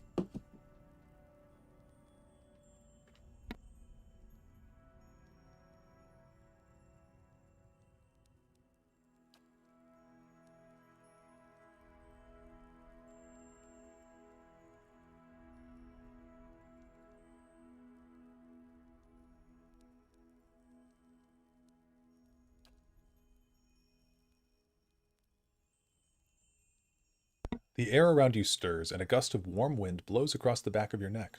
You catch the faintest smell of wet earth. As you kneel in front of the shrine, you feel yourself pushed forward. You catch yourself on your hands and knees, feeling warm, damp ground beneath them. Looking around, you find yourself crouched in a clearing in the middle of the woods. The smell of dirt hangs heavy in the air. Behind you is a darkened room filled with candlelit shrines. Ahead, you hear the howl of some kind of hound. You feel certain this is a vision, but the hairs on the nape of your neck still rise. We're going to howl back. The beast bays in response, its voice high and clear. The thick undergrowth shivers with movement, and heavy paws pound the wet grass. You're not certain if the creature is hunting or leading you, but you instinctively give chase. As you tumble through dew-speckled bushes and clawing brambles, each stride feels longer than the last. You draw lungfuls of crisp, clean air and feel your energy renewed. The rhythm of your stride and the thumping of the beast's paws drive the blood thrumming into your ears. You speed ahead, following the hound's cries, when a split-finger pine crashes to the ground in front of you. A massive bear lunges into the gap and roars. It catches sight of you. You turn and race in the opposite direction, leaping over the fallen tree trunk. Pine cones crunch underfoot.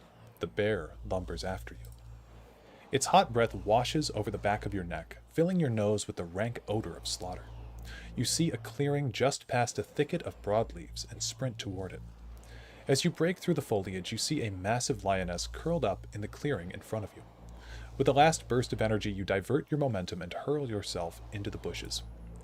Any second now, you expect to feel the bear fall upon you. But a furious roar on the other side of the clearing draws your attention. The bear has stopped at a tree line.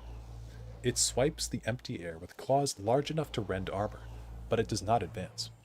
The lioness, for her part, twists her body into a tight coil. She growls, her ears pressed against her head, but she makes no move to attack the intruder. Palagina elbows you. What are you waiting for? Win your quarry. Take any opportunity to escape that you can. You back deeper into the foliage, keeping your eyes on the two mighty predators. As you crawl backwards, the heel of your hand brushes something furred. A warm sigh grazes your cheek. You freeze in place, slowly turning your head to see what waits behind you. Two amber eyes shine in the darkness. If I'm dying here, at least it was with my friends. Endurance. That's a good screenshot. The eyes meet your gaze briefly, then turn to the standoff in the clearing. The hound behind you yawns, fangs flashing. When you turn back, the lion and the bear have disappeared. In their place is a stone wolf's maw, gaping wide enough to swallow you whole. Beyond it is the outline of a temple, towering but indistinct. Blood must feed the maw, Watcher. See that a true champion reigns. Okay. We'll come back to the other one. No, actually, that's like the easiest quest. It's one of the easier ones. Just have to fight some elves. Okay, this is Rimmergond, Andra, and Scan. The enigmatic god of cold. I will read this later. We'll just pick the corresponding one. So, all life ends in stillness. You feel a sudden gust of cold air, as if the shrine were bursting into wintry life. The frigid wind cuts through you like a sharpened blade, and darkness encroaches upon the edges of your sight. You kneel and close your eyes. As you pray, the blackness fades to white, and a howling wind fills your ears. The vision that slowly resolves itself is of a broad, frozen plain. You see a procession of elves in the distance, periodically fading into and emerging from the whiteness. They trudge over snowbanks and their heads down against the driving winds. As they trek past you, one man bundled in furs turns his head. You headed for Noonfrost and the Frost-hewn breach too? Before you can answer, he's lumbered ahead. You follow the caravan, and in a couple of minutes you come to a wall of ice. It disappears into the pale emptiness overhead and stretches as far as you can see in either direction. The elves stop in front of a mirror-smooth section that's framed like a temple door. It seems somehow thinner than the rest of the wall. You can't see what's on the other side, but a debilitating cold emanates from within. The elves pull pickaxes and shovels from their sealskin packs and begin hacking at the smooth ice, their implements flying through the air in swift, shining arcs. Though they throw their bodies into the labor, not one of them so much as scratches the polished ice. Yet with each blow, something bellows in the distance. Adair calls out to the elves. Hey! You might want to hold off on that. But the howling wind seems to swallow up his voice. Pelagina's head whips around to see where the bellowing is coming from. Forget about the elves. We need to be ready to move. She turns to face you, flexing her hands in the cold air. Or fight. The elves hack away, seemingly oblivious to the furious lowing, and to the tremors under your feet. The snow has risen to your knees. Your legs feel frozen in the drifts. Let's attack the elves. You strike the nearest elf, and he crumbles into a mound of snow. You attack another, and she falls just as easily. While you cut down the elves around you, their fellows continue cleaving at the ice, working faster. Even their redoubled efforts seem futile. When the last of the elves fall, the bellowing finally ceases and the wind dies down. A final gale blows past, scattering the remains of the elves in a chaotic flurry. You notice a single spiderweb crack in the smooth barrier. It's the only thing that mars the perfect surface of the ice. Whatever's on the other side of the strange doorway, you feel it tugging at you. Only when you look back and see the parallel gashes trailing behind your legs in the snow do you realize how strong its pull is. My end comes to all things in time. Seal the frost-hewn breach, and instruct the pilgrims in the patience of Remergond. Bill plugged the hole with a handful of snow. You fill your hand with snow and shove it into the crack. It hardens instantly, and a hoary rime grows over the smooth surface of the frozen doorway, fusing it with the rest of the wall. When you take your hand away, a perfect crystal of ice remains in your palm. As you examine the crystal, the vision around you fades, but the unmelting shard of ice remains in your hand. Yes? Okay, so we've gotten a quest from all of the gods here. There are 11 gods in Pillars of Eternity, but you can only get 4 quests while you're in that Council of Stars. So we basically talked with Helia, Bareth, Galawain, and Remergond. And we will just, we'll do the Bareth one right now, I think. Over here.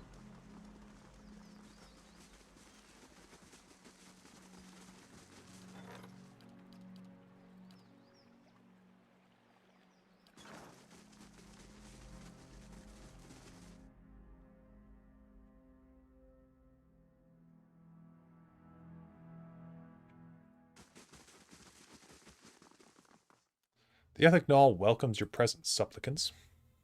A dwarven man stands motionless near the roaring fire that lights the cavern. Your sacrifice feeds the land, supplicants. Come forth.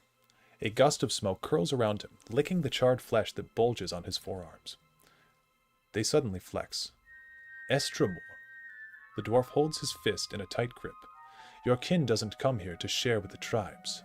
What do you want? What's this place? Blood Sands. The dwarf picks on his scarred forearm. His guttural sigh mingles with the crackling of wood and bones behind him. As I said, Estremorwen rarely visit our halls. The Glonfothans call this place Blood Sands. We call it home. The Ethic Knoll have tended the land from within this cave since before the arrival of the tribes to Twin Elms. Gorost crosses his arms. Be warned, Estremor. We bleed life to nurture it. Our sacrifices may strike you as savage, but the health of these lands depends on them, and it's unseemly for guests to insult their host. Tell me about the sacrifices. Gorost spreads his stocky legs apart and locks his forearms. Everything must die to return anew, Estremor. Through the sacrificial rites, we offer supplicants the honor of giving their most precious gift back to their brethren, back to the land. The dwarf lifts his fists, thick and mottled by red scars. The blood gives us strength. Even the Glonfothans have come to depend on the blood paint. They brim with power before battle. all thanks to the sacrifices of their kin. Tell me about the Ethic Knoll. Our order has thrived for generations. Before we came to Twin Elms, our rites fed the lands of the eastern mountains. Now we share blood for Air Glonfoth. Garost opens his palms. Strikes of red skin run through them like flames. To everything that must end, our sacrifices bring a new beginning. He looks up.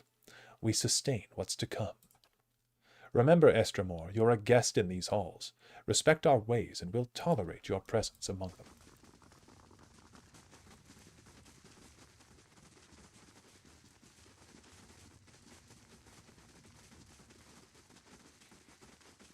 Okay. Essence within to nurture flesh, and essence without to strengthen it.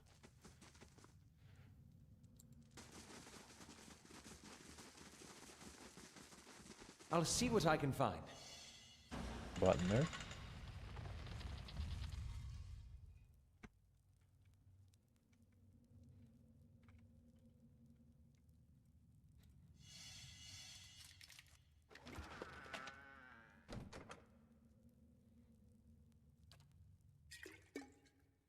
Those would be good for Java later. I'm here.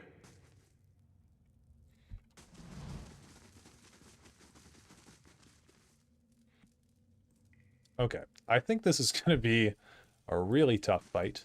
Oh shit. Well, good thing that we quick saved. As your blood flows, so shall your essence. Your life's energy shall feed the soil, and your soul's energy shall enrich the community. This is by your own choosing, supplicant? Yes. The elf's voice is high but even. The dwarf grips a hatchet with both hands and raises it over his head. He throws his shoulders forward and swings the weapon into the elf's chest, connecting with a meaty thump. Blood gushes around the blade, and the sacrifice's screams rend the air. Aloth's lips curl with disgust. This is why I prefer the wand to the blade. Despite his earlier agreement, the elf thrashes atop the stone table, his torso aching while his arms and legs remain tied in place. Meanwhile, the dwarf spreads his arms wide and allows blood to spatter his robes. When the elf is finally silent and still, the dwarf pulls his hatchet from the body and wipes it on his hem. Okay, so I think we're going to want... Yeah, this is probably fine here. I will talk to him myself. The dwarf wears crimson robes that are stained and streaked with dark patches. His face is smooth but lacking youthful elasticity. It's as if the lines and wrinkles have been formed and erased many times over. He watches you with eyes like two black pits as he wipes his hatchet on his robe. Hail, Estremor. No one comes to Blood Sands without a purpose. What is yours? Bareth believes it's time you paid your dues. Reston grunts. Then he can descend from his mighty pantheon and tell me himself. Actually, that's why I'm here. Since when do the gods send mortals to collect? You're much too talkative to be the usher. This is the trouble with deities. They meddle in a world that they don't even inhabit. I hope they've promised you something better for your next life. Okay, so we're going to want the three of us to ready. Attack this guy. Three of us melee boys. I'm ready. And then we're going to want Durance. What? To do probably an interdiction on those guys. How may I help? Aloth will preemptively confuse in this spot. I think Adair could actually try to knock him down. Grieving Mother will just try to shoot this guy. Yeah, there we go. Then she can get that raw damage that we like.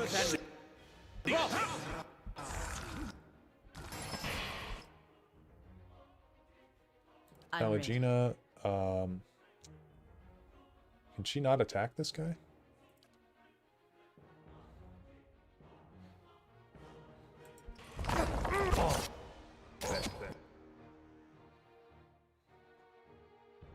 Aye?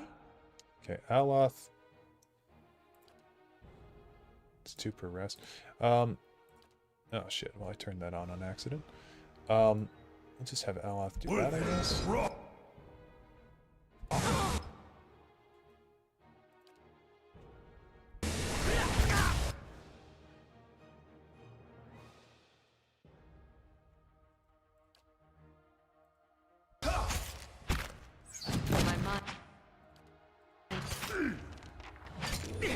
we got his ass.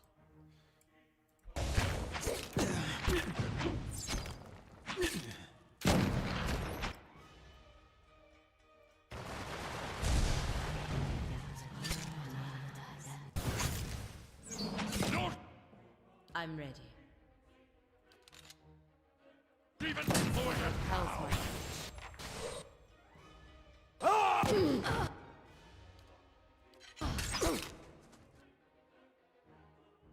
I'm ready.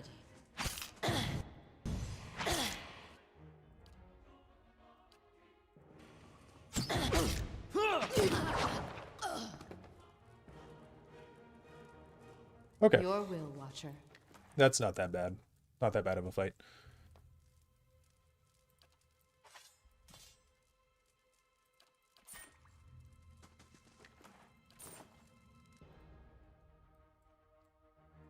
Arthur, than raw.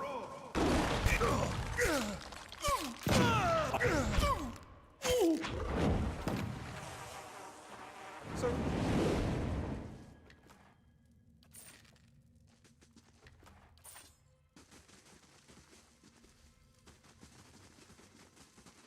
My thoughts will be as silent as my feet.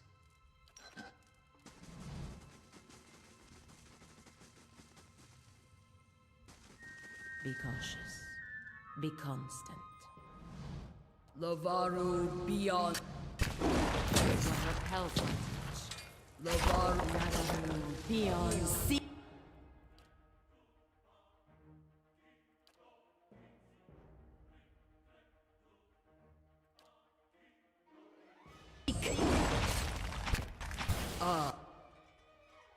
Ulu.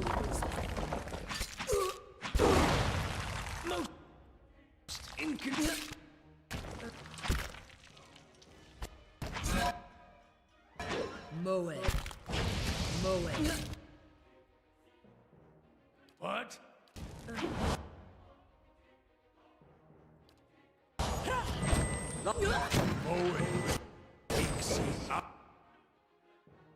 Well, this isn't good. I'm ready. Anna.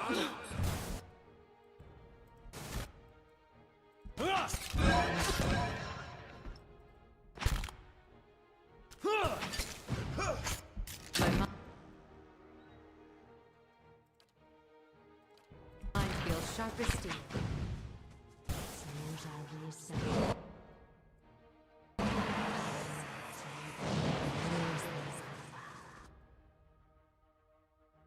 I'm here.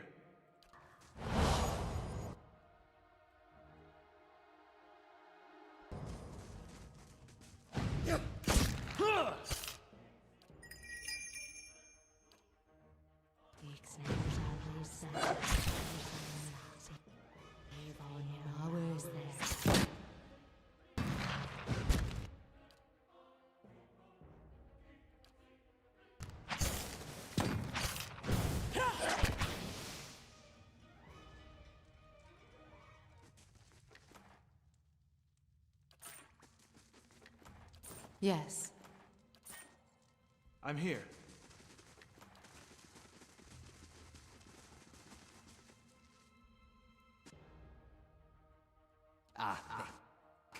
Worthy. Ra! Lavaru. Lava.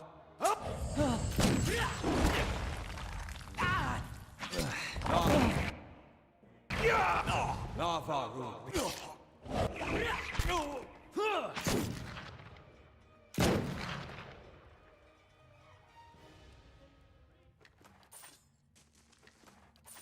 I'm here. I shall be discreet. I'd be glad to. I shall do as you ask. What you ask is done. I'm here.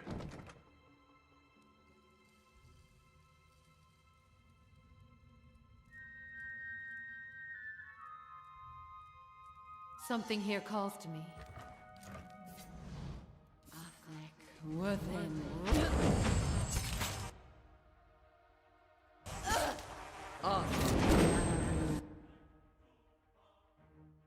How may I help? Beyond seek.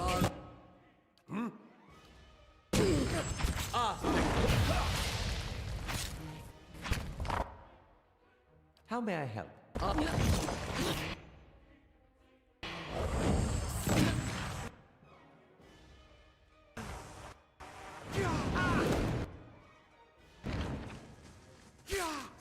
Lava. Lava.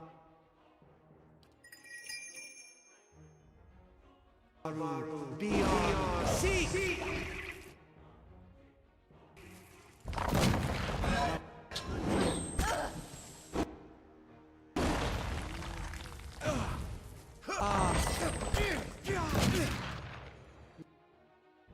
What?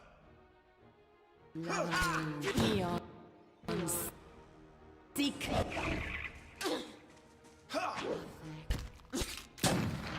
Worth it. I'd be glad to. What?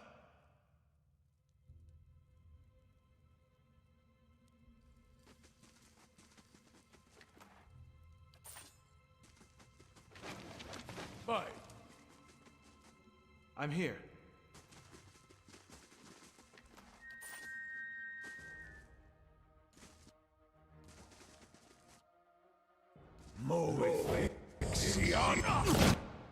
What?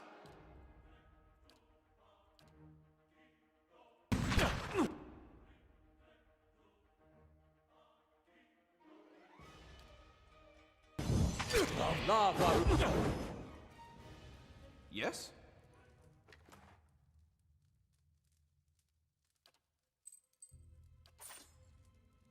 Certainly.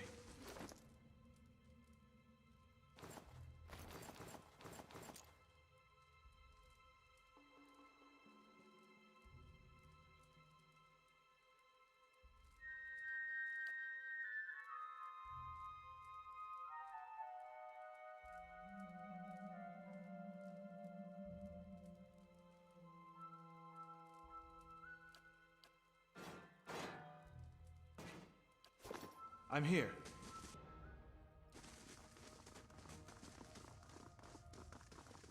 That guy just run away? It's pretty funny.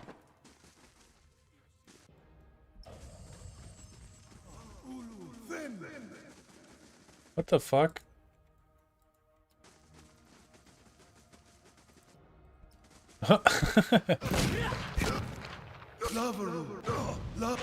Wow, he just completely ran away to get help. I'm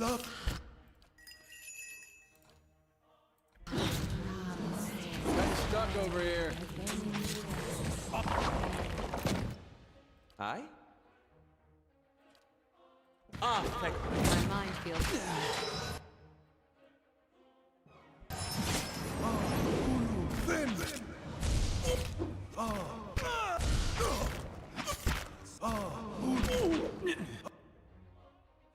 What?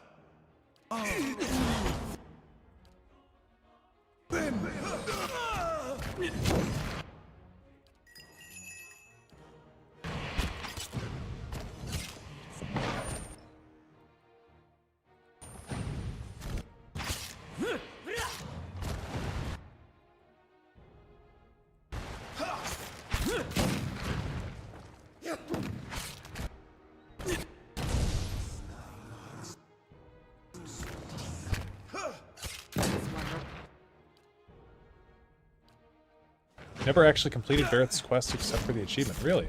Bareth is my favorite of the Pillars gods. My mind feels sharp as steel.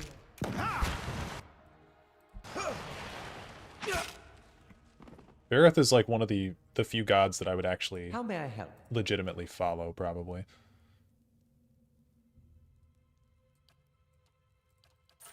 I shall. Yes?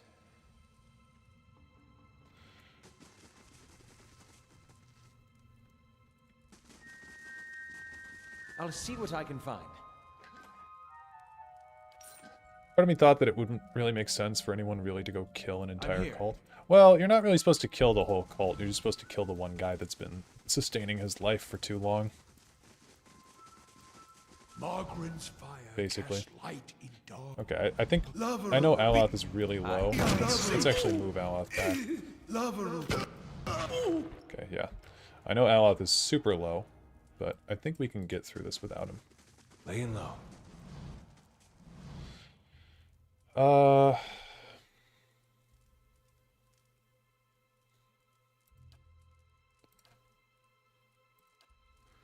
Just some blind woman in here. Cool. We can actually retrain our characters here. I actually do kind of want to retrain the Grieving Mother because I think I put too many points into stealth. Like, she needs more mechanics. We'll do, yeah, we'll just rebuild her basically. We definitely want Draining Whip. Killing Seema could also be a stretch. Like, you kind of kill a member of the government, so to say. Kind of, yeah. Seemok's still kind of a piece of shit, though.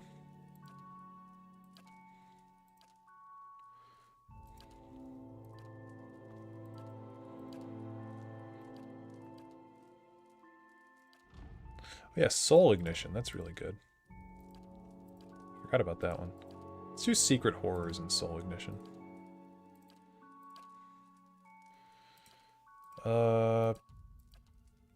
And then I think we wanted to get Tenuous Grasp seems good. Psychic Backlash is pretty good. We get our mechanics to 9. Silent Scream and Going Between, still a cool one. Okay. We don't have enough to get our mechanics to 10, but that's fine. We'll pick up Mind Lance, I guess, and then Brutal Backlash seems good. Cool. I'm here. Okay, I didn't get her the Gunner perk this time, but oh well. Yes? Yeah, I mean, he's just kind of a bad person, it seems. It's just like a flawed philosophy, I think, that, you know, it's a very archaic philosophy, which makes sense for Eric Glonfoth, but, like, the fact that, you know, the strong should rule the weak and all this kind of stuff, it's outdated thinking.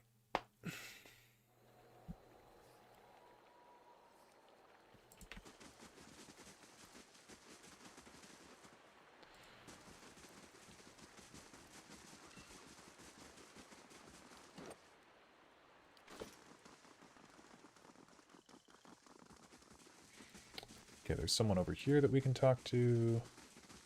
Letta. Many blessings, traveler. The elf holds a chipped wooden pipe. The sweet smoke wafting from the bowl makes you dizzy. Welcome, Estremor. I've got herbs and potions for sale. Looking for something to ease your travels, or something to make them more interesting? When she grins, you see her teeth and gums are stained brown. White leaf. Nice way to spend an afternoon. And the following night. And most of the next day. I hear you can make certain poisons. She takes a deep draw on her pipe. Poisons? I only deal in tonics that heal and enlighten. She exhales a puff of smoke. Of course, many beneficial substances can be harmful when taken in great quantities, but that's just Waretha's way of keeping all things in balance. What kind of substances? She leans against the winding tree trunk and ticks the item off of her fingers. Oh, there's plenty. Concentrated Caro-Golan, distilled spider venom, rotten blood moss extract, even cave coral mixed with scan bone. Does it really matter which ones we do?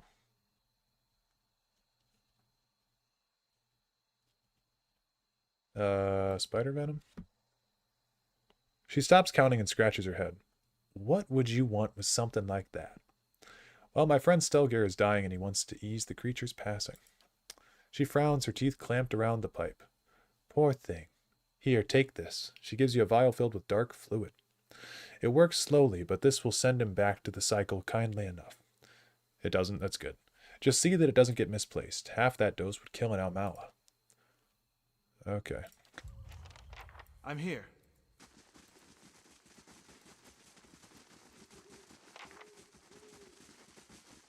Let's... Camping is not allowed in this area. Okay. Well,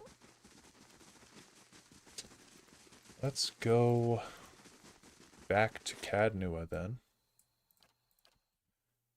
We'll get our free rest.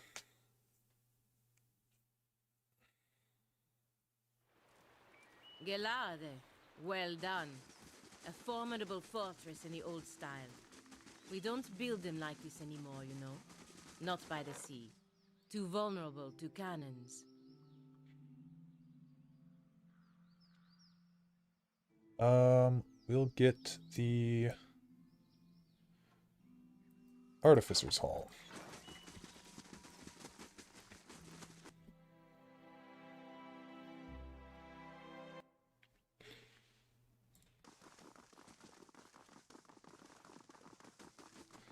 Gata. I'm Gata, a researcher in the field of animancy. I could use some assistance if you're willing to hear me out.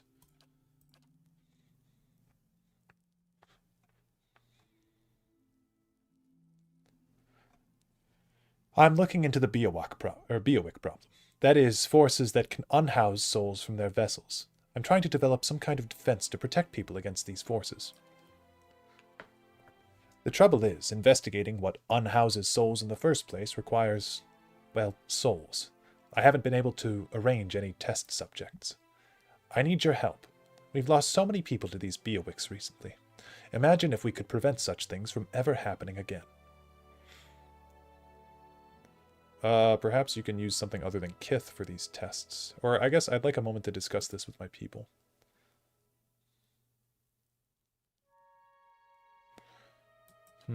Perhaps you can use something other than Kith for these tests.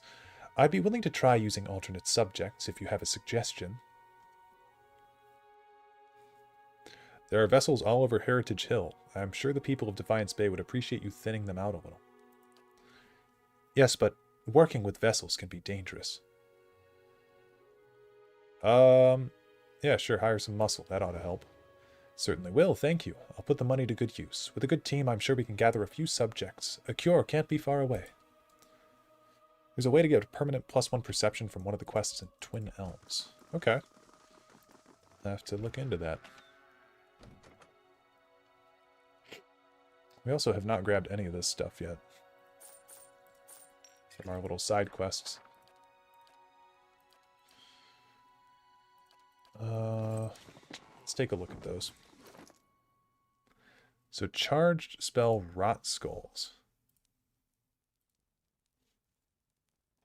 Okay.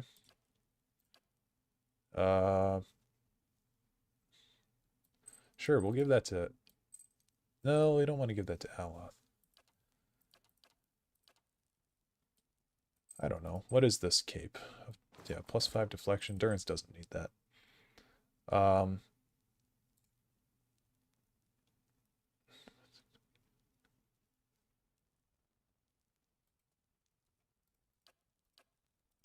Pallegina have boots? She does.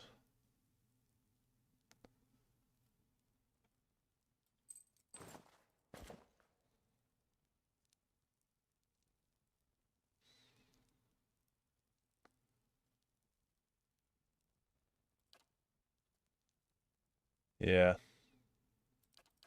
And I don't think anyone needs this cape, really. We'll just save this stuff for, like, people that we get in the DLC, I guess. I should put some of this stuff in... Well, no, we can just put it all in the stash, I guess.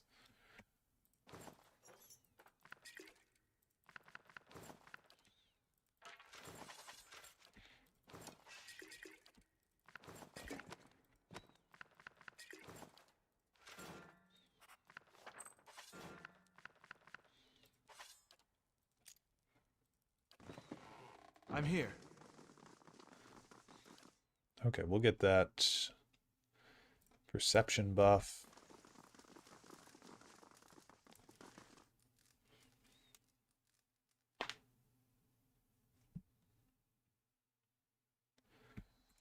Last thing the deer would need.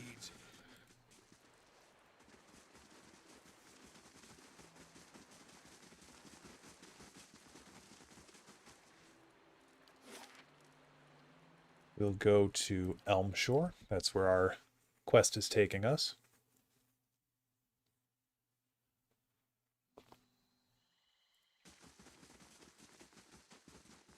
And we want to go...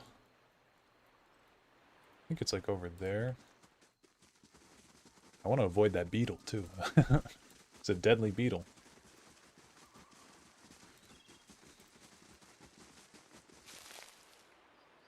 Yeah, up here, right? Yep.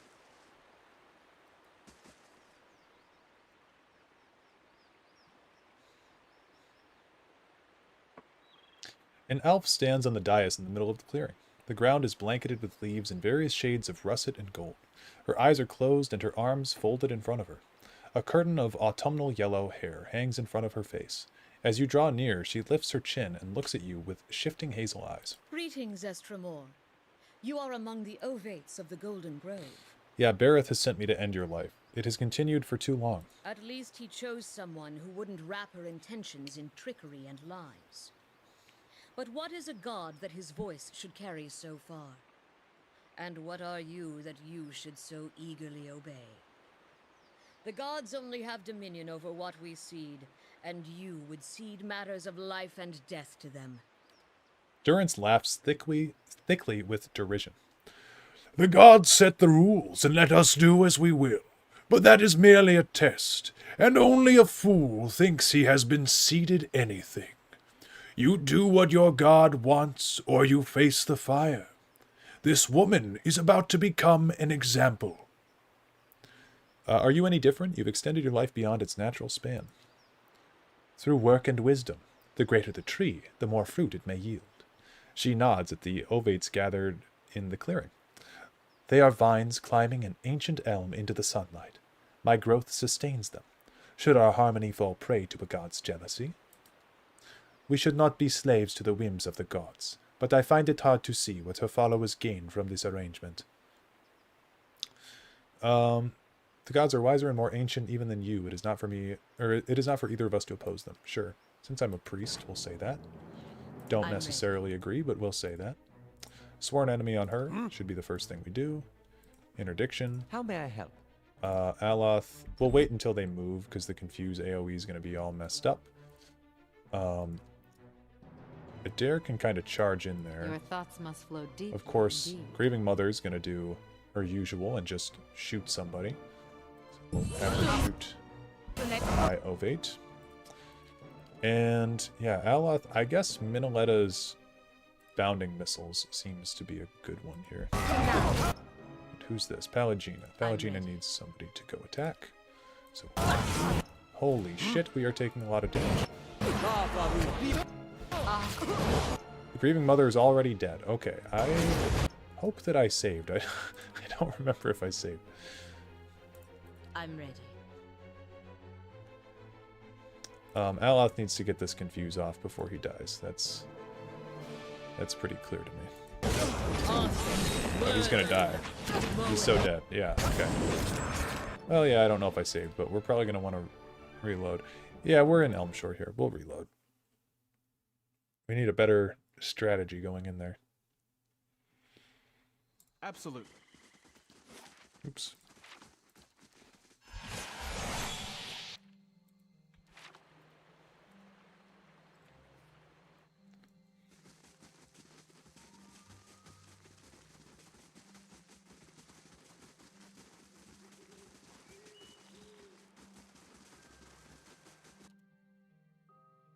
I'll see what I can find.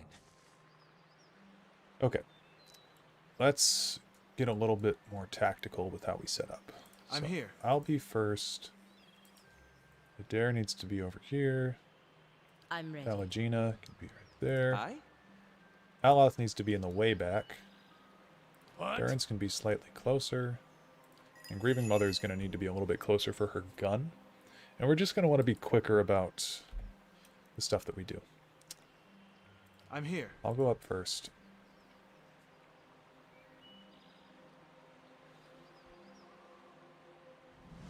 Okay. Greetings, Estremor. Blah, blah, blah.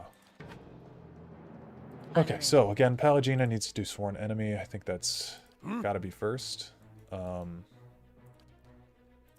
also like the Interdiction from Durance. And Knockdown seems good. I'm here. What do I have that I can do? I should start casting spells a little bit more. Maybe we can do a bless on everybody? Not holy power. We can do a bless for everybody. And we're going to want it to be like that. Grieving Mother... Yeah, Grieving Mother just needs to shoot somebody. Or Phantasmal Foes could be good. Because this is supposed to frighten? Oh, flanked for the duration. Right. And what does flanked do?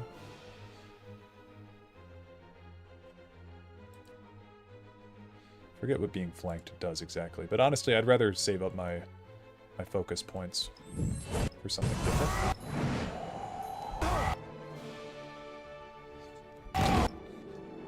Okay, so everyone's been blessed for half a minute. Dareloth can confuse the 5 of them. And then Grieving Mother... Did she miss? Must have missed, because she didn't generate enough focus. I'm ready. Pallegina then can attack her. You're getting pushed back by something, which I don't quite understand what that is.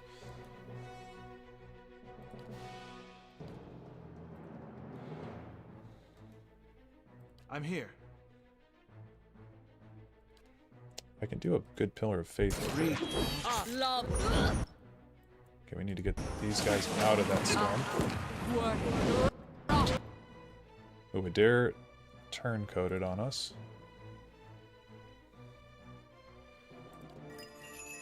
I think Pallegina has this. Which we can help. Yeah, we helped the Dare out.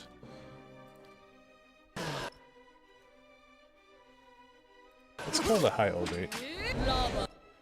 Ooh, a Dare swapped to his gun. Nope. I'm ready.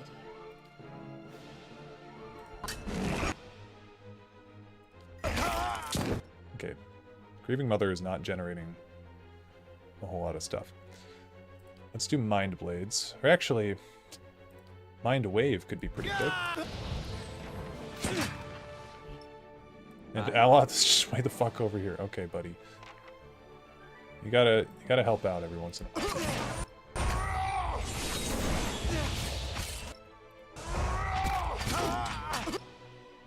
What?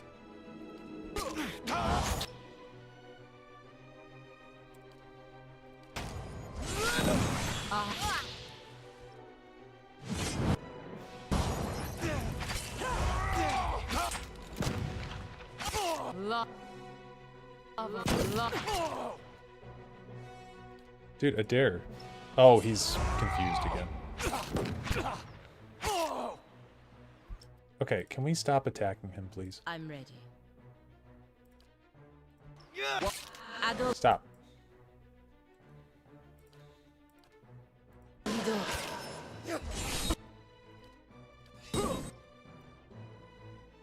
It's running away.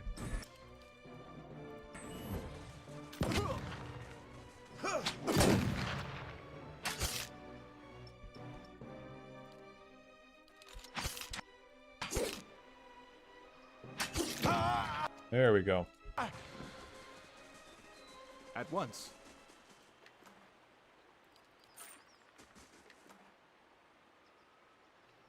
Bring in protection.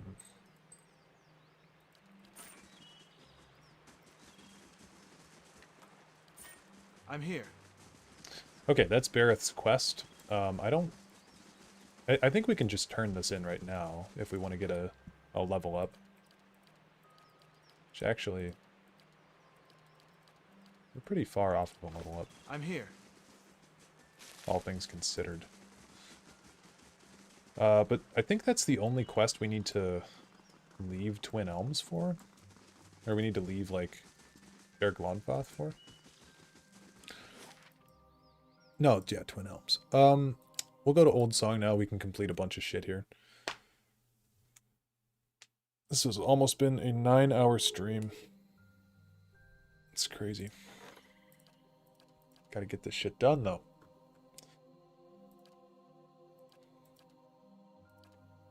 No, I do not want to commit to a god yet, because we need to... I'm here. Oh, Urwa. Doesn't she have a quest? Hail, Estramore. Okay, she didn't really have a quest. Yeah, definitely don't want to commit to anything quite yet.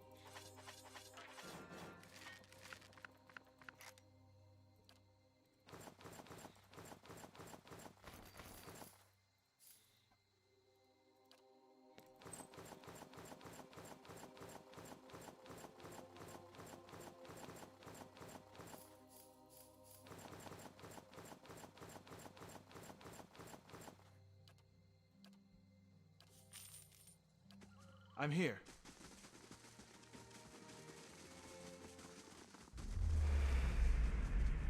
Did we grab the dragon egg on this save? I know we reloaded after we died to some stupid shit. So, do we have that? Yeah, we've got it. Okay. I'm here. The protector. Looking for the Temple of Helia. Lies beyond the North Weald and up a mountain. But the faithful have fled, and now the priests Casfoth and Onwin linger in Oldsong.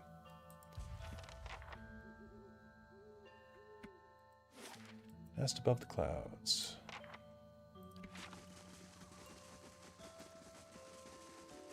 We can't stay down here. Someone must go to the nest eventually. Two wood elves, a man and a woman, wear colorful robes embroidered with a matching emblem, a winged egg. Apart from their clothing, they couldn't be more different. She folds her arms and continually scowls at the broken walls around them. He, on the other hand, mutters prayers, his shape-dappled face as tranquil as a cloudless sky. Just how are we supposed to worship the Sky Mother from among the weeds, This is a disgrace. Calm yourself. We should be grateful that she protected us from the winged terror. Besides, even here we have a visitor. Actually, I received a vision from Helia. She bid me speak with you about the menace that settled over the temple. A vision from the goddess herself? What a rare and fortunate blessing. Onwin squints at you. Your vision did reveal that the menace is a dragon, yes? She steps back and gives you a long look. To be honest, I expected the Sky Mother would summon a whole flock of warriors to fight this monster. I fear so few will be like sparrows attacking an eagle. But if Helia has tasked you, then who are we to doubt? Onwin is right, however. You must prepare yourself for a powerful and crafty foe. The nest and the dragon are perched atop a mountain beyond the North Weald. He points northward along the path. Follow this trail into the wilderness, and then look for another path carved into the cliffs. May the Sky Mother's blessing aid you. I have questions about the dragon. Has this sort of thing happened before? Never. Or our order would have started to resemble the Fangs a long time ago. Perhaps there's a reason this has happened now. Let us be clear. You suggest that there is some misdeed in our midst, that we've committed a crime against our goddess or some other and received our punishment. Onwin, please. He lays a hand on her shoulder. She shakes his hand off. I don't know why these things happen, why our own mother goddess allowed scores of her followers to perish among flames. She narrows her eyes, speaking between her teeth. And if you ever discover why, I invite you come back and tell the rest of us. How'd the dragon come to be here? With a great beating of wings and a fiery roar. Who knows why those beasts come and go? It's here, and that's what matters. If you're asking why this has happened, only the gods know. I suspect it's a test of faith from Helia herself, but who can say? When did the dragon first show up? He looked skyward, thinking. It was several weeks ago. The creature cloaked the sky like a thundercloud and descended upon us all at once. There was no warning. You tell me anything else? She opens her mouth, a crooked sneer on her face, but seems to think better of whatever she was about to say. After a pause, she says, nothing. We truly wish we could tell you more, but we, like the rest of Helia's faithful, were running for our lives, and we were more fortunate than most. Okay.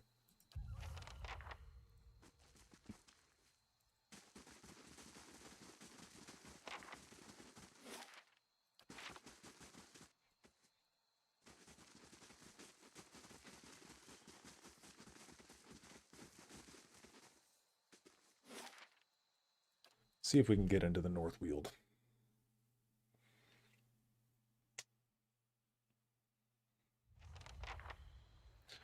Find the Deerwooden expedition by the Pilgrims camp in the north. Oh, that's right. We've got this quest too.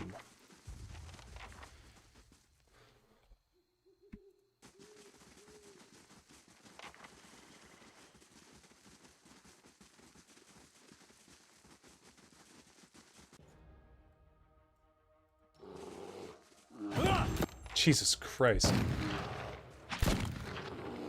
Poor bear's just exploding.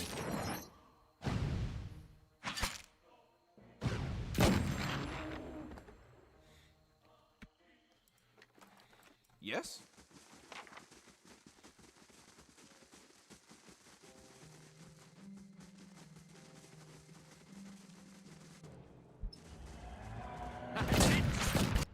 Hmm?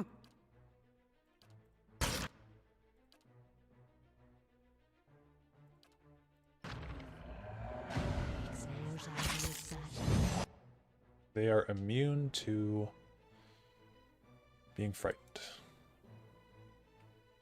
But they are sickened. Hmm?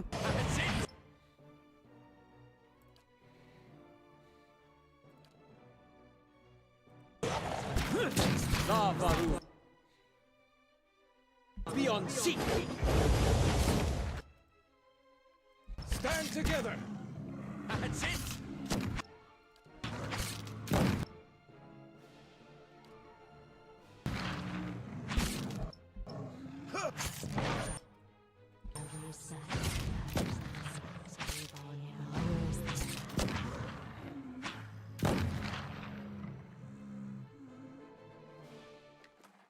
Absolutely.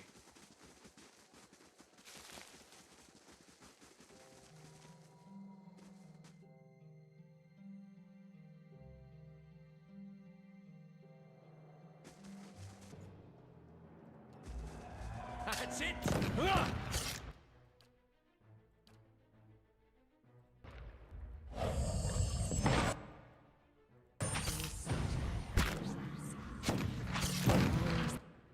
I'm ready.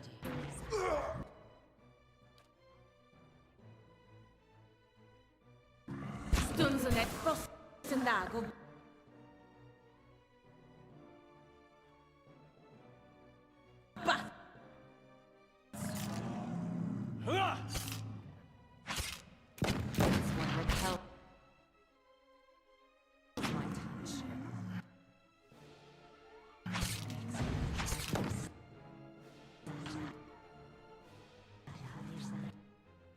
I'm ready.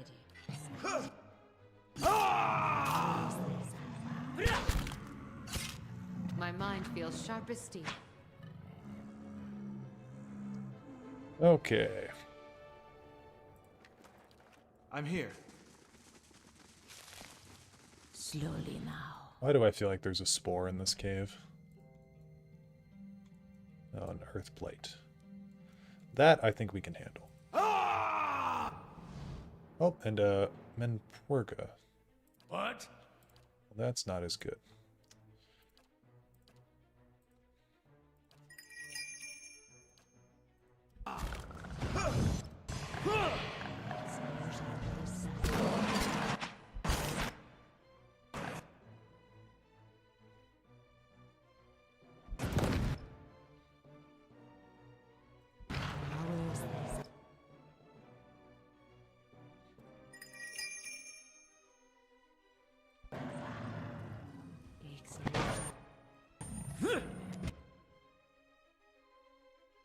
Hmm?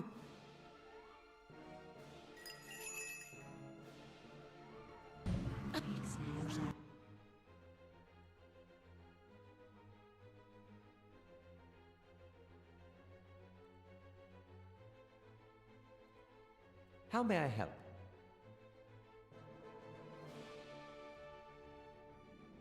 I'm here. La What? Beyond seek! Beyond seek!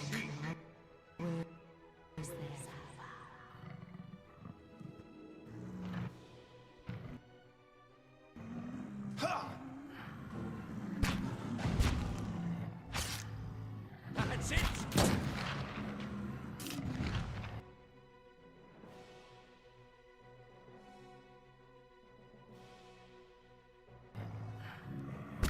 Lava beyond seek!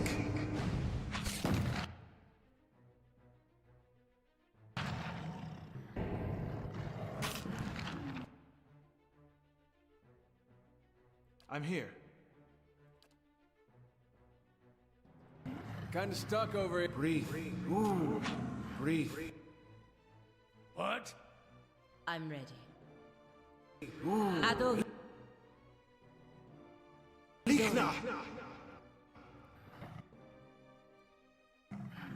That's not very helpful.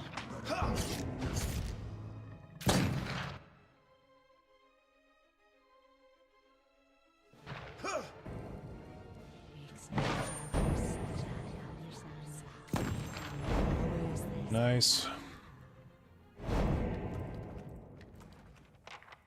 Hoping there was some kind of a quest for this.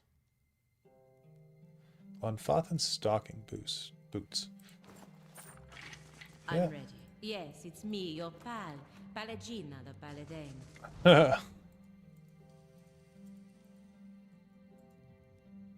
There's that line. Eyes open.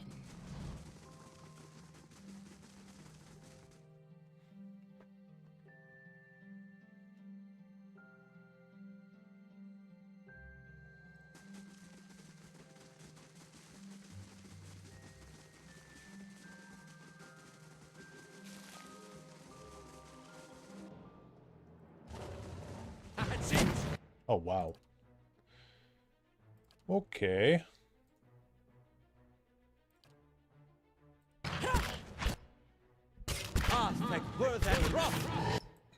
Okay, a lot of them are just confused. That's good.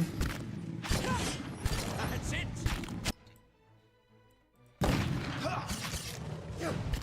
Okay, that didn't help at all. I confused them again. Oh, Adair's so dead. Or Aloth, yeah. Aloth's fucking dead. Wow, sometimes these encounters really just sneak up on you. Just come out of absolutely nowhere.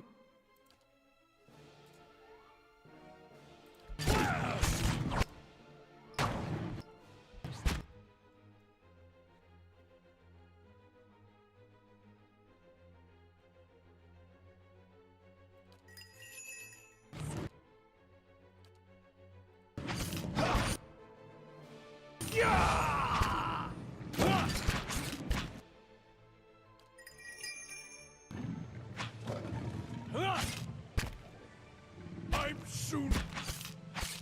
My mind feels... I'm ready. Voice Stunzenet Frost. Now. Go bats. Jesus. I'm ready.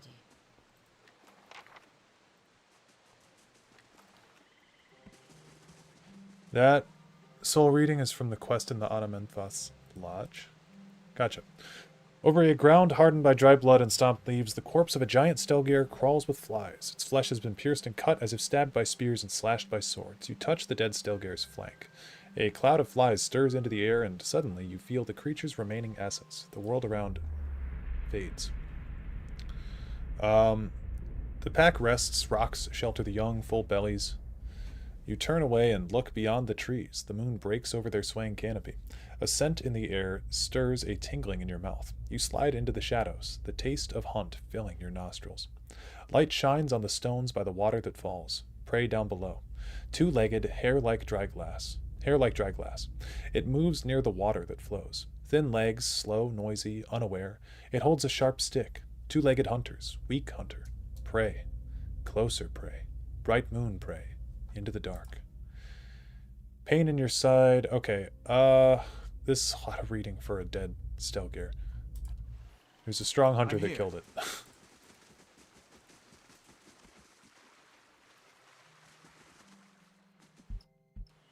If secrets whisper here, I shall listen for them. Yeah, we're gonna rest. Cannot camp with enemies in sight. Okay. Rest. Oh, jeez. Okay. Well, didn't exactly want to start combat yet, but let's just take it smart. Do a sworn enemy on the Elder Spotted Stelgir there. I'll pop up. I need to actually look at some of these spells.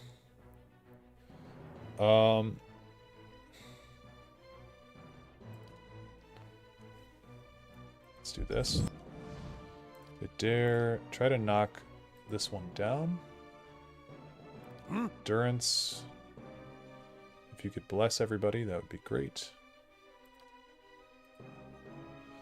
Dareloth, if you could confuse everybody, that would be great. They're all confused here.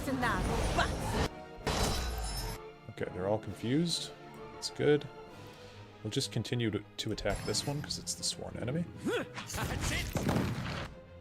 And then we'll move on to the next big one.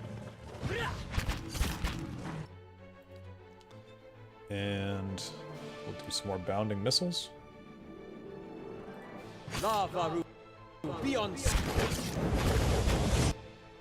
That's pretty good. I think we could get pretty good use out of mind waves here, actually. But not quite a few down. Pallegina, just restore some endurance, please.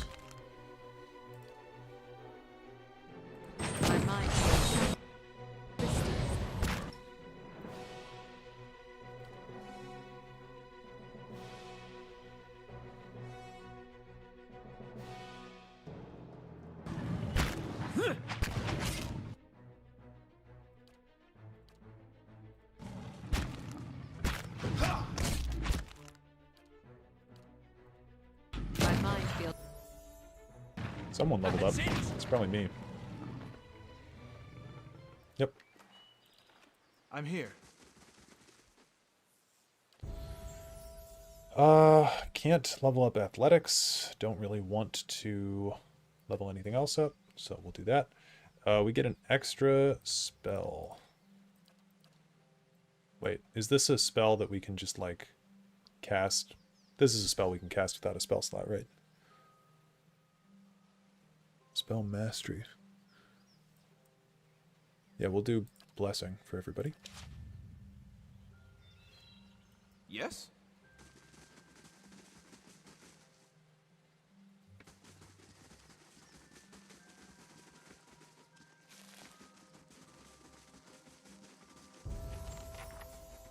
Oh, okay.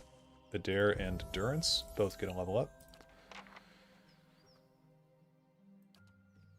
Vigorous defense. Fighter becomes fiercely determined to deflect all incoming blows. Nope. Weapon focus. Oh yeah, I gave him that one. I wanted to give him that weapon focus with the mace, because we were going to give him that eventually, right? So he's using greatswords now, but I don't know. I was also saying I do really like Clear Out, but Unbending does seem really good for some of these bigger fights, so I'll do Unbending, and then Endurance is going to get a spell. I'll give him Armor of Faith, just to give him something different from what I've got. Yes. I should probably be casting that one, actually. Mercenary Captain Esmar. Stop! Friend or foe? The man in blood-soaked armor points his blade at you as his wounded and weary comrades flock into position behind him. A trickle of blood runs from a cut on his brow down his neck, staining a locket worn on a gold chain. You're not Glonfathan. He tightens the grip on his sword's handle. By Mogren, friend or foe, I said. Calm down, I'm a friend. Sword still pointing at you, the man gives a sideways glance to his companions and nods. The mercenaries lower their weapons. A rare and welcome sight. Friends this far from home. He lets the weight of his sword lower his arm. He gives a concerned look to his mercenary company. Look at us, hiding in the rocks and holding in our guts. He points south. The Fangs, they've bloodied us and now we're trapped. Yeah, Gwyneth sent me. What happened? Resourceful girl. The captain huffs a chuckle before returning to his humorless frown. We assumed the Glonfathans killed her before coming upon us. I'm relieved she's alive. Doubly relieved she brought help. He rests his sword, still caked with blood, across his shoulders. The tribesmen ambushed us just as we made camp. The fight was a lopsided slaughter. Esmar stares at his feet as he finishes his thought. In the melee, someone tripped through the campfire. We were lucky in that regard. The stench of burning flesh and the choking smoke obscured the scene, and a few of us managed to withdraw. We ran to these ruins to regroup, but now we're trapped. The face painters are just south of our position, and they have us cornered. No doubt they're happy to let us starve while they rest and rebuild their strength before attacking anew. His left hand idly toys with a locket worn around his neck. Seems this is where we will be making our last stand, he mutters as he clenches the gold ornament. If the hunters are to the south, can you flee to the north? We could run that way, maybe evade the Glonfathans if we're quick, but we've spotted a pack of Stelgears up there. Given the options, I'd rather some face painters kill me right quick than die slowly, bite by bite, to a feral cat. But if I didn't know better, I'd wager those beasts are working with the tribesmen. But I'm sure they're just here following their stomachs. Just look at us, limping on our injuries and covered in blood. We must smell like a butcher shop. Yeah, I've cleared the northern woods. Those Stelgears won't trouble you. Hear that, boys? Looks like we've got a way out. Get to it. Okay, they leave. We level up. It's a win-win.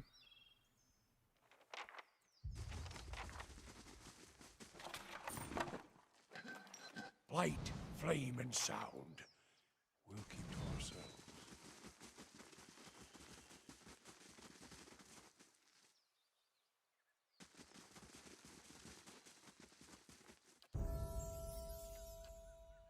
Give Dareloth a little bit more lore. He gets a 5th level spell. Call to Slumber. I remember this being pretty good. Archimir's Wondrous Torment. Ooh, that seems pretty good too. Wall of Force. Creates a semi-permeable barrier that inflicts crush damage and hobbles enemies when they pass through it, but leaves allies unscathed. That seems pretty good as well. Form of the Helpless Beast is pretty funny too. Transforms a single Kith enemy, Almawa, dwarf, elf, godlike human, or Orlin, into a pig. The pig has very poor defenses, but can move quickly. I think once the pig dies, it turns back into its normal form. And that's only for 14 seconds, so it doesn't seem like that's going to be super helpful. We get 2 of these spells. I remember Sitzal's Spirit Lance. I took this at one point. Creates a pike of pure magical force that deals pierce damage and causes a foe-only blast explosion like wands do. Yeah, it does a lot of damage, from what I remember.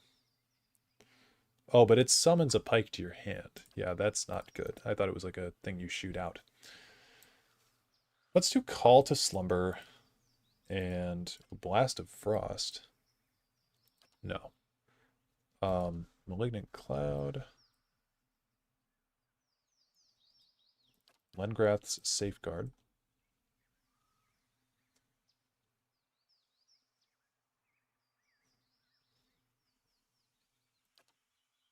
It's a fun defensive spell, I guess.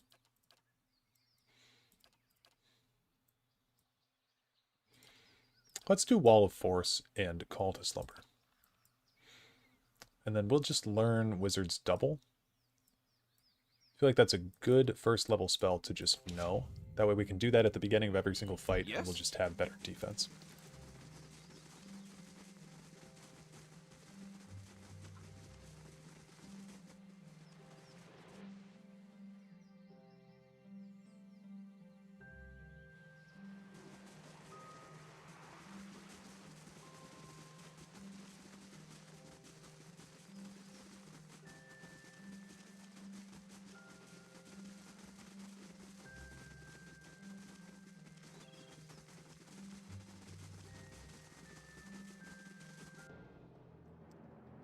Adragon. Oh god. A lot of enemies. Just always popping up. We'll make... Well, actually, they're almost dead. Seems like we don't need to worry about that. So we'll make the Adra Beetle a sworn enemy. Wall of Force. Yeah, how do you change where the wall is?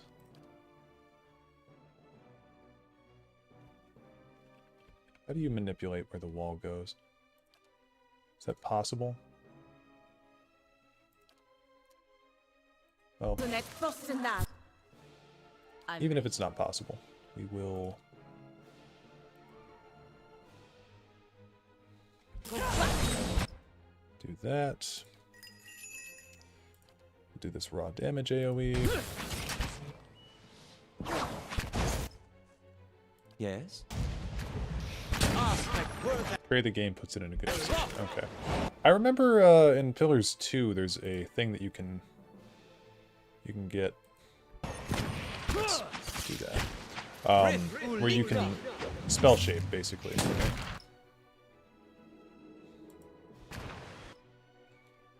Okay, we also do want to kill this thing. Let's do blessing. And yeah, I've been meaning to use this.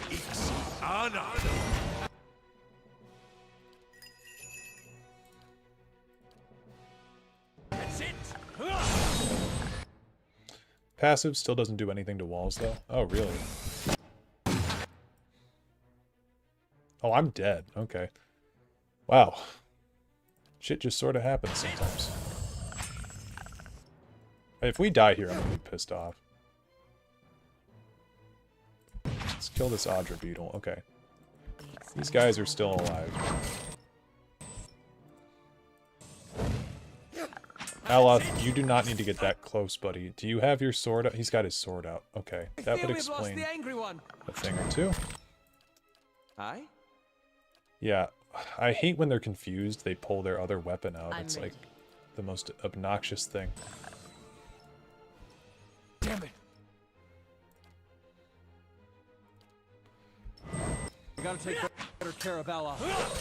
Yep. Okay, Adair, you need to run over here and put an end to this chicanery. Come on, Pallegina, hang in there. I think Adair can solo this, actually. You're not getting through but he me. needs to... Okay, well, no, he can't.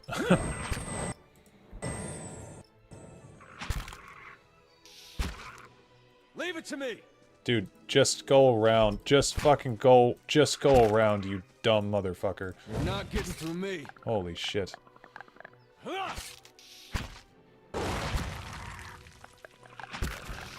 Oh, wow, we are actually gonna die here. That's great.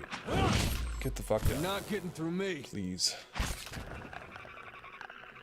Oh, it's healing itself.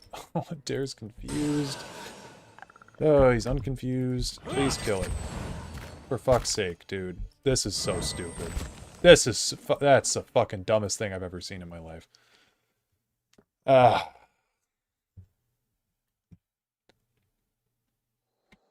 Oh my god! No way. No, my last quick save was before that, right? Yeah. Okay, it was after that. Oh my god. What the fuck? I'd be glad to.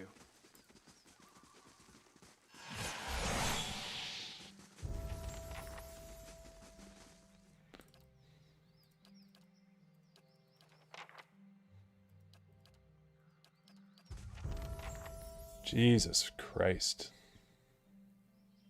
Hate them too, don't worry. It's not even that, it's that we got confused and Dareloth swapped his weapon. Because the Adragon was one shot. And then he walked up with his little rapier and killed himself.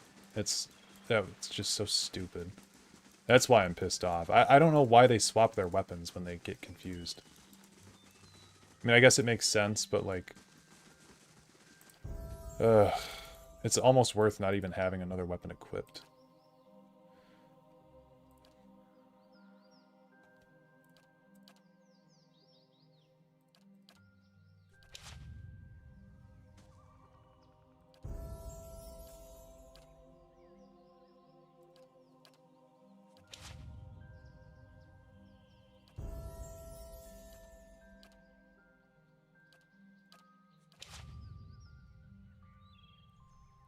Yes?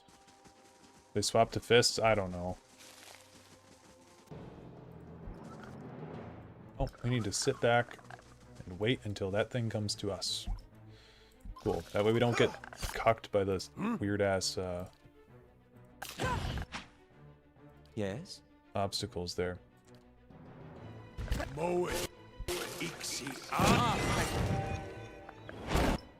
Okay, they're all incapacitated. We just kill that thing. See, that's easy. That's fine. Move on to this one, then. What? Gotcha.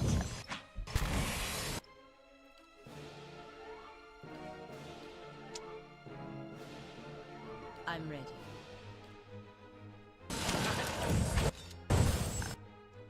Oh my god, she's fucking dead, dude.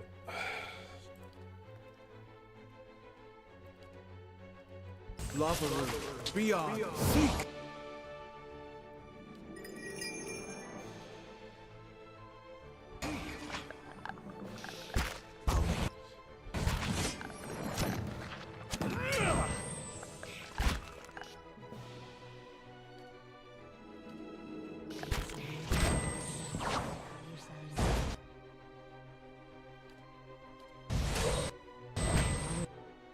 God, stop swapping your weapon, you fucking idiot. It's so much to micromanage. Like, they get confused and then you don't see it, and then it's just like... And I'm dead now, I think. I can't even see my health. Why is that? That's happened to me every fight. Do I have an item that's doing that? It's Frenzy. Like, why can't I see my HP? It's been happening for every fight for a little while now. I don't really get it. Is it here? Put on this new shield. Like this. I don't know what's doing that, but I really hate it. From the plate? Yeah, it's terrible.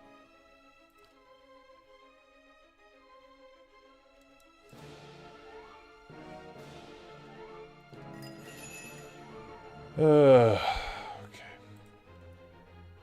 How may I help?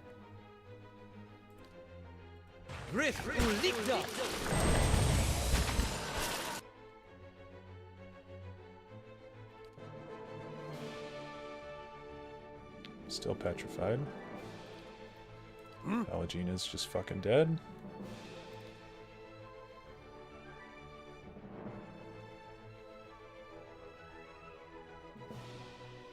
Yes?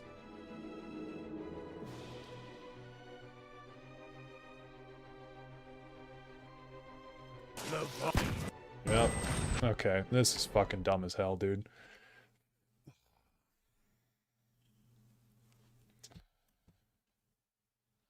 I'd be glad to.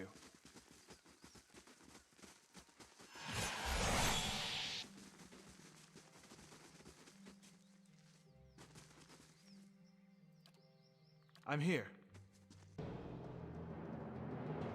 I'm ready. Yes?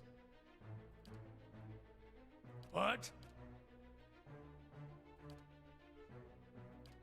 I'm ready. I'm here. Lava room.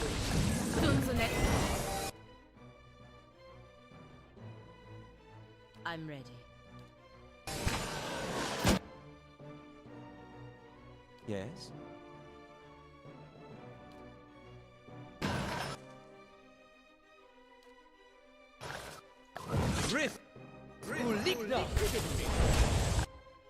Still not dead. How may I help?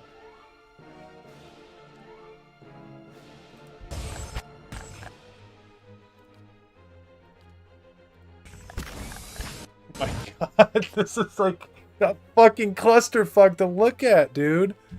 Oh my god.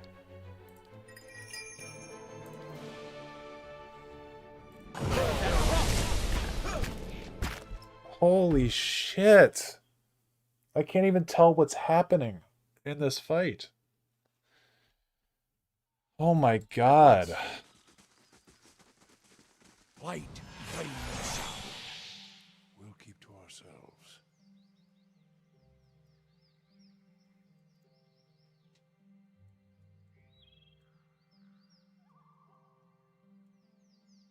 Yeah! Yes?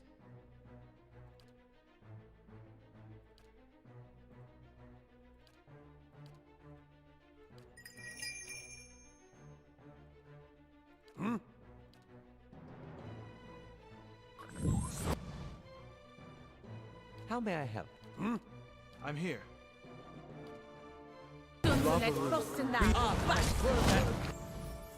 Okay, see, that one died, like, instantly. It's just, this fight is bullshit because you can't get to the other one because there's so many stone beetles in the way. That's what's frustrating me, by the way. I'm ready. Like, already this is fucking annoying, but then you have that coupled in with everything else. It's alright, it happens. And Grieving Mother is trying her best to path away. Okay, now we've got the Odrigan on our side. Pallegina is somehow dead, though. I didn't even see it, but she's dead. Hi? Okay. Let's just set up the wall here, I guess. I don't know.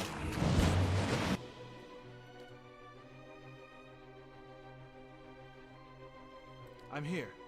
And I am about to take this armor off because it is terrible. Lover, beyond, seek! Hi?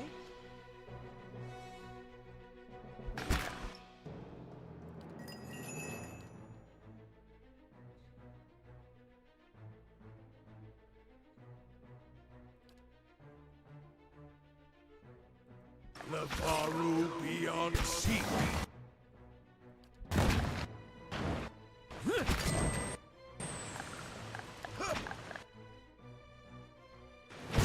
That's it!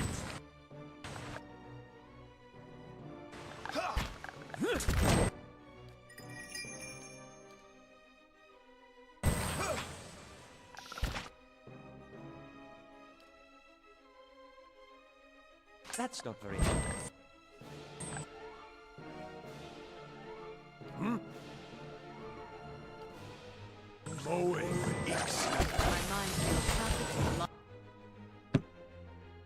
Dude, I feel like this is the same feeling that I had when I was playing through Morrowind and I was in the DLC fighting those stupid, werewolves. Oh my god, like, this is just terrible.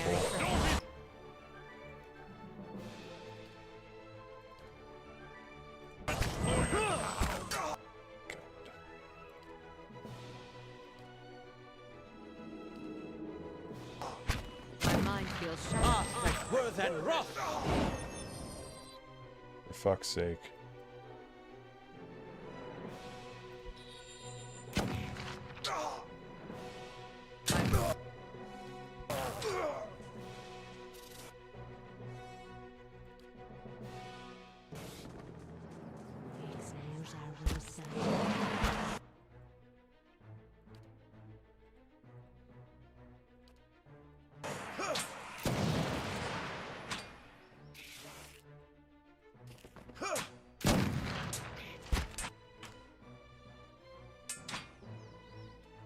I'm here.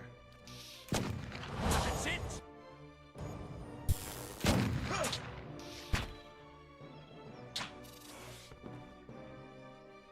Okay. That was the worst shit ever. That was the worst. I'm here. God damn.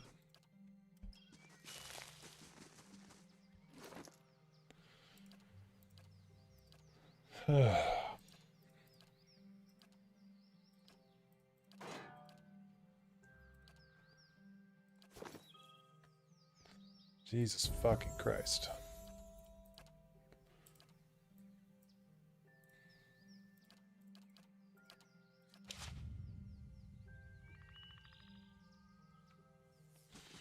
Well, let's unlock the shrine. Oh.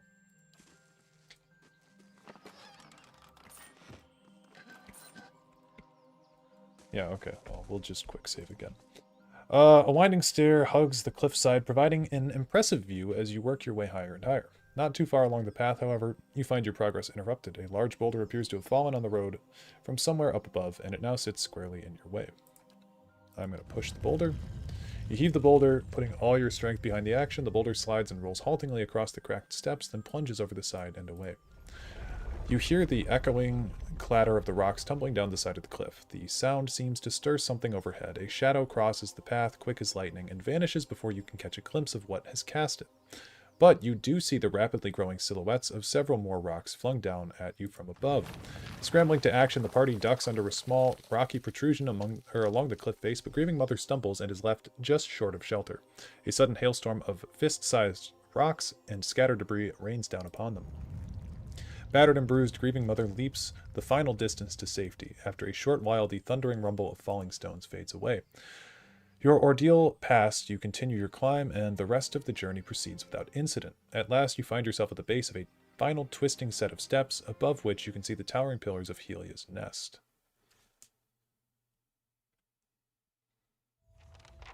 Okay.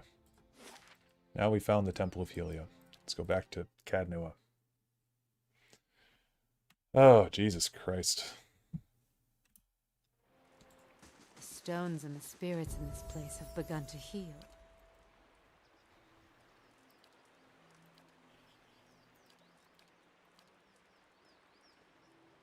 Paladin's Pure Soul resists all invading forces. Yeah, that's pretty good. Reviving Exhortation, that's also good. Yeah, I'll get the revive. Seems like we're gonna need it. I'm here. We'll rest. Get that plus. We'll get some might. Get +3 might. Oh, your eyes open to a familiar scene. Durin sits with his staff laid across his lap, a malignant flame sprouting from one end. He is difficult to make out, his features soft, bleeding together. But the staff you can see clearly, its etchings aglow in molten orange. Though Durance's face is difficult to distinguish, there is no mistaking the hardened expression, the furrowed brow. His voice hisses and sputters, low and unintelligible, as though having a private argument with the staff. Traces of spittle catch the firelight as they fly from his lips like sparks. And to your surprise, there is a female figure behind him. You are about to call out a warning when you realize it is the Magran statue where you met Durance at the fork. Yet, she seemed almost alive for a moment. Her cast shadow seemed as if it was moving, cloaked. Then it is still, frozen with the night at his back, or at its back. There is something odd about one of the symbols, a circle of 12 smaller circles. One of the small circles glows brightly, but the other 11 give off little light. They flicker and fade like dying embers. Between his hissing curses, Durance lowers his face close to the staff and blows on the fading circles with panicked rapidity, coaxing light from them, but they do not ignite. One by one, the light of the circles dies, and smoke rises from their ashes. Only one still burns. Durance hurls his staff at his feet, and it clatters to the ground. Its edges have become soft, difficult to find, like its owner. The staff has become a blur. You close your eyes and reopen them, and Durance is there, picking up his staff from the ground, but the blur is gone, and you are awake. And what must you say now?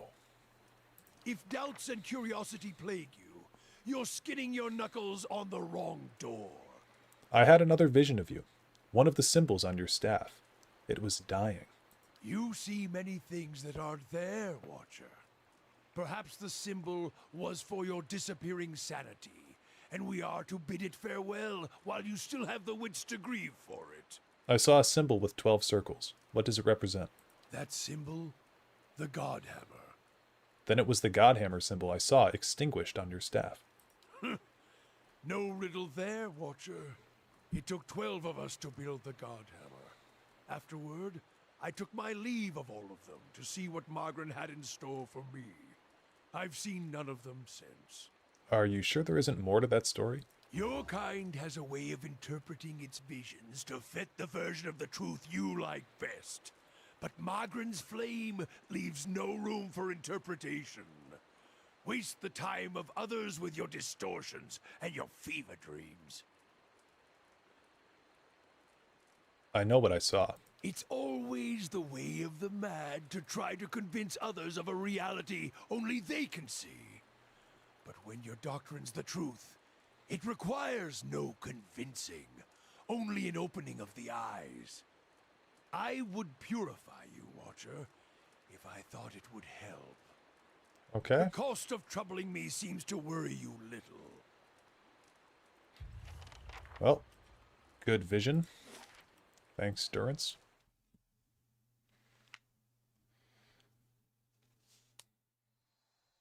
I'm going to rename the stream. I'm going to rename it to Act 3.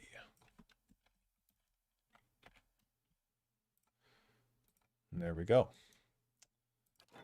Okay, security reports that Dominel thugs will attack the stronghold in 3 days. Alright.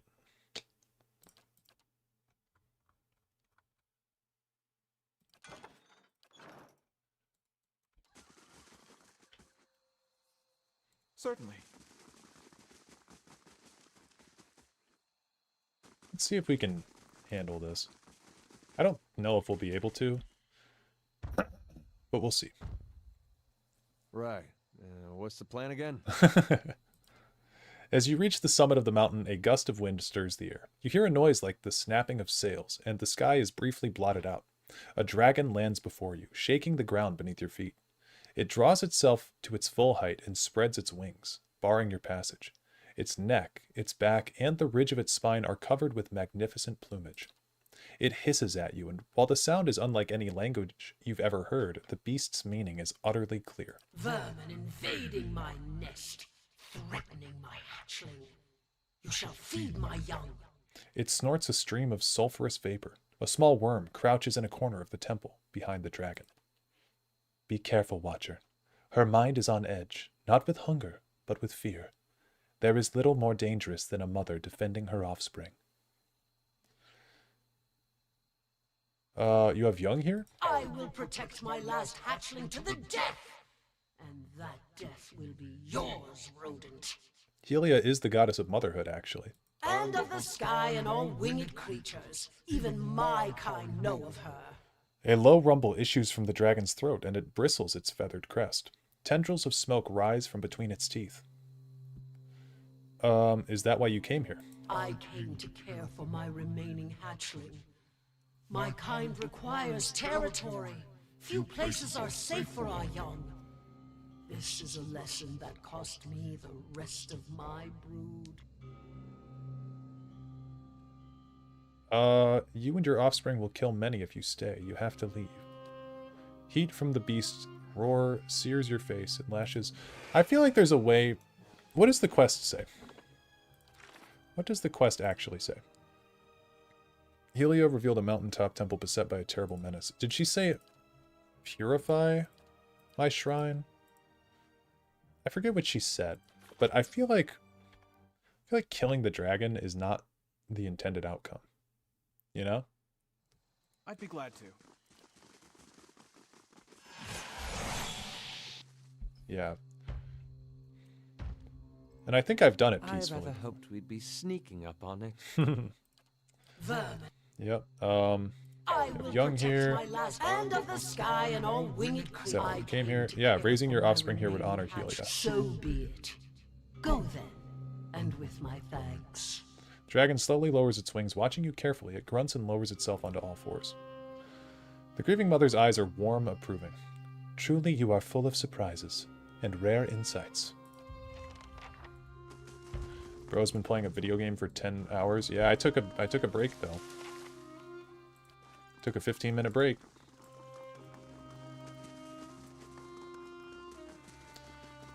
Look, man, I got things to finish.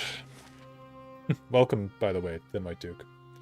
I gotta finish this game and Pillars 2 before fucking February 14th. I got a month to finish 2 insanely long games.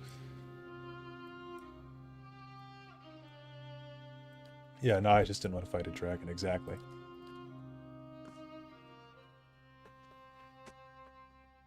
Yeah, exactly. Gotta have a small break in between. Actually, I am gonna take... Oop. Just because you follow the goddess of fire doesn't mean you need to literally consume everything you come across. The fire is a favor I grant to those I meet. It makes them stronger, or it ends them mercifully if not. The remaining unemptied beer steins of the Deerwood quake in fear. I think I am going to take another quick small break because I need to get some... Oh, cool thing. I'm going to get some tea, and I need to use the bathroom. I hope our duties won't require us to linger too long. So, I'll do a quick little break. I'll play some music again, and then I will be back in, like, probably another 15 minutes.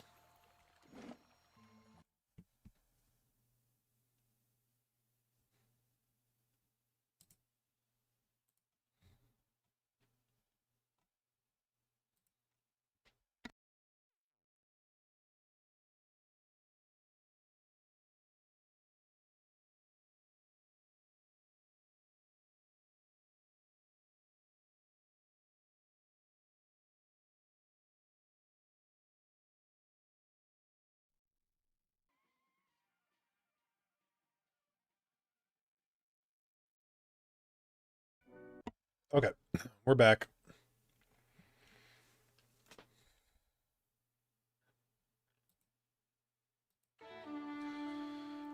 Oh, back on the grind.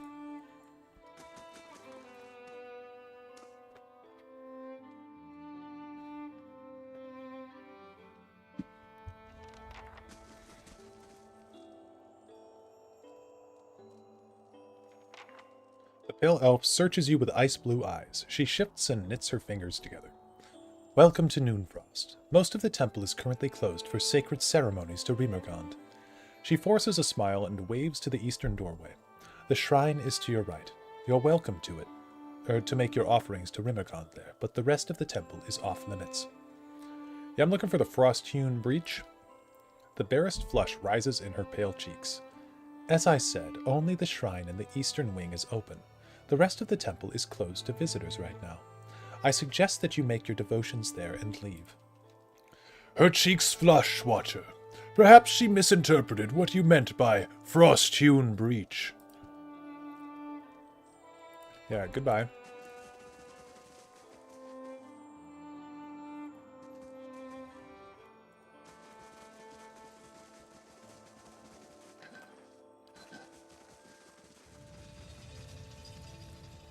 Old Wanderer. Venturing beyond all doors is forbidden. Do not trespass against our will. I mean, you sounded kind of suspicious, dude. Quietly now. I shall do as you ask. What you ask is done.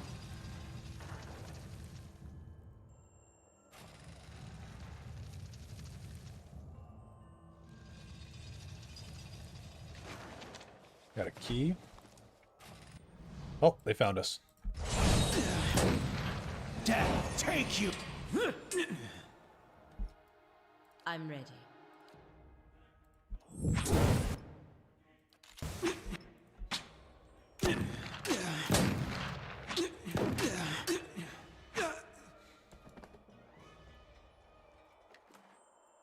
Okay.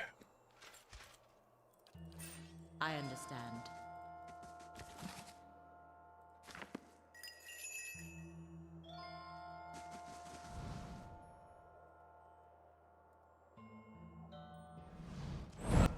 I'm ready. Bring your end.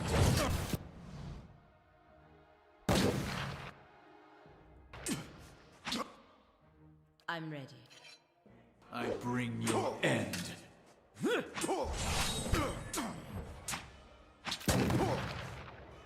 Yes.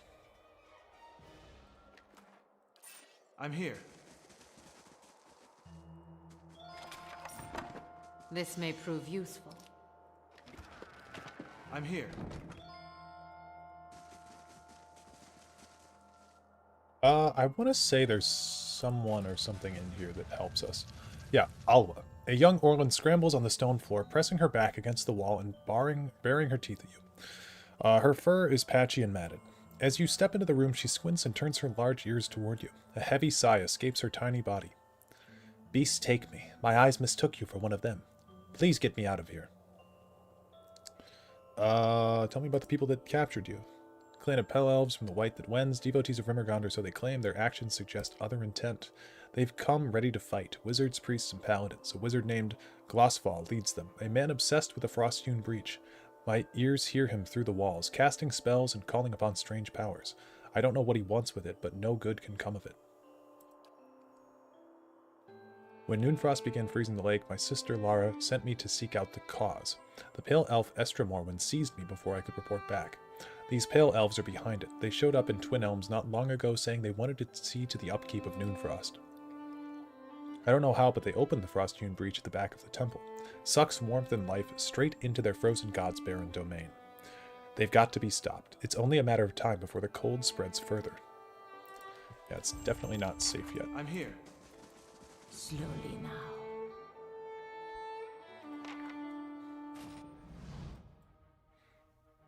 I'm ready.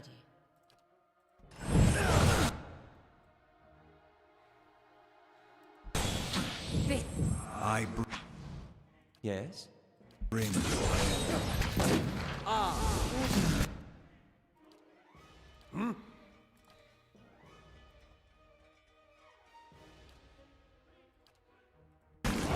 Lava be off.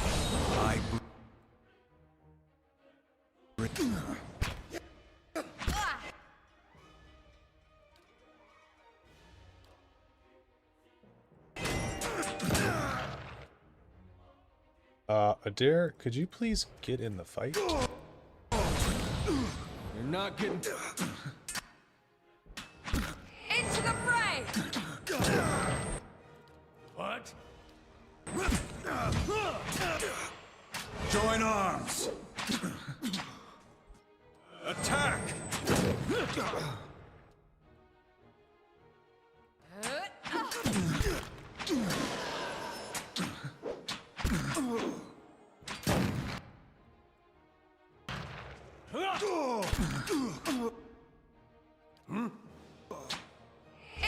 Your thoughts must flow deeply indeed. To the fray!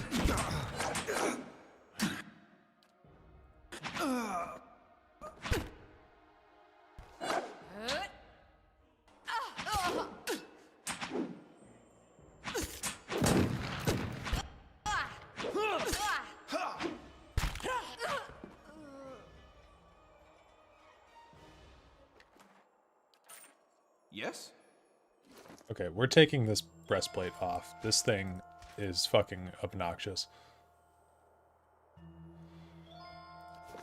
I'm here. Nothing is closed to the perceptive mind. What you ask is done.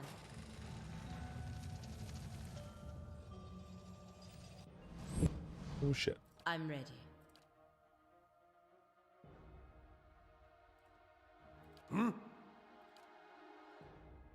I'm ready. Let's knock the healer down. I will try to bless everybody. What? How may I help? Dareloth, you could do that.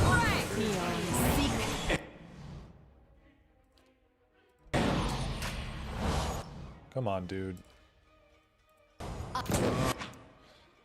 Oh my lord. I'm ready.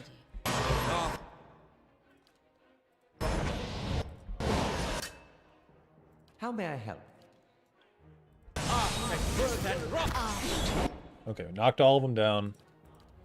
Then we can do fireball right there. The deer. This is like this one.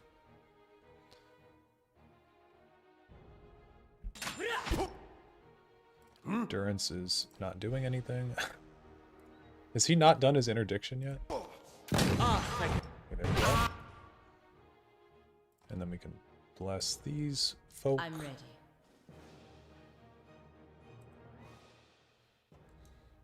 I'm here.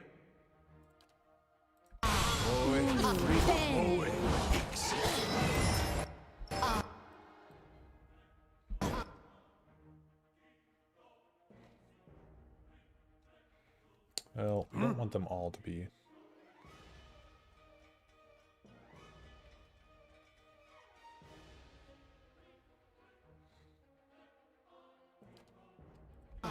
Worth it.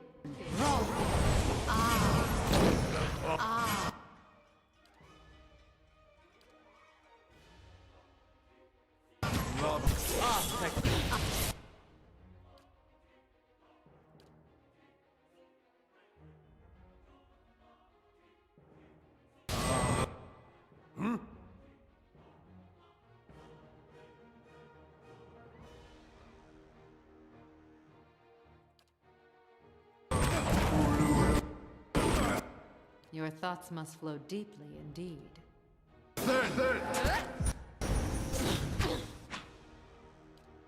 Jean is Your dead. thoughts must flow.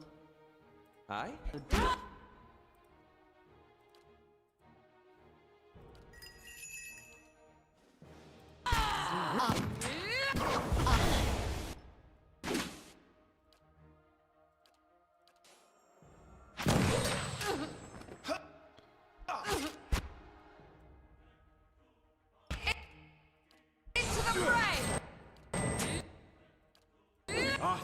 Word.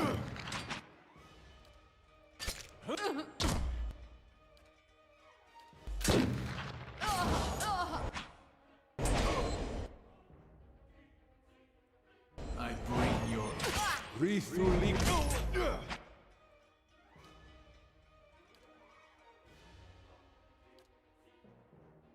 Ah!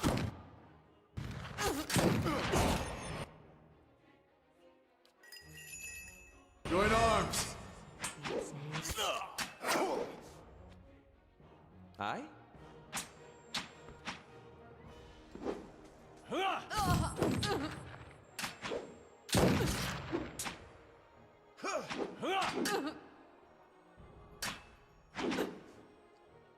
Okay. I'd be glad to. Yes?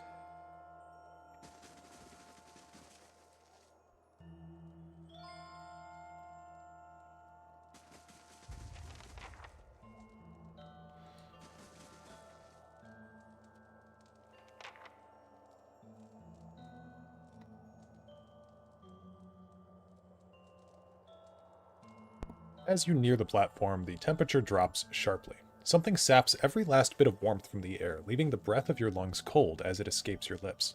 You see a doorway filled in with glowing ice. Silhouetted against it is an elven man, his arms outstretched. What have you done?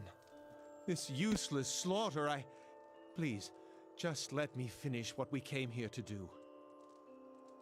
Rimergon sent me to close the frost-hewn breach.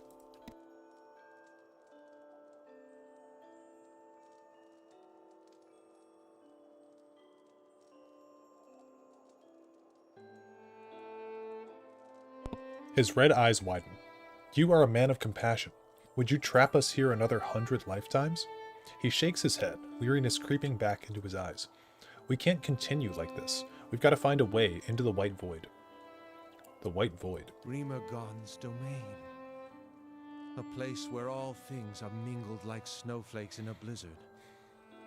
It's a vortex of such chaos that even the Beast of Winter himself could not calculate the trajectory of the infinite particles of essence there. As souls are broken down over successive reincarnations, they become part of the White Void.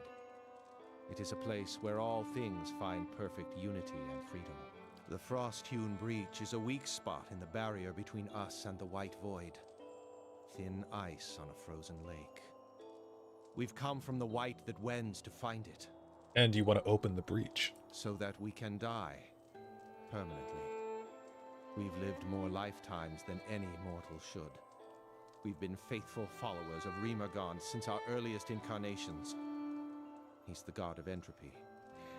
Why would he force us to be reborn again and again? But if anything could pass through the frost-hewn breach, it would enter directly into the White Void. This death is overdue for us. We just have to find a way through. Yeah, we'll just say you can't oppose the will of a god.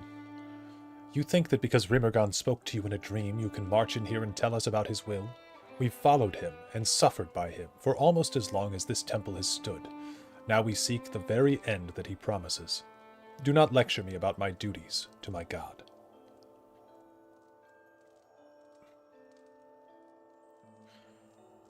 I mean, I guess Rimergon doesn't care, right? He just wants us to close the breach.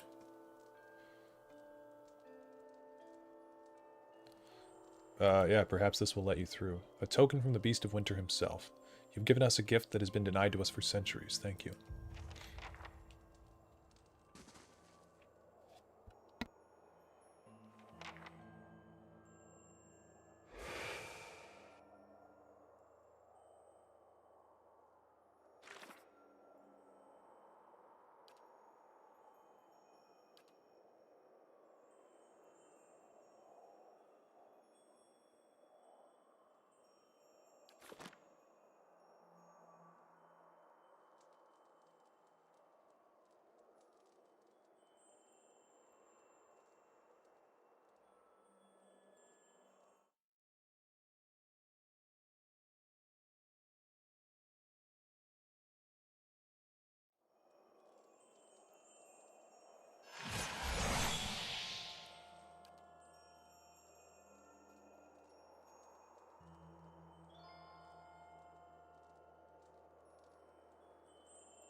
I'd be glad to.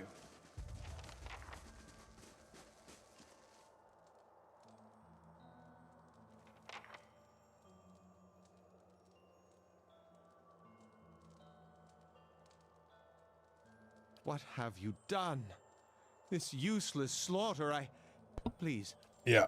Grima We'll just attack him this time. Shouldn't it get closed anyway? Yeah, I think that... anything could pass through the Frost-hewn breach. It would enter directly into the White Void. This...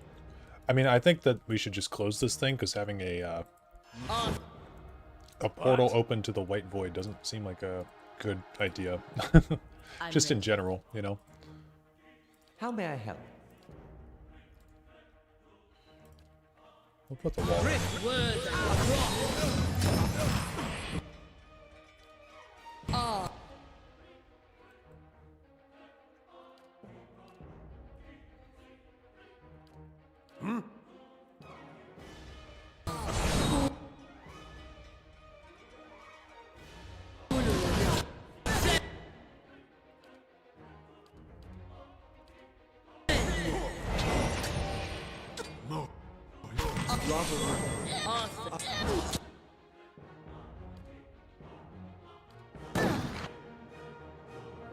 I can't do anything.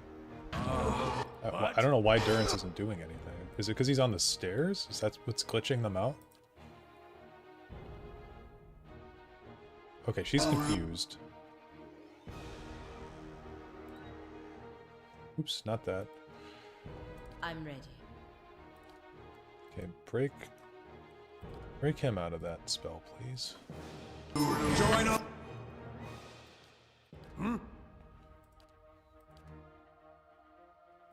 I'm ready.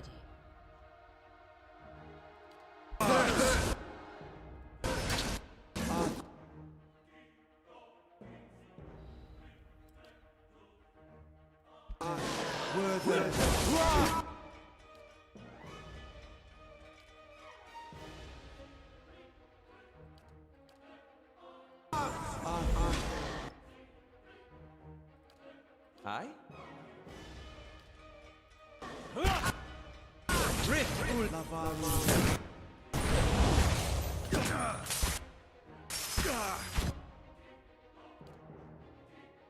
What? I'm ready.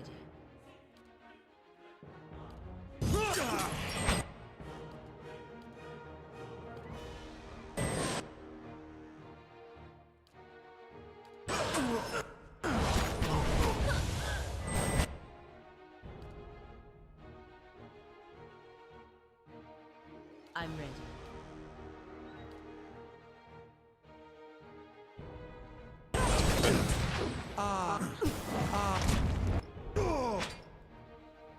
Yes?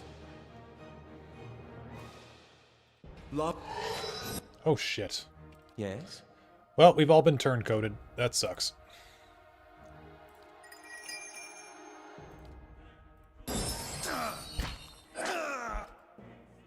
I'm ready. Okay, we're good now. Oh, two of us are good.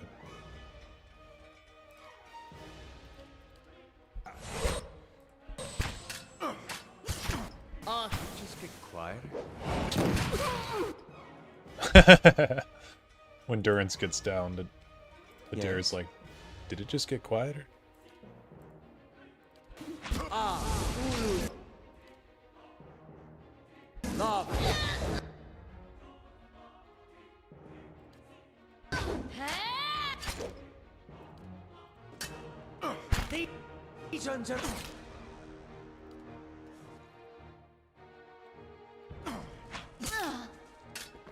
Our dauntless...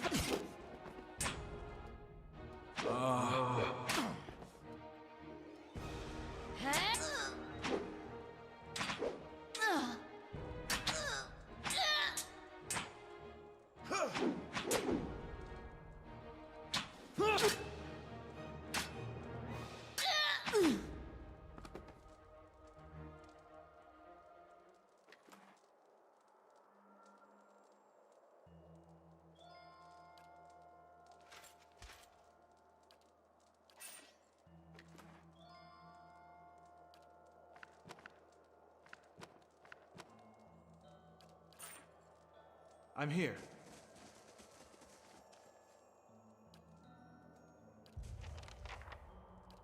I'm here.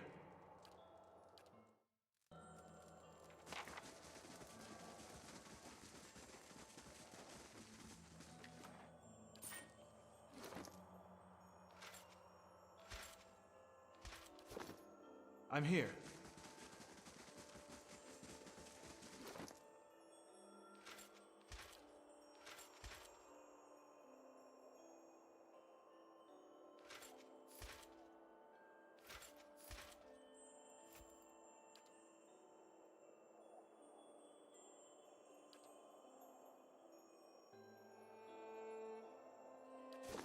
I'm here.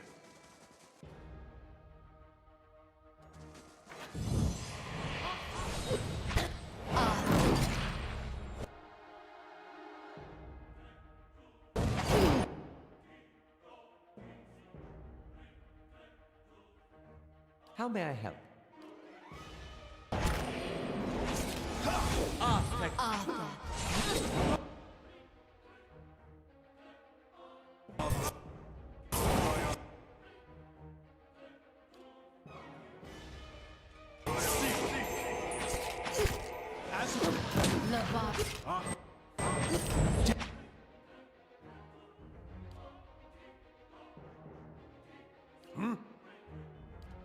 Take you!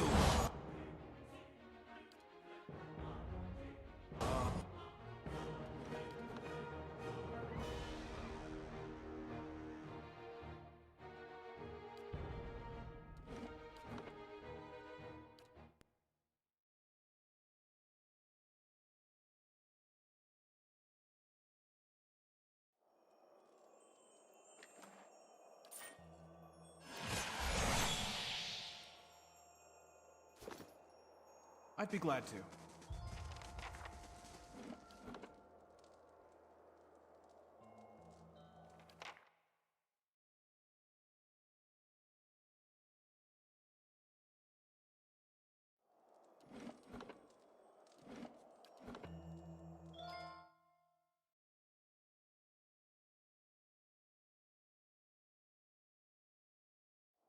I'd be glad to.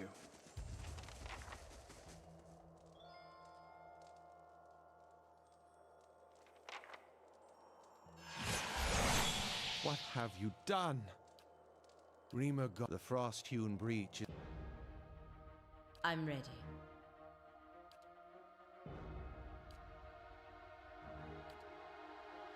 Yes?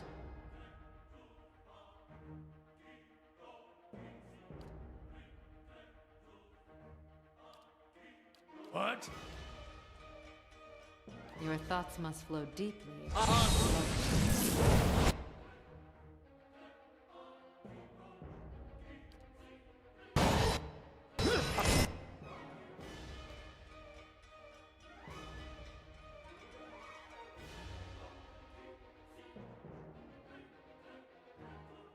What?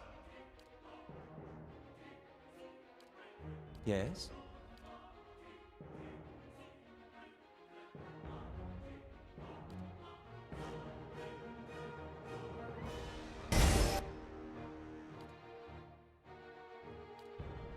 I? Yes?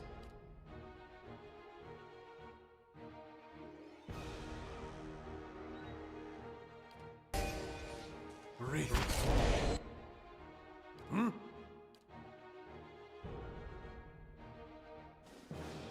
Yes?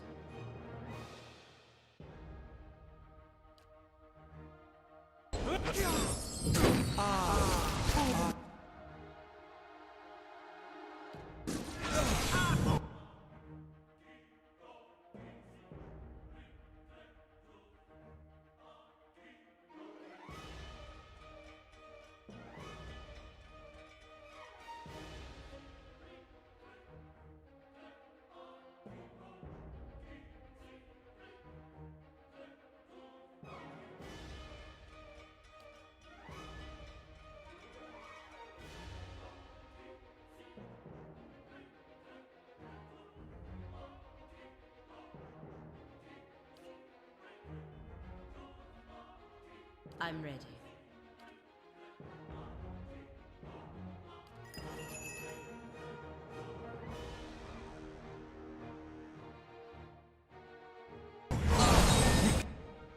What?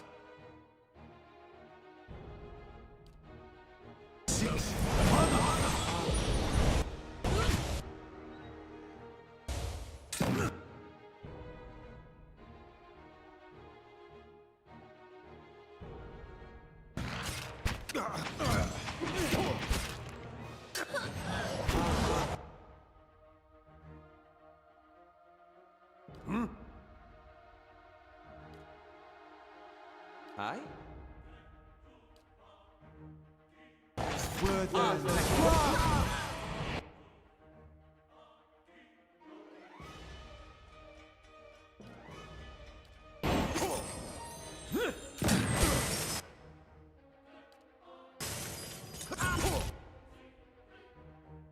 I'm ready.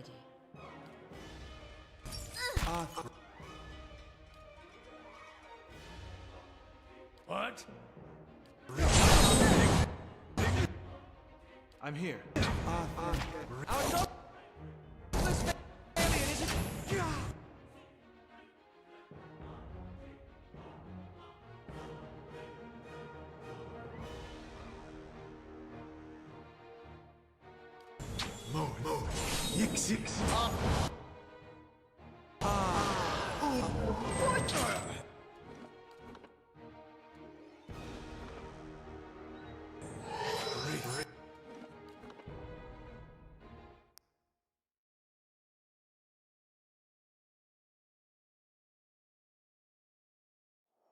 Absolutely.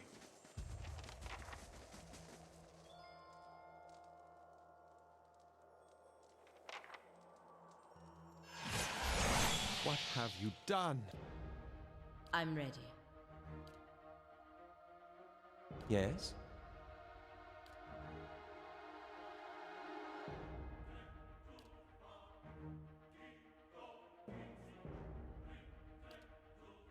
Your thoughts must flow deeply indeed.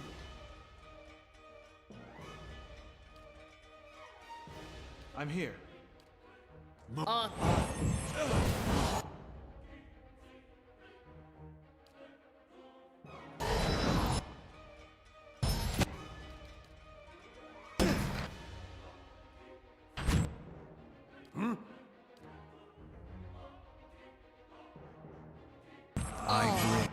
Aye?